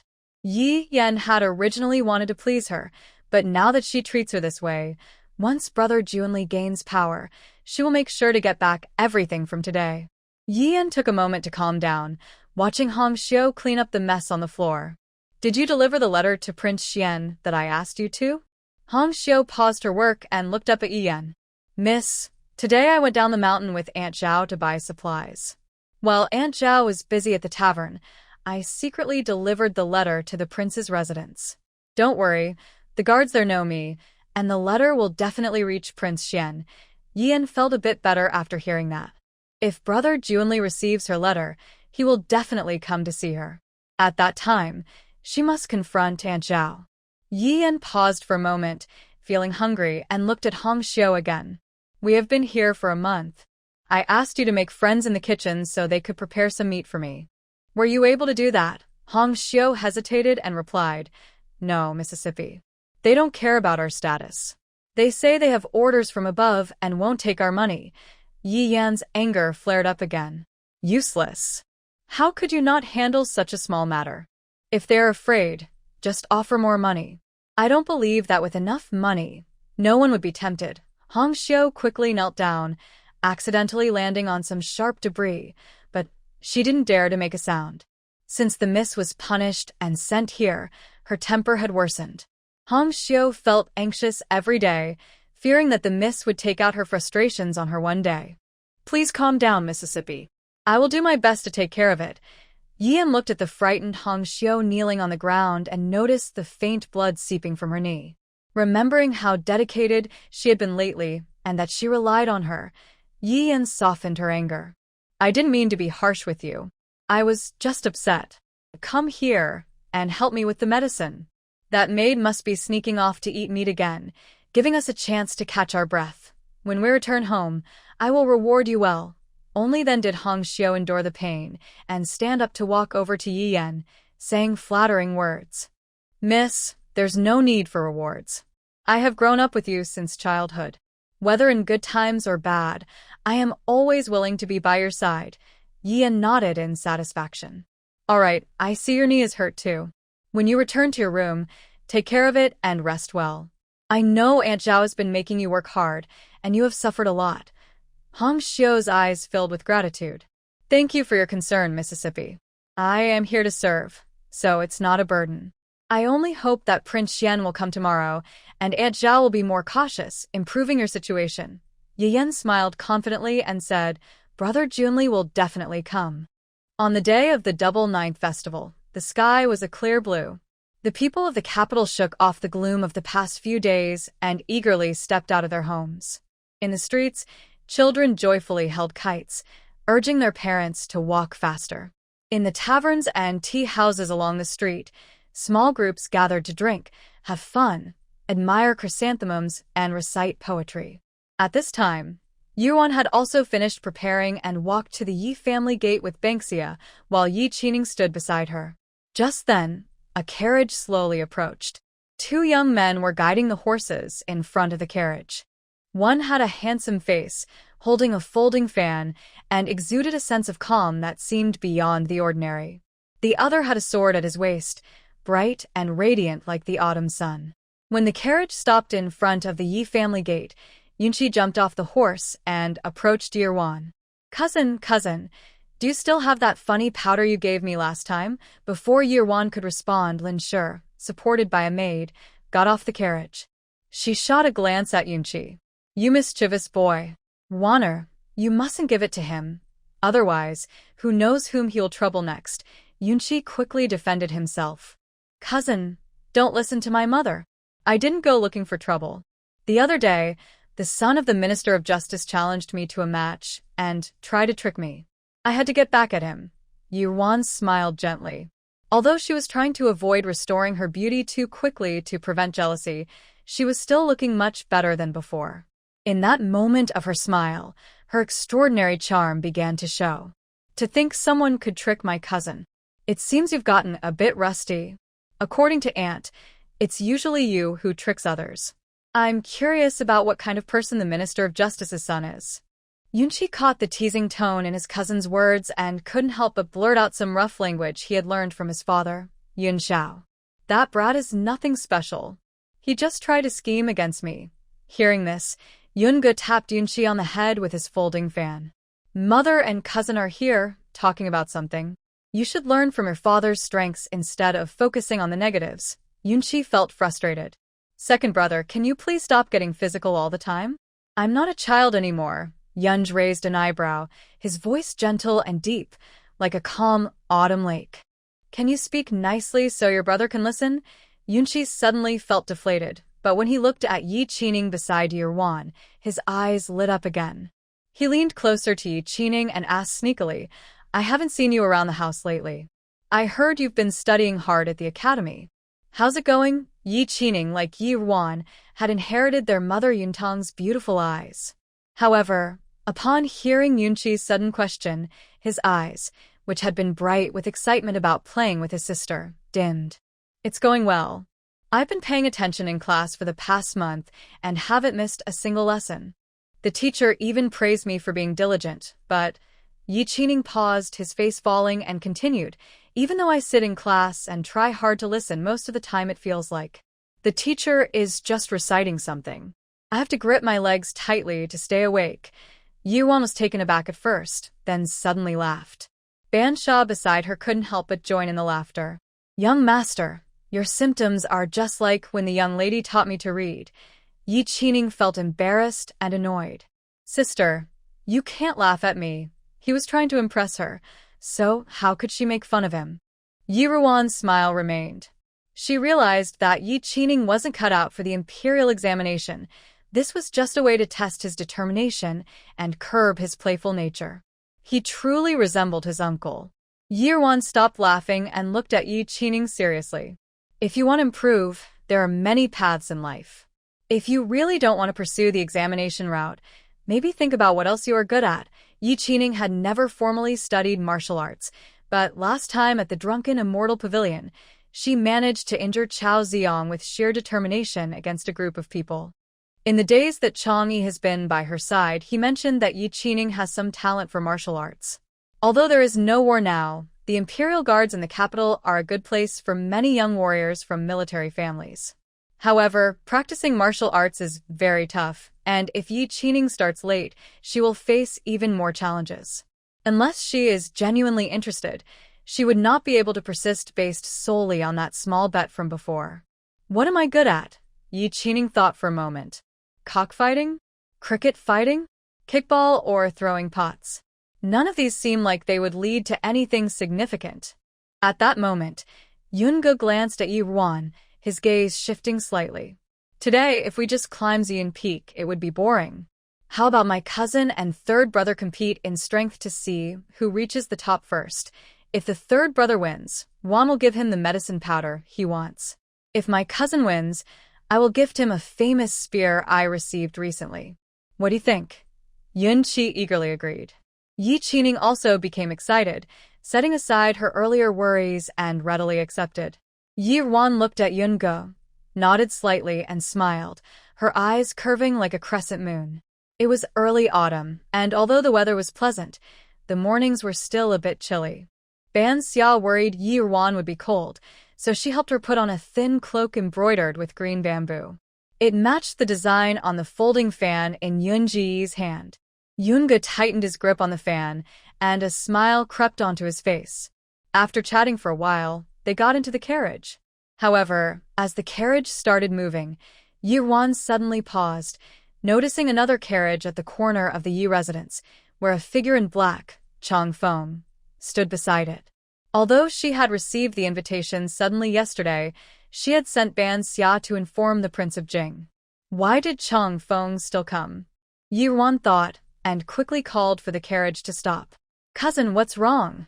Yungo asked as he pulled the horse up beside the curtain. Cousin, the carriage from the Prince Jing's residence is over there. I decided yesterday to join you for the climbing. The people from Prince Jing's residence may not have received my message, so please inform that guard in black for me that I will go to Prince Jing's residence at the hour of Shin to treat His Highness. Yungo glanced over and nodded in response. After Yungo explained the situation to Chang Feng, the group set off again. However, as Yungo left, he cast a subtle glance at the palanquin behind Chang Feng. It seemed like there was someone inside. Xian Peak is a famous mountain near the capital of Shilin. When climbing to the top, one can see the entire cityscape, and the government has built several pavilions in the mountain for people to rest. Today is the Double Ninth Festival, and the mountain should be bustling with visitors. Unexpectedly, at the foot of the mountain, a group of guards was blocking some common people from entering with stern expressions. Those being turned away were angry but dared not speak out. After Yun-go and his group revealed their identities, they were allowed to enter the mountain smoothly. Earlier, when they were at the foot of the mountain, Yun-chi wanted to argue, but Yun-go stopped him. Now that they were in the mountain, he could no longer hold back. Second brother, why did you stop me earlier? We don't even know who those people are, yet they are so overbearing. Yirwan thought of the leading guard and looked at Yun-go while walking with her aunt. Cousin, those are people from the Prince Xian's residence. Yun-go nodded. Exactly. They have the numbers on their side, so there's no need to confront them directly. Tomorrow, I will ask my father to inform the Grand Minister of the Censorate, Lord Zhua, to report Prince Xian. Lord Zhua of the Censorate is a fearless official. Even if the Emperor of Shilin makes a mistake, he dares to speak up. Hearing the two mention Junli, Lin sure frowned. All right, let's not talk about that person anymore. It's bad luck, Yuan smiled slightly. Since her cousin's incident, her aunt has grown to dislike Junli. Okay, let's not mention it. Cousin, aren't you going to compete with Brother Ning? Let's start now. You must give it your all, and not underestimate Brother Ning just because you've practiced martial arts since childhood, Yun-chi replied loudly. That's natural. My father taught me that underestimating the enemy is a big mistake. Yi Qining said, That's good. I was worried that my cousin might hold back. If we're going to compete, let's show our true skills. Yun-chi patted Yi Qining on the shoulder. Good job, cousin. Let's go. With that, the two of them left Yirwan and the others behind and walked ahead. Yirwan watched the two spirited young men and felt a sense of quiet satisfaction in her heart. Although the big revenge had not yet been taken, having such lively people around her was a comfort in itself. Yi Qining and Yun-chi quickly disappeared from sight. Yirwan walked slowly with Lin, while Yun-go fanned himself and patiently listened to their conversation, only occasionally chiming in. However, Lin was right. Today was indeed unlucky. After walking a bit on the mountain path, Lin felt tired. She saw a pavilion shaded by trees not far away and headed over to rest, only to find three figures already sitting there. The one facing them was Junli. He was casually talking to a boy and a girl sitting on the stone bench in front of him, their backs to Yuan and the others. It seemed they were discussing something amusing, as the girl covered her mouth and laughed softly, creating a very pleasant atmosphere. Junli noticed Yuan and her group and, despite Lin's reluctance, she couldn't just turn around and leave. She had to bring her group over to greet him. Junli smiled in surprise. What a coincidence. Did Madam Yun come to climb the mountain with your son today? Lin suppressed her dislike and replied succinctly, Indeed.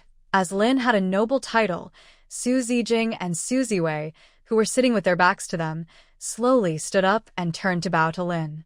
Greetings, Madam Yun. Su Zijing's voice was usually a bit cold, but today it carried a hint of warmth, like melted snow from a mountain. Yi-won also noticed a small sprig of fruit in her hair, and its bright red color made her cool features appear even more vibrant. She had no maid by her side, and it was unclear whether it was her brother or Junli's doing. Junli often used the name of someone's brother to carry out questionable actions. Whenever he visited the Yi residence, he did the same under the name of Yi Jifan, right? At that moment, Lin looked closely at Su Zijing and suddenly recalled some past events. Are you the second young lady of the Su family? Yes, Madam Yun. Today, my brother has an appointment with His Highness the Xianwang to go hiking, and I am accompanying him. Lin frowned slightly at the blush on Su Zijing's face. How could the Su family be involved with the Xianwang? Back then, Su Zijing almost became a daughter-in-law of her Yun family. She had liked this young girl, who, despite her age, had the spirit of the esteemed Su family. But these old stories were likely unknown to the younger generation. Everyone had their own thoughts, and no one spoke.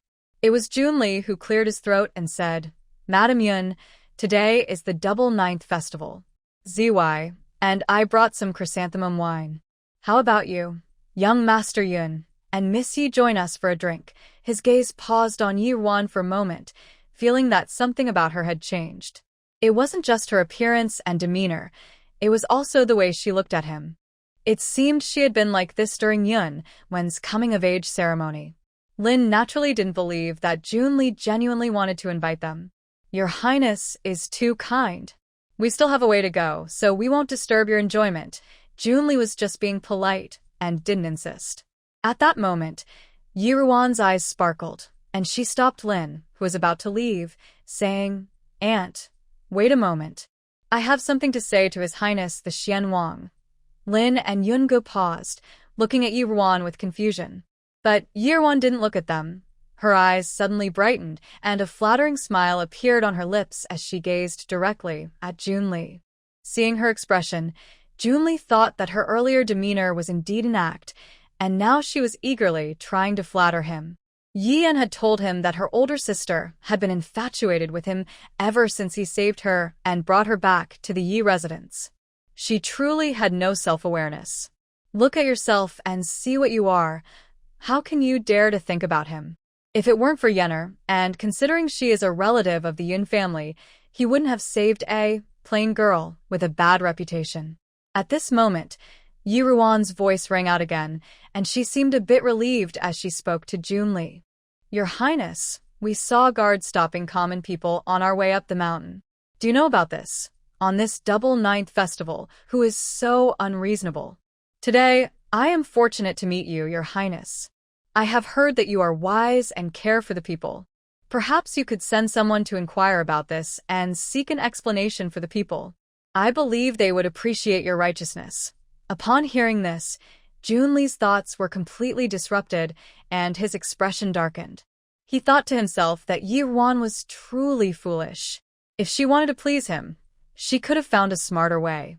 Junli glanced at Su Zijing and his sister, preparing to respond casually.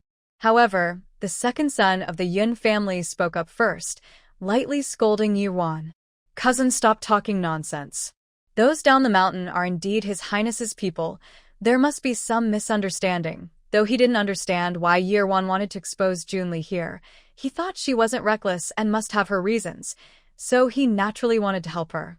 Yiruan was surprised and covered her mouth, looking at Junli with disbelief and anxiety. "Your Highness, I did not mean to offend. You must have important matters to attend to, which is why you acted this way. I am just a girl and do not understand the situation. Please forgive me." Junli gritted his teeth but maintained a gentle demeanor. "It's nothing. I did bring some people today, and they must have misunderstood. I will send someone to clarify." Miss Yi meant well. How could I blame her? Yiruan then sighed in relief, lightly touching her chest. "Your Highness, you are wise. I admire you." Junli's mouth twitched. If he didn't know she was naive, he would suspect she was mocking him. "Missy has been quite busy helping my royal brother with his leg injury. I wonder how she has the leisure to come here with Lady Yun today." Yiruan carefully lifted her head, looking as if she wanted to see Junli, but was too shy to do so. "Your Highness, my cousin just returned after 2 months. The weather has been bad, and my aunt has been feeling down at home. My cousin was worried that my aunt might fall ill from staying indoors, so he took advantage of the nice weather during the double ninth festival to persuade her to go out for a walk. Naturally, I should accompany her. Your Highness has been engaged to my cousin since childhood, and I heard from my older brother that you are a person who values feelings. My cousin has suffered unjustly, and I imagine you must be feeling quite troubled these days." After finishing her words, Yiruan kindly tried to comfort Junli. "However, since my cousin has passed away, I hope you can let go soon. She would want you to be well." After her speech, Junli's expression changed several times. His relationship with Su Zijing had not been made public. Only people from both families knew about it. Today, Yiruan accidentally spoke these words in front of Su Zijing. By showing kindness to her after Yun Wen's recent passing, wouldn't it make her think he is heartless? Junli stiffly forced a smile. "Missy is right. I hope you can comfort Madame Yun well." Yiruan detected a hint of frustration in his voice but pretended not to notice and respectfully bowed to him. "Thank you for your advice, Your Highness. I understand. We will take our leave now." With that, Yiruan helped Lin Shi turn and leave. Before turning away, she took a special glance at the somewhat stunned Su Zijing. Once they had walked a distance from the pavilion, Yungu couldn't help but ask, My cousin is not one to speak out of turn or show off her wit. Why did she deliberately make the prince uncomfortable just now? Lin Shi also looked at Yuan, waiting for her response. Yuan paused for a moment before saying, "Cousin, you often stay in the capital. Have you heard of the second young lady of the Su family, Su Zijing?" Yunge had never liked the delicate and pretentious mannerisms of the women in the capital, but he remembered Su Zijing's song, Fishing Boat Singing at Dusk, from the Empress Dowager's birthday banquet. "Of course, I know. The Su family has a good reputation, so their children must be quite respectable as well." Yuan nodded. Now, King Xian and concubine Jia have successfully ended their engagement with the Yun family. Behind concubine Jia, the Cui family holds power in the northwest and controls the military, while her brother commands the Imperial Guard. What they currently lack is the support of the court officials. Therefore, concubine Jia's choice for the new princess for Junli is Miss Su Zijing from the Su family. Yunge frowned at the thought of Junli's character. Master Su is not someone who seeks power for himself. If Miss Su is unwilling, I believe her family would not force her. Yuan sighed softly. Your words are true, but given the current situation, Miss Su may have developed feelings for Junli. I couldn't help but think of my cousin when I saw her in the pavilion. I felt compelled to say more to prevent her from being misled by Junli. In her previous life, Su Zijing had shared her suffering, both having been harmed by Yi Yan and ending up in tragic circumstances. Now, seeing her once again step into the fire with Junli, Yuan reminded herself not to interfere. She had done what she could and even sent an anonymous letter to warn her. Yet, watching Su Zijing seem to fall deeper into trouble stirred feelings of sorrow in her heart. Noticing the worry on Yi Ruan's face, Yunge leaned slightly forward, feeling an urge to smooth away her concerns. He was surprised by this thought. A gentleman should maintain integrity and not entertain such frivolous ideas. Yet, he felt that his cousin carried many heavy burdens. He steadied himself and gently comforted her. Everyone has their own path to follow, and you shouldn't force things too much. Yuan understood that some matters couldn't be changed by mere words, and she tried to push away the gloom in her heart. You are right, but if Junli marries Su Zijing, he will likely gain even more influence in the court. Yunge carefully observed Yi Ruan's expression. Cousin, I have something I want to ask, and I hope you will answer truthfully. Please go ahead. A ripple of concern appeared in Yun Ji's gentle eyes. Can you treat the Duke Jing's leg injury? Yuan was taken aback. Her cousin was quite perceptive. However, she felt no need to hide anything from him. If the Yun family learned this news, they might be able to navigate the situation in the court. She believed that even if she told them, they would keep it confidential. Yes, but we are currently missing a very rare herb, so we can't be sure when it will be ready. A hint of understanding crossed Yun Ji's eyes. I see. Cousin, now that the Yun family no longer has the marriage alliance with Junli, they can remain neutral in the court. Whether it's Prince Jing or Prince Xian, they have nothing to do with the Yun family. Uncle can continue to be a loyal minister as before, ensuring that no matter who wins or loses in the future, the Yun family will be safe. Yungo understood what Yuan was thinking, but chose not to respond. Let's not talk about this anymore. Let's go. My cousins might have already reached the top. Yuan nodded, and the group continued their way up the mountain. On the way, Yuan asked Yungo about the Yun family's grain reserves. Given the current weather, she wanted to say something reassuring, but Lin Shi and Yunge seemed completely confident about the situation and didn't need her comfort. Yuan felt warmth in her heart. This must be what it feels like to be fully trusted by someone.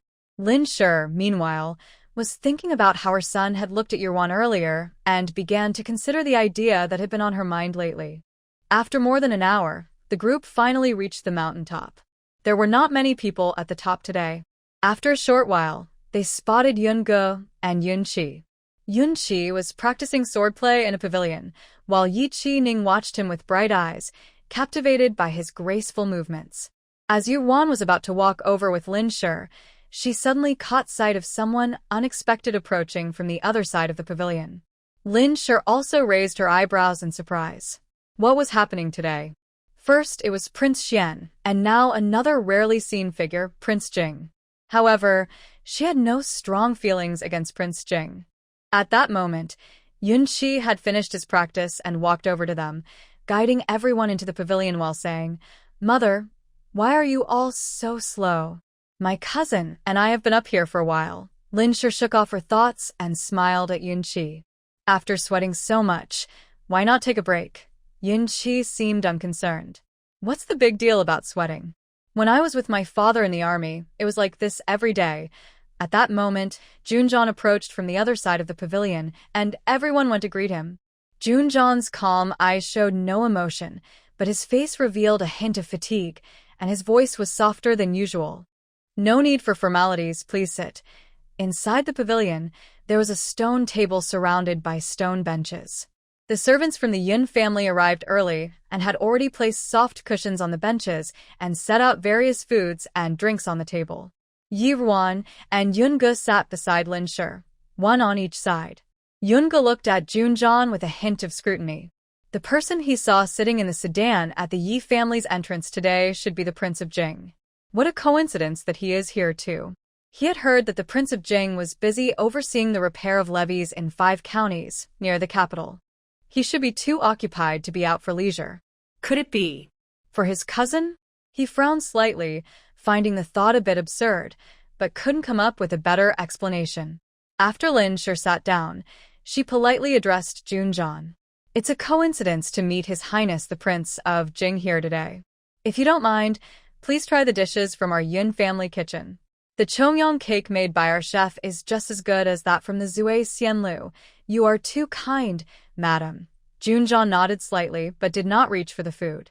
Yiruan suddenly remembered that he seemed to dislike sweets. Not wanting her aunt's kind gesture to go to waste, she stood up and served everyone a piece, then asked Ban Xia to pour tea for everyone. "After such a long journey, I'm sure everyone is thirsty. Let's have some tea first." Junjan didn't refuse. He calmly picked up the tea from the table, took a few sips, and then said leisurely, "Madam, you don't need to worry about me. I'm just here to enjoy the scenery with some tea. Please feel free." Saying this, he turned his gaze to the view below the mountain. Yunqi, unable to sit still, noticed that Junjan didn't want to talk anymore. He finished his tea in one gulp and excitedly said to Yuan, "Cousin, today I really put in a lot of effort to win over my younger cousin for that medicine powder, so you must remember to give it to me." Yuan was amused by his expression. "Don't worry, cousin, you won't miss out. However, cousin, today I want to ask for a favor for my brother. Even though he didn't win today, could you still give him that long spear you promised? The weapons at Uncle's house must be very good." Yunge gently waved his folding fan and smiled knowingly at Yuan. "That's fine. But does your younger cousin really want it? I noticed he seems to have never learned how to use a spear." Although Yi Qining lost today, he didn't seem unhappy. "Of course. I just saw you wielding a sword and thought it looked impressive. I was hoping to find a weapon to learn depending on whether you're willing to part with it." At this moment, Lin teased. "What do you mean by parting with it? We are all family. Besides, you're big sister. And you both asked personally, so your cousin will surely be willing to give anything. Right, Gur." While Lin spoke, her gaze unconsciously flicked between Yunge and Yiruan. Yunge, sitting next to Lin, didn't notice her unusual behavior. "Yes, as long as your cousin is eager to learn, I will send someone to deliver it when I return home." 예진인 카피를 replied. "Thank you, cousin." Meanwhile, Junjan, who was drinking tea, paused and suddenly found the setting sun a bit glaring. He set down his teacup and spoke up. Although this long spear combines the advantages of both a spear and a polearm, many famous generals have gained recognition through it. The young master of the Yi family currently has no foundation. This spear is not only heavy but also requires agility, making it difficult for beginners.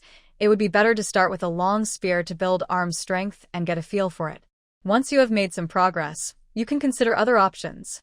Yi Qining was a bit surprised when the Prince of Jing spoke up. He was about to respond but noticed the prince wasn't looking at him. Instead, he was looking at his second cousin.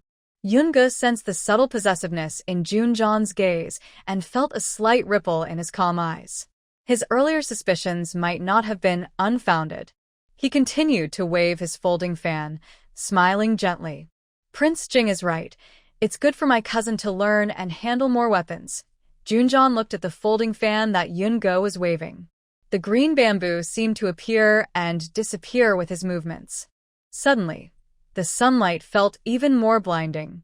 He squinted slightly. The prince's residence just happens to have a fine spear. Today, Miss Yi will accompany me to the residence for treatment, so let's bring it back to the Yi family as a gift for young Master Yi. Consider it my way of thanking Miss Yi for her efforts with my leg. Yun-go felt that Junjan emphasized the words, great effort, a bit too much, and then said with a hint of meaning, although my cousin is following the emperor's orders to treat the prince should appreciate my cousin's hard work, which would surely make her very happy. As for which weapon my cousin finds most suitable, that depends on his own preferences. What do you think, Your Highness? The pavilion fell silent for a moment. Yi-won also sensed the suddenly strange atmosphere and smiled, saying, Your Highness and my cousin have thought a lot about Ning's future. I thank you both here. If my brother achieves success in the future, I will prepare a generous gift for both of you to show my gratitude for your guidance today. Junjan seemed to snap back to reality upon hearing Yi-won's voice. He had spent the night in Anyang and then inexplicably ended up here, feeling very tired. On top of that, the sunlight was bothering him. He realized he had lost his composure, without noticing. He had said so many meaningless things. Even if he noticed the deeper meaning in Madame Yun's eyes, it didn't matter. She was going to marry someone else. Yet, the vague concern in his heart made him feel a bit frustrated. He suddenly picked up the round cake in front of him and brought it to his mouth. The soft, glutinous cake made from sticky rice was adorned with almonds, walnuts, peanuts, and honey dates, all wrapped in a light layer of honey, making it look very tempting. Yi-won was taken aback by his actions. How did he start eating? The night deepened. At the Su residence, Su Zijing returned from Xian Peak, bathed and dressed, and was sitting in front of the mirror. The woman in the mirror had elegant and beautiful features, surrounded by a faint scholarly aura. However, at this moment, her expression was somewhat troubled. Miss, what is troubling you? Su Zijing's maid was styling her hair and softly asked, Bao Qin, what do you think of Prince Xian? The little maid named Bao Qin looked puzzled.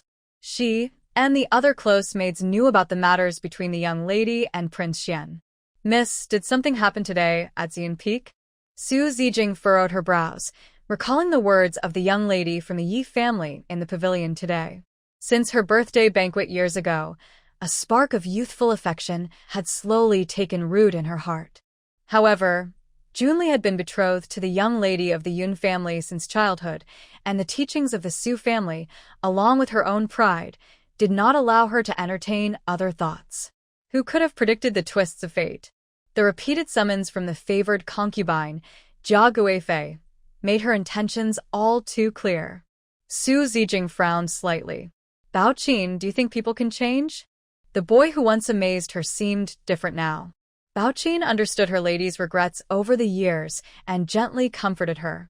Miss, Prince Xian is now at the center of royal power, and it's natural for him to be different from his youth. Aren't you also different from before? Just ask yourself if your heart still wishes for this. Su Zijing looked at her reflection in the mirror, lost in a whirlwind of thoughts. Though the anonymous letter she received that day had been burned, its sting still lingered in her heart. Yet, Junli's recent gestures towards her had also touched her. After all, he had been in her heart for nearly 5 years, and that youthful affection had not faded with time. Instead, it had grown into a vine that trapped her within it due to regrets and unfulfilled desires. How could she easily let go of something so within reach? Su Zijing shook off her tangled thoughts. Tomorrow, Jia Guifei has invited me to the palace to admire the chrysanthemums. Prepare early and accompany me to the palace in the morning. Bao Qin agreed and helped her lady lie down. As the curtain fell, Su Zijing found it hard to sleep for a long time. In the dark of night, a side door at Jinghua Monastery opened. Hongxiu peeked outside, anxiously looking around. After she delivered the letter to the prince's residence, he sent someone to say that he would definitely come to see the young lady for the double 9th festival. However, now that night is fallen, there is still no sign of him. She felt her face darken, especially after Aunt Zhao mentioned that the prince had invited Miss Su from the Su family to go out today.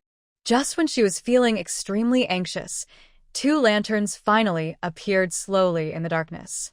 "Your Highness," Hong Xiu whispered joyfully as she welcomed Jun Li and Yuan He into the room. Once Jun Li entered, Hong Xiu cleverly closed the door, as Yuan He stood outside and was too noticeable, so he hid in the shadows. At this moment, Yian was sitting in front of the mirror in the meditation room. The autumn chill was strong, yet she wore only a thin, pale yellow dress. The white skin of her neck was visible, hinting at a touch of spring. When Jun Li walked in and saw the scene, he couldn't help but feel a bit stunned. Her delicate figure was enveloped in the dim light, making it easy to imagine things. It wasn't until Jun Li approached that Yian seemed to come to her senses and turned to look at him. "Your Highness, am I dreaming?" As she turned, Jun Li looked down at her, and the hint of spring became even more apparent, along with her sparkling eyes, causing a rush of warmth to rise within him. "Yian, it's me." Jun Li couldn't help but reach out to touch her long, delicate neck. However, Yian seemed to snap back to reality and step back slightly, her eyes suddenly clear. She quickly grabbed a nearby outer garment and put it on, standing up with great surprise. "Your Highness, it's really you. I thought you wouldn't come today." With the hint of spring now covered, Jun Li felt even more restless. "How could I? When have I ever let you down, Your Highness?" Yian sobbed as she threw herself into Jun Li's arms. As she nestled in, Jun Li immediately wrapped his arms around her slender waist. "Don't cry, I'm here now," Yian continued to sob. "Since I came to this quiet temple you have never visited. Aunt Zhao said you went to climb Xian Peak with Miss Su today. I thought you had forgotten about me. Your Highness, I'm scared. I'm afraid you won't want me anymore." Jun Li reached out to wipe the tears from her eyes. Aunt Zhao was sent by the Empress Mother, so he naturally understood. But this person was quite talkative. "What nonsense are you saying? Our bond over the years cannot be replaced by Su Zijing. Haven't I told you? My interactions with her are all at the Empress Mother's suggestion, for the sake of future plans. You don't need to worry about her." Yi Yan carefully observed Jun Li's expression. "Your Highness, Yenner is not someone who can't tell right from wrong. It's just that thinking of Sister Su having Your Highness by her side brings a bit of jealousy to my heart." "Your Highness, am I being very bad?" Jun Li gently caressed Yi Yan's lips. "If you don't even have this bit of jealousy in your heart, I would doubt whether you truly care for me." After saying this, he leaned down to kiss her soft lips, and with a hint of dissatisfaction, he pulled off the outer garment Yi Yan had casually draped over her shoulders. His hands traveled down her neck, exploring the warmth he had glimpsed earlier. This time, Yi Yan did not push him away. Instead, her gaze flickered as she looked towards the door. Just as Jun Li was getting lost in the moment, the voice of Hong Xiu suddenly came from the doorway. "Aunt, the young lady has really gone to rest. I am not lying to you." Outside the door, Hong Xiu stood blocking the entrance, and in front of her was Aunt Zhao, whom she had deliberately brought over. Aunt Zhao looked angry. "Nonsense. The light in the room is still on. How could she have gone to rest? She had clearly heard a man's voice just moments ago." Yi Yan usually had a somewhat charming demeanor, so it was no wonder that the favored concubine Zhao wanted to keep her in check, but she never expected that she would dare to flirt with a man in this place. "Aunt, it's true. The young lady has been anxious these past few days and was scared, which is why she left a light on while sleeping." Hong Xiu appeared somewhat flustered, occasionally glancing into the room. "The young lady hurt her foot a few days ago, and with the weather getting cooler, she caught a chill while washing clothes. Yet you still made her stay up late copying scriptures. Now that she has finally fallen asleep, please show some mercy and don't make things difficult for her." Seeing Hong Xiu so anxious, Aunt Zhao became even more convinced of her suspicions. "Shut up. Do you think I'm a fool? There is clearly a man's voice in this room. Step aside. I want to see which man is in here." Aunt Zhao made a move to push past Hong Xiu and open the door. At that moment, a frustrated voice suddenly came from inside the room. "Yuan He, Yuan Gai. Are you both dead?" When Aunt Zhao heard this voice, her mind went blank. It was indeed a man's voice, but it was Prince Xian. Yuan He and Yuan Gai then appeared to block Aunt Zhao. After a moment, Junli opened the door, looking annoyed as he stared at Aunt Zhao and said in a deep voice, "Aunt, can you see clearly who the man you spoke of really is?" Aunt Zhao's heart skipped a beat under Junli's gaze, realizing he had overheard her argument with Hong Xiu. Although she was following the orders of the favored concubine to discipline Yi Yan, it was clear that Prince Xian still held her in his thoughts, given that he came here late at night. If she handled this poorly, she would surely face his wrath in the future. "I did not know the person in the room was your highness. I spoke carelessly and hope for your forgiveness." "Forgiveness?" Junli scoffed. "Weren't you just acting so powerful?" Junli then turned his gaze to Hong Xiu. "What did you say about how she usually treats your young lady?" Hong Xiu glanced at Aunt Zhao, looking angry but silent. "Speak up. Why are you hesitating?" Hong Xiu quickly bowed and reported to Junli all the hardships Yi Yan had faced in detail. Junli frowned and scolded Aunt Zhao. "Nonsense. Who gave you the courage to treat Yenner so harshly?" "Yuan Gai, Aunt Zhao has boldly insulted me. Take her away and give her 50 strikes. Aunt Zhao was in a panic. 50 strikes could cost her life. Remembering that she was only following the favored concubine's orders, she tried to regain her composure. "Your Highness, I did not know you were here so late. I was only worried about Miss Yi, being so young and possibly doing something foolish. I truly did not mean to offend you. Everything I do is to follow the wishes of the noble concubine. I am just acting on orders, so please, Lord, do not be angry. The noble concubine values the prince and has already spared Miss Yi San from her punishment, as per the prince's wishes. If the prince wishes to protect her further, the noble concubine may not be pleased. She hopes to help Miss Yi become more composed, so I ask for your understanding of her good intentions." Aunt Zhao cautiously glanced at Junli, who still looked displeased, and added, "The noble concubine has ordered that no one is to visit. If it is known that the prince stayed late in Miss San's room, she might be blamed. I promise to keep this secret for you, Lord, and I hope you can forgive my unintentional mistake today." Junli smiggled slightly. "So, should I thank Aunt Zhao then?" "I wouldn't dare," Aunt Zhao replied, bowing even lower. At that moment, Yi Yan arrived at the door. Although her clothes were tidy, there was still a hint of charm in her eyes. She glanced at Aunt Zhao, who was kneeling. "My lord, Aunt Zhao is just following orders and made an unintentional mistake today. Please let her go. After all, she is a person of the noble concubine, and I don't want to cause any trouble for you or her." Her goal today was not to have Junli punish Aunt Zhao. If he did, the noble concubine would learn about Junli's visit, making it harder for her to see him in the future. Without Aunt Zhao, the noble concubine would send someone else, and it might be even worse then. Now that she had caught Aunt Zhao in a mistake, it was a good way to keep her in check. As long as they didn't interfere with each other for now, she would have plenty of chances to deal with her later. Seeing Yi Yan's understanding, Junli's expression softened a bit. But when he turned to Aunt Zhao, his voice was sharp as a knife. "Aunt Zhao, don't think that just because my mother supports you, I won't dare to act against you. No matter what you say, you are still just a servant. Even if I were to dismiss you today, my mother would only be upset for a few days. Do you really think you can cause any real trouble? Although my mother sent you here to supervise Yenner, she is still my person. You should be careful in the future. Otherwise, remember that actions have consequences." Aunt Zhao understood that Junli was willing to let this matter go and quickly agreed. "I understand the prince's meaning. I will keep one eye open and one eye closed in the future. However, the morning and evening prayers in the temple still need Miss Yi San to perform them. Otherwise, I will have trouble explaining to the noble consort.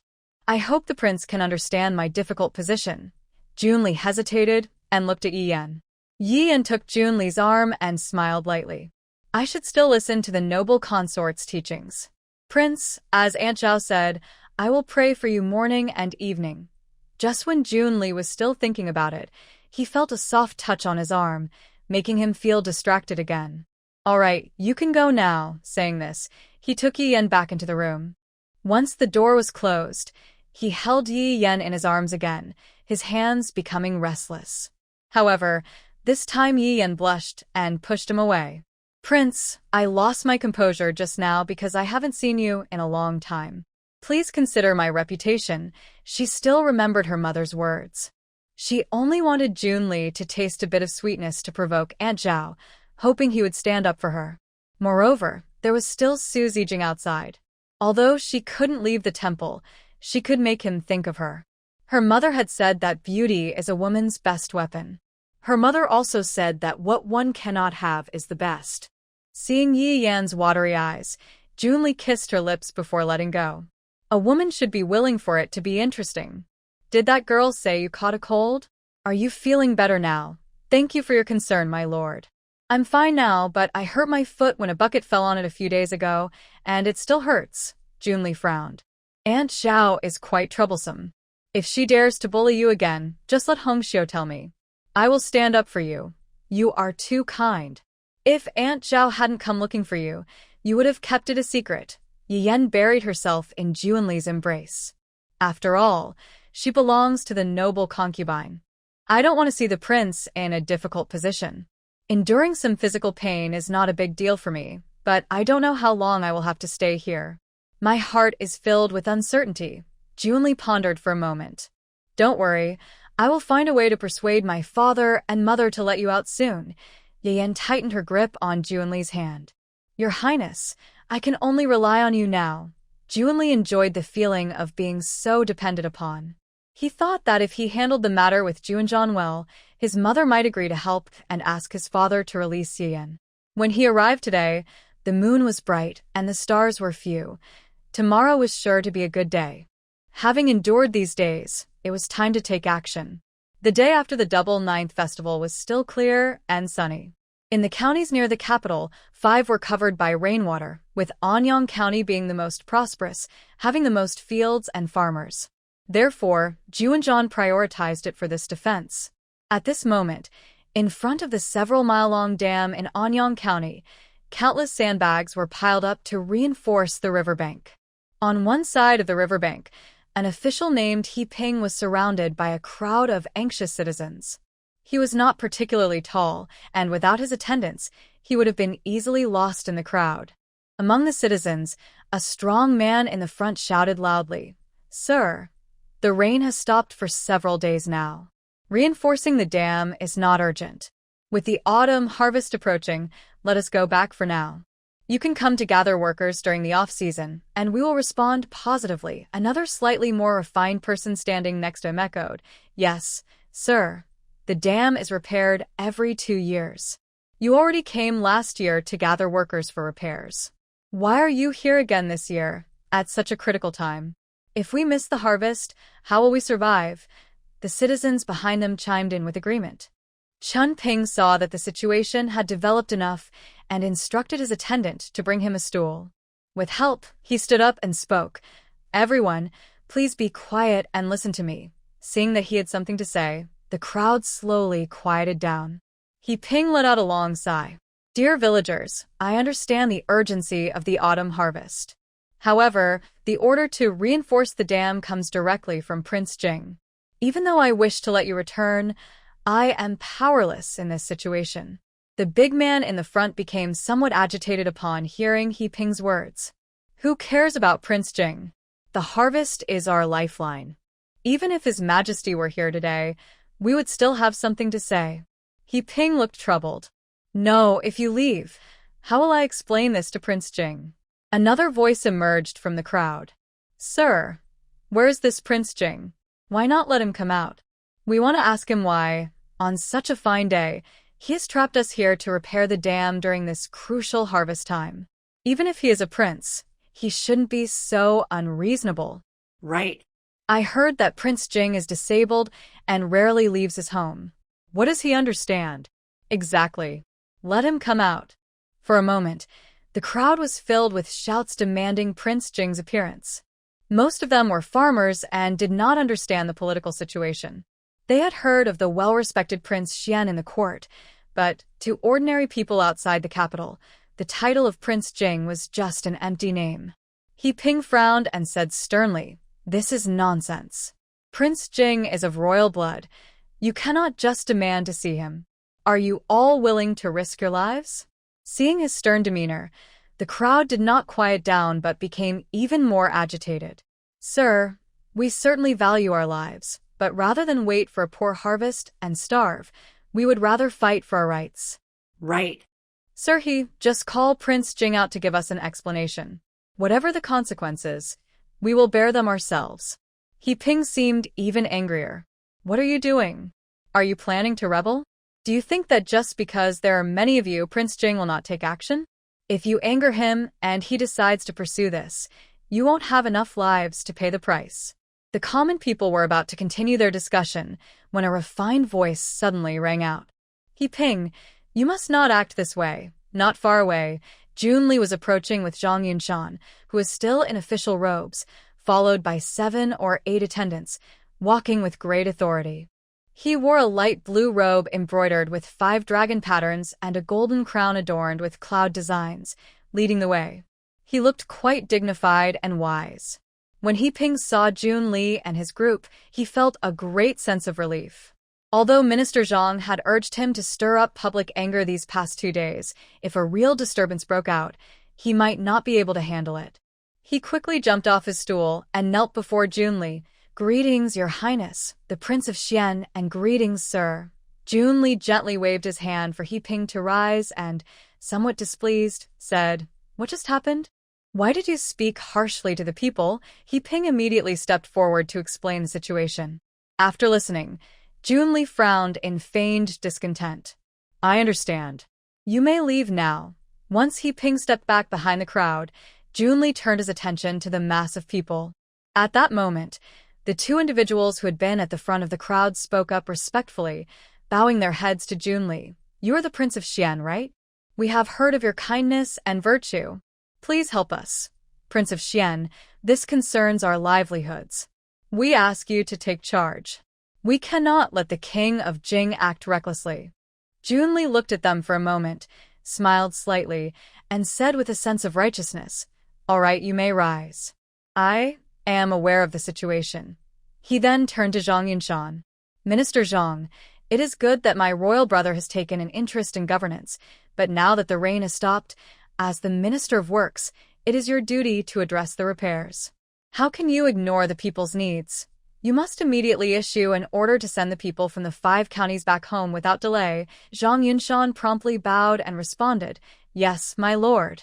I had already discussed this matter with the king of Jing in the court, but unfortunately, he insisted on his own way, and I was helpless. Now that you, Prince of Xian, are taking charge, I will ensure it is handled right away. Let the common people carry out the autumn harvest smoothly. The previously silent crowd erupted in cheers as they heard the kind and gentle words of the prince. The 2 people who had been at the front of the crowd knelt down first. Prince Xian is wise. Thank you for standing up for us common people. Seeing this, the people behind also knelt down, expressing their gratitude. Junli looked at the kneeling crowd with satisfaction, feeling quite pleased with himself. Just as the people were about to rise, 4 figures emerged from the back of the crowd. Junjan's slightly cold voice followed. Third brother, you are quite impressive. Junli felt a surge of excitement as he saw Junjan slowly approach him. He had arranged the scene, hoping that Junjan would come to Anyang County for an inspection.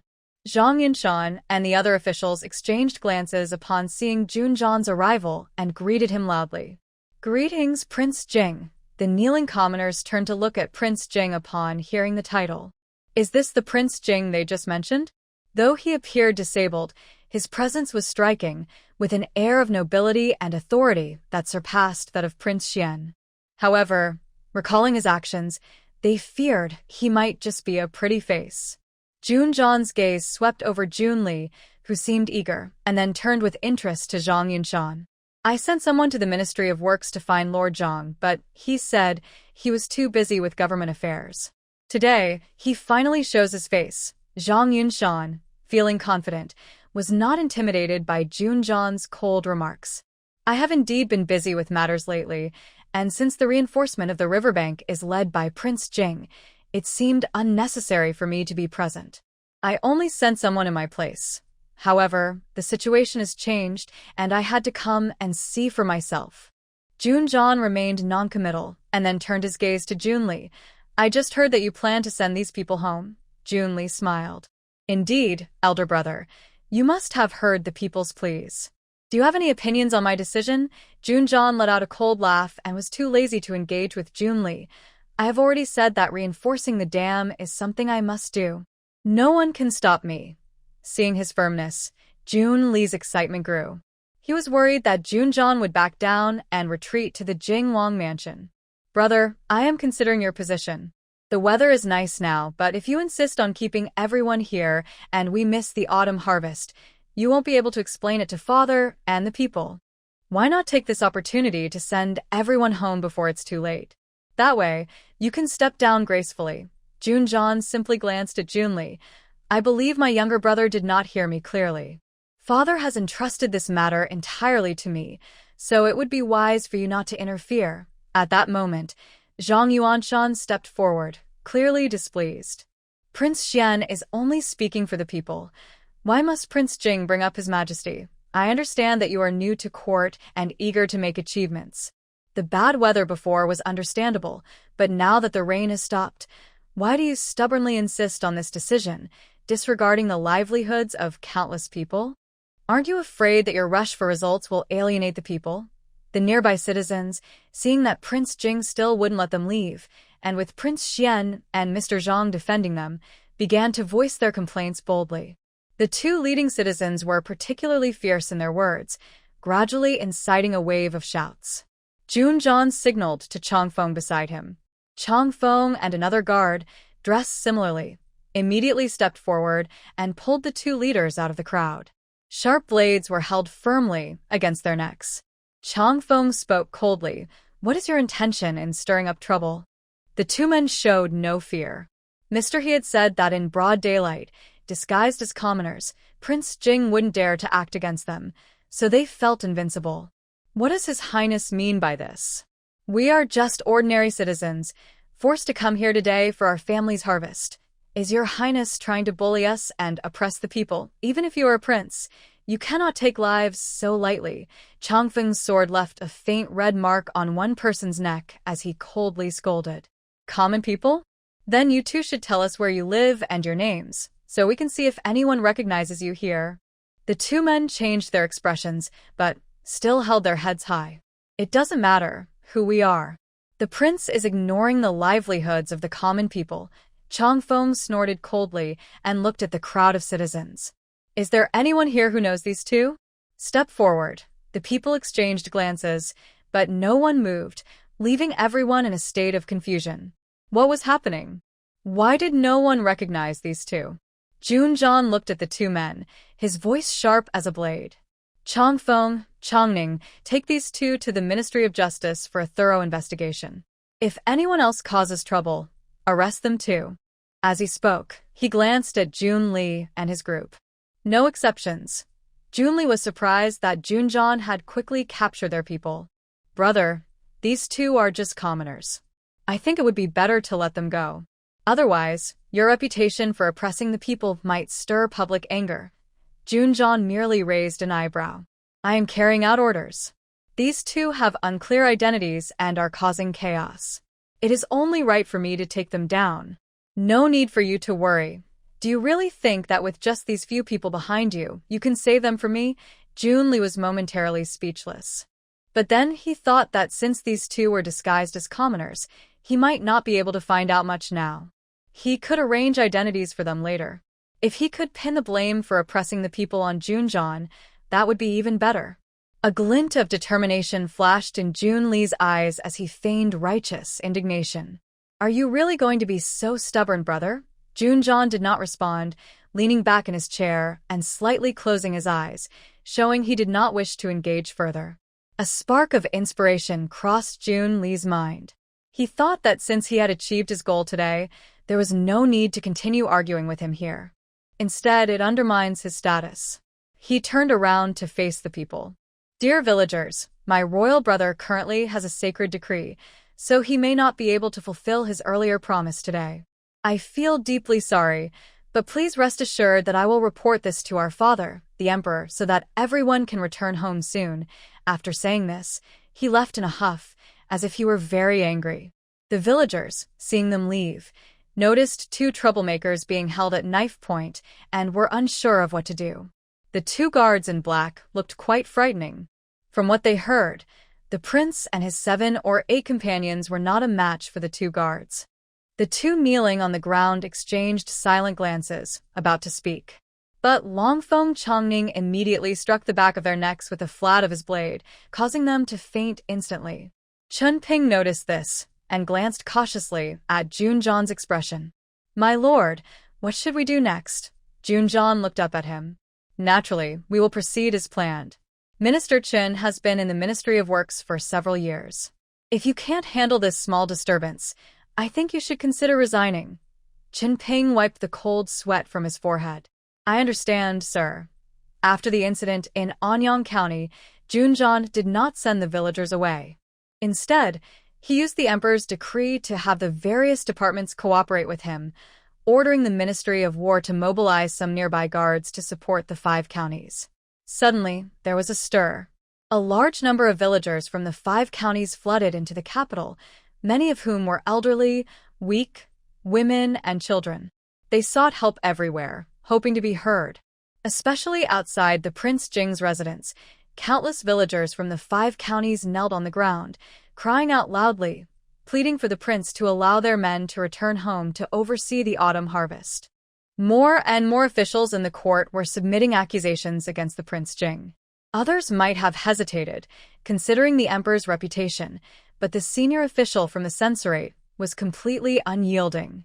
He stood tall in the court, his voice loud and firm. "Your Majesty, the autumn harvest is vital for the people's livelihood. The capital is already in chaos. You must not allow the Prince Jing to act so recklessly. If the autumn harvest fails and winter storage is not secured, the people will surely suffer. And how can your Majesty face the ancestors of Shilin?" The Shilin emperor looked at the stern elder Zhu and felt a headache coming on.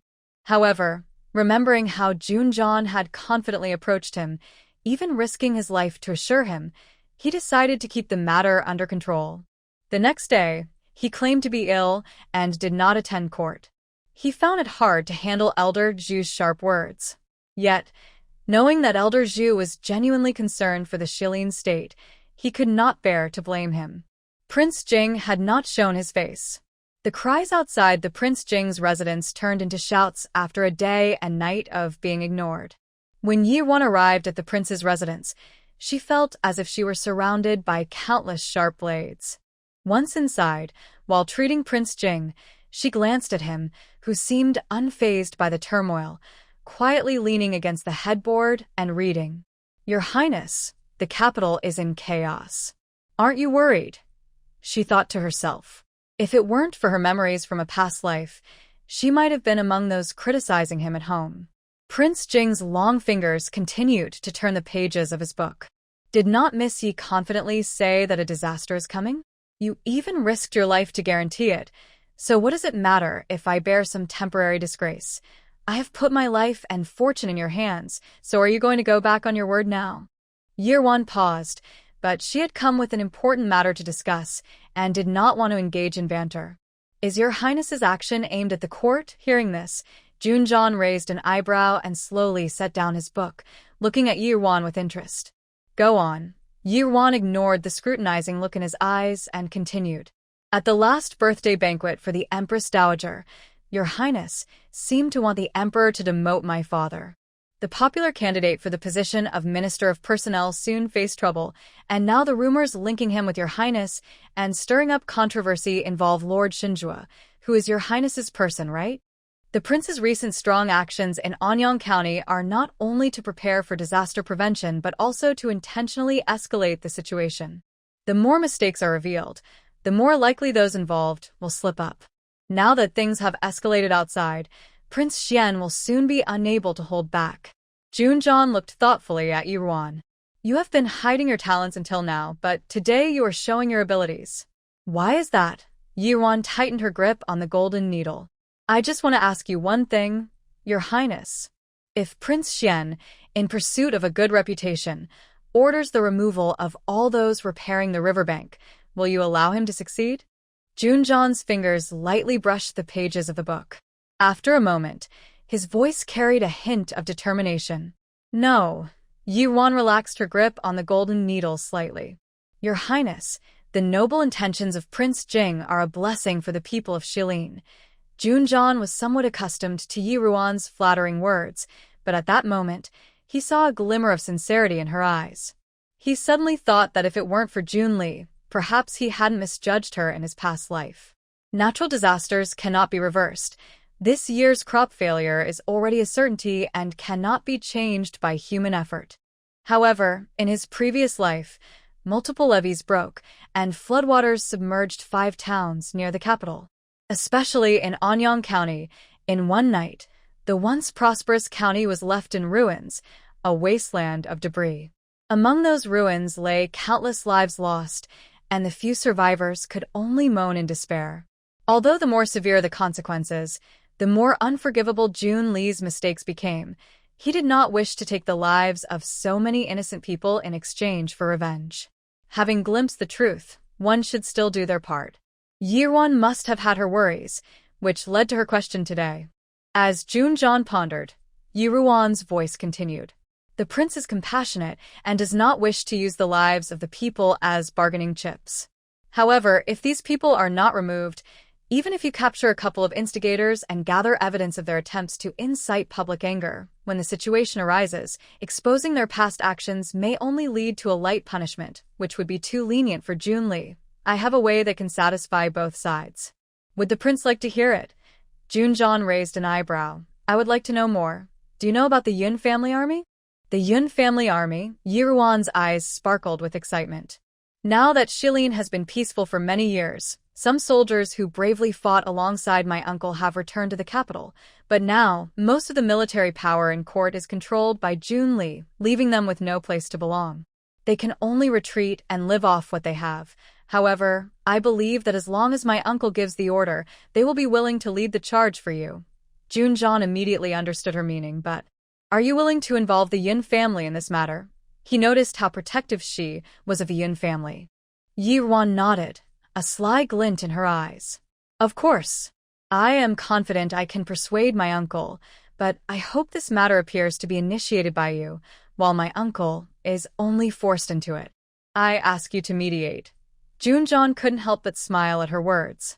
What she meant was that she didn't want the Yun family to be caught in the conflict between him and Junli, yet she wanted to secure achievements for the Yun family and their army. Although the Yun family currently held the title of a great general, it seemed glorious. The reality was that the real power of military officials in court was gradually diminishing. Her plan was to seek a future for the Yun family, wasn't it? She was indeed working hard for them, but she wanted him to take on the burden. However, given his current reputation, he had little to lose. After thinking for a moment, Junjan said, I understand, but Junli has always followed a moderate path. Right now, he is just trying to create a false front to make me lose the people's support.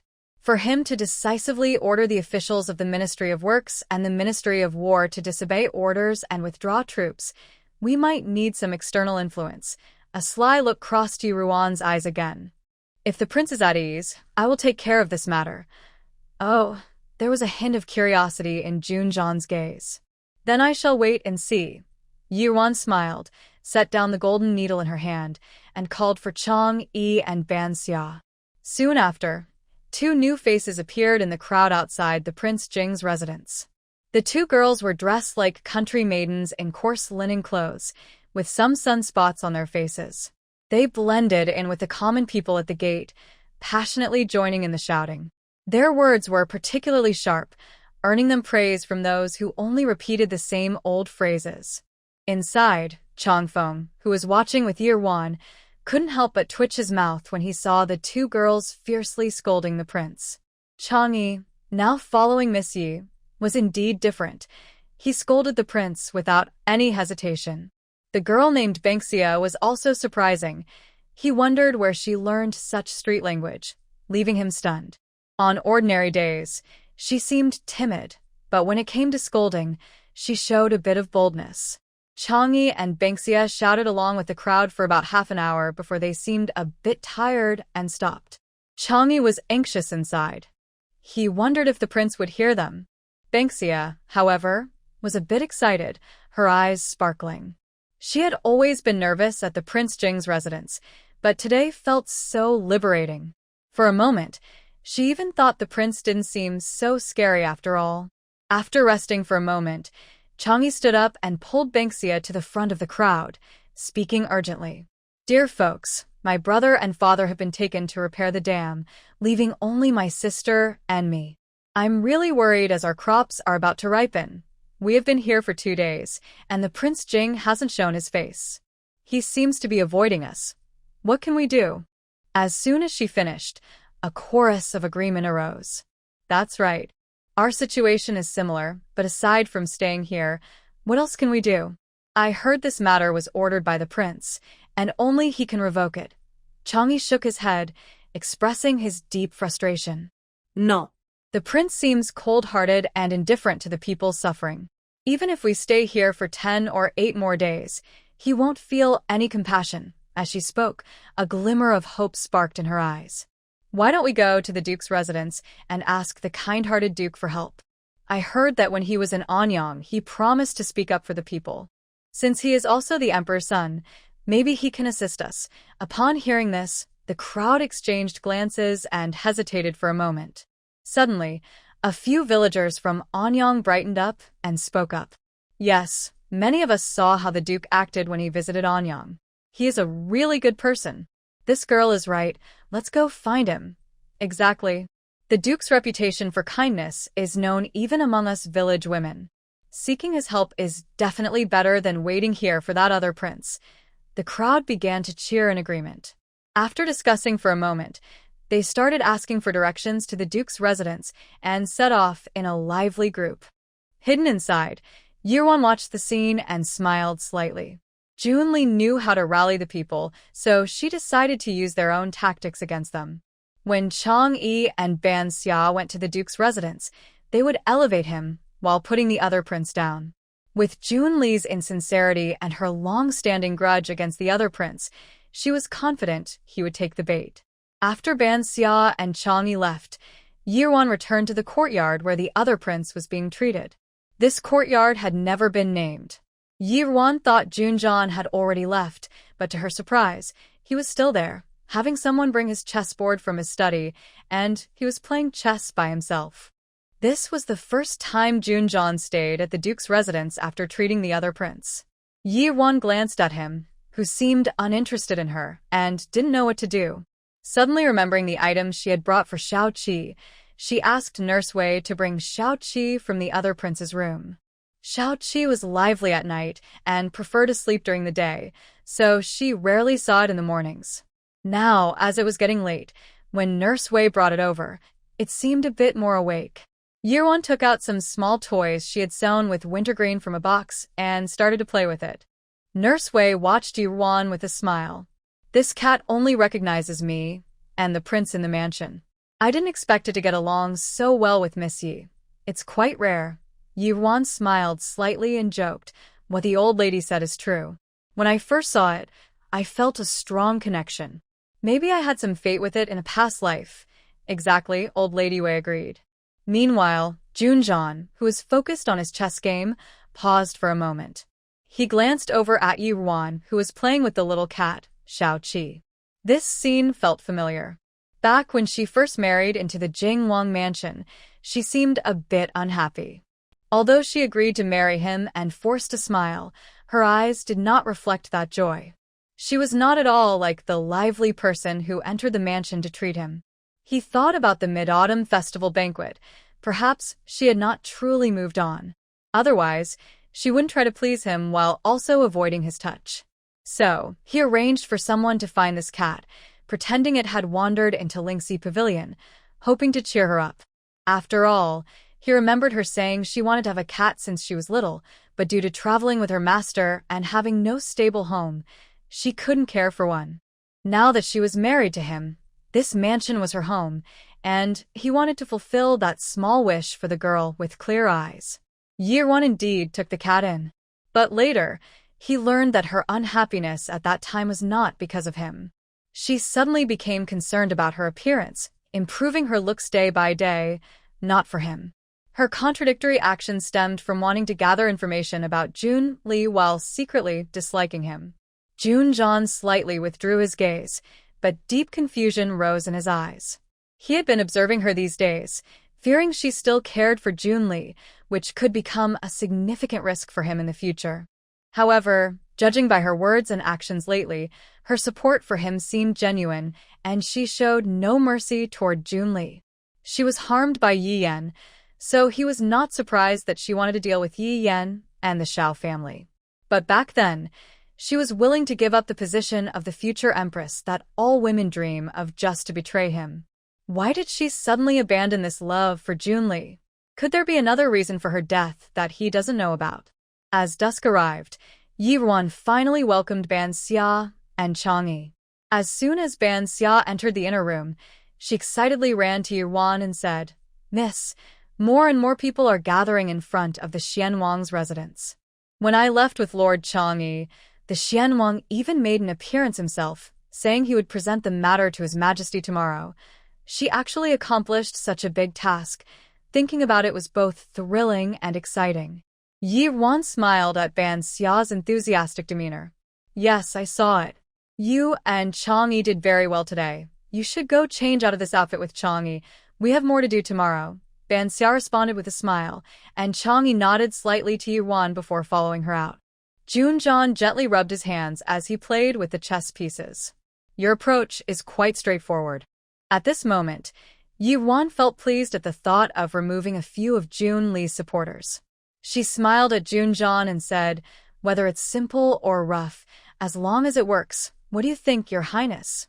Jun did not respond directly, only giving a slight smile. Yi Ruan was right. Jun Li could no longer hold back. He originally wanted to gauge the Western Lin Emperor's intentions during the morning court, but the Emperor still did not attend. According to Dr. Jiang from the Imperial Medical Bureau, the Emperor had contracted a severe cold and had summoned concubine Ying to attend to him. Jun Li knew that Dr. Jiang was always loyal to his father, so it was hard to say whether the Emperor was genuinely ill or not. His informants in the palace reported that the Emperor had sent the eunuch Yuan Bao, who served him closely, to the Jing Wang's residence in secret. Thinking about how his father favored Jun like this made Jun Li feel frustrated. When he finished court and his carriage stopped at the entrance of the Xian Wang's residence, the common people outside looked at him with eager eyes, all asking at once, "Your Highness Xian Wang, what happened? Did His Majesty agree to retract the order? Now all our hopes rest on you." Jun Li's expression changed slightly, and he said they needed to wait a bit longer. The people immediately fell silent, and Jun Li did not want to say more to them. He turned to head back to the mansion. Suddenly, he heard two women talking. "Sister, I've heard people in the capital say that the Crown Prince is His Majesty's eldest son, and the Emperor has always favored him. Will it even matter if Prince Xian steps in?" "Well, you have a point. Just like fingers on a hand vary in size, it seems that Prince Xian cannot compare to the Crown Prince in the Emperor's heart." "Exactly, sister. I heard father say that even in our county, there are distinctions between legitimate and illegitimate children. The royal family is probably the same. Although Prince Xian is kind and has provided us with food and mats, he doesn't have much influence. The Emperor wouldn't really punish the Crown Prince for him. We should think of other ways." Jun Li felt a surge of anger. Hearing this conversation made him stop and quickly turn around to see who was speaking. But when he turned, the voices seemed to vanish, and all he saw were the townspeople whispering among themselves. He suddenly felt that everyone's gaze towards him had changed, and the whispers seemed to mock him, suggesting he was inferior to Jun. His anger boiled, and he gritted his teeth. "Yuan He, Yuan Gai, go find Zhang Yunshan and Yuan Hua for me." Now he brushed off his sleeves and strode into the mansion. He couldn't wait any longer. Now that his father was even pretending to be ill, sending eunuch Yuan to the Crown Prince's residence must be an attempt to persuade Jun to dismiss everyone quietly. Then, his father could smooth things over, and this matter might just pass without much consequence. He had finally grasped a hold over Junjan, and this was a chance to establish his own reputation and authority. He couldn't let it slip away, even if it went against his father's wishes. Once the autumn harvest was completed smoothly, the people and officials would praise him, and his father would only be relieved by his decisive action. If Junjan still wanted to cause trouble and create casualties, that would be even better. Soon, Zhao Yunshan and Yuan Hua arrived at the Prince Xian's residence. After a private discussion among the three, Minister Yuan Hua followed Jun Li's orders to recall all the reserve troops and instructed them to assist the Ministry of Works in dispersing the citizens. Strangely, there was no news from the Prince Jing's residence. It wasn't until 2 days later that groups of soldiers from the Yun family, dressed in casual clothes but still maintaining discipline, began to settle in the 5 counties. It was said that the Prince Jing had pressured General Yun to gather them all together with an imperial decree. The citizens thought the Prince Jing must be mad for not giving up on this matter, and they mocked the arriving Yun family troops. Then one night 2 days later, a thunderclap broke the long night, followed by an unprecedented downpour. It seemed as if the sky had opened up, pouring rain heavily. The thunder and lightning woke many people from their sleep. At first, no one took it seriously. But after one night, a section of the dam in Anyang County collapsed, causing water to rush down and gradually seep into nearby homes. The citizens of Anyang County gradually gathered. They looked at the Yun family troops, whom they had mocked in recent days, now braving the torrential rain to protect their homes, and their expressions changed dramatically. In the heavy rain, the Prince Jing, sitting in a wheelchair, seemed isolated from the world. The umbrella over his head could not shield him from the pouring rain, and he was getting wet. Suddenly, a few citizens began to step forward to join the line to repair the dam, followed by many more who tossed aside their umbrellas and joined in. The news quickly reached the capital. At that moment, the capital was also covered in dark clouds. In the court, officials stood silently in the increasingly cold air, not saying a word. Zhang Yunshan and Yuan Hua knelt on the ground, wishing they could bury their heads in the dirt. Finally, the Emperor Shilin arrived and sternly scolded them. Fools! Who allowed you two to move the troops without permission? Zhang Yunshan raised his head to glance at Jun Li, gritting his teeth. Your Majesty! A few days ago, countless citizens flooded into the capital seeking help. The Emperor, unable to attend court due to illness, made me feel pity. In a moment of confusion, I made this decision with Lord Yuan. Please punish me, Your Majesty. The Emperor's expression was dark. Punish you? If it weren't for Prince Jing mobilizing the idle Yun family army, the dam would have collapsed, endangering the lives of countless citizens. How many lives do you think you can compensate? Cold sweat poured down Yuan Hua's face.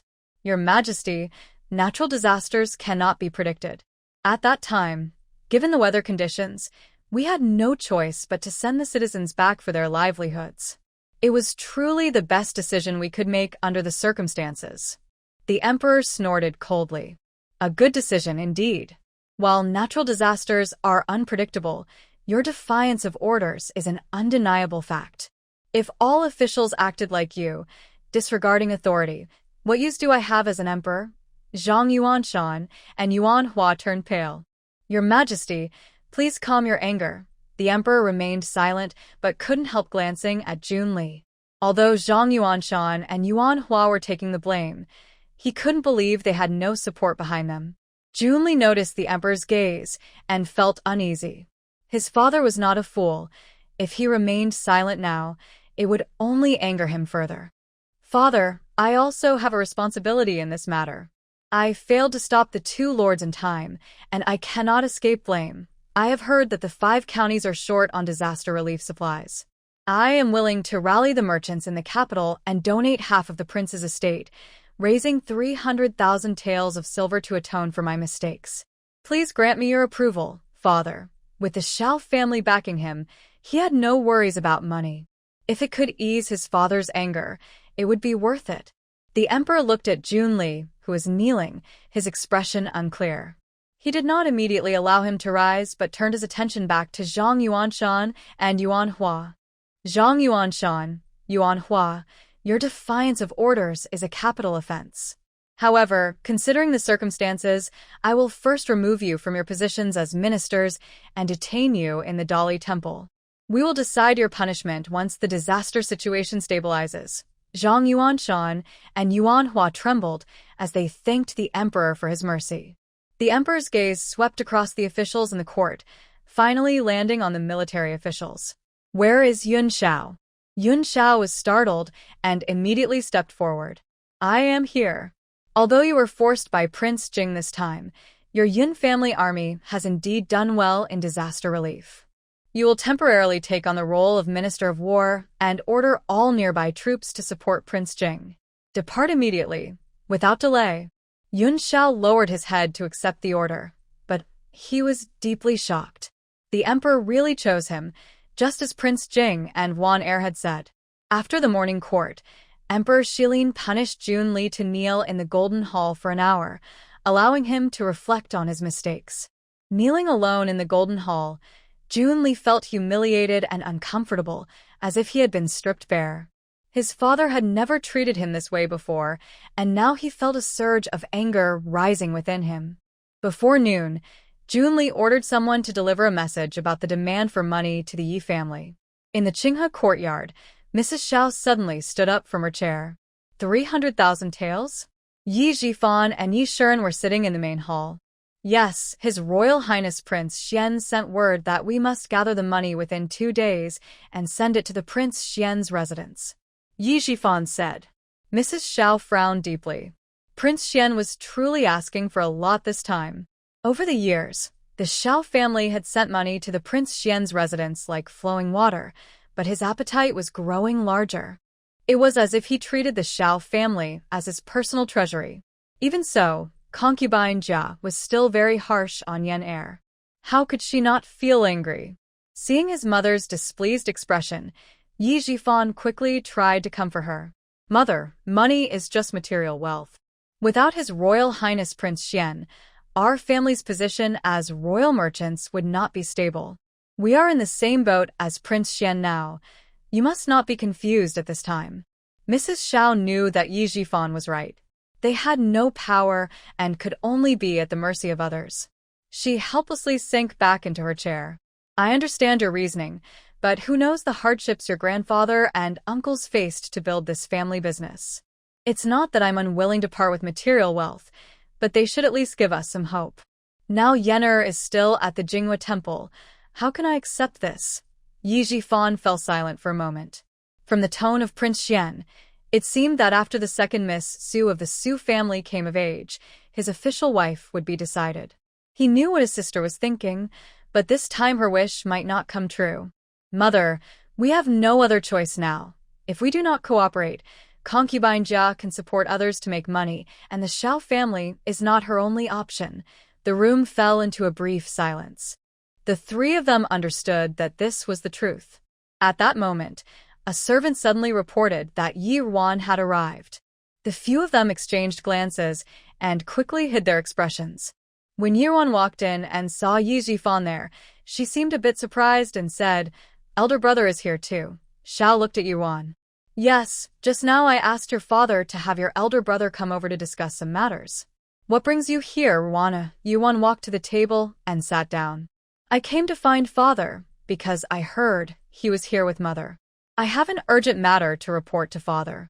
Now that the Jingwang has gone to Anyang to oversee disaster relief, the palace sent word that he might need to stay there for a while longer, so they want me to go to Anyang with my uncle today to continue the work. I hope father will allow it. Yishuren felt a bit chaotic in his heart and casually replied, It's fine. Since it's the Jingwang's order, you can go with your uncle. Yes. Father. Yirwan looked at the others and added, Did father and mother ask elder brother to come over to discuss the cancellation of the banquet? Xiao replied, Yes, with the recent disaster, holding a grand banquet now might cause misunderstandings. With Chang'e present, Yirwan naturally knew this matter had already been decided. At this moment, it was just to lead into the next topic. Speaking of this disaster, it is indeed concerning. However, today I heard my uncle mention that His Highness Prince Xian has donated to the disaster-stricken people. Suddenly, I thought if our Yi family could also contribute, perhaps His Majesty would reward us. Zhao's expression changed slightly upon hearing this. Indeed, if King Xian could redeem himself with money, why couldn't they? She concealed her excitement. Ruana, you have a good heart. I will discuss this matter carefully with your father. Seeing Zhao's eager demeanor, Yuan chose not to continue the conversation. Some things are better left unsaid. My daughter doesn't understand court matters, but I noticed my father was worried after receiving a reprimand from the emperor recently, so I will return to my room to pack my things. All right.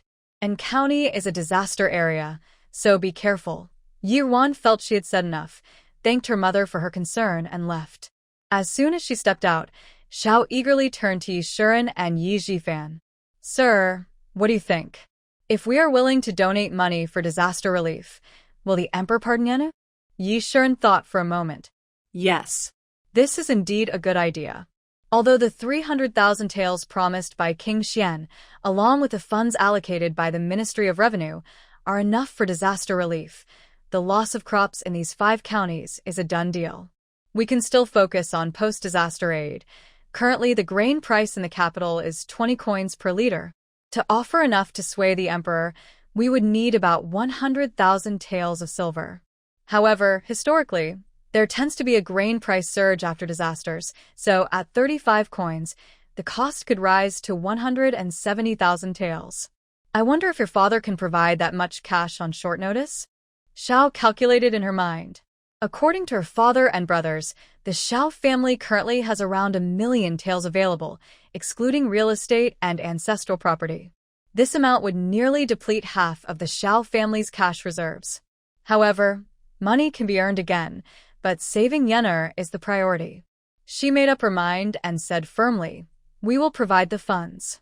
Yirwan returned to her courtyard to finish packing her belongings and carefully instructed Dongqing to visit Yi Shi after she left to deliver the scar-removing ointment. She also asked her to keep an eye on the shop's renovations. After Dongqing agreed to everything, she took Banksia and headed to Yunfu. Yun Xiao was ready to set off with Yun Ge. Once they boarded the carriage, Yirwan informed Yun Ge to prepare the Yun family, as the Xiao family would soon start buying up grain in large quantities. Yunye responded affirmatively. Cousin, the grain we collected is last year's stock. With the autumn harvest approaching, the buying price for this grain is only 15 coins per liter. What do you think is a fair price to sell it to them? Yirwan pressed her lips together thoughtfully. 80 coins. 80 coins. Yun Xiao exclaimed. Isn't that too high? The usual grain price in the capital is around 20 coins, and even during poor harvests, it rarely exceeds 40 coins. Yirwan's smile grew brighter. It won't be too high. They can afford it. This is a chance to turn a profit, so we should make sure they pay well. Yun Xiao thought about how the Yun family had mobilized all available funds and even sold 2 estates, managing to gather 30,000 taels of silver to purchase the grain. If what Wan said was true, that would mean a return of 160,000 taels. He knew that his annual salary as a second-rank general was less than 1,000 taels, and although the emperor sometimes granted rewards during festivals, there was rarely much left after expenses. He smiled, thinking that his wife's decision was indeed wise. Not only would it secure Ruan's future, but this daughter-in-law had already helped the Yun family build wealth before even entering the household. Though he wasn't greedy, this money would be enough to ensure that the less fortunate members of the Yun family could live better lives.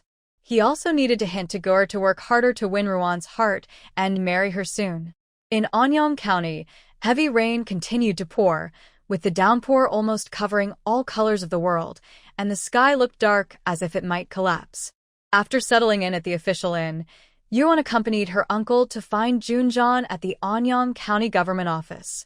Junjan was sitting at his desk, deep in thought, with the county magistrate and Bihai standing beside him. Yun Xiao approached first to pay his respects. Your Highness, I have been ordered by the Emperor to gather the reserve troops from around the capital for support. Please advise on how to arrange these troops. Junjan shifted his gaze from the documents on the table and looked up, surprised to see Yuan. However, he did not ask her anything, and instead spoke to Yun Xiao. "General Yun, please rise. The Yun family army and the local people are currently working to repair and raise the dikes. We should have enough manpower, but the rain continues and the water has already flooded the farmland and rivers. We need to organize people to clear the waterways to prevent mud from piling up and flooding homes. Additionally, to be safe, we should move some people living near the dikes to higher ground for their safety." "I leave this task to you," Yun Xiao replied loudly. "Your Highness, rest assured. I have experience in relocating and resettling people from my years of service. As for the dredging, my son is knowledgeable and can assist me in planning." Junjian glanced at Yungo, who stood tall beside Yuan, his eyes slightly shifting. "All right, you two go ahead and take care of it." Yun Xiao took Yungo and left to carry out the orders. Standing next to Junjian, the magistrate of Anyang County and Bihua wore a flattering smile. "Your Highness, your careful planning is commendable. Thanks to your leadership, the people of Anyang County can protect their lives and property. I truly admire you." Junjian was uninterested in his flattery and dismissed him before turning to Yuan, who was still in the hall. "What brings you here?" Yuan slightly bowed her head. "I am concerned about your leg injury, Your Highness, so I came to see you." Junjian's lips twitched. "Speak properly." Yuan smiled wryly, realizing he was not swayed by sweet words. "Your Highness, I mean it. Besides worrying about your leg, I also thought about the outbreaks that often follow major disasters, so I came to see if I could help with any preventive measures." Although she had gone against her mentor's wishes by involving herself in the royal conflict, she felt it was her duty to do what she could. Upon hearing Yi Ruan's words, Junjian looked at her with a hint of appreciation.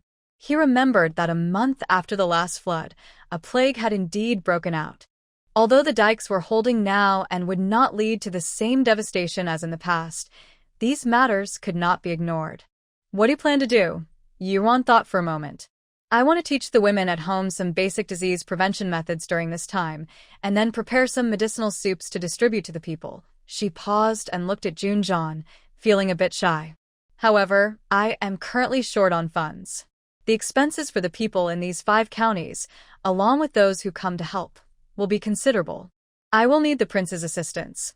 Junjian looked at her and seemed to think of something, smiling slightly. "Don't worry, as you said before, there will be people willing to help with the money." Yuan pressed her lips together. "The prince is right. I will wait for your news." Just as Yuan was about to leave, Junjian suddenly called her back. "Let Changfeng accompany you for now. Anyang County is crowded and complicated. Chang'e is his secret weapon for her safety and should not be shown to others too often. It's better to have a capable person protect her." Since she started treating him, he had sent for Chang Ning, who was out looking for the famous healer Su Mu. Now, he only needs to stay in command and doesn't need to interact with outsiders frequently, so having Chang Ning by his side is enough. Yi Ruan's expression paused, looking pleasantly surprised. It seems he is starting to trust her. A bright smile spread across her face. "Thank you for your care, Prince." Junjian slightly turned his face away. He was just concerned that she might mess things up. He coldly said, "I'm only worried you won't handle this well. Now you may go." Yuan smiled. "Yes, Prince." Yuan bowed again and left with Ban Xia, who had widened her eyes upon hearing the prince's words. Changfeng, who had been standing behind Junjian, cupped his hands in respect and followed them out. Inside Feng Wu Palace, Jia Guifei's face was extremely dark, and the palace maids looked at her with fear, barely making a sound. Sitting in the hall, Junli also had a frosty expression. His legs still ached from being punished by Empress Shilin that morning, but he was completely unaware. How could it be so coincidental that this disaster has truly arrived? And it happened shortly after he couldn't hold back and secretly withdrew people. No wonder Junjian was so certain before. He must have had someone knowledgeable about celestial signs guiding him. As he realized this, he recalled the events of the past few days and felt a chill run down his back. He had been led step by step into a trap. Fortunately, there was only one official, Minister Shinjua, in the court, and the position of Minister of War ultimately went to the Yun family. Yuan Hua and Zhao Yunshan were considerate enough to take all the blame without involving him. The loss of money was one thing. After all, it was just material wealth. But Yuan Hua and Zhao Yunshan were his trusted aides, and now both had lost their positions. How could he feel good about that? Mother, I was too hasty this time. Despite her gloomy expression, the Empress Dowager did not scold Junli.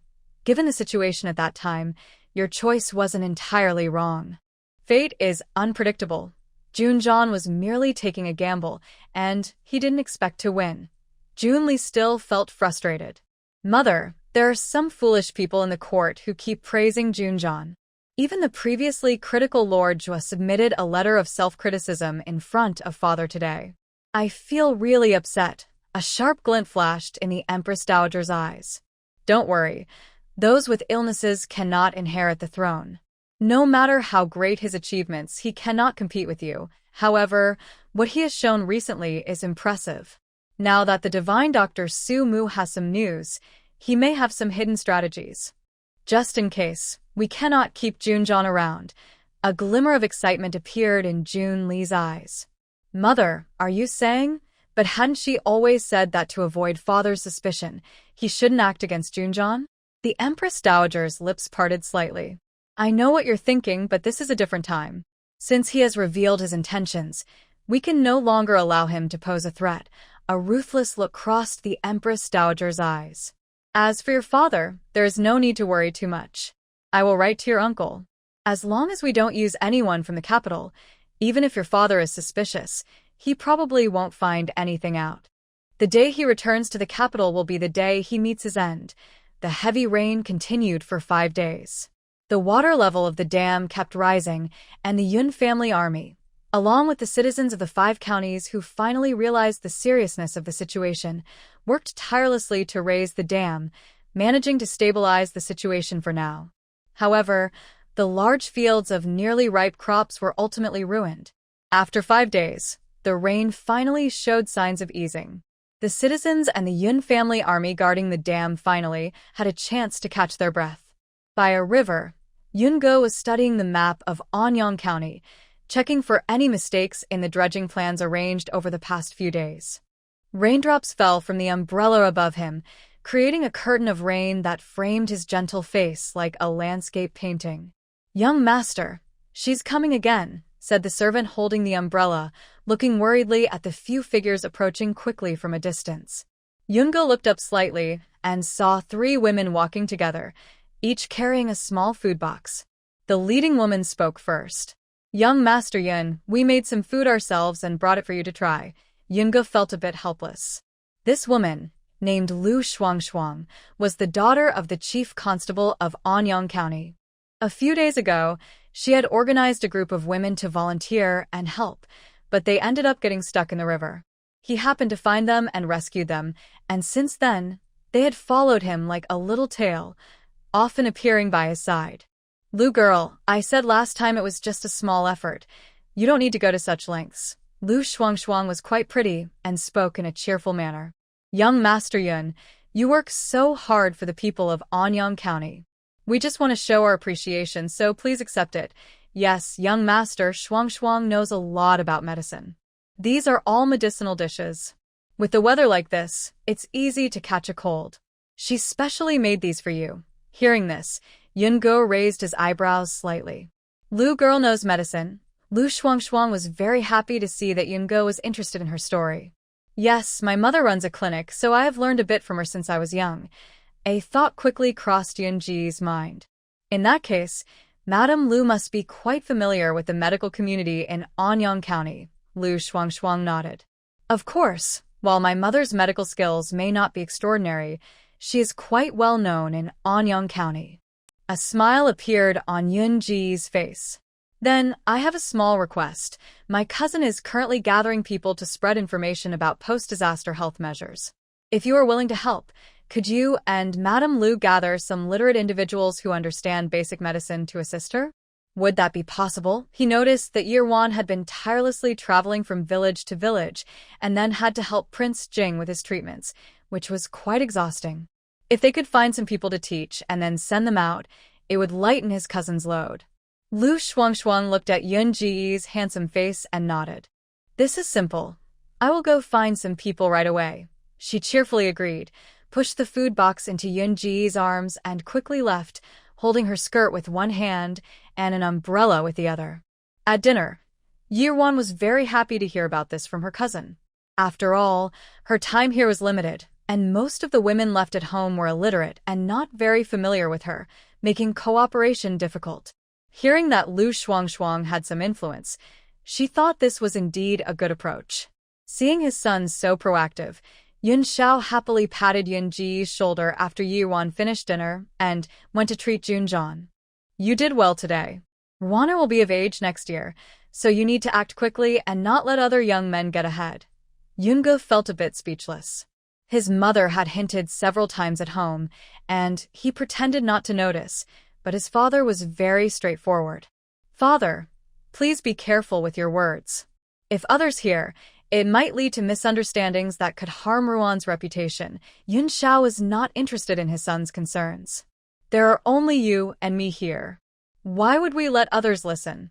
Are you as shallow as they are, only caring about a woman's appearance and unwilling to marry your cousin? What are you saying, father? My cousin is just as beautiful as anyone else. Then why are you complaining? Yunge sighed quietly. Father, I know you and mother are worried that Sister Wan will come of age next year.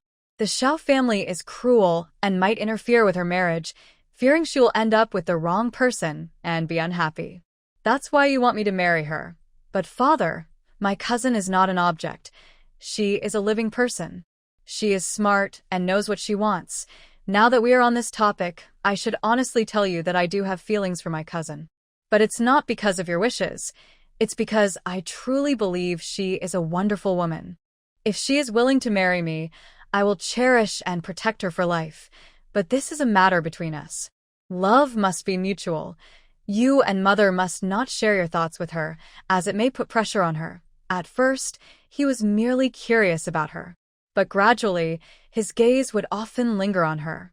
She was so different from the young ladies in the capital. He never knew there could be someone like her, who was both mysterious and captivating.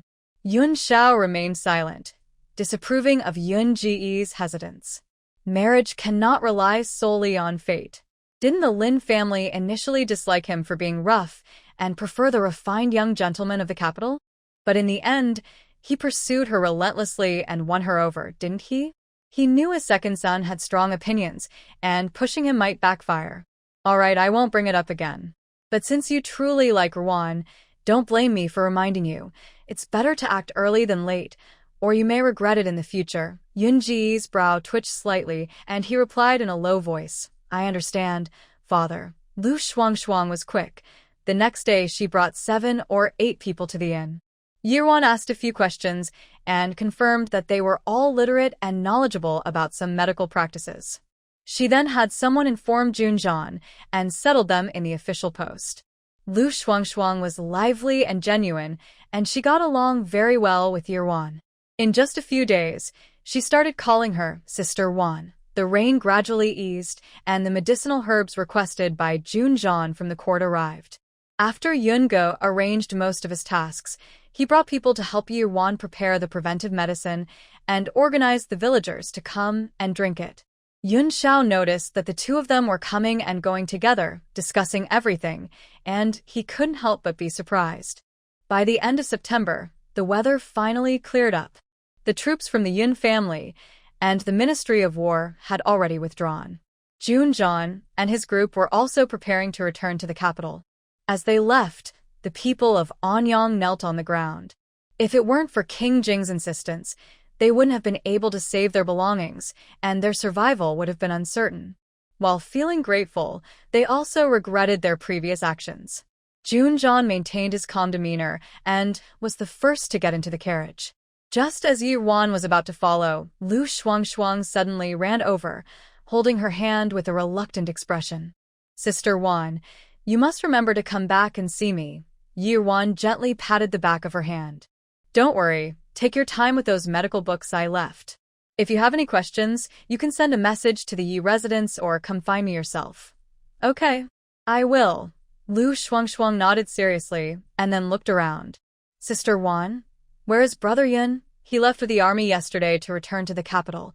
Lu Shuangshuang felt a bit disappointed but then blushed and said, Sister Wan, I'll tell you a secret.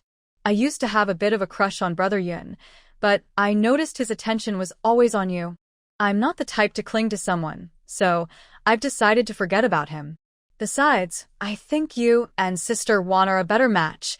Lu Shuangshuang covered her mouth and smiled, then teasingly added, I hope that when we meet next time, Brother Yun will have already married Sister Wan. Yuan had noticed that her cousin had been treating her differently these days. She gradually recalled a few hints from her aunt during her visits to the Yun residence and understood the situation. It seemed her aunt had suggested this.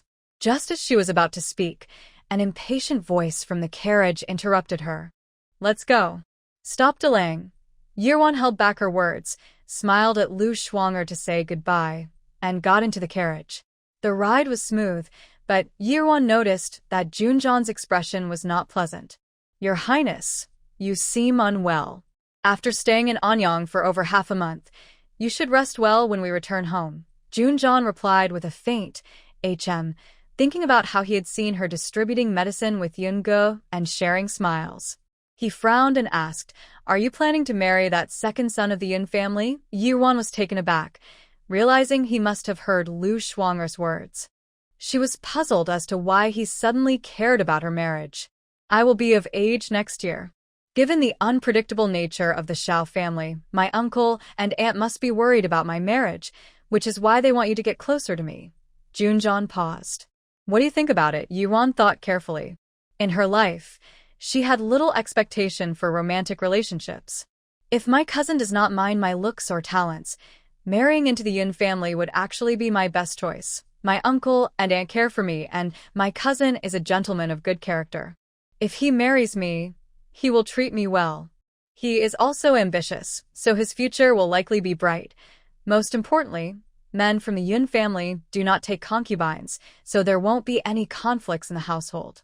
I can live freely and pursue my interests, and my cousin will not confine me like ordinary men. The more she spoke, the more she felt this was a good match, and a smile appeared on her lips. So, if my aunt comes to propose, I will agree. Once she dealt with Jun Li and resolved the issues with Yi Yan and the Xiao family, she could live freely in the Yun residence, making the most of her second chance at life. Junjan's hand slightly clenched into a fist inside his sleeve. So, you have feelings for him, feelings? Yuan paused. She had once given her whole heart to someone else, but the cost was so heavy. She didn't want to go through that again. These words were unnecessary to say to him. If I marry my cousin, I will respect and honor him. Rest assured, Your Highness, the Yun family has ended the engagement with the Xianwang family, and my uncle is not someone who seeks personal gain. If I marry into the Yun family, it will not affect our plans. He must be concerned about this. Junjan did not speak further. Instead, he suddenly pulled back the curtain of the carriage, allowing the chilly wind to rush in, temporarily easing his increasingly restless heart. He reminded himself, forget it, let it be this way. There was an unbridgeable past between them, and they were meant to be strangers. Now they were only together for mutual benefit. If she married someone, perhaps the feelings he couldn't control would finally fade away. The carriage fell silent again. Yuan didn't know what he was thinking and pushed the conversation aside, looking outside through the curtain Junjan had lifted. The heavy rain had just stopped. It was a bit cold, but the weather was nice. Suddenly, a cold light reflected the sunlight, shooting straight into her eyes, coming quickly toward the carriage. Your Highness, be careful. Yuan saw Junjan standing still and instinctively leaped in front of him to shield him. He was her hope for revenge. She couldn't let him die. Fortunately, the arrow glinting with cold light was cut in half by Changfeng, who had sensed the danger. Junjan, lost in thought, hadn't noticed the danger. When he came to his senses, he saw Yuan with her eyes closed, standing in front of him. Her long eyelashes were very close to him. In that moment, his heart felt a sudden ache. Why? But he quickly averted his gaze and looked outside the carriage. Outside the carriage, Black-clad figures were rushing toward their direction from all sides. After Yi Ruan stepped back from Junjan, she quickly turned to pull Ban Xia, who had been sitting outside with the coachman, inside. Just as she lifted the curtain, she saw Chang Feng, pale-faced, pushing Ban Xia in. He then joined Chang Ning and the guards from the Jing mansion, forming a defensive formation around the carriage to face the black-clad attackers. However, the two of them, along with the guards, numbered only about 20, while the black-clad figures seemed to be over 100, each skilled in combat. Seeing their fierce attacks, Chang Feng and Chang Ning became enraged and fought back with lethal moves. People kept falling, and the ground quickly turned red with blood. Chang Feng glanced at the situation and shouted to Chang Ning, "Chang Ning, you take the prince's carriage away first. I'll cover you." But Chang Ning, with a fierce expression, continued to charge into the crowd, even drawing the attention of the black-clad figures toward Chang Feng. In a cold tone, he simply said, "You go." Chang Feng looked at him. The situation was urgent, and there was no need to argue further. Besides, Chang Ning, though seemingly cold-hearted, surely remembered how he had once protected him and would not leave first. He quickly leaped onto the carriage and pulled out a short knife from his boot, stabbing it fiercely into the side of the horse. The horse, startled, bolted through the crowd and raced toward the forest. 7 or 8 black-clad figures broke away to chase after it when suddenly a figure appeared in front of them.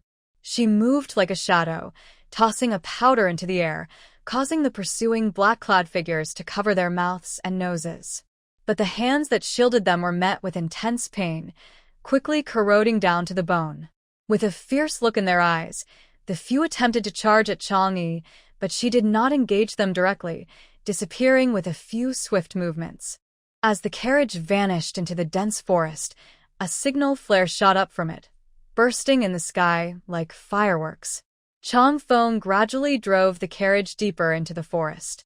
The horse was startled and ran very fast, bumping along the road, with the wheels making a dull sound against the ground. Inside the carriage, Yi Ruan bit her lip tightly, while holding on to Ban Xia. When the startled horse finally slowed down, the sound of hooves approached from behind them. Yi Ruan nervously looked back and saw several figures getting closer, dressed differently from the black-clad people they had encountered earlier. Remembering the signal flare that Junjan had fired, she quickly asked, "Your Highness, are these your people?" Junjan glanced back, his lips pressed together. "No."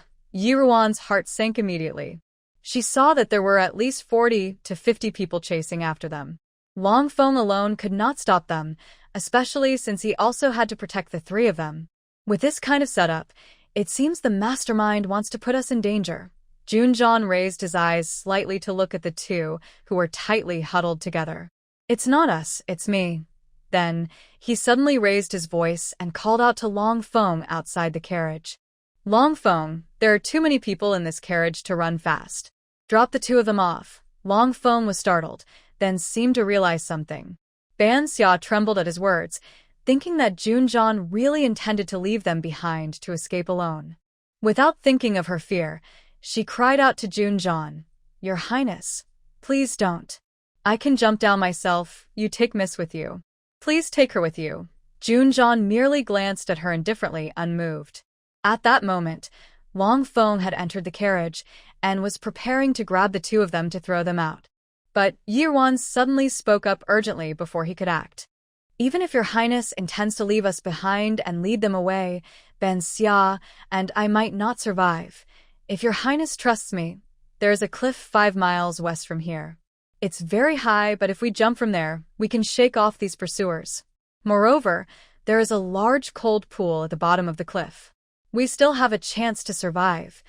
She had observed the area carefully. She and her master had come here while gathering herbs. It was also her master who told her that he had once fallen from that cliff but landed in the pool and survived unharmed. "What? Falling off a cliff?" Chang Feng exclaimed in shock. Although Miss Yi said this, it was indeed quite alarming. "Yes." Yi Ruan turned her gaze to Junjan, looking at him intently. "Your Highness, we need to hurry. They are about to catch up." Junjan closed his eyes briefly. Chong Feng, do as she says now.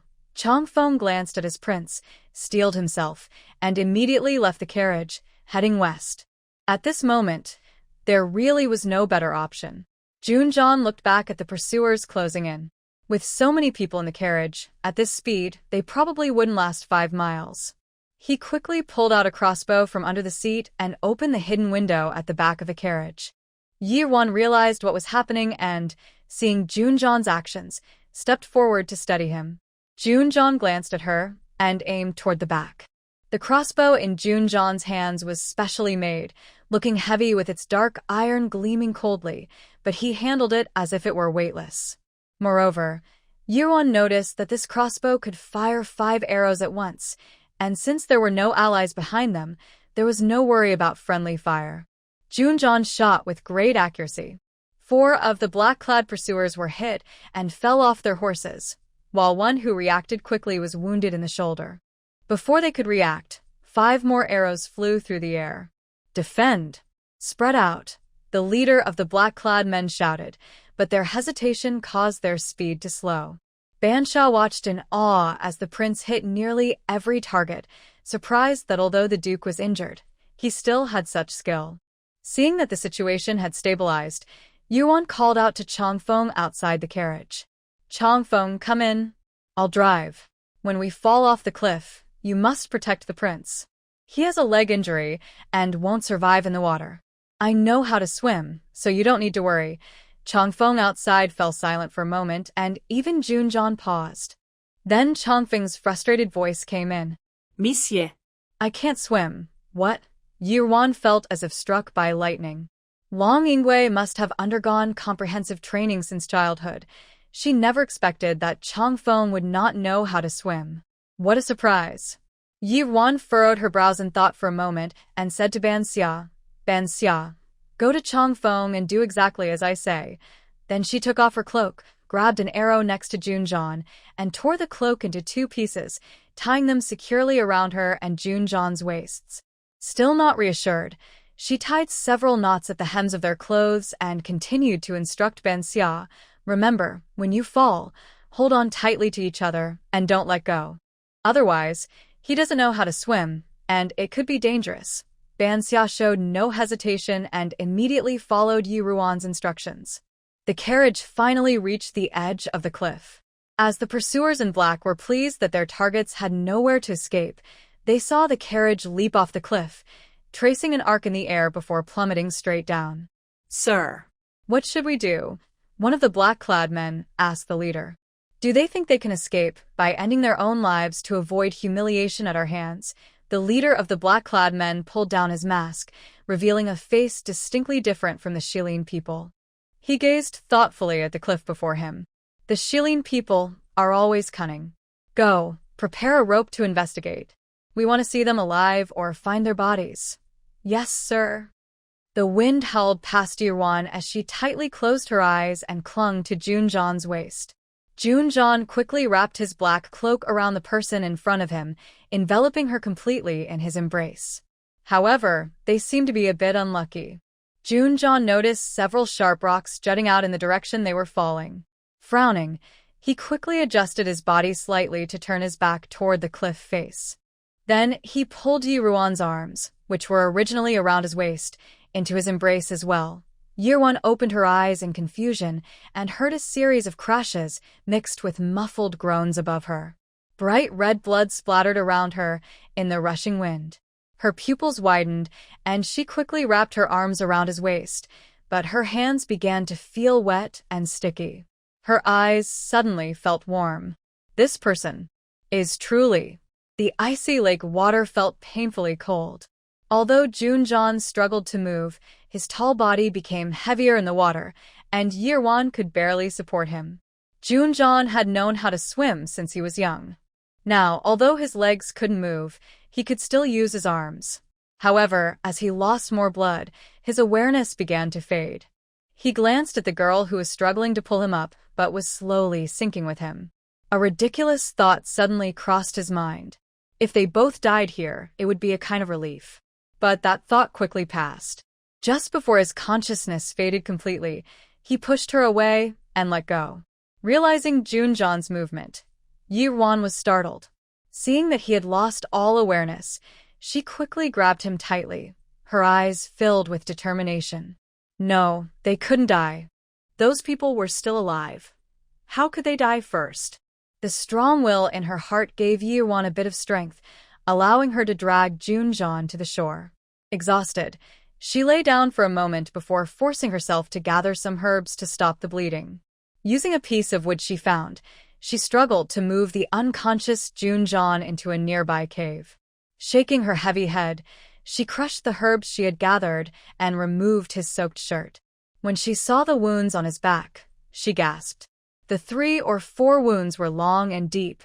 The flesh was even turned inside out, looking very gruesome.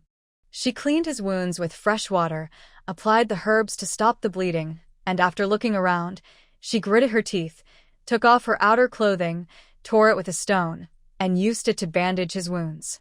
After everything was done, Yi-Wan felt her head becoming heavier. The sun had already set, and she, soaked and only wearing an undergarment, began to feel a chill all over her body. She searched through Junjan's belongings and finally found a fire starter. Ignoring her dizziness, she dragged her tired body to gather some firewood. However, even though the fire starter was wrapped in oil paper, it had still absorbed some moisture and wouldn't ignite. After several attempts, a wave of frustration suddenly washed over her, but she forced it down. She had experienced far worse situations, so this was nothing to complain about. But the thought of how close she had come to death troubled her. Those people had only learned a lesson and were still alive, making her feel that life was too unpredictable.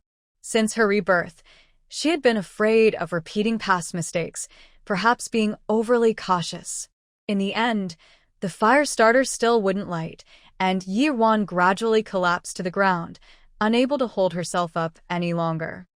As night fell, the cold wind howled through the mountains. Perhaps the hemostatic medicine was working, as Junjan's closed eyes finally moved. Feeling the unfamiliar surroundings, a strong sense of alertness crossed his eyes. He endured the sharp pain in his back and pushed himself up from the ground. Once he confirmed there was no danger and focused his gaze on the woman not far from him, the wariness in his eyes slowly faded. "Yi-Wan," he called out. But the woman on the ground remained still, giving no response. After calling her a few more times, Junjan felt a tightness in his chest and quickly moved closer to her, only to discover she was burning with fever. Seeing her thin clothing, he furrowed his brow and took off his slightly dry cloak to cover her. Then he took the fire starter from her hand and ignited the pile of wood she had gathered. This time, the fire starter lit easily. Flames slowly rose, bringing warmth with them. Junjan's gaze remained fixed on Yi-Wan, his heart filled with mixed emotions. Had she not given up on him? Her small body made him realize how dangerous it was for her to save him from the water. One wrong move could have meant disaster for both of them. He couldn't help but reach out to touch her still warm cheek. He whispered softly, "If you could be so heartless in your past life, why can't you be a little crueler in this one?" At that moment, Yi-Wan felt overwhelmed by heat, the faint glow on her face making her feel as if she had fallen into a hellish day. All she could hear were the heartbreaking cries of her child being burned by flames. Tears slowly spilled from the corners of her eyes. She anxiously twisted her body, pushing away the clothes Junjan had draped over her. Soft sobs escaped her lips. "Child. I'm sorry. I'm sorry." She bit her lip hard, trying to escape this nightmare, but she couldn't. Junjan listened to her faint murmurs and saw the blood from her bitten lip. Instinctively, he held her face to stop her from hurting herself further. Was the child she mourned their child? Did she still care so deeply? Suddenly, anger surged within him, and a deep voice echoed in the cave. "Yi-Wan." "Wake up." But Yi-Wan, lost in her nightmare, couldn't hear him. She felt someone roughly grip her chin and began to struggle wildly. She bit down hard on the hand near her mouth, drawing blood. Junjan let her bite, using his other hand to hold her flailing arms down. Eventually, Yi-Wan stopped struggling, continuing to sob softly. Her suppressed cries echoed in the cave, making Junjan feel increasingly troubled. After a moment, he looked at the woman curled up in pain and sighed. Ignoring the reopened wound on his back, he lay down beside her. He held her tightly in his arms, his strong hand gently stroking her disheveled hair, as if to comfort her silently. Trapped in a nightmare, Yi-Wan felt a pair of strong hands pulling her out of that hell, and the cruel images slowly faded away. She curled up in Junjan's arms as if holding onto a lifeline. Her slightly tilted face rested against Junjan's neck, her lips brushing lightly against the prominent part of his throat. Junjan trembled for a moment and looked down at the calm Yi-Wan, who was unconscious and nestled in his embrace. This kind of reliance and trust was something she had never shown him before. She was so close to him that he could almost hear her breathing. He reached out to wipe away the blood from her bitten lip, but the blood had already dried, and he couldn't remove it right away. A wave of frustration rose in him, and suddenly, he found himself leaning down to cover her lips with his. His lips and tongue gently brushed against her delicate lips, and the faint taste of blood mixed with her subtle scent made his stomach tighten. He used all his self-control to pull away from her lips, resisting the urge to explore further. He must be crazy. As the fire gradually died down, a chill returned. Junjan irritably ruffled her hair and closed his eyes, choosing not to look at her anymore. He turned away, using his back, which was bleeding again, to shield her from the cold wind entering the cave. In the quiet of the night, only the sound of dripping water and the wind accompanied them. Dawn was approaching. Yi-Wan's dry lips moved slightly, her voice hoarse. "Thanks, Sia, water." Feeling movement in front of him, Junjan immediately opened his eyes and reached out to touch her forehead. Fortunately, her fever had subsided. Hearing her request for water, Junjan glanced helplessly at his injured legs. He suddenly felt a strong dislike for his broken body. Just as he was about to get up, Yi-Wan slowly opened her eyes. The light from outside the cave made her squint slightly, and when she looked up, she found herself staring into his deep eyes. For a moment, her mind went blank. After a brief pause, she came to her senses and realized she was lying in Junjan's arms. As she regained consciousness, Yi-Wan sat up awkwardly, clearing her throat after pulling away from Junjan's embrace. "Your Highness."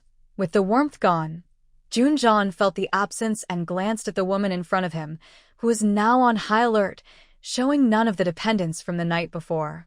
It seemed he preferred her when she was unconscious. He masked his slight disappointment and propped himself up to sit. "We were just keeping warm. You don't need to worry about it." Hearing this, Yi-Wan relaxed, nodding as if granted a reprieve. "Yes, thank you for taking care of me last night." However, as she relaxed, the feeling of hunger surged back, and the quiet cave was suddenly interrupted by a loud growl from her stomach. Yi-Wan froze, feeling embarrassed. "Your Highness, since we can't leave here for now, let me go find something to eat for you." Junjan simply replied, "All right." Seeing him agree, Yi-Wan quickly turned to leave. Once outside the cave, she slowed her pace, feeling grateful for the embarrassing noise from her stomach. Otherwise, she wouldn't have known how to face such an awkward situation. Since they were both benefiting from this arrangement, it was better to keep things straightforward. Yi-Wan picked some wild fruits and gathered herbs, then, after calming herself, returned to the cave. She handed the fruits to Junjan. "Your Highness, I washed these carefully. Please have some." However, Junjan did not reach for the fruits. Instead, he waved his hand in front of her. Water. Realizing what he wanted, Yi-Wan thought to herself how particular he was, but she promptly took out a bamboo tube filled with water for him to wash his hands. But when he reached out with his other hand, she hesitated. There were bite marks? He was sure he didn't have those when he was in Anyang. There was no reason for him to bite himself. So, did she do that? Junjan noticed her hand stop pouring water and followed her gaze to the bite marks on his hand, understanding what had happened. "Yesterday you had a nightmare." Yi-Wan awkwardly smiled and, after recalling something, looked at him with some concern. "It was not my intention to offend the prince. If I said anything foolish during my nightmare, Please don't take it to heart. Junjon's expression remained unchanged as he finished washing his hands. It's fine. Yirwan felt a bit relieved, handed him the fruit again, and stepped aside to prepare medicine. After a moment of silence, Junjon's calm voice echoed in the cave. A day and a night have passed. Those men in black should not be pursuing us anymore. Yirwan continued her work. Yes, this forest is not large. They are numerous, and if they were chasing us, they would have found us by now. Perhaps they assumed we fell off the cliff and would not survive, so they gave up. A shadow crossed Junjon's eyes. No, according to their plan, they must eliminate us. The fact that they haven't come yet can only mean one thing. My people have already arrived and intercepted them. They should be here soon. Yirwan had completely crushed the herbs and returned to Junjon, unbuttoning his clothes as she spoke. Are you confident that your people can defeat them? Yes. Junjon watched the woman in front of him, focused on unbuttoning his clothes. He felt a bit uneasy thinking about his actions from yesterday. Yirwan, unaware of his discomfort, removed his clothing and then moved to his back, surprised to see many new wounds. He had seemed so calm while discussing trivial matters with her just moments ago. Did he not feel any pain? Yet, the hands tending to his wounds were gentle. Who do you think sent the assassins this time? Junjon felt her soft hands moving around his back and felt a slight itch. Who else could it be but my troublesome younger brother? Who else could gather such a force to try to kill me? Yirwan thought the same in her heart. The prince has achieved merit in disaster relief and removed 2 of his close aides. Naturally, he is furious. Prince Xian is stubborn and self-willed, with no tolerance for others, and he acts rather cruelly.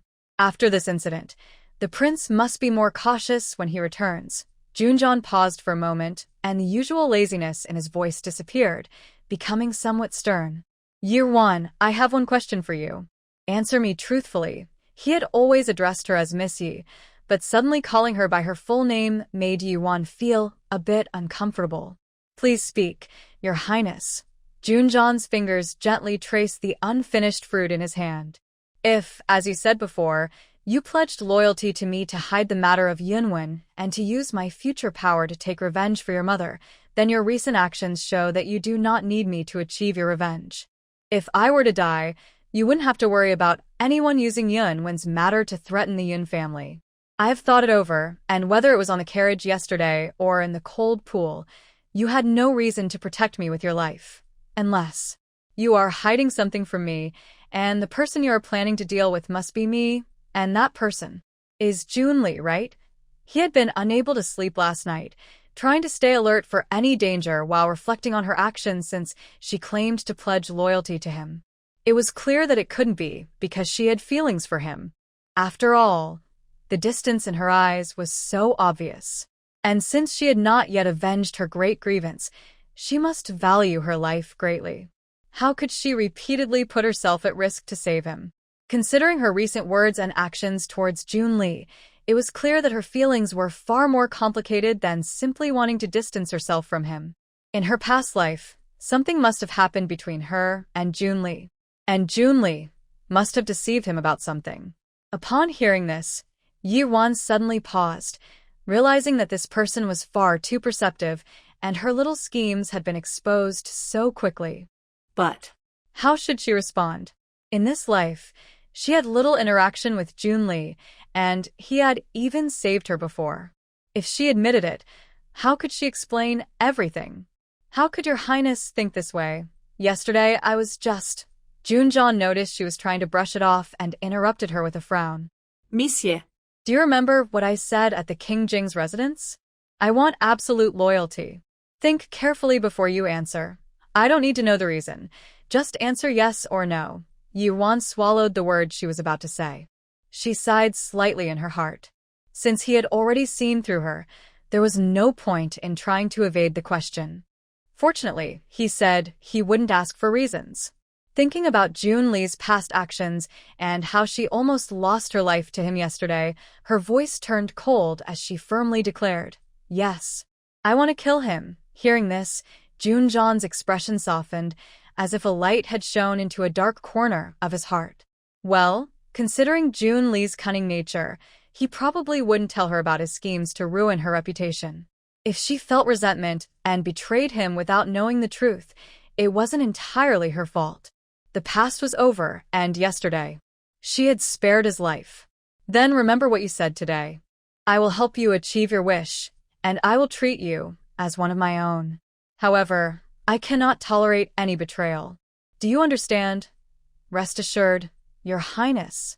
If I go against my words today, I will die without a complete body, and my spirit will not find peace.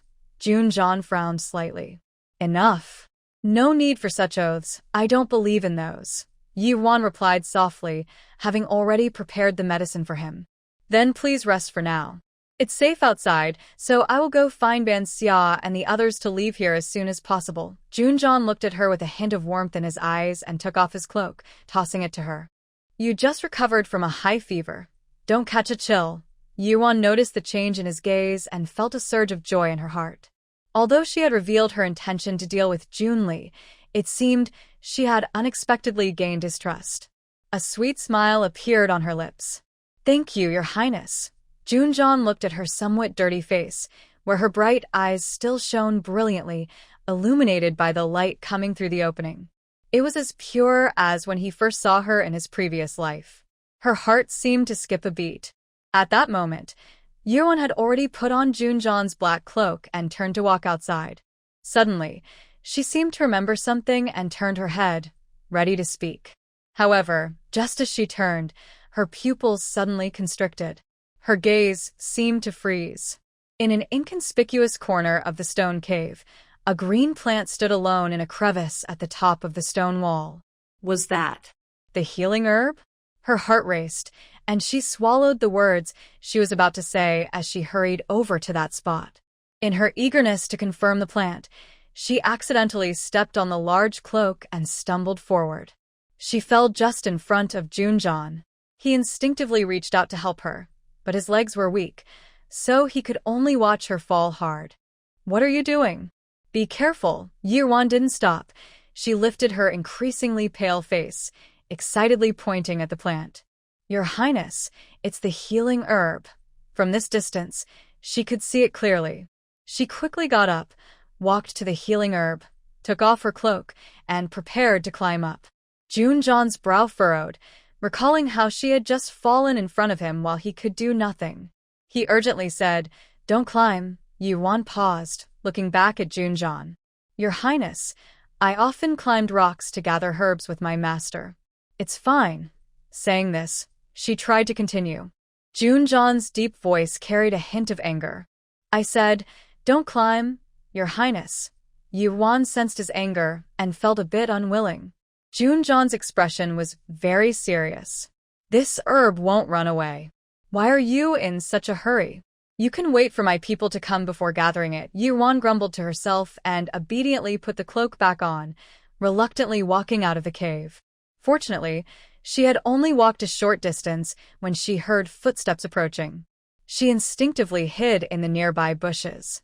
Carefully parting the grass to take a look, two familiar figures came into view. She felt a surge of joy and quickly stood up, calling out loudly, Banxia!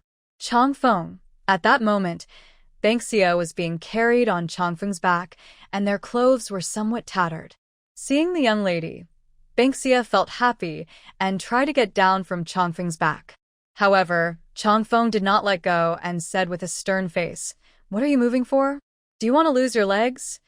Yi-Wan had already walked up to them and, hearing Changfeng's words, looked at Banxia's legs. Did you hurt your leg? Is it serious? Banxia shook her head with tears in her eyes. It's nothing, miss. I just fell a little. Now that I see you are fine, I feel relieved. Changfeng thought to himself that it was more than just a little fall. It was clearly a fracture. But she ignored his objections and insisted on looking for her young lady despite her injured leg. He couldn't bear to watch any longer and had no choice but to carry her. Miss Yi, where's the prince? Yi-Wan glanced worriedly at Banxia's leg and replied, in a nearby cave. Follow me. Leading the two back to the cave, Changfeng carefully set Banxia down and was startled to see the prince's clearly pale face. Your Highness, are you injured? It's a minor injury. Nothing serious. How can that be true? The prince's face looked so bad, and there were still bruises. He quickly turned to Yi-Wan. Miss Yi, where is the prince hurt? While helping Banksia check her leg, Yi-Wan said, it's on his back. I've already treated it. Fortunately, it didn't hit any vital areas, but the wound is a bit deep, and he lost too much blood after being soaked in water. He will likely need to rest for a while when we get home. Only then did Changfeng feel relieved. Yi-Wan looked at him again and said, however, this time we found a silver lining in our misfortune. We discovered a plant called Shuduan grass in this cave, right over there. You should collect it quickly, but be careful not to damage the roots. Shuduan grass? Changfeng was astonished and quickly looked in the direction Yi-Wan pointed. Wasn't that the Shuduan grass Missy had drawn for them earlier? He looked excited, quickly flying up to carefully pick the herb. His eyes were filled with disbelief. It really is the healing herb. This is great. The prince's leg can be saved. This was truly a case of finding something valuable without much effort. Yi-Wan watched his excitement and reminded him once more. Take good care of this herb. You must be careful not to damage the roots. Changfeng nodded seriously. Miss Yi, don't worry. I will treasure it more than my own life. The group rested in the cave for a moment before Changning and Changyi arrived with others. They were all covered in various injuries. It was clear they had been through a tough battle. Did you leave any survivors? Junjan asked Changning. No, they were all elite fighters. The few who survived chose to end their own lives. However, they didn't look like people from Shilin. They seemed more like the barbarians from Barong. Barong? Junjan's expression grew serious. In his previous life, less than a year after his leg healed, the peaceful Barong suddenly erupted into chaos, and the Chui family, who had been guarding the northwest, suffered heavy losses. Officials in the court suddenly petitioned for him to lead troops into battle, and his father, wanting him to establish authority, agreed. But it was all part of a conspiracy. The Chui family had secretly colluded with the Barong people, hoping he would die on the battlefield. Although he sensed something was wrong and managed to push them back temporarily, the battle took a heavy toll. Before he could return to the capital, news of his father's serious illness reached him. When he hurried back, Junli had already ascended the throne. The Yun family was executed for forging the late emperor's edict, confronting Junli with their army on the day of the new emperor's coronation. He knew there was something suspicious about it, so he had been hiding and did not reveal himself, until Junli used Yi-Wan to lure him into the palace alone. Looking back now, after years of turmoil, it seemed that only Barong continued to cause minor disturbances at the northwest border, likely due to some secret agreement between the Chui family and them. Because of this, they can continue to hold power in the northwest. Junjan's gaze gradually darkened as he thought. After a moment, he turned his attention to Yi-Wan. Now that we have found the healing herb, how much longer will it take for my leg to fully heal? Yi-Wan walked up to Junjan. I have been treating you for nearly 2 months. If there are no unexpected issues, it will take at most another month and a half. Junjan gently rubbed the edge of his robe.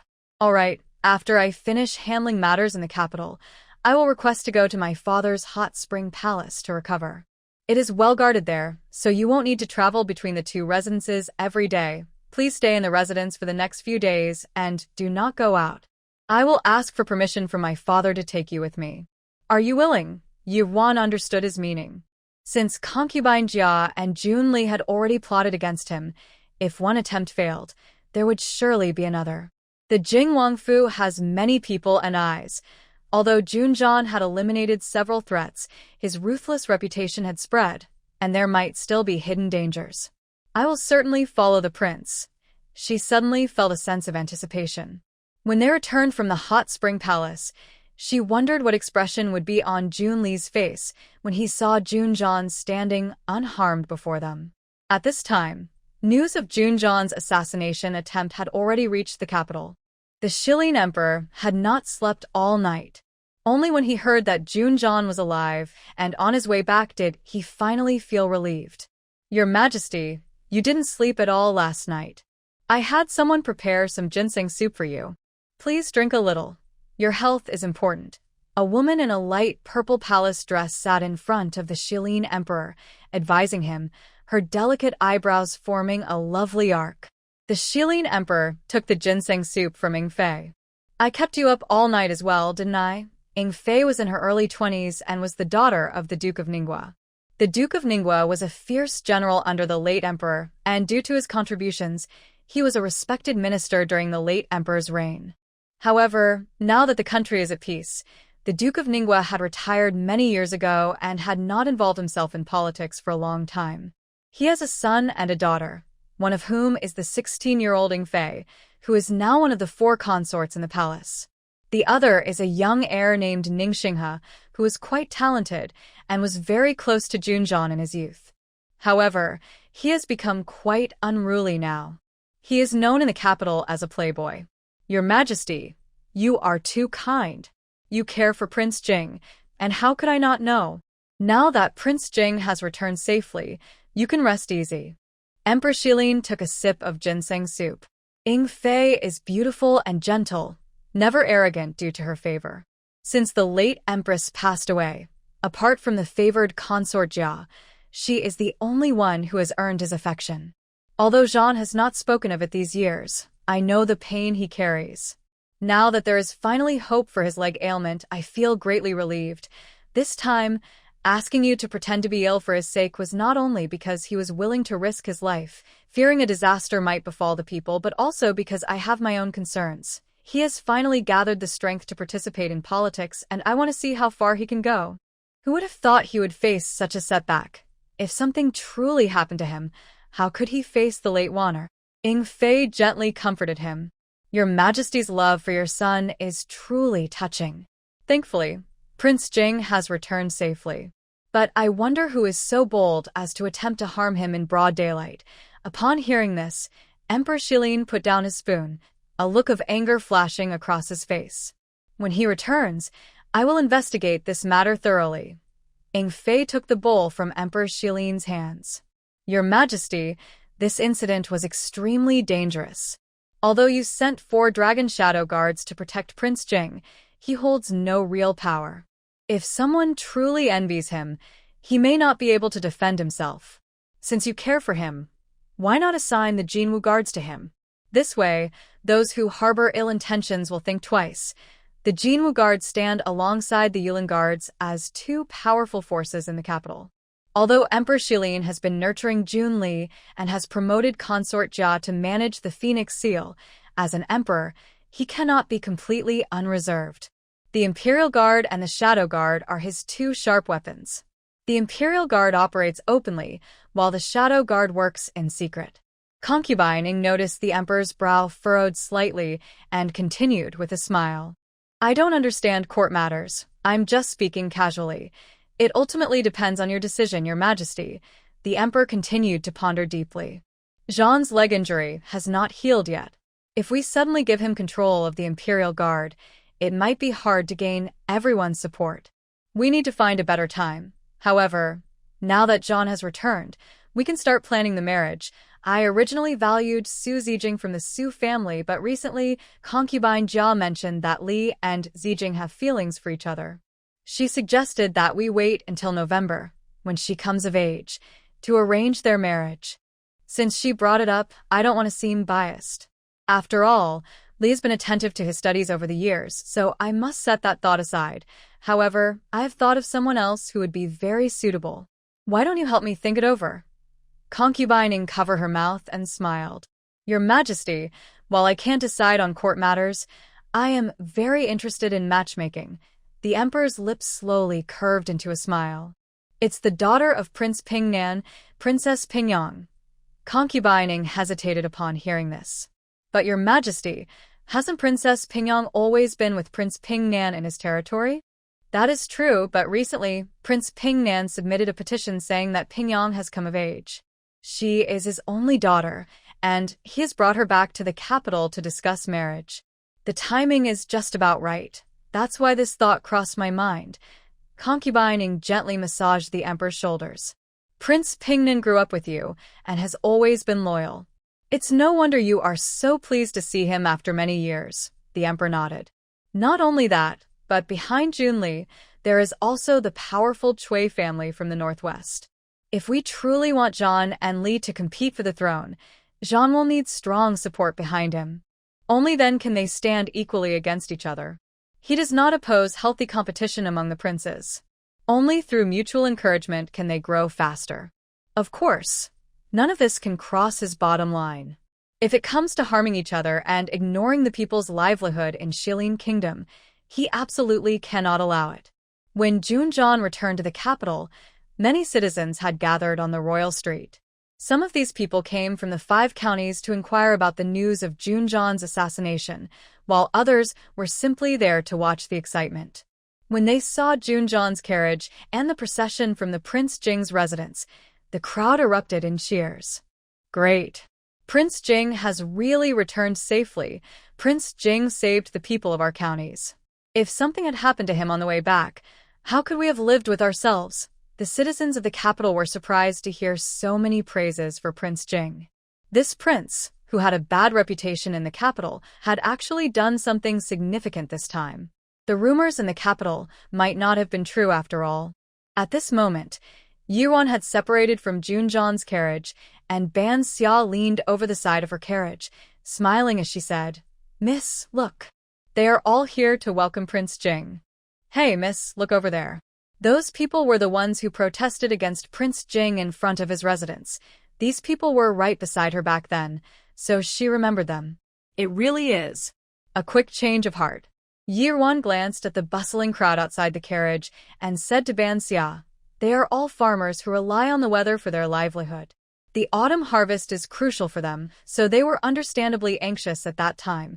They didn't mean to target anyone. Now that things have settled, although they lost their harvest, they have saved their lives, so they naturally feel grateful. It's just a change in circumstances."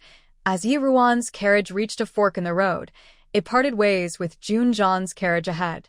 She was, of course, heading back to the Yi residence first. At this moment, Junzhan also turned to look at the carriage that was taking a different path, a faint smile crossing his face. He then lifted the curtain of his carriage and said to his attendant, Chongfeng, "Let those watching Zui Xianlu return." Chongfeng nodded and turned to look at his prince, noticing the subtle smile on his face. Is the prince accepting Miss Ye's loyalty? Meanwhile, a group of people was anxiously waiting in front of the Yi residence. Leading them were Lin and Xiao. When they saw Yuan's carriage approaching, Lin hurried over and took her hand. "Ruaner." Yuan looked at her aunt's red eyes and held her hand in return. "Aunt, I'm sorry to have worried you." Lin wiped her tears.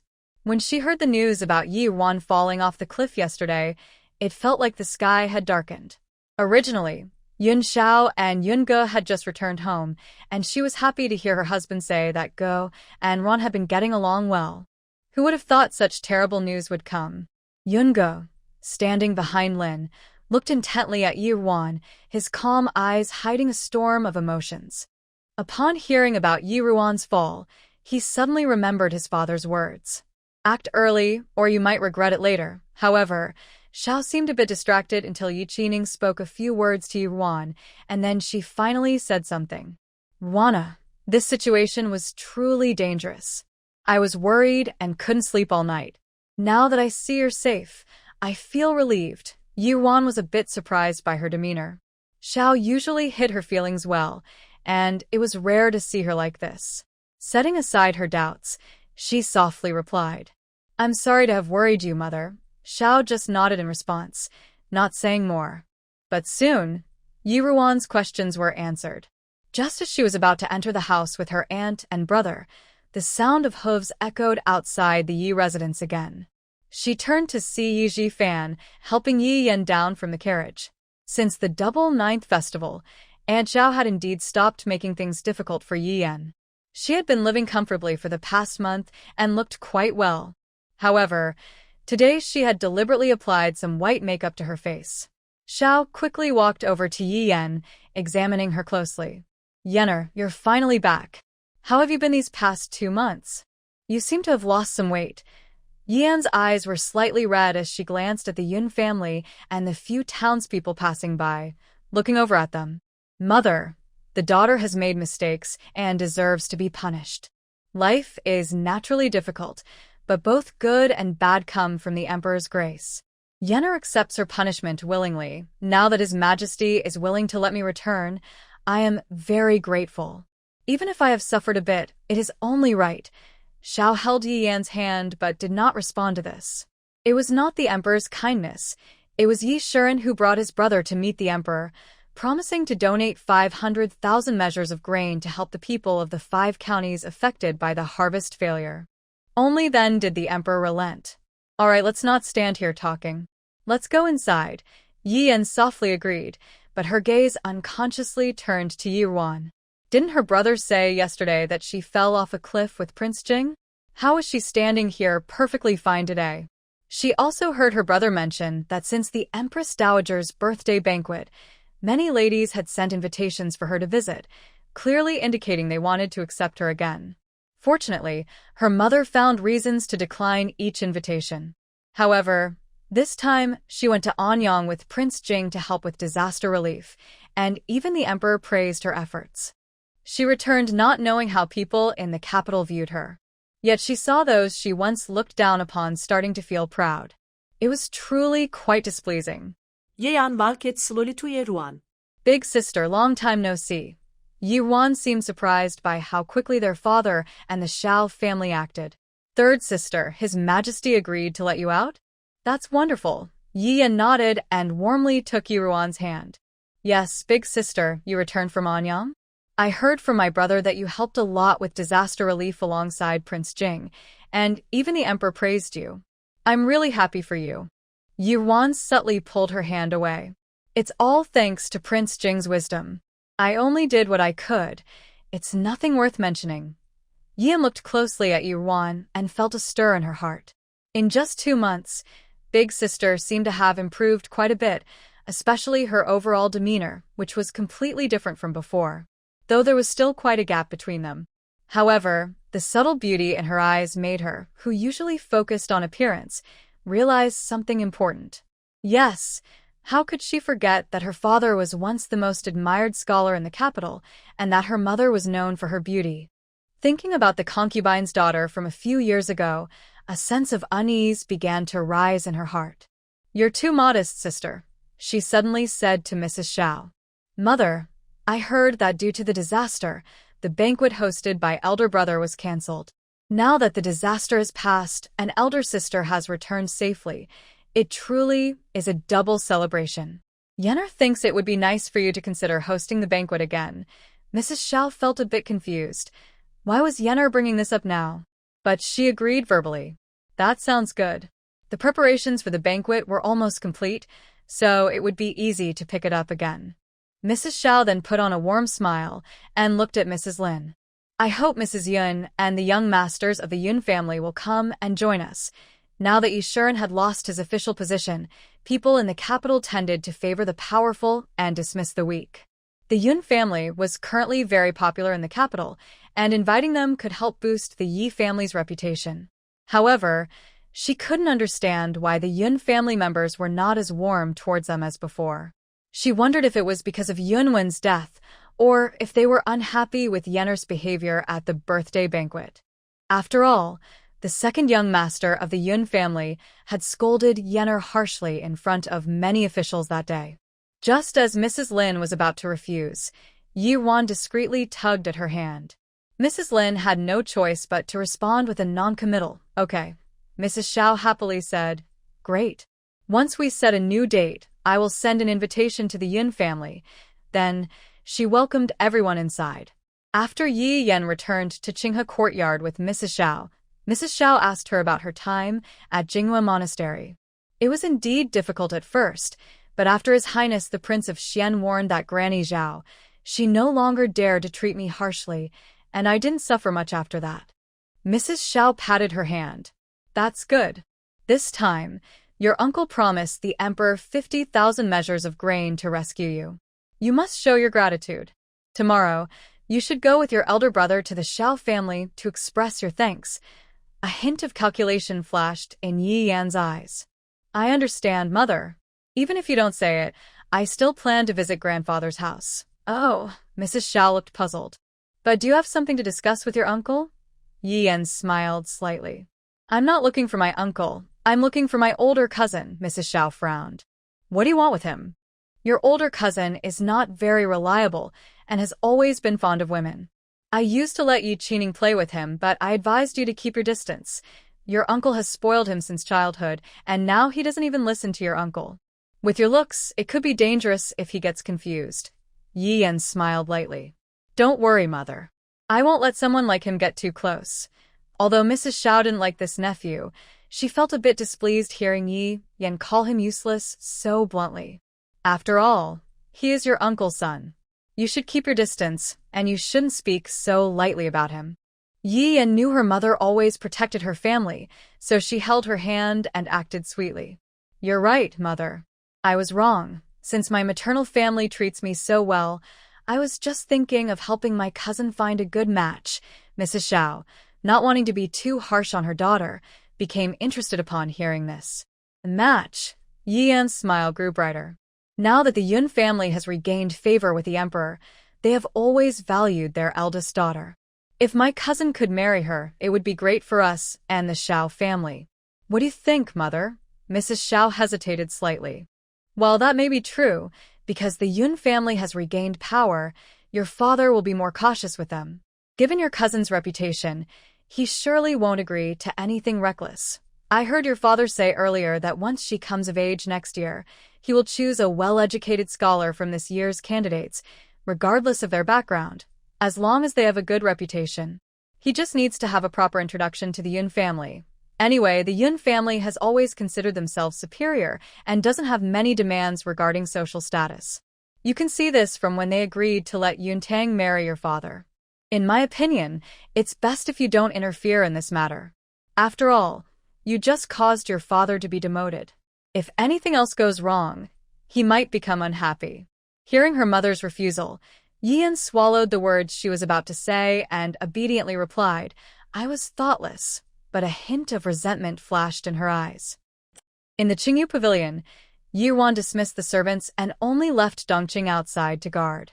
Inside the room were just her, Lin Shi, and Yun Ge. Aunt, while we've been away, has anyone from the Xiao family come looking for us? Lin Shi tightly grasped Yi Yuan's hand, still a bit anxious. Yes, I received a letter from your uncle asking them to quote 80 coins as you suggested. However, the Xiao family said we were asking for too much and left angrily. Wanner, should we give them some room to negotiate? After all, 80 coins does sound quite intimidating. Yunge chimed in at this moment. Mother, there's no need to worry. As far as I know, in the 20 or so cities near the capital, all the reputable grain merchants have had their supplies bought up by us and another force. Unless they are from the Xiao family, they will never be able to gather the amount required to report to the emperor. Yunge then looked at Yi Yuan. My informants say that this other force has a strong background and ample resources, acting decisively. They are not only targeting large grain merchants but also small ones, sweeping through and collecting grain that is 3 to 4 times more than what the Yun family has. Do you know who is behind this, cousin? Yi Yuan bit her lip. She had thought Junjian was only active in the court. Could he really be involved in this matter as well? But where would he get so much money? I mentioned this to Prince Jing. It could possibly be him. But I need to confirm with him to be sure. A glimmer of understanding passed through Yun Ji's eyes. Prince Jing seems to trust you quite a bit. Thinking back to that unusual incident with the prince on Xin Peak, he became even more certain of his suspicions. His cousin was like a pearl covered in dust, but there were others besides him who could recognize her value. The Xiao family's courtyard was located in the south of the city. Although the Xiao family did not dare to be too ostentatious in the capital filled with nobility, the courtyard was not very large, but was built quite impressively, with all items being precious. The next day, after finishing breakfast, Yi Yan went to the Xiao residence with Yi Jifan. However, when they arrived, the atmosphere in the main hall was somewhat tense. Yi Jifan, being very perceptive, glanced at his Uncle Zhao's expression and asked, Uncle, has something happened? Xiao Heng had small eyes that carried a hint of a merchant's shrewdness when he looked at people. What else could it be? We sent people to collect grain the day after the disaster struck, but we didn't expect that almost all the stored grain near the capital had been looted. We finally found one seller, but they quoted 80 coins. 80 coins. Why don't they just rob it? Yi Fan was taken aback. How could this be? There are more than 20 towns around the capital. Excluding the 5 affected by the disaster, there are still more than 10. Did all the grain from those towns get bought up? Xiao Heng's face looked very grim. Exactly. I originally planned to send someone farther away. Although the journey is long and the transportation costs are significant, we shouldn't be at the mercy of others. Who would have thought that after managing to buy 200,000 do of grain at a high price of 35 coins, we would encounter bandits who stole it all? It's outrageous. Seeing her uncle so upset, Yian couldn't help but feel worried. She had only been released because of this matter. If her uncle couldn't resolve it, would she have to go back? Uncle, is there any other way? Xiao Heng remained silent, feeling quite frustrated these days. Yi Fan tried to comfort him. Uncle, there's no need to be too anxious. Someone is likely trying to take advantage of the disaster to make a fortune. They're just waiting for the right moment to act. Do you know how much grain that seller asking 80 coins has? Is it true that all the grain is controlled by their family? Xiao Heng looked up at Yi Fan. Not exactly. Your second uncle went to negotiate with them. They probably have around 200,000 do of grain. Although it's the season for new and old grain to be exchanged, there should be more grain available in the market. Our people reported that there should be another group going to collect grain as well. Hearing this, Yi Fan smiled slightly. Uncle, don't worry. With 2 groups involved, there will be competition between them. You just need to wait for them to show up and let them fight it out to lower the price. Otherwise, they are holding on to stored grain, and if it stays with them, they will also bear the risk. Xiao Heng thought about it and realized it made sense. He looked at Yi Fan with admiration. This nephew would be great in business. If my own son could think like him, it would be a relief. You make a good point, but given the current situation, even if we push for a lower price, it won't drop too much. Getting it down to 40 or 50 would be a great outcome. Seeing her uncle calm down a bit, Yian spoke up at the right moment. If it weren't for my situation, Uncle wouldn't need to worry so much. I truly feel guilty. Xiao Heng glanced at his beautiful niece and sighed softly. We're all family. There's no need to be so polite. Though he said this, Xiao Heng felt a pang in his heart. Previously, the prince had spent 300,000 taels of silver, and buying grain from elsewhere had cost nearly 100,000 taels.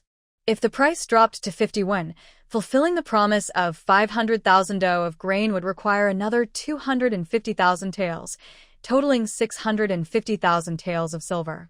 Although the Xiao family had earned a lot over the years, most of it had gone to the prince's household to build connections. The available silver left was only about 1 million taels, and this situation would drain most of the family's working capital. However, merchants have a low status now. Without power, they are like children holding gold bricks in a den of bandits. It's hard to survive. Well, as long as the favored consort and the prince are around, our merchant status won't be shaken, and this money will eventually be earned back. After coming to this conclusion, he began to talk to Yi Fan about other matters.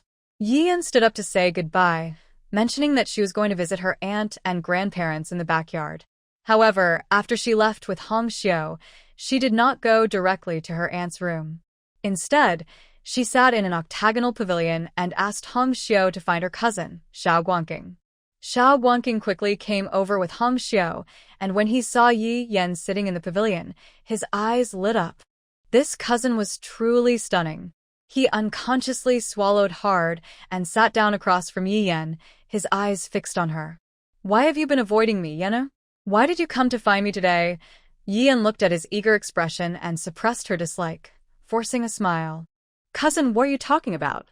I haven't been avoiding you. I came to share some good news today. Oh. Xiao Guangqing leaned in closer, taking a deep breath of the fragrance coming from Yi Yan.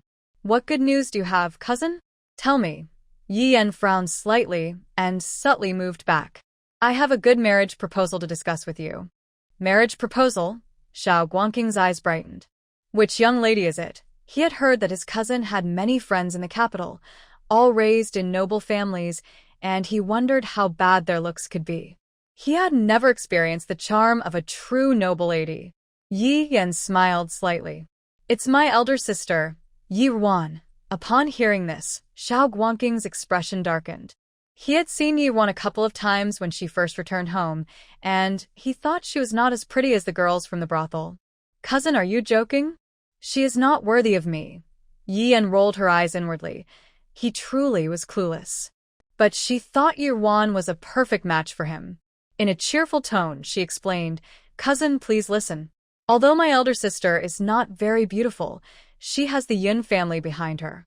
If you marry her, Uncle will surely be very pleased and will not restrict you anymore. She's just a legitimate wife. Once she enters the household, my cousin can easily take more beautiful concubines. Besides, my older sister has several maids who are quite pretty. When she came to the Xiao residence, didn't my brother take a liking to Bai Xiao and Ban Xia, who were by her side? When the time comes, they will all belong to my cousin as part of her dowry. If my cousin marries her, perhaps the Yun family will help you find a good job.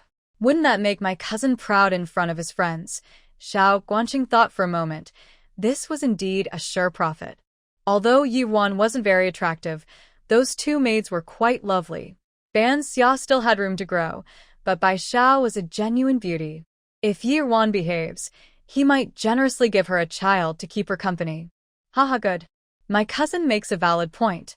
I'll ask my mother to propose to the Yi family right away. Yi Yan secretly called him foolish. Did he really think he was such a catch? But she patiently continued to persuade him. "My cousin, don't rush.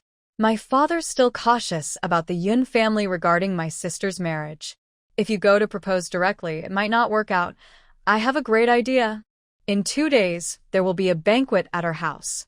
If my cousin makes things official in front of the guests, she won't have a choice but to marry you." Xiao Guangqing frowned at her suggestion. Why would he need to put in so much effort to marry a woman with no looks or talent? Their Xiao family was so wealthy. If he was willing to marry her, she should be grateful. Seeing Xiao Guangqing's displeased expression, Yi Yan spoke softly. "My cousin, will you listen to me just this once? Besides, my sister looks much better now than she did 6 months ago. I promise you won't regret it." Hearing her sweet voice stirred something in Xiao Guangqing. "All right, I'll go along with my cousin's plan. Unfortunately, this cousin was favored by Prince Xian, and his father wouldn't allow him to pursue her. Otherwise, dying under the peony flower would still be a romantic end." Inside the Jing residence, Junjian was lying on the bed while the house doctor was applying medicine to his wounds. Grandma Jiang looked at the deep wounds on Jing Wang's back, tears streaming down her face. Those heartless villains. In previous years, there were small disturbances where people were sent to gather information about the royal household, and rumors were spread to tarnish the prince's reputation. Now they're so reckless that they directly block the way and attempt robbery. Are they really so bold and impatient? Junjian looked at Granny Jiang, who was in tears, and nodded slightly to Chang Feng, who understood and helped Granny Jiang sit down. "Granny, the prince has returned safely, hasn't he? You haven't slept all night. You should go rest. Otherwise, the prince will worry about you and won't be able to rest well himself." Granny Jiang wiped her tears again. "The prince is injured like this and you call it safe? If it weren't for Miss Ye's quick thinking earlier, the prince might not have made it back alive." "All right, Granny.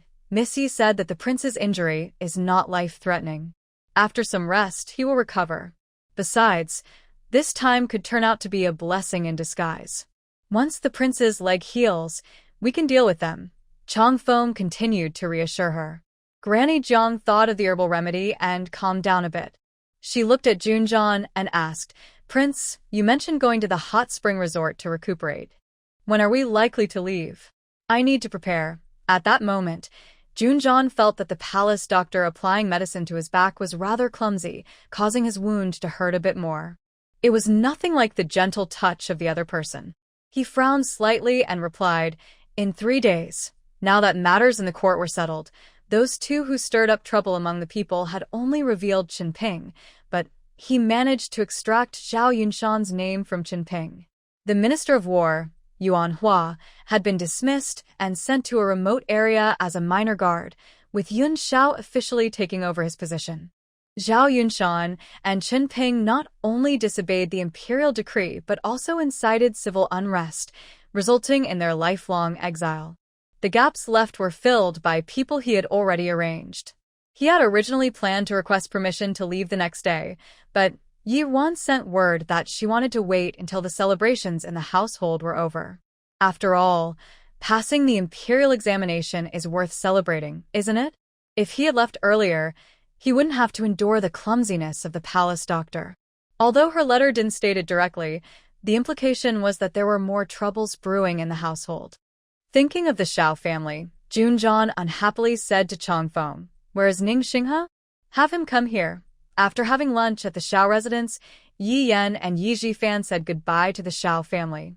Just as they left, the second master of the Xiao family, Xiao Guang, rushed into Xiao Heng's study.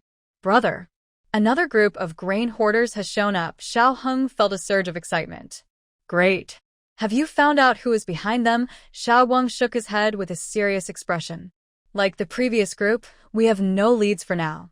Xiao Heng, not noticing his brother's unease, replied cheerfully, "That's fine.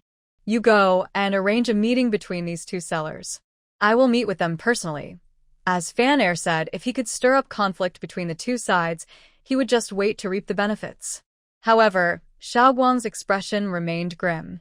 "Brother, they have sent word saying the price is 100 coins per dough, not a single coin less. There is no room for negotiation.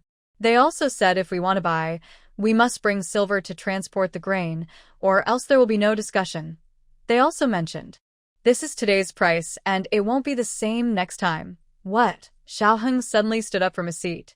"This is outrageous. Who do they think they're doing business like this?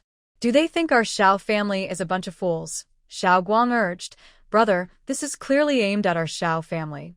Should we report this to Prince Xian and ask him to help us investigate who is behind this? Maybe he can mediate for us." Xiao Heng sighed. How he wished he could do that. Prince Xian is currently struggling in court. He has no time for our small matters. Besides, we approached His Majesty without the favor of the favored consort, so the consort surely won't allow Prince Xian to help us. Then what should we do now, brother? Xiao Heng felt a pang of despair. You quickly go buy the grain that was priced at 80 coins before they hear the news and raise their prices. Then send this grain to the 5 counties to manage for now. As for the rest, let me think. Xiao Guang gritted his teeth and left promptly. As night fell, in the Yun residence, the Yun family gathered around the table. Yun Qi widened his eyes as he looked at the large stack of silver notes his second brother had brought back. "Second brother, did you go to rob the silver shop?" Yunge gave him a glance. "Father, this afternoon, Master Xiao from the Xiao family personally brought cash to our arranged person, hurriedly giving it to finalize the contract. He also mentioned wanting to transport the grain overnight, as if he was afraid we might change our minds. I wonder what happened." Yun Xiao had previously heard Yunge say that the Xiao family thought the grain was too expensive, and he was a bit worried. He didn't expect that just a few days later, they would change their minds, and he couldn't help but laugh heartily. Good. No matter the reason, now that we have the money and goods, it's no longer our concern. Use this money to buy back the 2 properties we sold, and after covering some necessary expenses, you and your elder brother should distribute the rest to the Yun family army that went to provide disaster relief. Although the emperor has given rewards, their lives are tough and any help we can offer is valuable. However, these matters must be done privately. Even though the emperor is a wise ruler, we must guard against those with ill intentions who might falsely accuse our Yun family of secretly gathering troops. Yun Ge and Yun Qing understood the stakes and replied in unison. But Yun Ge didn't expect the Xiao family to change their minds so quickly. He initially thought they would have to negotiate. Seeing that the serious matters were settled, Lin Shi looked at Yun Ge with a meaningful expression. Recently, our Yun family has had many happy events, all thanks to Ruan's planning. Gur, in 2 days, when you and I go to the Yi family, you must prepare a thoughtful gift. Although we are family with Ruan, we still need to observe proper etiquette. Yun Ge understood his mother's meaning and did not refuse this time. I understand, mother. Seeing that he seemed to grasp the point, Lin Shi nodded in satisfaction. On the day of the banquet at the Yi family, the Xiao family dressed very grandly early in the morning, happily mingling among the other ladies. Concubine Jiang and concubine Fong were directing the servants of the Yi family together. Concubine Fong glanced at concubine Jiang, who looked radiant, and said with a hint of jealousy, "Recently, the master often visits your sister's room. Her complexion is really improving. Aunt Fong is from the Xiao family and often uses her influence in her courtyard. Aunt Jiang knows she is trying to stir up trouble again and doesn't want to say much to her. The master treats us all the same." Aunt Fong snorted coldly. "The master has his own thoughts, and we should know our place. Sister, don't get the wrong idea. Some blessings require us to first see if we are worthy of them." Aunt Jiang lowered her gaze. "You're right, sister. Today is the eldest young master's special day, so let's first take care of what the lady has arranged for us." Seeing Aunt Jiang's attitude, Aunt Fong found it uninteresting. She realized it was just the lady's way of keeping her in check today and decided not to cause trouble, glancing at her before walking away. Inside the flower gate, several noble young ladies were gathered, with Yi Yan in the center. Today, she wore a frost-white long coat with a subtle rose pattern, looking quite simple, in stark contrast to the Xiao family's grandeur. Even so, her beauty still shone through, making her stand out in the crowd. It must be said that although Yi Shiren was not very successful in his official career, his good looks were certainly passed down to his children. At this moment, Miss Qin from the National Academy was speaking loudly. "I heard that Sister Yan learned about the disasters affecting the people in the 5 counties while at Jing Temple. She wrote dozens of letters asking her maternal family for grain to help the people through the tough times.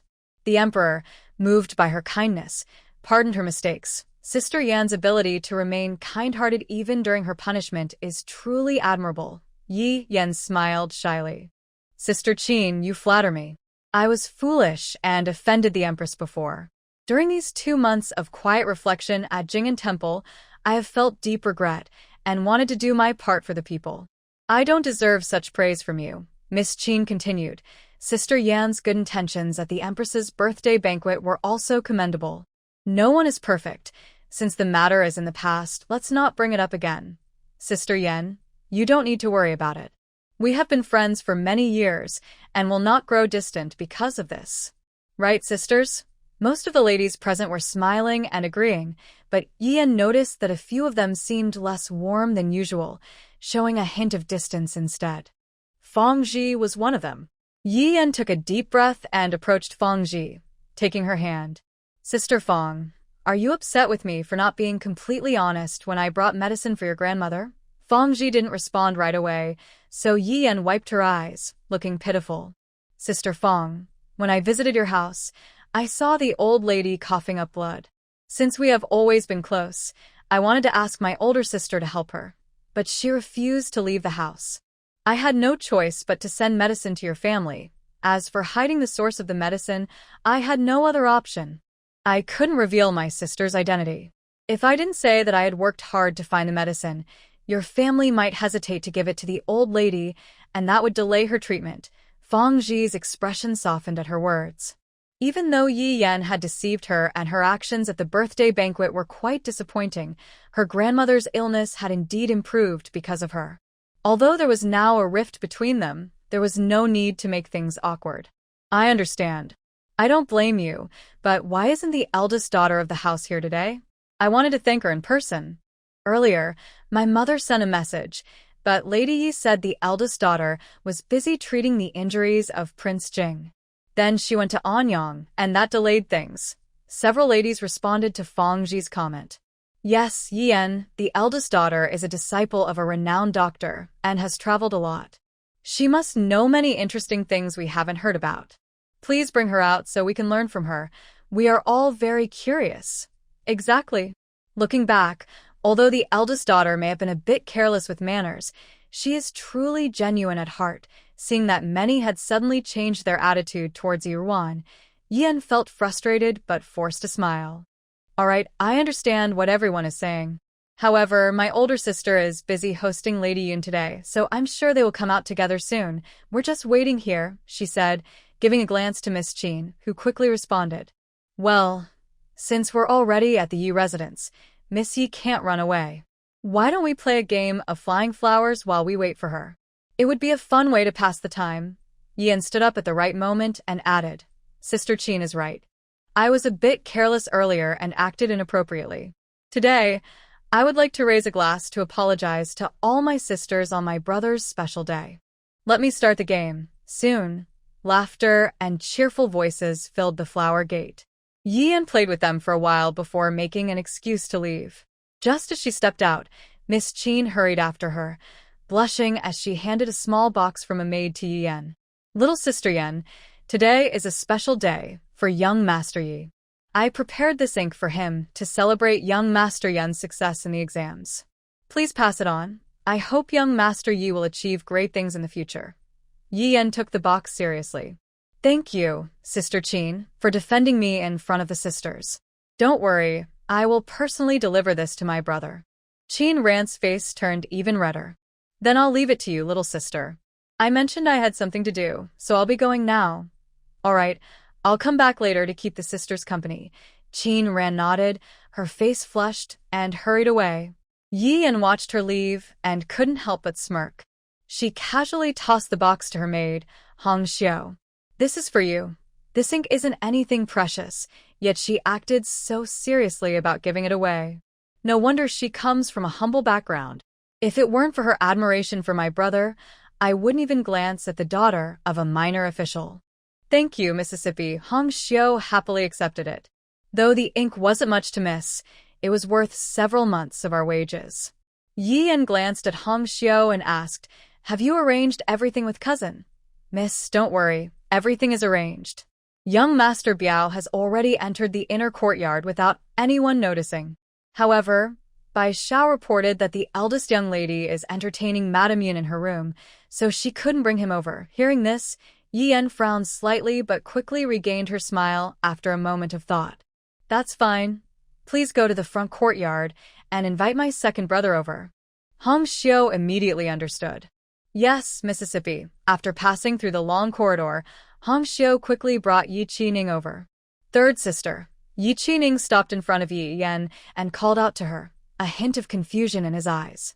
There were many guests at the residence today, and their father had asked him to assist his elder brother in entertaining the male guests in the outer courtyard. Although the guests were mainly there for his elder brother, showering him with praise while he merely accompanied them, their father said it was good for him to help his brother avoid too much drinking. After all, his elder brother was about to reach the age for the coming-of-age ceremony, and their father intended to use this banquet to showcase him and find a suitable match, so he couldn't let his brother drink too much and lose his composure. Indeed, a few adults at the banquet hinted at this, and their father was pleasantly surprised that today, Lord Zhua from the Imperial Censorate had also come, showing great interest in Yi Jifan's character. It was said that Lord Zhua had an unmarried daughter, and their father's smile was almost impossible to hide. However, when he heard that it was third sister looking for him, both his elder brother and father readily allowed him to come. Yi Yan looked at Yi Qining with her usual cheerful demeanor. I heard that you have been studying hard at the academy during the day and practicing your skills diligently at home. I haven't seen you much since I returned, nor have we had a good chat. How is your studies going? Have you made any progress? Thank you for your concern, third sister. I'm doing well. May I ask why you suddenly called for me? Yian noticed that Yi Qining seemed less warm towards her than before. In the past, he would share everything in detail, but today he only replied that he was fine. However, since he was usually easy to deal with, she didn't think much of it and continued to smile as she spoke. It's nothing serious. I just thought that my older sister will be going to the hot springs with Prince Jing tomorrow, and I don't know how long she'll be gone.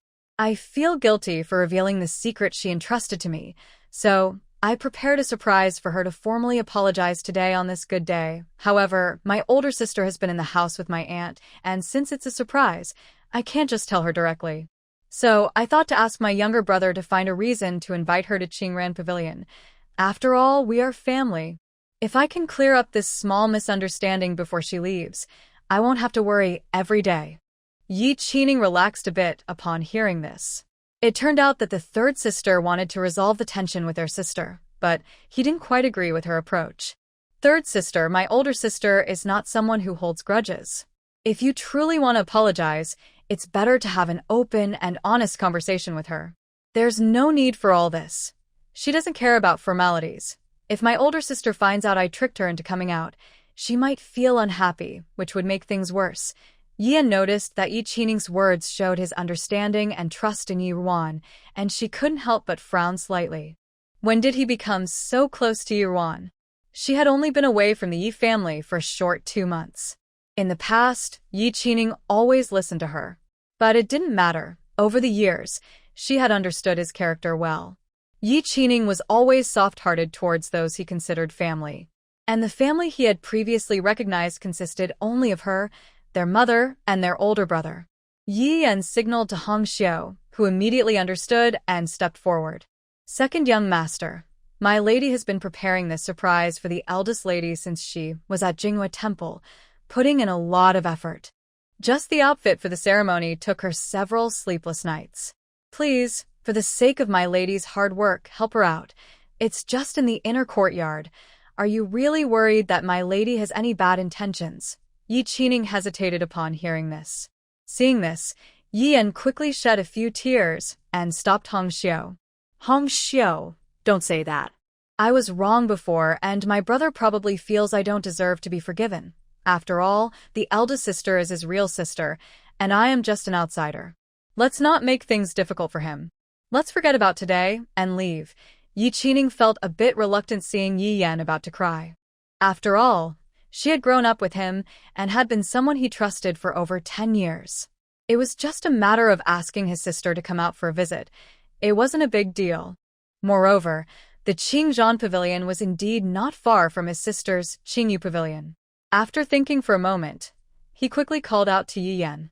All right, third sister, don't be sad. I never thought of you as an outsider. I'll go ask the eldest sister to come out right now. Yi Yan happily wiped away her non-existent tears. Good. I knew third brother treats me the best. I misspoke earlier. Yi Qining comforted Yi Yan once more before turning to head towards the Qingyu Pavilion. Hong Xiao looked at his departing figure with some hesitation. Miss, if you send the second young master to invite the eldest young lady, won't he suspect you if anything happens? Yi Yan wiped away her tears and smiled. Don't worry, he's not very clever. You go and deliver the 2 sets of fine clothes my uncle prepared to the Qingzhan Pavilion. We can just make up a story later. I understand, miss. Inside the Qingyu Pavilion, the atmosphere was warm and cheerful. Lin informed Yi Ruan that the Lin family had bought all the grain from the Xiao family for 80 coins without missing a single piece.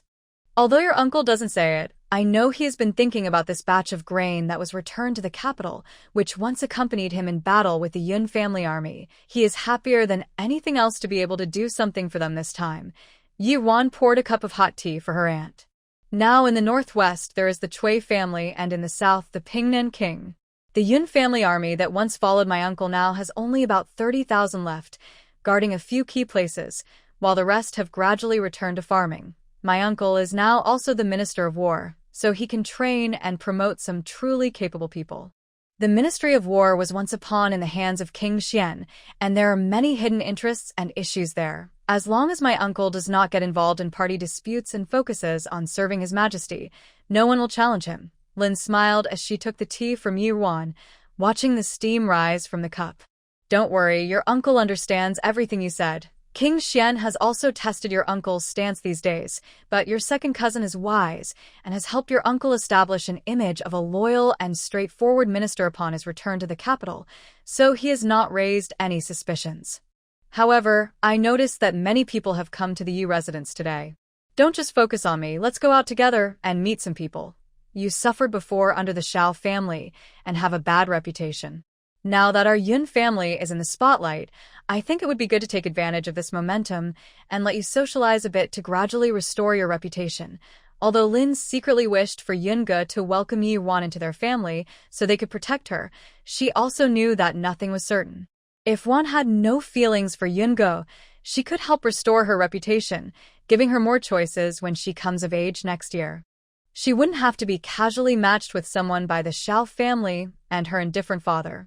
Yi Wan understood her aunt's good intentions and softly replied, "Aunt, I appreciate your concern, but I have already thought this through. People's opinions are just ropes that bind us. If I always live according to others' views, I will only confine myself to what they want to see, constantly worrying and feeling anxious. In her past life, she cared too much about others' opinions and became insecure and timid under the psychological pressure from the Xiao family and Yi Yan. One wrong step led to many more." Seeing Yi Ruan's determined expression, Lin stopped trying to persuade her. Gus said that Wan is a person with her own ideas, and they should respect her thoughts. "Well, as long as you can let it go yourself. But why did you stop me from refusing the Xiao family? If it weren't for you, I wouldn't want to come to this ridiculous banquet. It's just a scholar's degree. Is it really worth such a grand feast? Yi Jifan doesn't even rank as high as your cousin, not to mention Gur, who became the top scholar at just 17. Yirwan couldn't help but smile a little. Her aunt was intentionally or unintentionally bringing up her second cousin in front of her. Although what she said was true, there was a hint of self-praise in her words. Yuan didn't point it out and just teased her with a smile. "If others hear you say this, they might think you're mocking someone. A 19-year-old scholar is quite rare even in the capital. However, Wanner does have something important to ask for your help today." Lin looked at Yirwan with curiosity. "Oh? What important matter? Do tell." A sly glint flashed in Yirwan's eyes as she said two words. "Catch cheating." "What?" "Catch cheating." Lin instantly stood up from her seat, looking energized by the news. Yirwan smiled and pulled her back down, leaning in to whisper something. As Lin listened, her expression changed multiple times, clearly intrigued. Once Yirwan finished, she excitedly rushed out. Not long after Lin left, Yi Qining arrived at Qingyu Pavilion. He looked around the room, puzzled. "Isn't sister inside entertaining our aunt? Why don't I see her?" Yi Ruan, noticing her brother who shouldn't be here at this time, felt a stir in her heart. "Aunt said it was stuffy in the courtyard and went outside to chat with someone." "I see. Aren't you supposed to be with father and brother entertaining the male guests? Why are you here now?" Yi Qining hesitated for a moment before moving closer to Yirwan. "Sister, today a maid in our courtyard has been suffering from severe stomach pain and just fainted at the entrance of the Qingran Pavilion. I had to ask someone to carry her to a side room in the pavilion. However, a servant just reported that the doctor in the residence is away, so I thought you might want to check on her. Even though she is just a maid, she has served me for a long time. You are kind-hearted and would never ignore someone in need." Hearing this, Yirwan felt a heaviness in her heart, knowing that Yi Yan must have manipulated the situation again. But after learning about Yi Yan's plan, she decided to go along with it and teach them a lesson. Once this incident occurs, all past disguises will be revealed. She has now completely gained Junjan's trust, and the Qingyu Pavilion is under her control. She no longer wants to pretend with them. However, if Yi Qining still holds goodwill towards them, it will only harm him and make him a tool for them to use against her at an unexpected moment.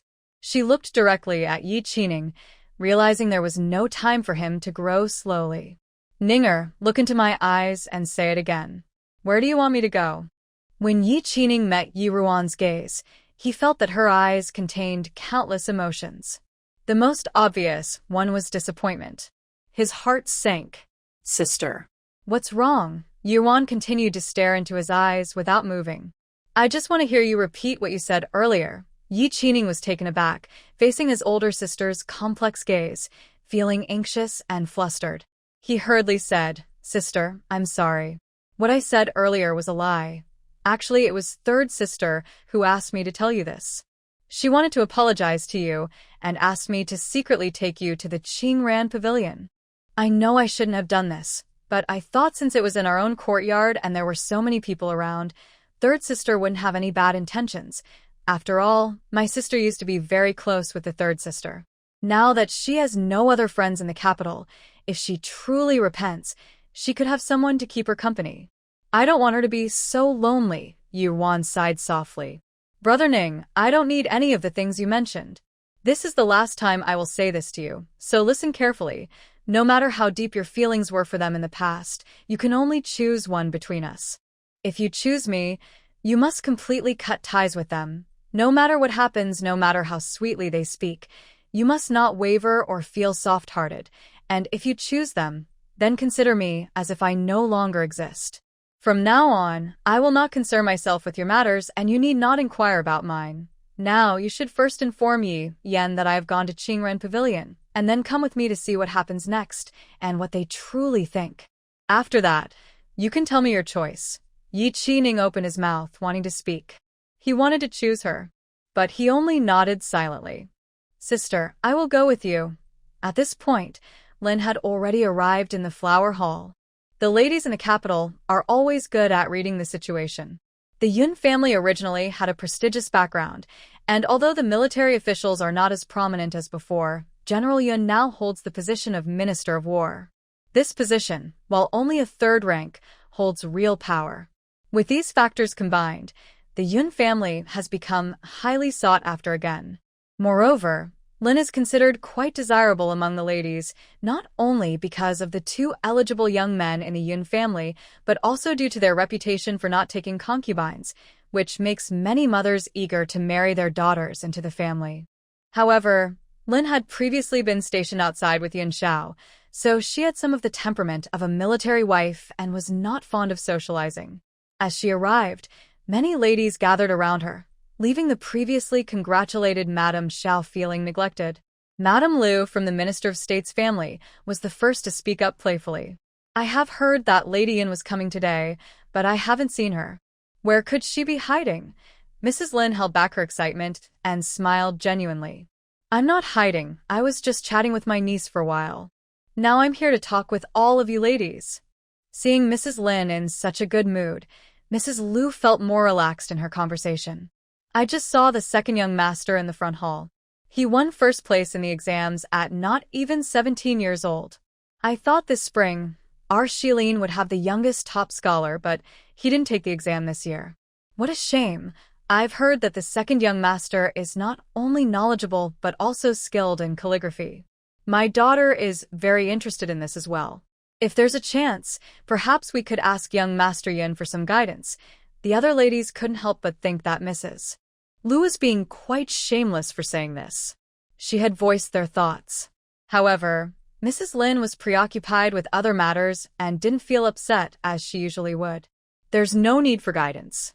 The young lady from the Liu family is already well known for her calligraphy. Even I, who rarely go out, have heard of her. If there's a suitable occasion, we can simply exchange ideas. Mrs. Liu is pleased that Mrs. Lin didn't outright refuse and even praised her daughter, making her smile even more genuine. Seeing Mrs. Lin so friendly today, the other ladies also felt encouraged to mention their own daughters subtly. Mrs. Xiao forced a smile, but her handkerchief was nearly torn from her grip. She had invited Mrs. Lin just to maintain appearances, knowing she disliked socializing. She thought Mrs. Lin would just stay with Miss Yi, so she was surprised that she suddenly appeared and stole the spotlight from her son. Today, she and Yi Shuren were determined to find a good daughter-in-law. After all, he was just the top scholar from the last autumn exams, which was still an achievement, but it was only a matter of ranking. He didn't dare to compete this spring. There might be some tricks involved. In 3 years, if he participated in the spring exams with her son might not lose to him. At that moment, Mrs. Lin was too busy to consider Mrs. Zhao's thoughts and suddenly looked at her wrist and spoke anxiously. Oh no, where's my bracelet? The ladies surrounding her quickly asked when they saw her anxious expression. Lady Yun, what happened? Did you lose something? Lin was looking around in a panic. Yes, this was a gift from the old lady, and I have worn it close to me for years. Seeing this, Xiao stepped forward. How could this happen? Lady Yun, think carefully about where you were just now. I can send someone to help you look for it. But Lin shook her head anxiously. No need, that bracelet is very important to me. I was at Ruan's courtyard today, so I can retrace my steps and surely find it. At that moment, the other ladies chimed in. Why don't we go with you to search? More eyes will make it easier. Please tell us what the bracelet looks like. Lin felt a surge of happiness. Great. Thank you, ladies. With that, she led the group of ladies toward the inner courtyard. As the host, Xiao naturally followed along. Qingren Courtyard belonged to the fourth young lady of the Yi family, who was the daughter of concubine Fang. She had gone with the old lady back to her hometown, and the courtyard had been empty for nearly 2 years. To reach Yi Ruan's Qingyu Pavilion, they had to pass by Qingran Pavilion. When Lin and the group of ladies arrived at the entrance of Qingran Pavilion, she was thinking about how to make them stop when she happened to see Yi Yan walking in. What a coincidence! Yana? Xiao called out with some confusion. Hearing the voice, Yi Yan's heart skipped a beat. She turned around and saw a large group of ladies behind her, making her heart race. Yi Qining had only sent a servant to say that the eldest sister had been invited over. She was preparing to confirm whether her cousin had succeeded before calling someone to expose his affair with Yi Ruan. Little did she know, she was stopped before she could enter. And such a large group of people, too. Seeing her flustered, Xiao quickly asked, Yenner, weren't you with the young ladies playing the flower game? Why are you out here? Before Yi Yan could answer, a strange sound faintly came from inside Qingran Pavilion. Listening closely, it sounded like the whispers of a romantic encounter. The ladies present, being experienced, understood perfectly well what was happening in the room. They exchanged strange glances at the Xiao family. This was the back courtyard of the Yi residence, and it was unclear which master of the house was indulging in such behavior during the day. Especially on such a joyous occasion, it was truly very inappropriate. Lin was pleased and was about to speak, but unexpectedly, Yi Yan suddenly spoke first. She covered her mouth, seemingly in disbelief, looking towards the Qingran Pavilion. Mother, I came here to meet my older sister and this. Could it be that someone bad has entered the house? I must go save my sister. Lin did not expect that someone would rush to catch the culprits, so she didn't even need to come up with a reason. She quickly put on a fearful expression. What? Are you saying that inside is Rwana? Seeing Lin's reaction, Yi Yan felt delighted. She hadn't expected her cousin to be so quick in such matters. She was worried that her older sister, being skilled in medicine, would notice the incense she had lit and would want to check it herself. But now, with the noise growing louder from inside, there was nothing to worry about. She didn't even need to bring anyone over. It seemed like even fate was helping her. She hid her joy and walked over to support Lin. And don't worry too much. It might not be my sister inside. I'll send someone to check, but Lin suddenly pushed her away. No. I will go myself. Then she angrily walked toward the door and kicked it open. Everything inside quickly came into view. Even the experienced ladies couldn't help but widen their eyes at the shocking scene. They then turned away, their faces flushed with disbelief. Ah! Yi Yan exclaimed and hid behind her mother.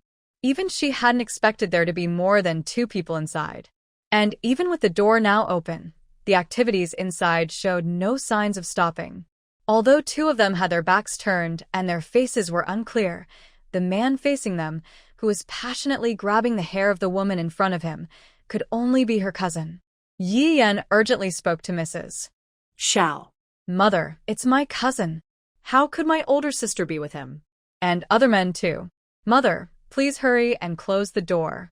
My sister's reputation is at stake, Mrs. Xiao frowned, realizing everything now. She had previously advised her to abandon this idea, but she not only ignored her but also secretly took action. Mrs. Xiao felt a bit displeased. Even if Yenner wanted to deal with Yi Ruan, she shouldn't ruin her brother's good day. It wouldn't sound good if this got out. But now that things had come to this, she could only go along with it. She quickly walked over, ignoring Lin's stunned expression, and with a pained look, addressed the gathered ladies. I apologize for the trouble, ladies. My eldest daughter grew up outside, and her temperament is indeed a bit wild. She made a foolish mistake today. I ask you, for the sake of the Yi family, not to spread this matter. As a mother, I plead with you all. If this gets out, my Wanner will have no future. As she spoke, she wiped away her tears. The ladies couldn't help but sigh at her kindness, feeling sorry for her having such a daughter and having to plead like this. It truly is hard for a stepmother. They had previously had some good thoughts about this young lady, but after seeing this, it was truly hard to look at. However, they really couldn't speak of this matter after all. The ladies glanced at Lin. Yi-Wan was the daughter of the Yun family. They still wanted to connect with the Yun family, so it was not wise to offend her. But What was that expression on Lin's face? It didn't seem like sorrow. It looked like a strange mix of a smile and tears. Was she actually excited? What could she be excited about? That was her niece. Could it be that she had lost her mind from the shock? Madame Lu sighed quietly and was about to step forward to offer comfort. Just then, a soft voice suddenly came from behind them. hey, Mother, Aunt, what are you doing here? Did third sister invite you to come along? Hearing this voice, Yi Yan felt a moment of confusion.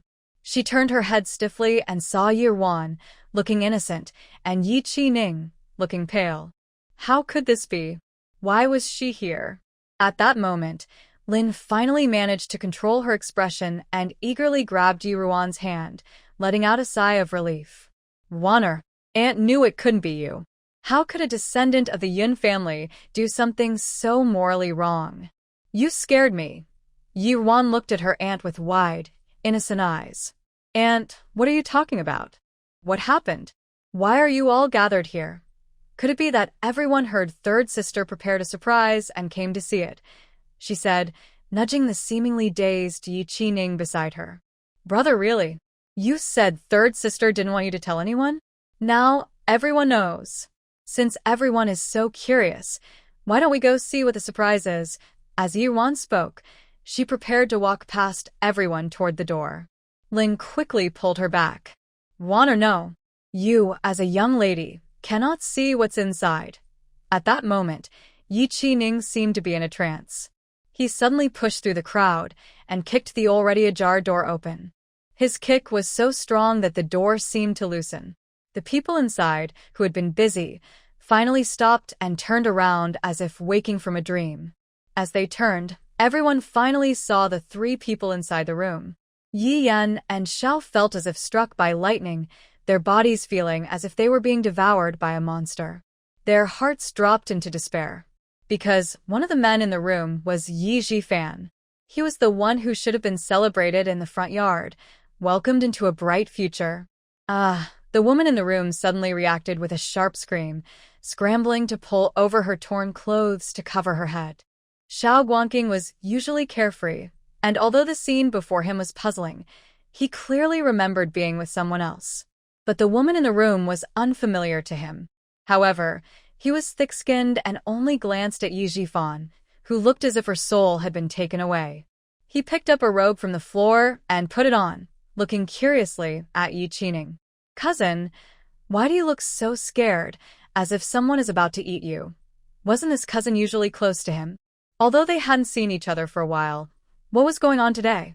And his older cousin was acting strangely too. Even though they had been caught in a compromising situation, it was just a matter of having fun with a woman. What was there to be so shocked about? There were many in the capital who indulged in such things. His cousin was really old-fashioned. He usually seemed very clever, but he couldn't handle this small setback. They were men. If it got out, it would just be a fleeting romance that would soon be forgotten.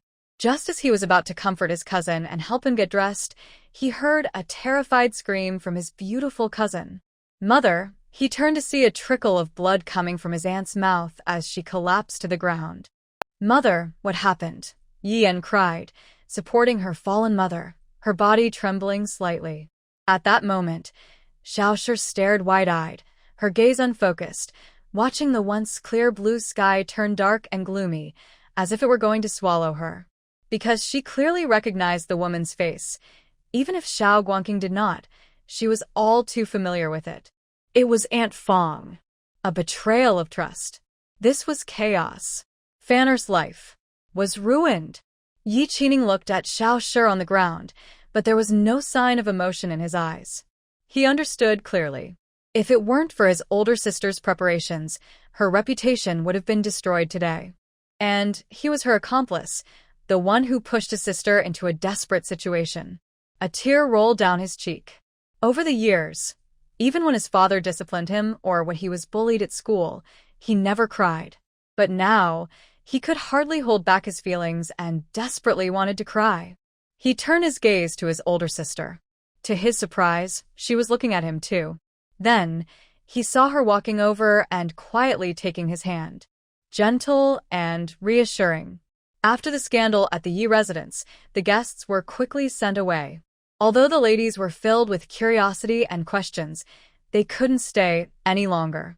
Yi Jifan was one of the best among the young people in the capital. Both the teachers at the academy and the public spoke highly of him, especially since he had the favor of Prince Xian, often visiting the prince's residence. Everyone understood that if Prince Xian rose to a high position in the future, Yi Jifan would likely hold a significant role as well. Otherwise, even with Yi Shiren's demotion, so many people still came to the banquet and were interested in marrying into the Yi family. However, after such an incident today, even if the Yi family wanted to send everyone away and cover up this shocking scandal, it would be difficult. After all, the damage was done. After learning about the events in the back courtyard, Yi Shiren suppressed his shame and anger as he sent everyone away, then sat silently in the main hall. His handsome face was flushed, and his body was tense, like a volcano ready to erupt. He still couldn't forget the looks from his former colleagues today, especially the disdainful gaze from Lord Zhua, who had previously been very pleased with Jifan, was almost openly contemptuous as he left. With such a huge disgrace hanging over him, especially one caused by his own relatives, how could he hold his head high in court from now on? He wished he could be like Madame Xiao and just faint away. At that moment, concubine Fong was kneeling beside Yi Shiren, trembling and crying loudly. "Master, I truly had no idea about today's events. I just suddenly wanted to visit Xiner's dyeing workshop, and I had no idea someone had set a trap inside. I was also a victim." Although she felt shame and anger about today's events, she understood that the two young masters, despite their ruined reputations, still had a chance to survive. Her own life, however, was not guaranteed. She had to cling tightly to Yi Shiren, her only hope for rescue. She hoped that he would consider the years she had served him and the fact that she had given him a daughter, and grant her a way to live. But at that moment, Yi Shiren was filled with frustration and had no thoughts of past kindness. His anger had nowhere to go, and both Yi Zifan and Xiao Guanqing, who were also kneeling in the hall, were either too reluctant to move or unable to do so. Seeing the concubine clinging to his leg made him feel disgusted, and he unleashed all his pent-up anger on her. "Get away!" He lifted his leg and kicked the concubine away, who fell backward and landed right in front of Yi Jifan and Xiao Guanqing. Ignoring her pain, the concubine crawled in front of them, continuing to plead. "Eldest young master, cousin, please explain to father. We were clearly framed today. We are innocent." Yi Jifan looked at the concubine, his eyes, which had seemed numb since leaving Qingzhan Pavilion, suddenly filled with a fierce intensity, as if he wanted to tear her apart. It felt as if her disappearance from this world would end this nightmare. He was still the promising young man he had always been. Eldest young master. Yi Jifan, who usually acted gentle and polite, now stared at the concubine with a look that resembled a demon, causing her heart to race and cold sweat to break out, leaving her unable to make a sound. Yi Jifan turned his gaze to Yi Shiren, his voice strained as if forced out. "Father, I was ambushed and knocked out before being sent to Qingzhan Pavilion. When I woke up, I lost my senses. Someone must be trying to ruin me. Ruin the Yi family." At that moment, Xiao Guanqing realized the gravity of the situation. This woman was actually his uncle's concubine, which explained his cousin's reaction. As soon as he entered Qingzhan Pavilion, he felt a surge of anger, thinking about how his cousin, who usually seemed pure and innocent, had such powerful connections. As he was feeling angry, he faintly heard a woman's moan nearby. He pulled back the bed curtains and saw a woman with bright eyes and stunning beauty, who immediately came over to him. She looked just like his cousin Yenner. But wasn't his cousin supposed to arrange for him to be with Yuan today? Why was she here? Could it be that his cousin secretly liked him but was too shy to say so, and had set this up? He suddenly felt lightheaded and, without thinking, pressed the person he had long desired beneath him. After that, he couldn't remember clearly. When he woke up, he found himself surrounded by people along with his cousin. Yenner had turned into an older woman. He was also feeling confused. Xiao Guangqing secretly glanced at Yi Yan's direction, only to see her glaring at Yi Ruan, her eyes red. Then her questioning voice rang out in the hall. "Elder sister, how do you explain what happened today? Was it your doing?" At that moment, Yi Ruan was sitting with Lin Shi, Yunge, and Yi Qining. Before she could respond, Lin Shi spoke sternly. "Explain? What is there to explain?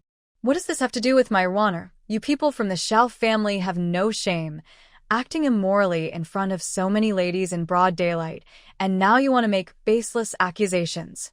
When the word immorality was mentioned, Yi Jifan, who had been kneeling quietly, involuntarily trembled. He turned his gaze, glaring at Lin Shi and Yi Ruan, his eyes filled with anger. Yunge frowned, stood up, and positioned himself in front of his mother and Yi Ruan, blocking his terrifying gaze. "What are you staring at my mother for? She is just speaking the truth." Speaking the truth, Yi Yan with red eyes also stood up and sharply addressed Yi Shiren. "Father, I was the one who invited elder sister to Qing Ran Pavilion today. I had good intentions, feeling guilty about the previous matter. Since she will be coming of age next year, I wanted to give her some clothes and accessories as a coming-of-age gift to show my apology. Who knew she didn't go, and my brother and cousin were plotted against, and ended up in such a foolish situation. Father also knows that she is a disciple of the famous healer Su Mu. Besides her, who else in this household could create such a strange medicine that causes people to lose their senses? Today's events are truly suspicious." Yi Qining clearly said that Yi Ruan had gone to Qing Ran Pavilion, yet she appeared together with Yi Ruan. Then there is Lin Shi, who later revealed that she wanted to find a bracelet, leading all the ladies there. This is too coincidental, making me suspect something absurd. Moreover, not only did today's plan fail, but it also jeopardized my brother's future. I must make sure Yi Ruan takes the blame. Otherwise, I will never be at peace. If I can pin this on Yi Ruan, perhaps my brother's situation might still have some room for negotiation. Yi Shiren naturally believes that Yi Jifan would not do something foolish. However, he cannot think of anyone who would hate the Yi family enough to set up such a scheme that would bring them disgrace. At this moment, he is eager to blame someone to give an explanation to the outside world. Otherwise, by tomorrow, rumors will spread throughout the capital. He took the opportunity to scold Yi Ruan. "Rebellious girl. Tell me, was today's incident your doing? Your brother has always been steadfast and uninterested in women. If it weren't for the tricks played in that courtyard, how could he have acted this way? The servants of the Yi family are all born and raised here.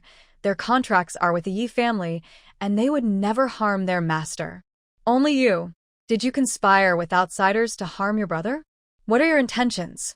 For him, Yi Jifan is the future pillar of the Yi family, and he cannot abandon him like this." As for Yi Ruan, even if she didn't do it, he could still push her forward to shield Fan air from the storm. Yunge, seeing Yi Shiren's demeanor, felt a tightening in his heart. The usually calm and gentle expression suddenly turned sharp, and he sneered mockingly. "What do you mean by baseless accusations? Today, I have witnessed it." Instead of pursuing the one who committed the disgraceful act, Lord Yi blames his cousin based on some unfounded guesses. To see only a part and claim to know the whole picture, it seems that your cousin has been treated this way in the Yi family all along. He then looked at the kneeling Xiao Guangqing in the hall.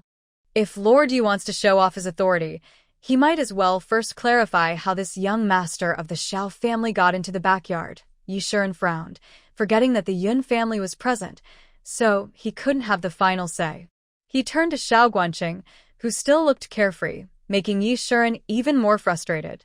He wanted to know how this troublemaker from the Xiao family ended up here.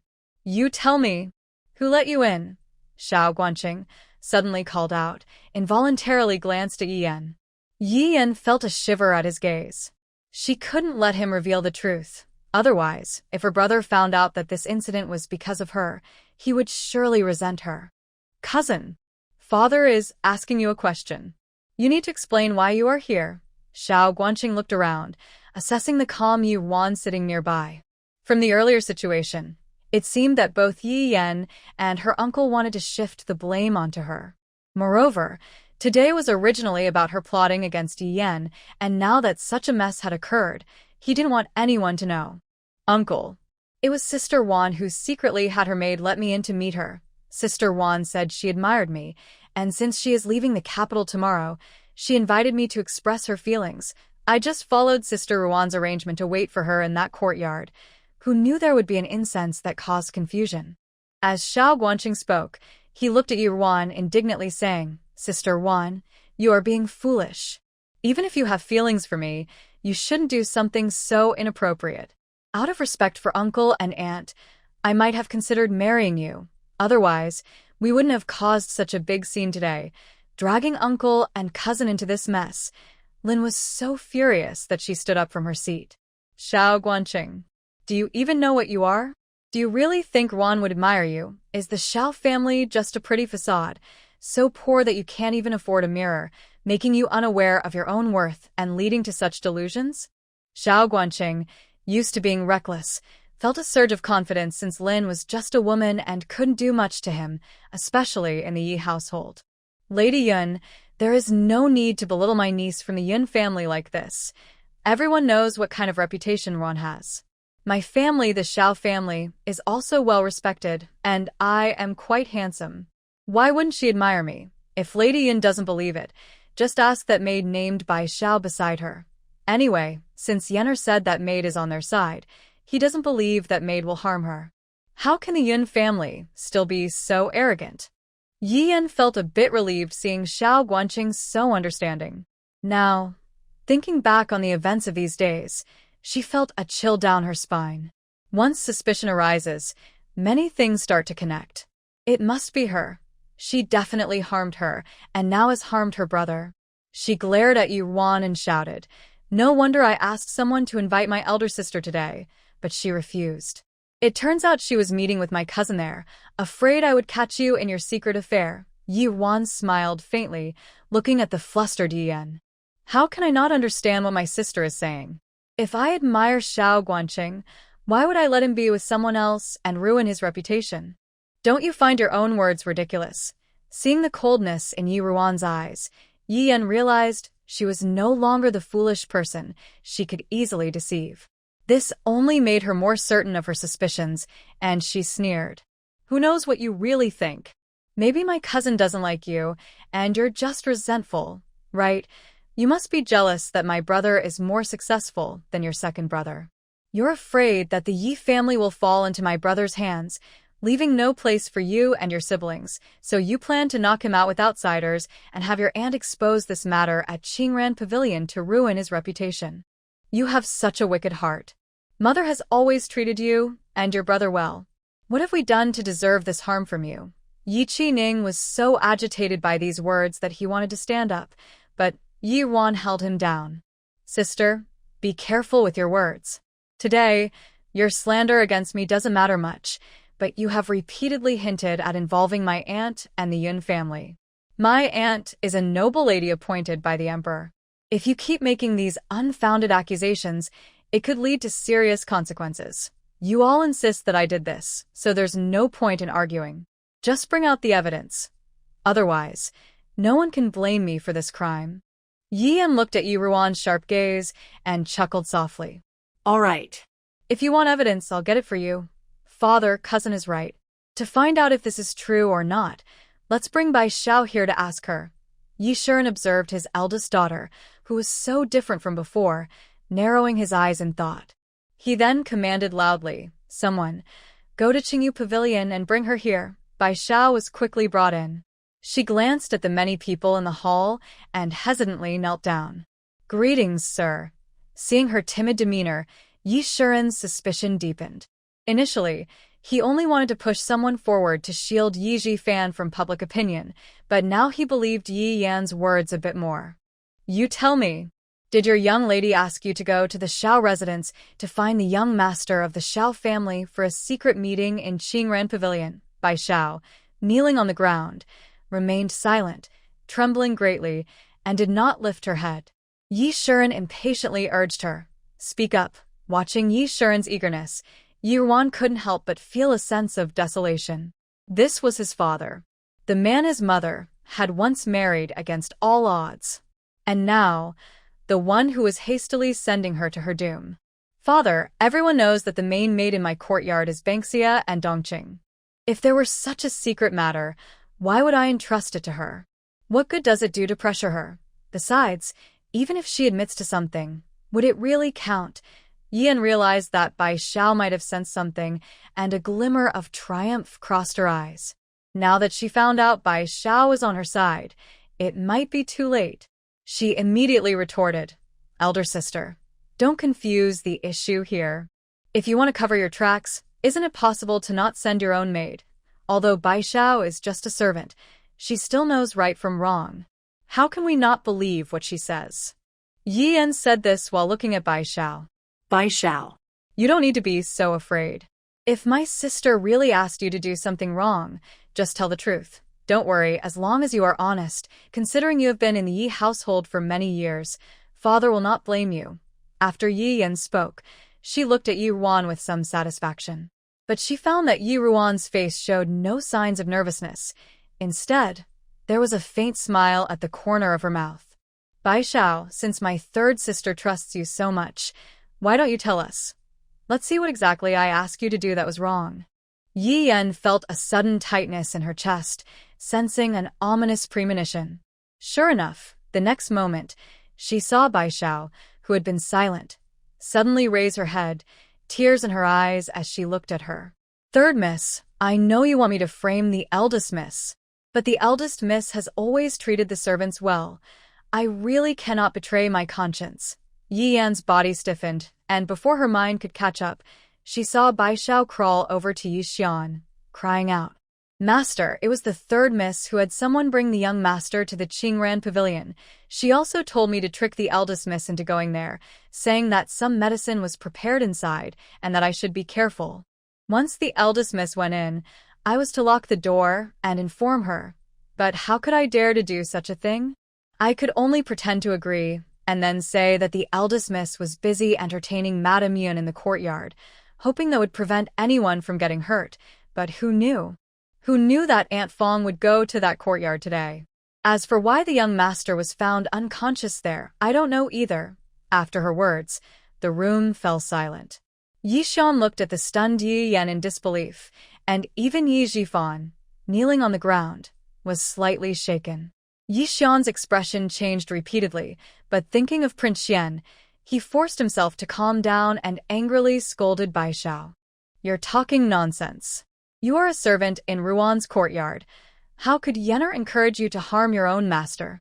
Moreover, if you were unwilling, why didn't you tell the truth earlier?" Bai Xiao did not back down and quickly bowed her head. "Sir, I am not lying. I came from the third young lady's room and was only assigned to the eldest young lady's room after the young lady returned home. The lady instructed me to watch over the eldest young lady. The people in the young lady's room, like Lu Mama, were also following the lady's orders. As for why I didn't reveal the truth, it is because I was too afraid. Now, everything in the house is under the lady's control, and our contracts are in her hands. I have no choice but to protect myself." At this moment, Yi Yan finally regained her composure and rushed in front of Bai Xiao, slapping her hard. "You are talking nonsense. What benefits did you receive from the eldest sister to dare to slander me and my mother?" Seeing Yi Yan's fierce expression, Lin Shi no longer showed her usual gentleness. Her beautiful face now looked as menacing as a snake, making others feel uneasy. She couldn't help but feel grateful that she had sent Wen Er away. Otherwise, if she had married into the Xianwang mansion and fallen into Yi Yan's hands, there would be no way to survive. Yi Yan's slap was heavy, turning Bai Xiao's face to the side, but there was no sign of retreat in her eyes. Instead, she appeared even more determined, as if filled with resolve. Last night, a mysterious woman suddenly appeared in her room and brought her before the eldest young lady. The eldest young lady knew everything about her and the third young lady's plans. That woman not only revealed where her parents and brother were, but also showed proof that they had been moved to another location and forced her to take a very dangerous poison. On the day of the Yun Mansion's coming-of-age ceremony, she witnessed the guard next to King Jing poison Antly, so how could she not be afraid? Moreover, the eldest young lady said that if she revealed everything the lady and the third young lady had done, she would give her the antidote and arrange for her and her family to leave safely, without any worries. Now that she had offended the third young lady, she had to clarify the situation for the eldest young lady. Sir, I am not speaking carelessly. If you don't believe me, I have many items that were given to me for serving the lady and the third young miss. Some of these must be recorded in the household accounts, and you can check for yourself. Bai Xiao said this as she took out various pieces of gold and silver, including a gilded bracelet and fine jade, which were clearly not possessions of a mere servant. Yi Shern looked at the scattered items Bai Xiao produced and felt a headache coming on. That's enough. Someone, take her away. The situation seemed to be slipping out of his control, but no matter the truth, he could not let her continue speaking in front of so many people. Yi Ruan smirked coldly and slowly stood up from her seat. Wait. Didn't father and third sister just say they wanted to get to the bottom of this? Why, now that she has spoken the truth, are you so eager to silence her? Yi Shern snorted coldly and waved his hand dismissively. How can the words of a servant be taken seriously? Enough. This matter has nothing to do with you, so go back to your room. I will investigate the rest later. Yuan made no move, but stared directly into Yi Shern's eyes, speaking clearly. How can it not be taken seriously? Wasn't it third sister who just said it? Although Bai Xiao is just a servant, she has her own sense of right and wrong. You agree with this, father? Why? Now that this matter involves third sister, have you changed your stance? Yi Shern's expression darkened as he angrily shook his sleeve. When did it become your place to question me? Yi Ruan chuckled lightly, but there was a hint of sadness in her laughter. I do not intend to question you, father, but you are indeed very biased. Just now, third sister made baseless accusations against me, and you believed her without question. Now that the truth is clear, she seeks to ruin my reputation, yet you are only eager to cover for her. Am I not your daughter? In the 6 months since I returned home, you have only visited Qingyu Pavilion once, and that was for third sister's sake. In your heart, what am I compared to Ning? Am I something you can easily discard? My mother, the legitimate daughter of the Yun family, gave up many high-status families because she truly loved my father and married into the Yi family. But what about my father? When my mother was still pregnant, he brought in the Xiao family. After my mother lost her son, he allowed the Xiao family to have a son before my mother. My mother was soft-hearted and accepted everything from my father. In the end, she died giving birth to my brother Ning. How has my father treated Ning all these years? Can you honestly say you have been fair to my mother? Yi Ruan's voice gradually carried a genuine sorrow, and tears began to gather in her eyes. In her previous life, she wanted to ask Yi Shern this question. Why? Why treat her mother that way? Why did he never show her and her brother any fatherly love? And why did he watch them fall into an abyss, without caring? Others might harm them, but he was their biological father.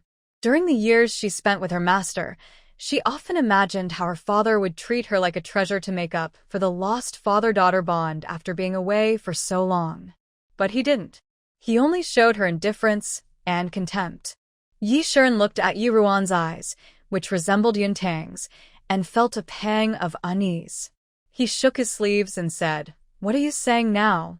We need to find out who harmed your brother. Haven't I already said that I believe this matter has nothing to do with you?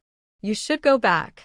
Stop causing trouble here." At that moment, Yi Qining, who had been silent, suddenly let out a low laugh and walked over to Yi Ruan.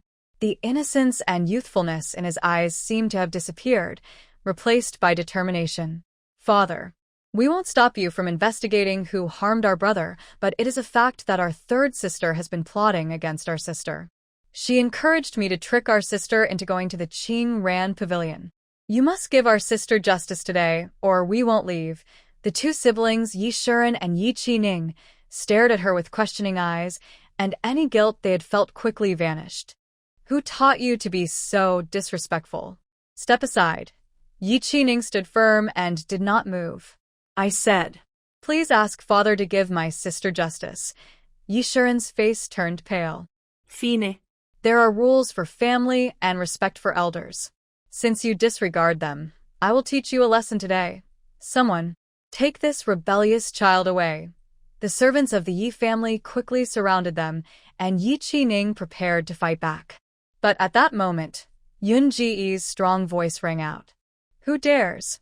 He stepped in front of Yi Qining and Yi Ruan. Lord Yi, I have already sent someone to inform father. He will arrive soon with others. Unless you plan to kill all 4 of us today, you cannot cover this up.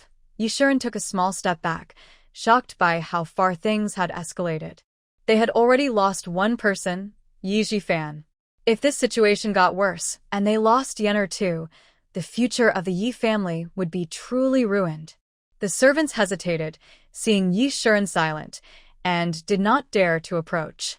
In the tense atmosphere, Yi Jifan, who had been quiet for a long time, suddenly spoke up, his voice hoarse. Father, there's no need to investigate. Today's events have nothing to do with my 2 sisters. It's my fault. I acted against propriety and had an inappropriate relationship with concubine Fong. I used something to enhance the situation.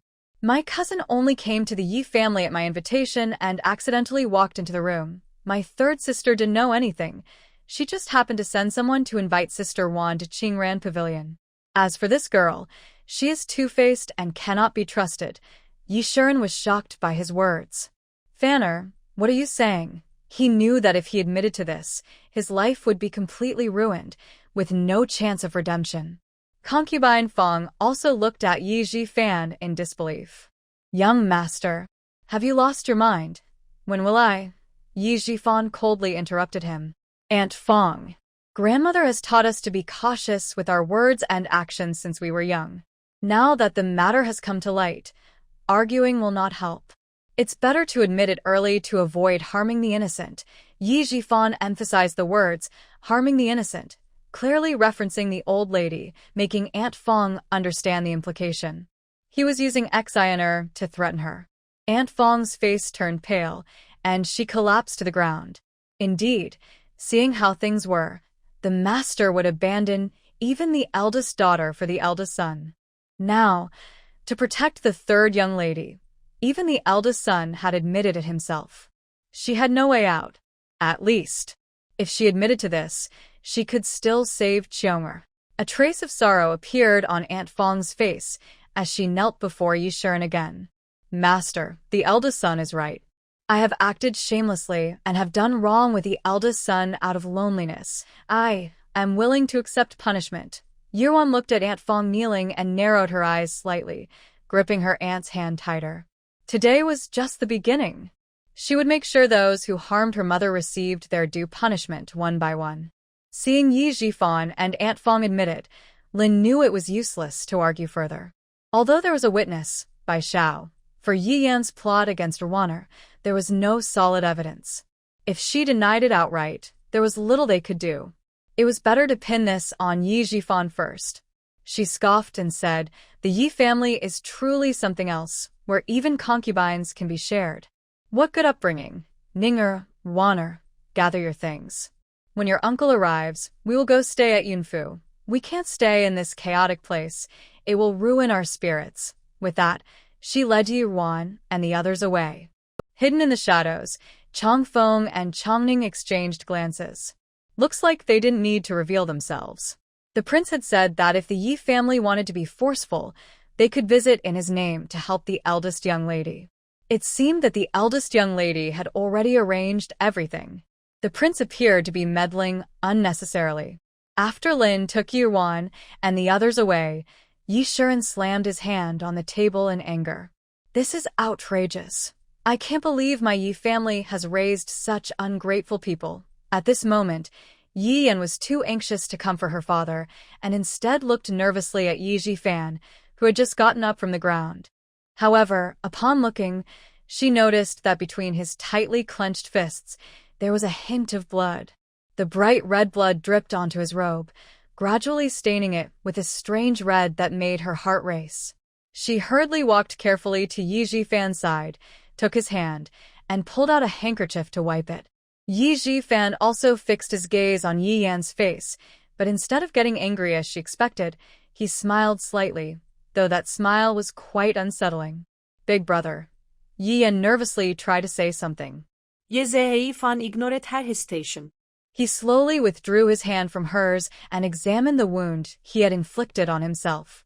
Just as Yi Yan was trying to figure out how to explain today's events to seek her brother's forgiveness, Yi Jifan suddenly grabbed her by the neck.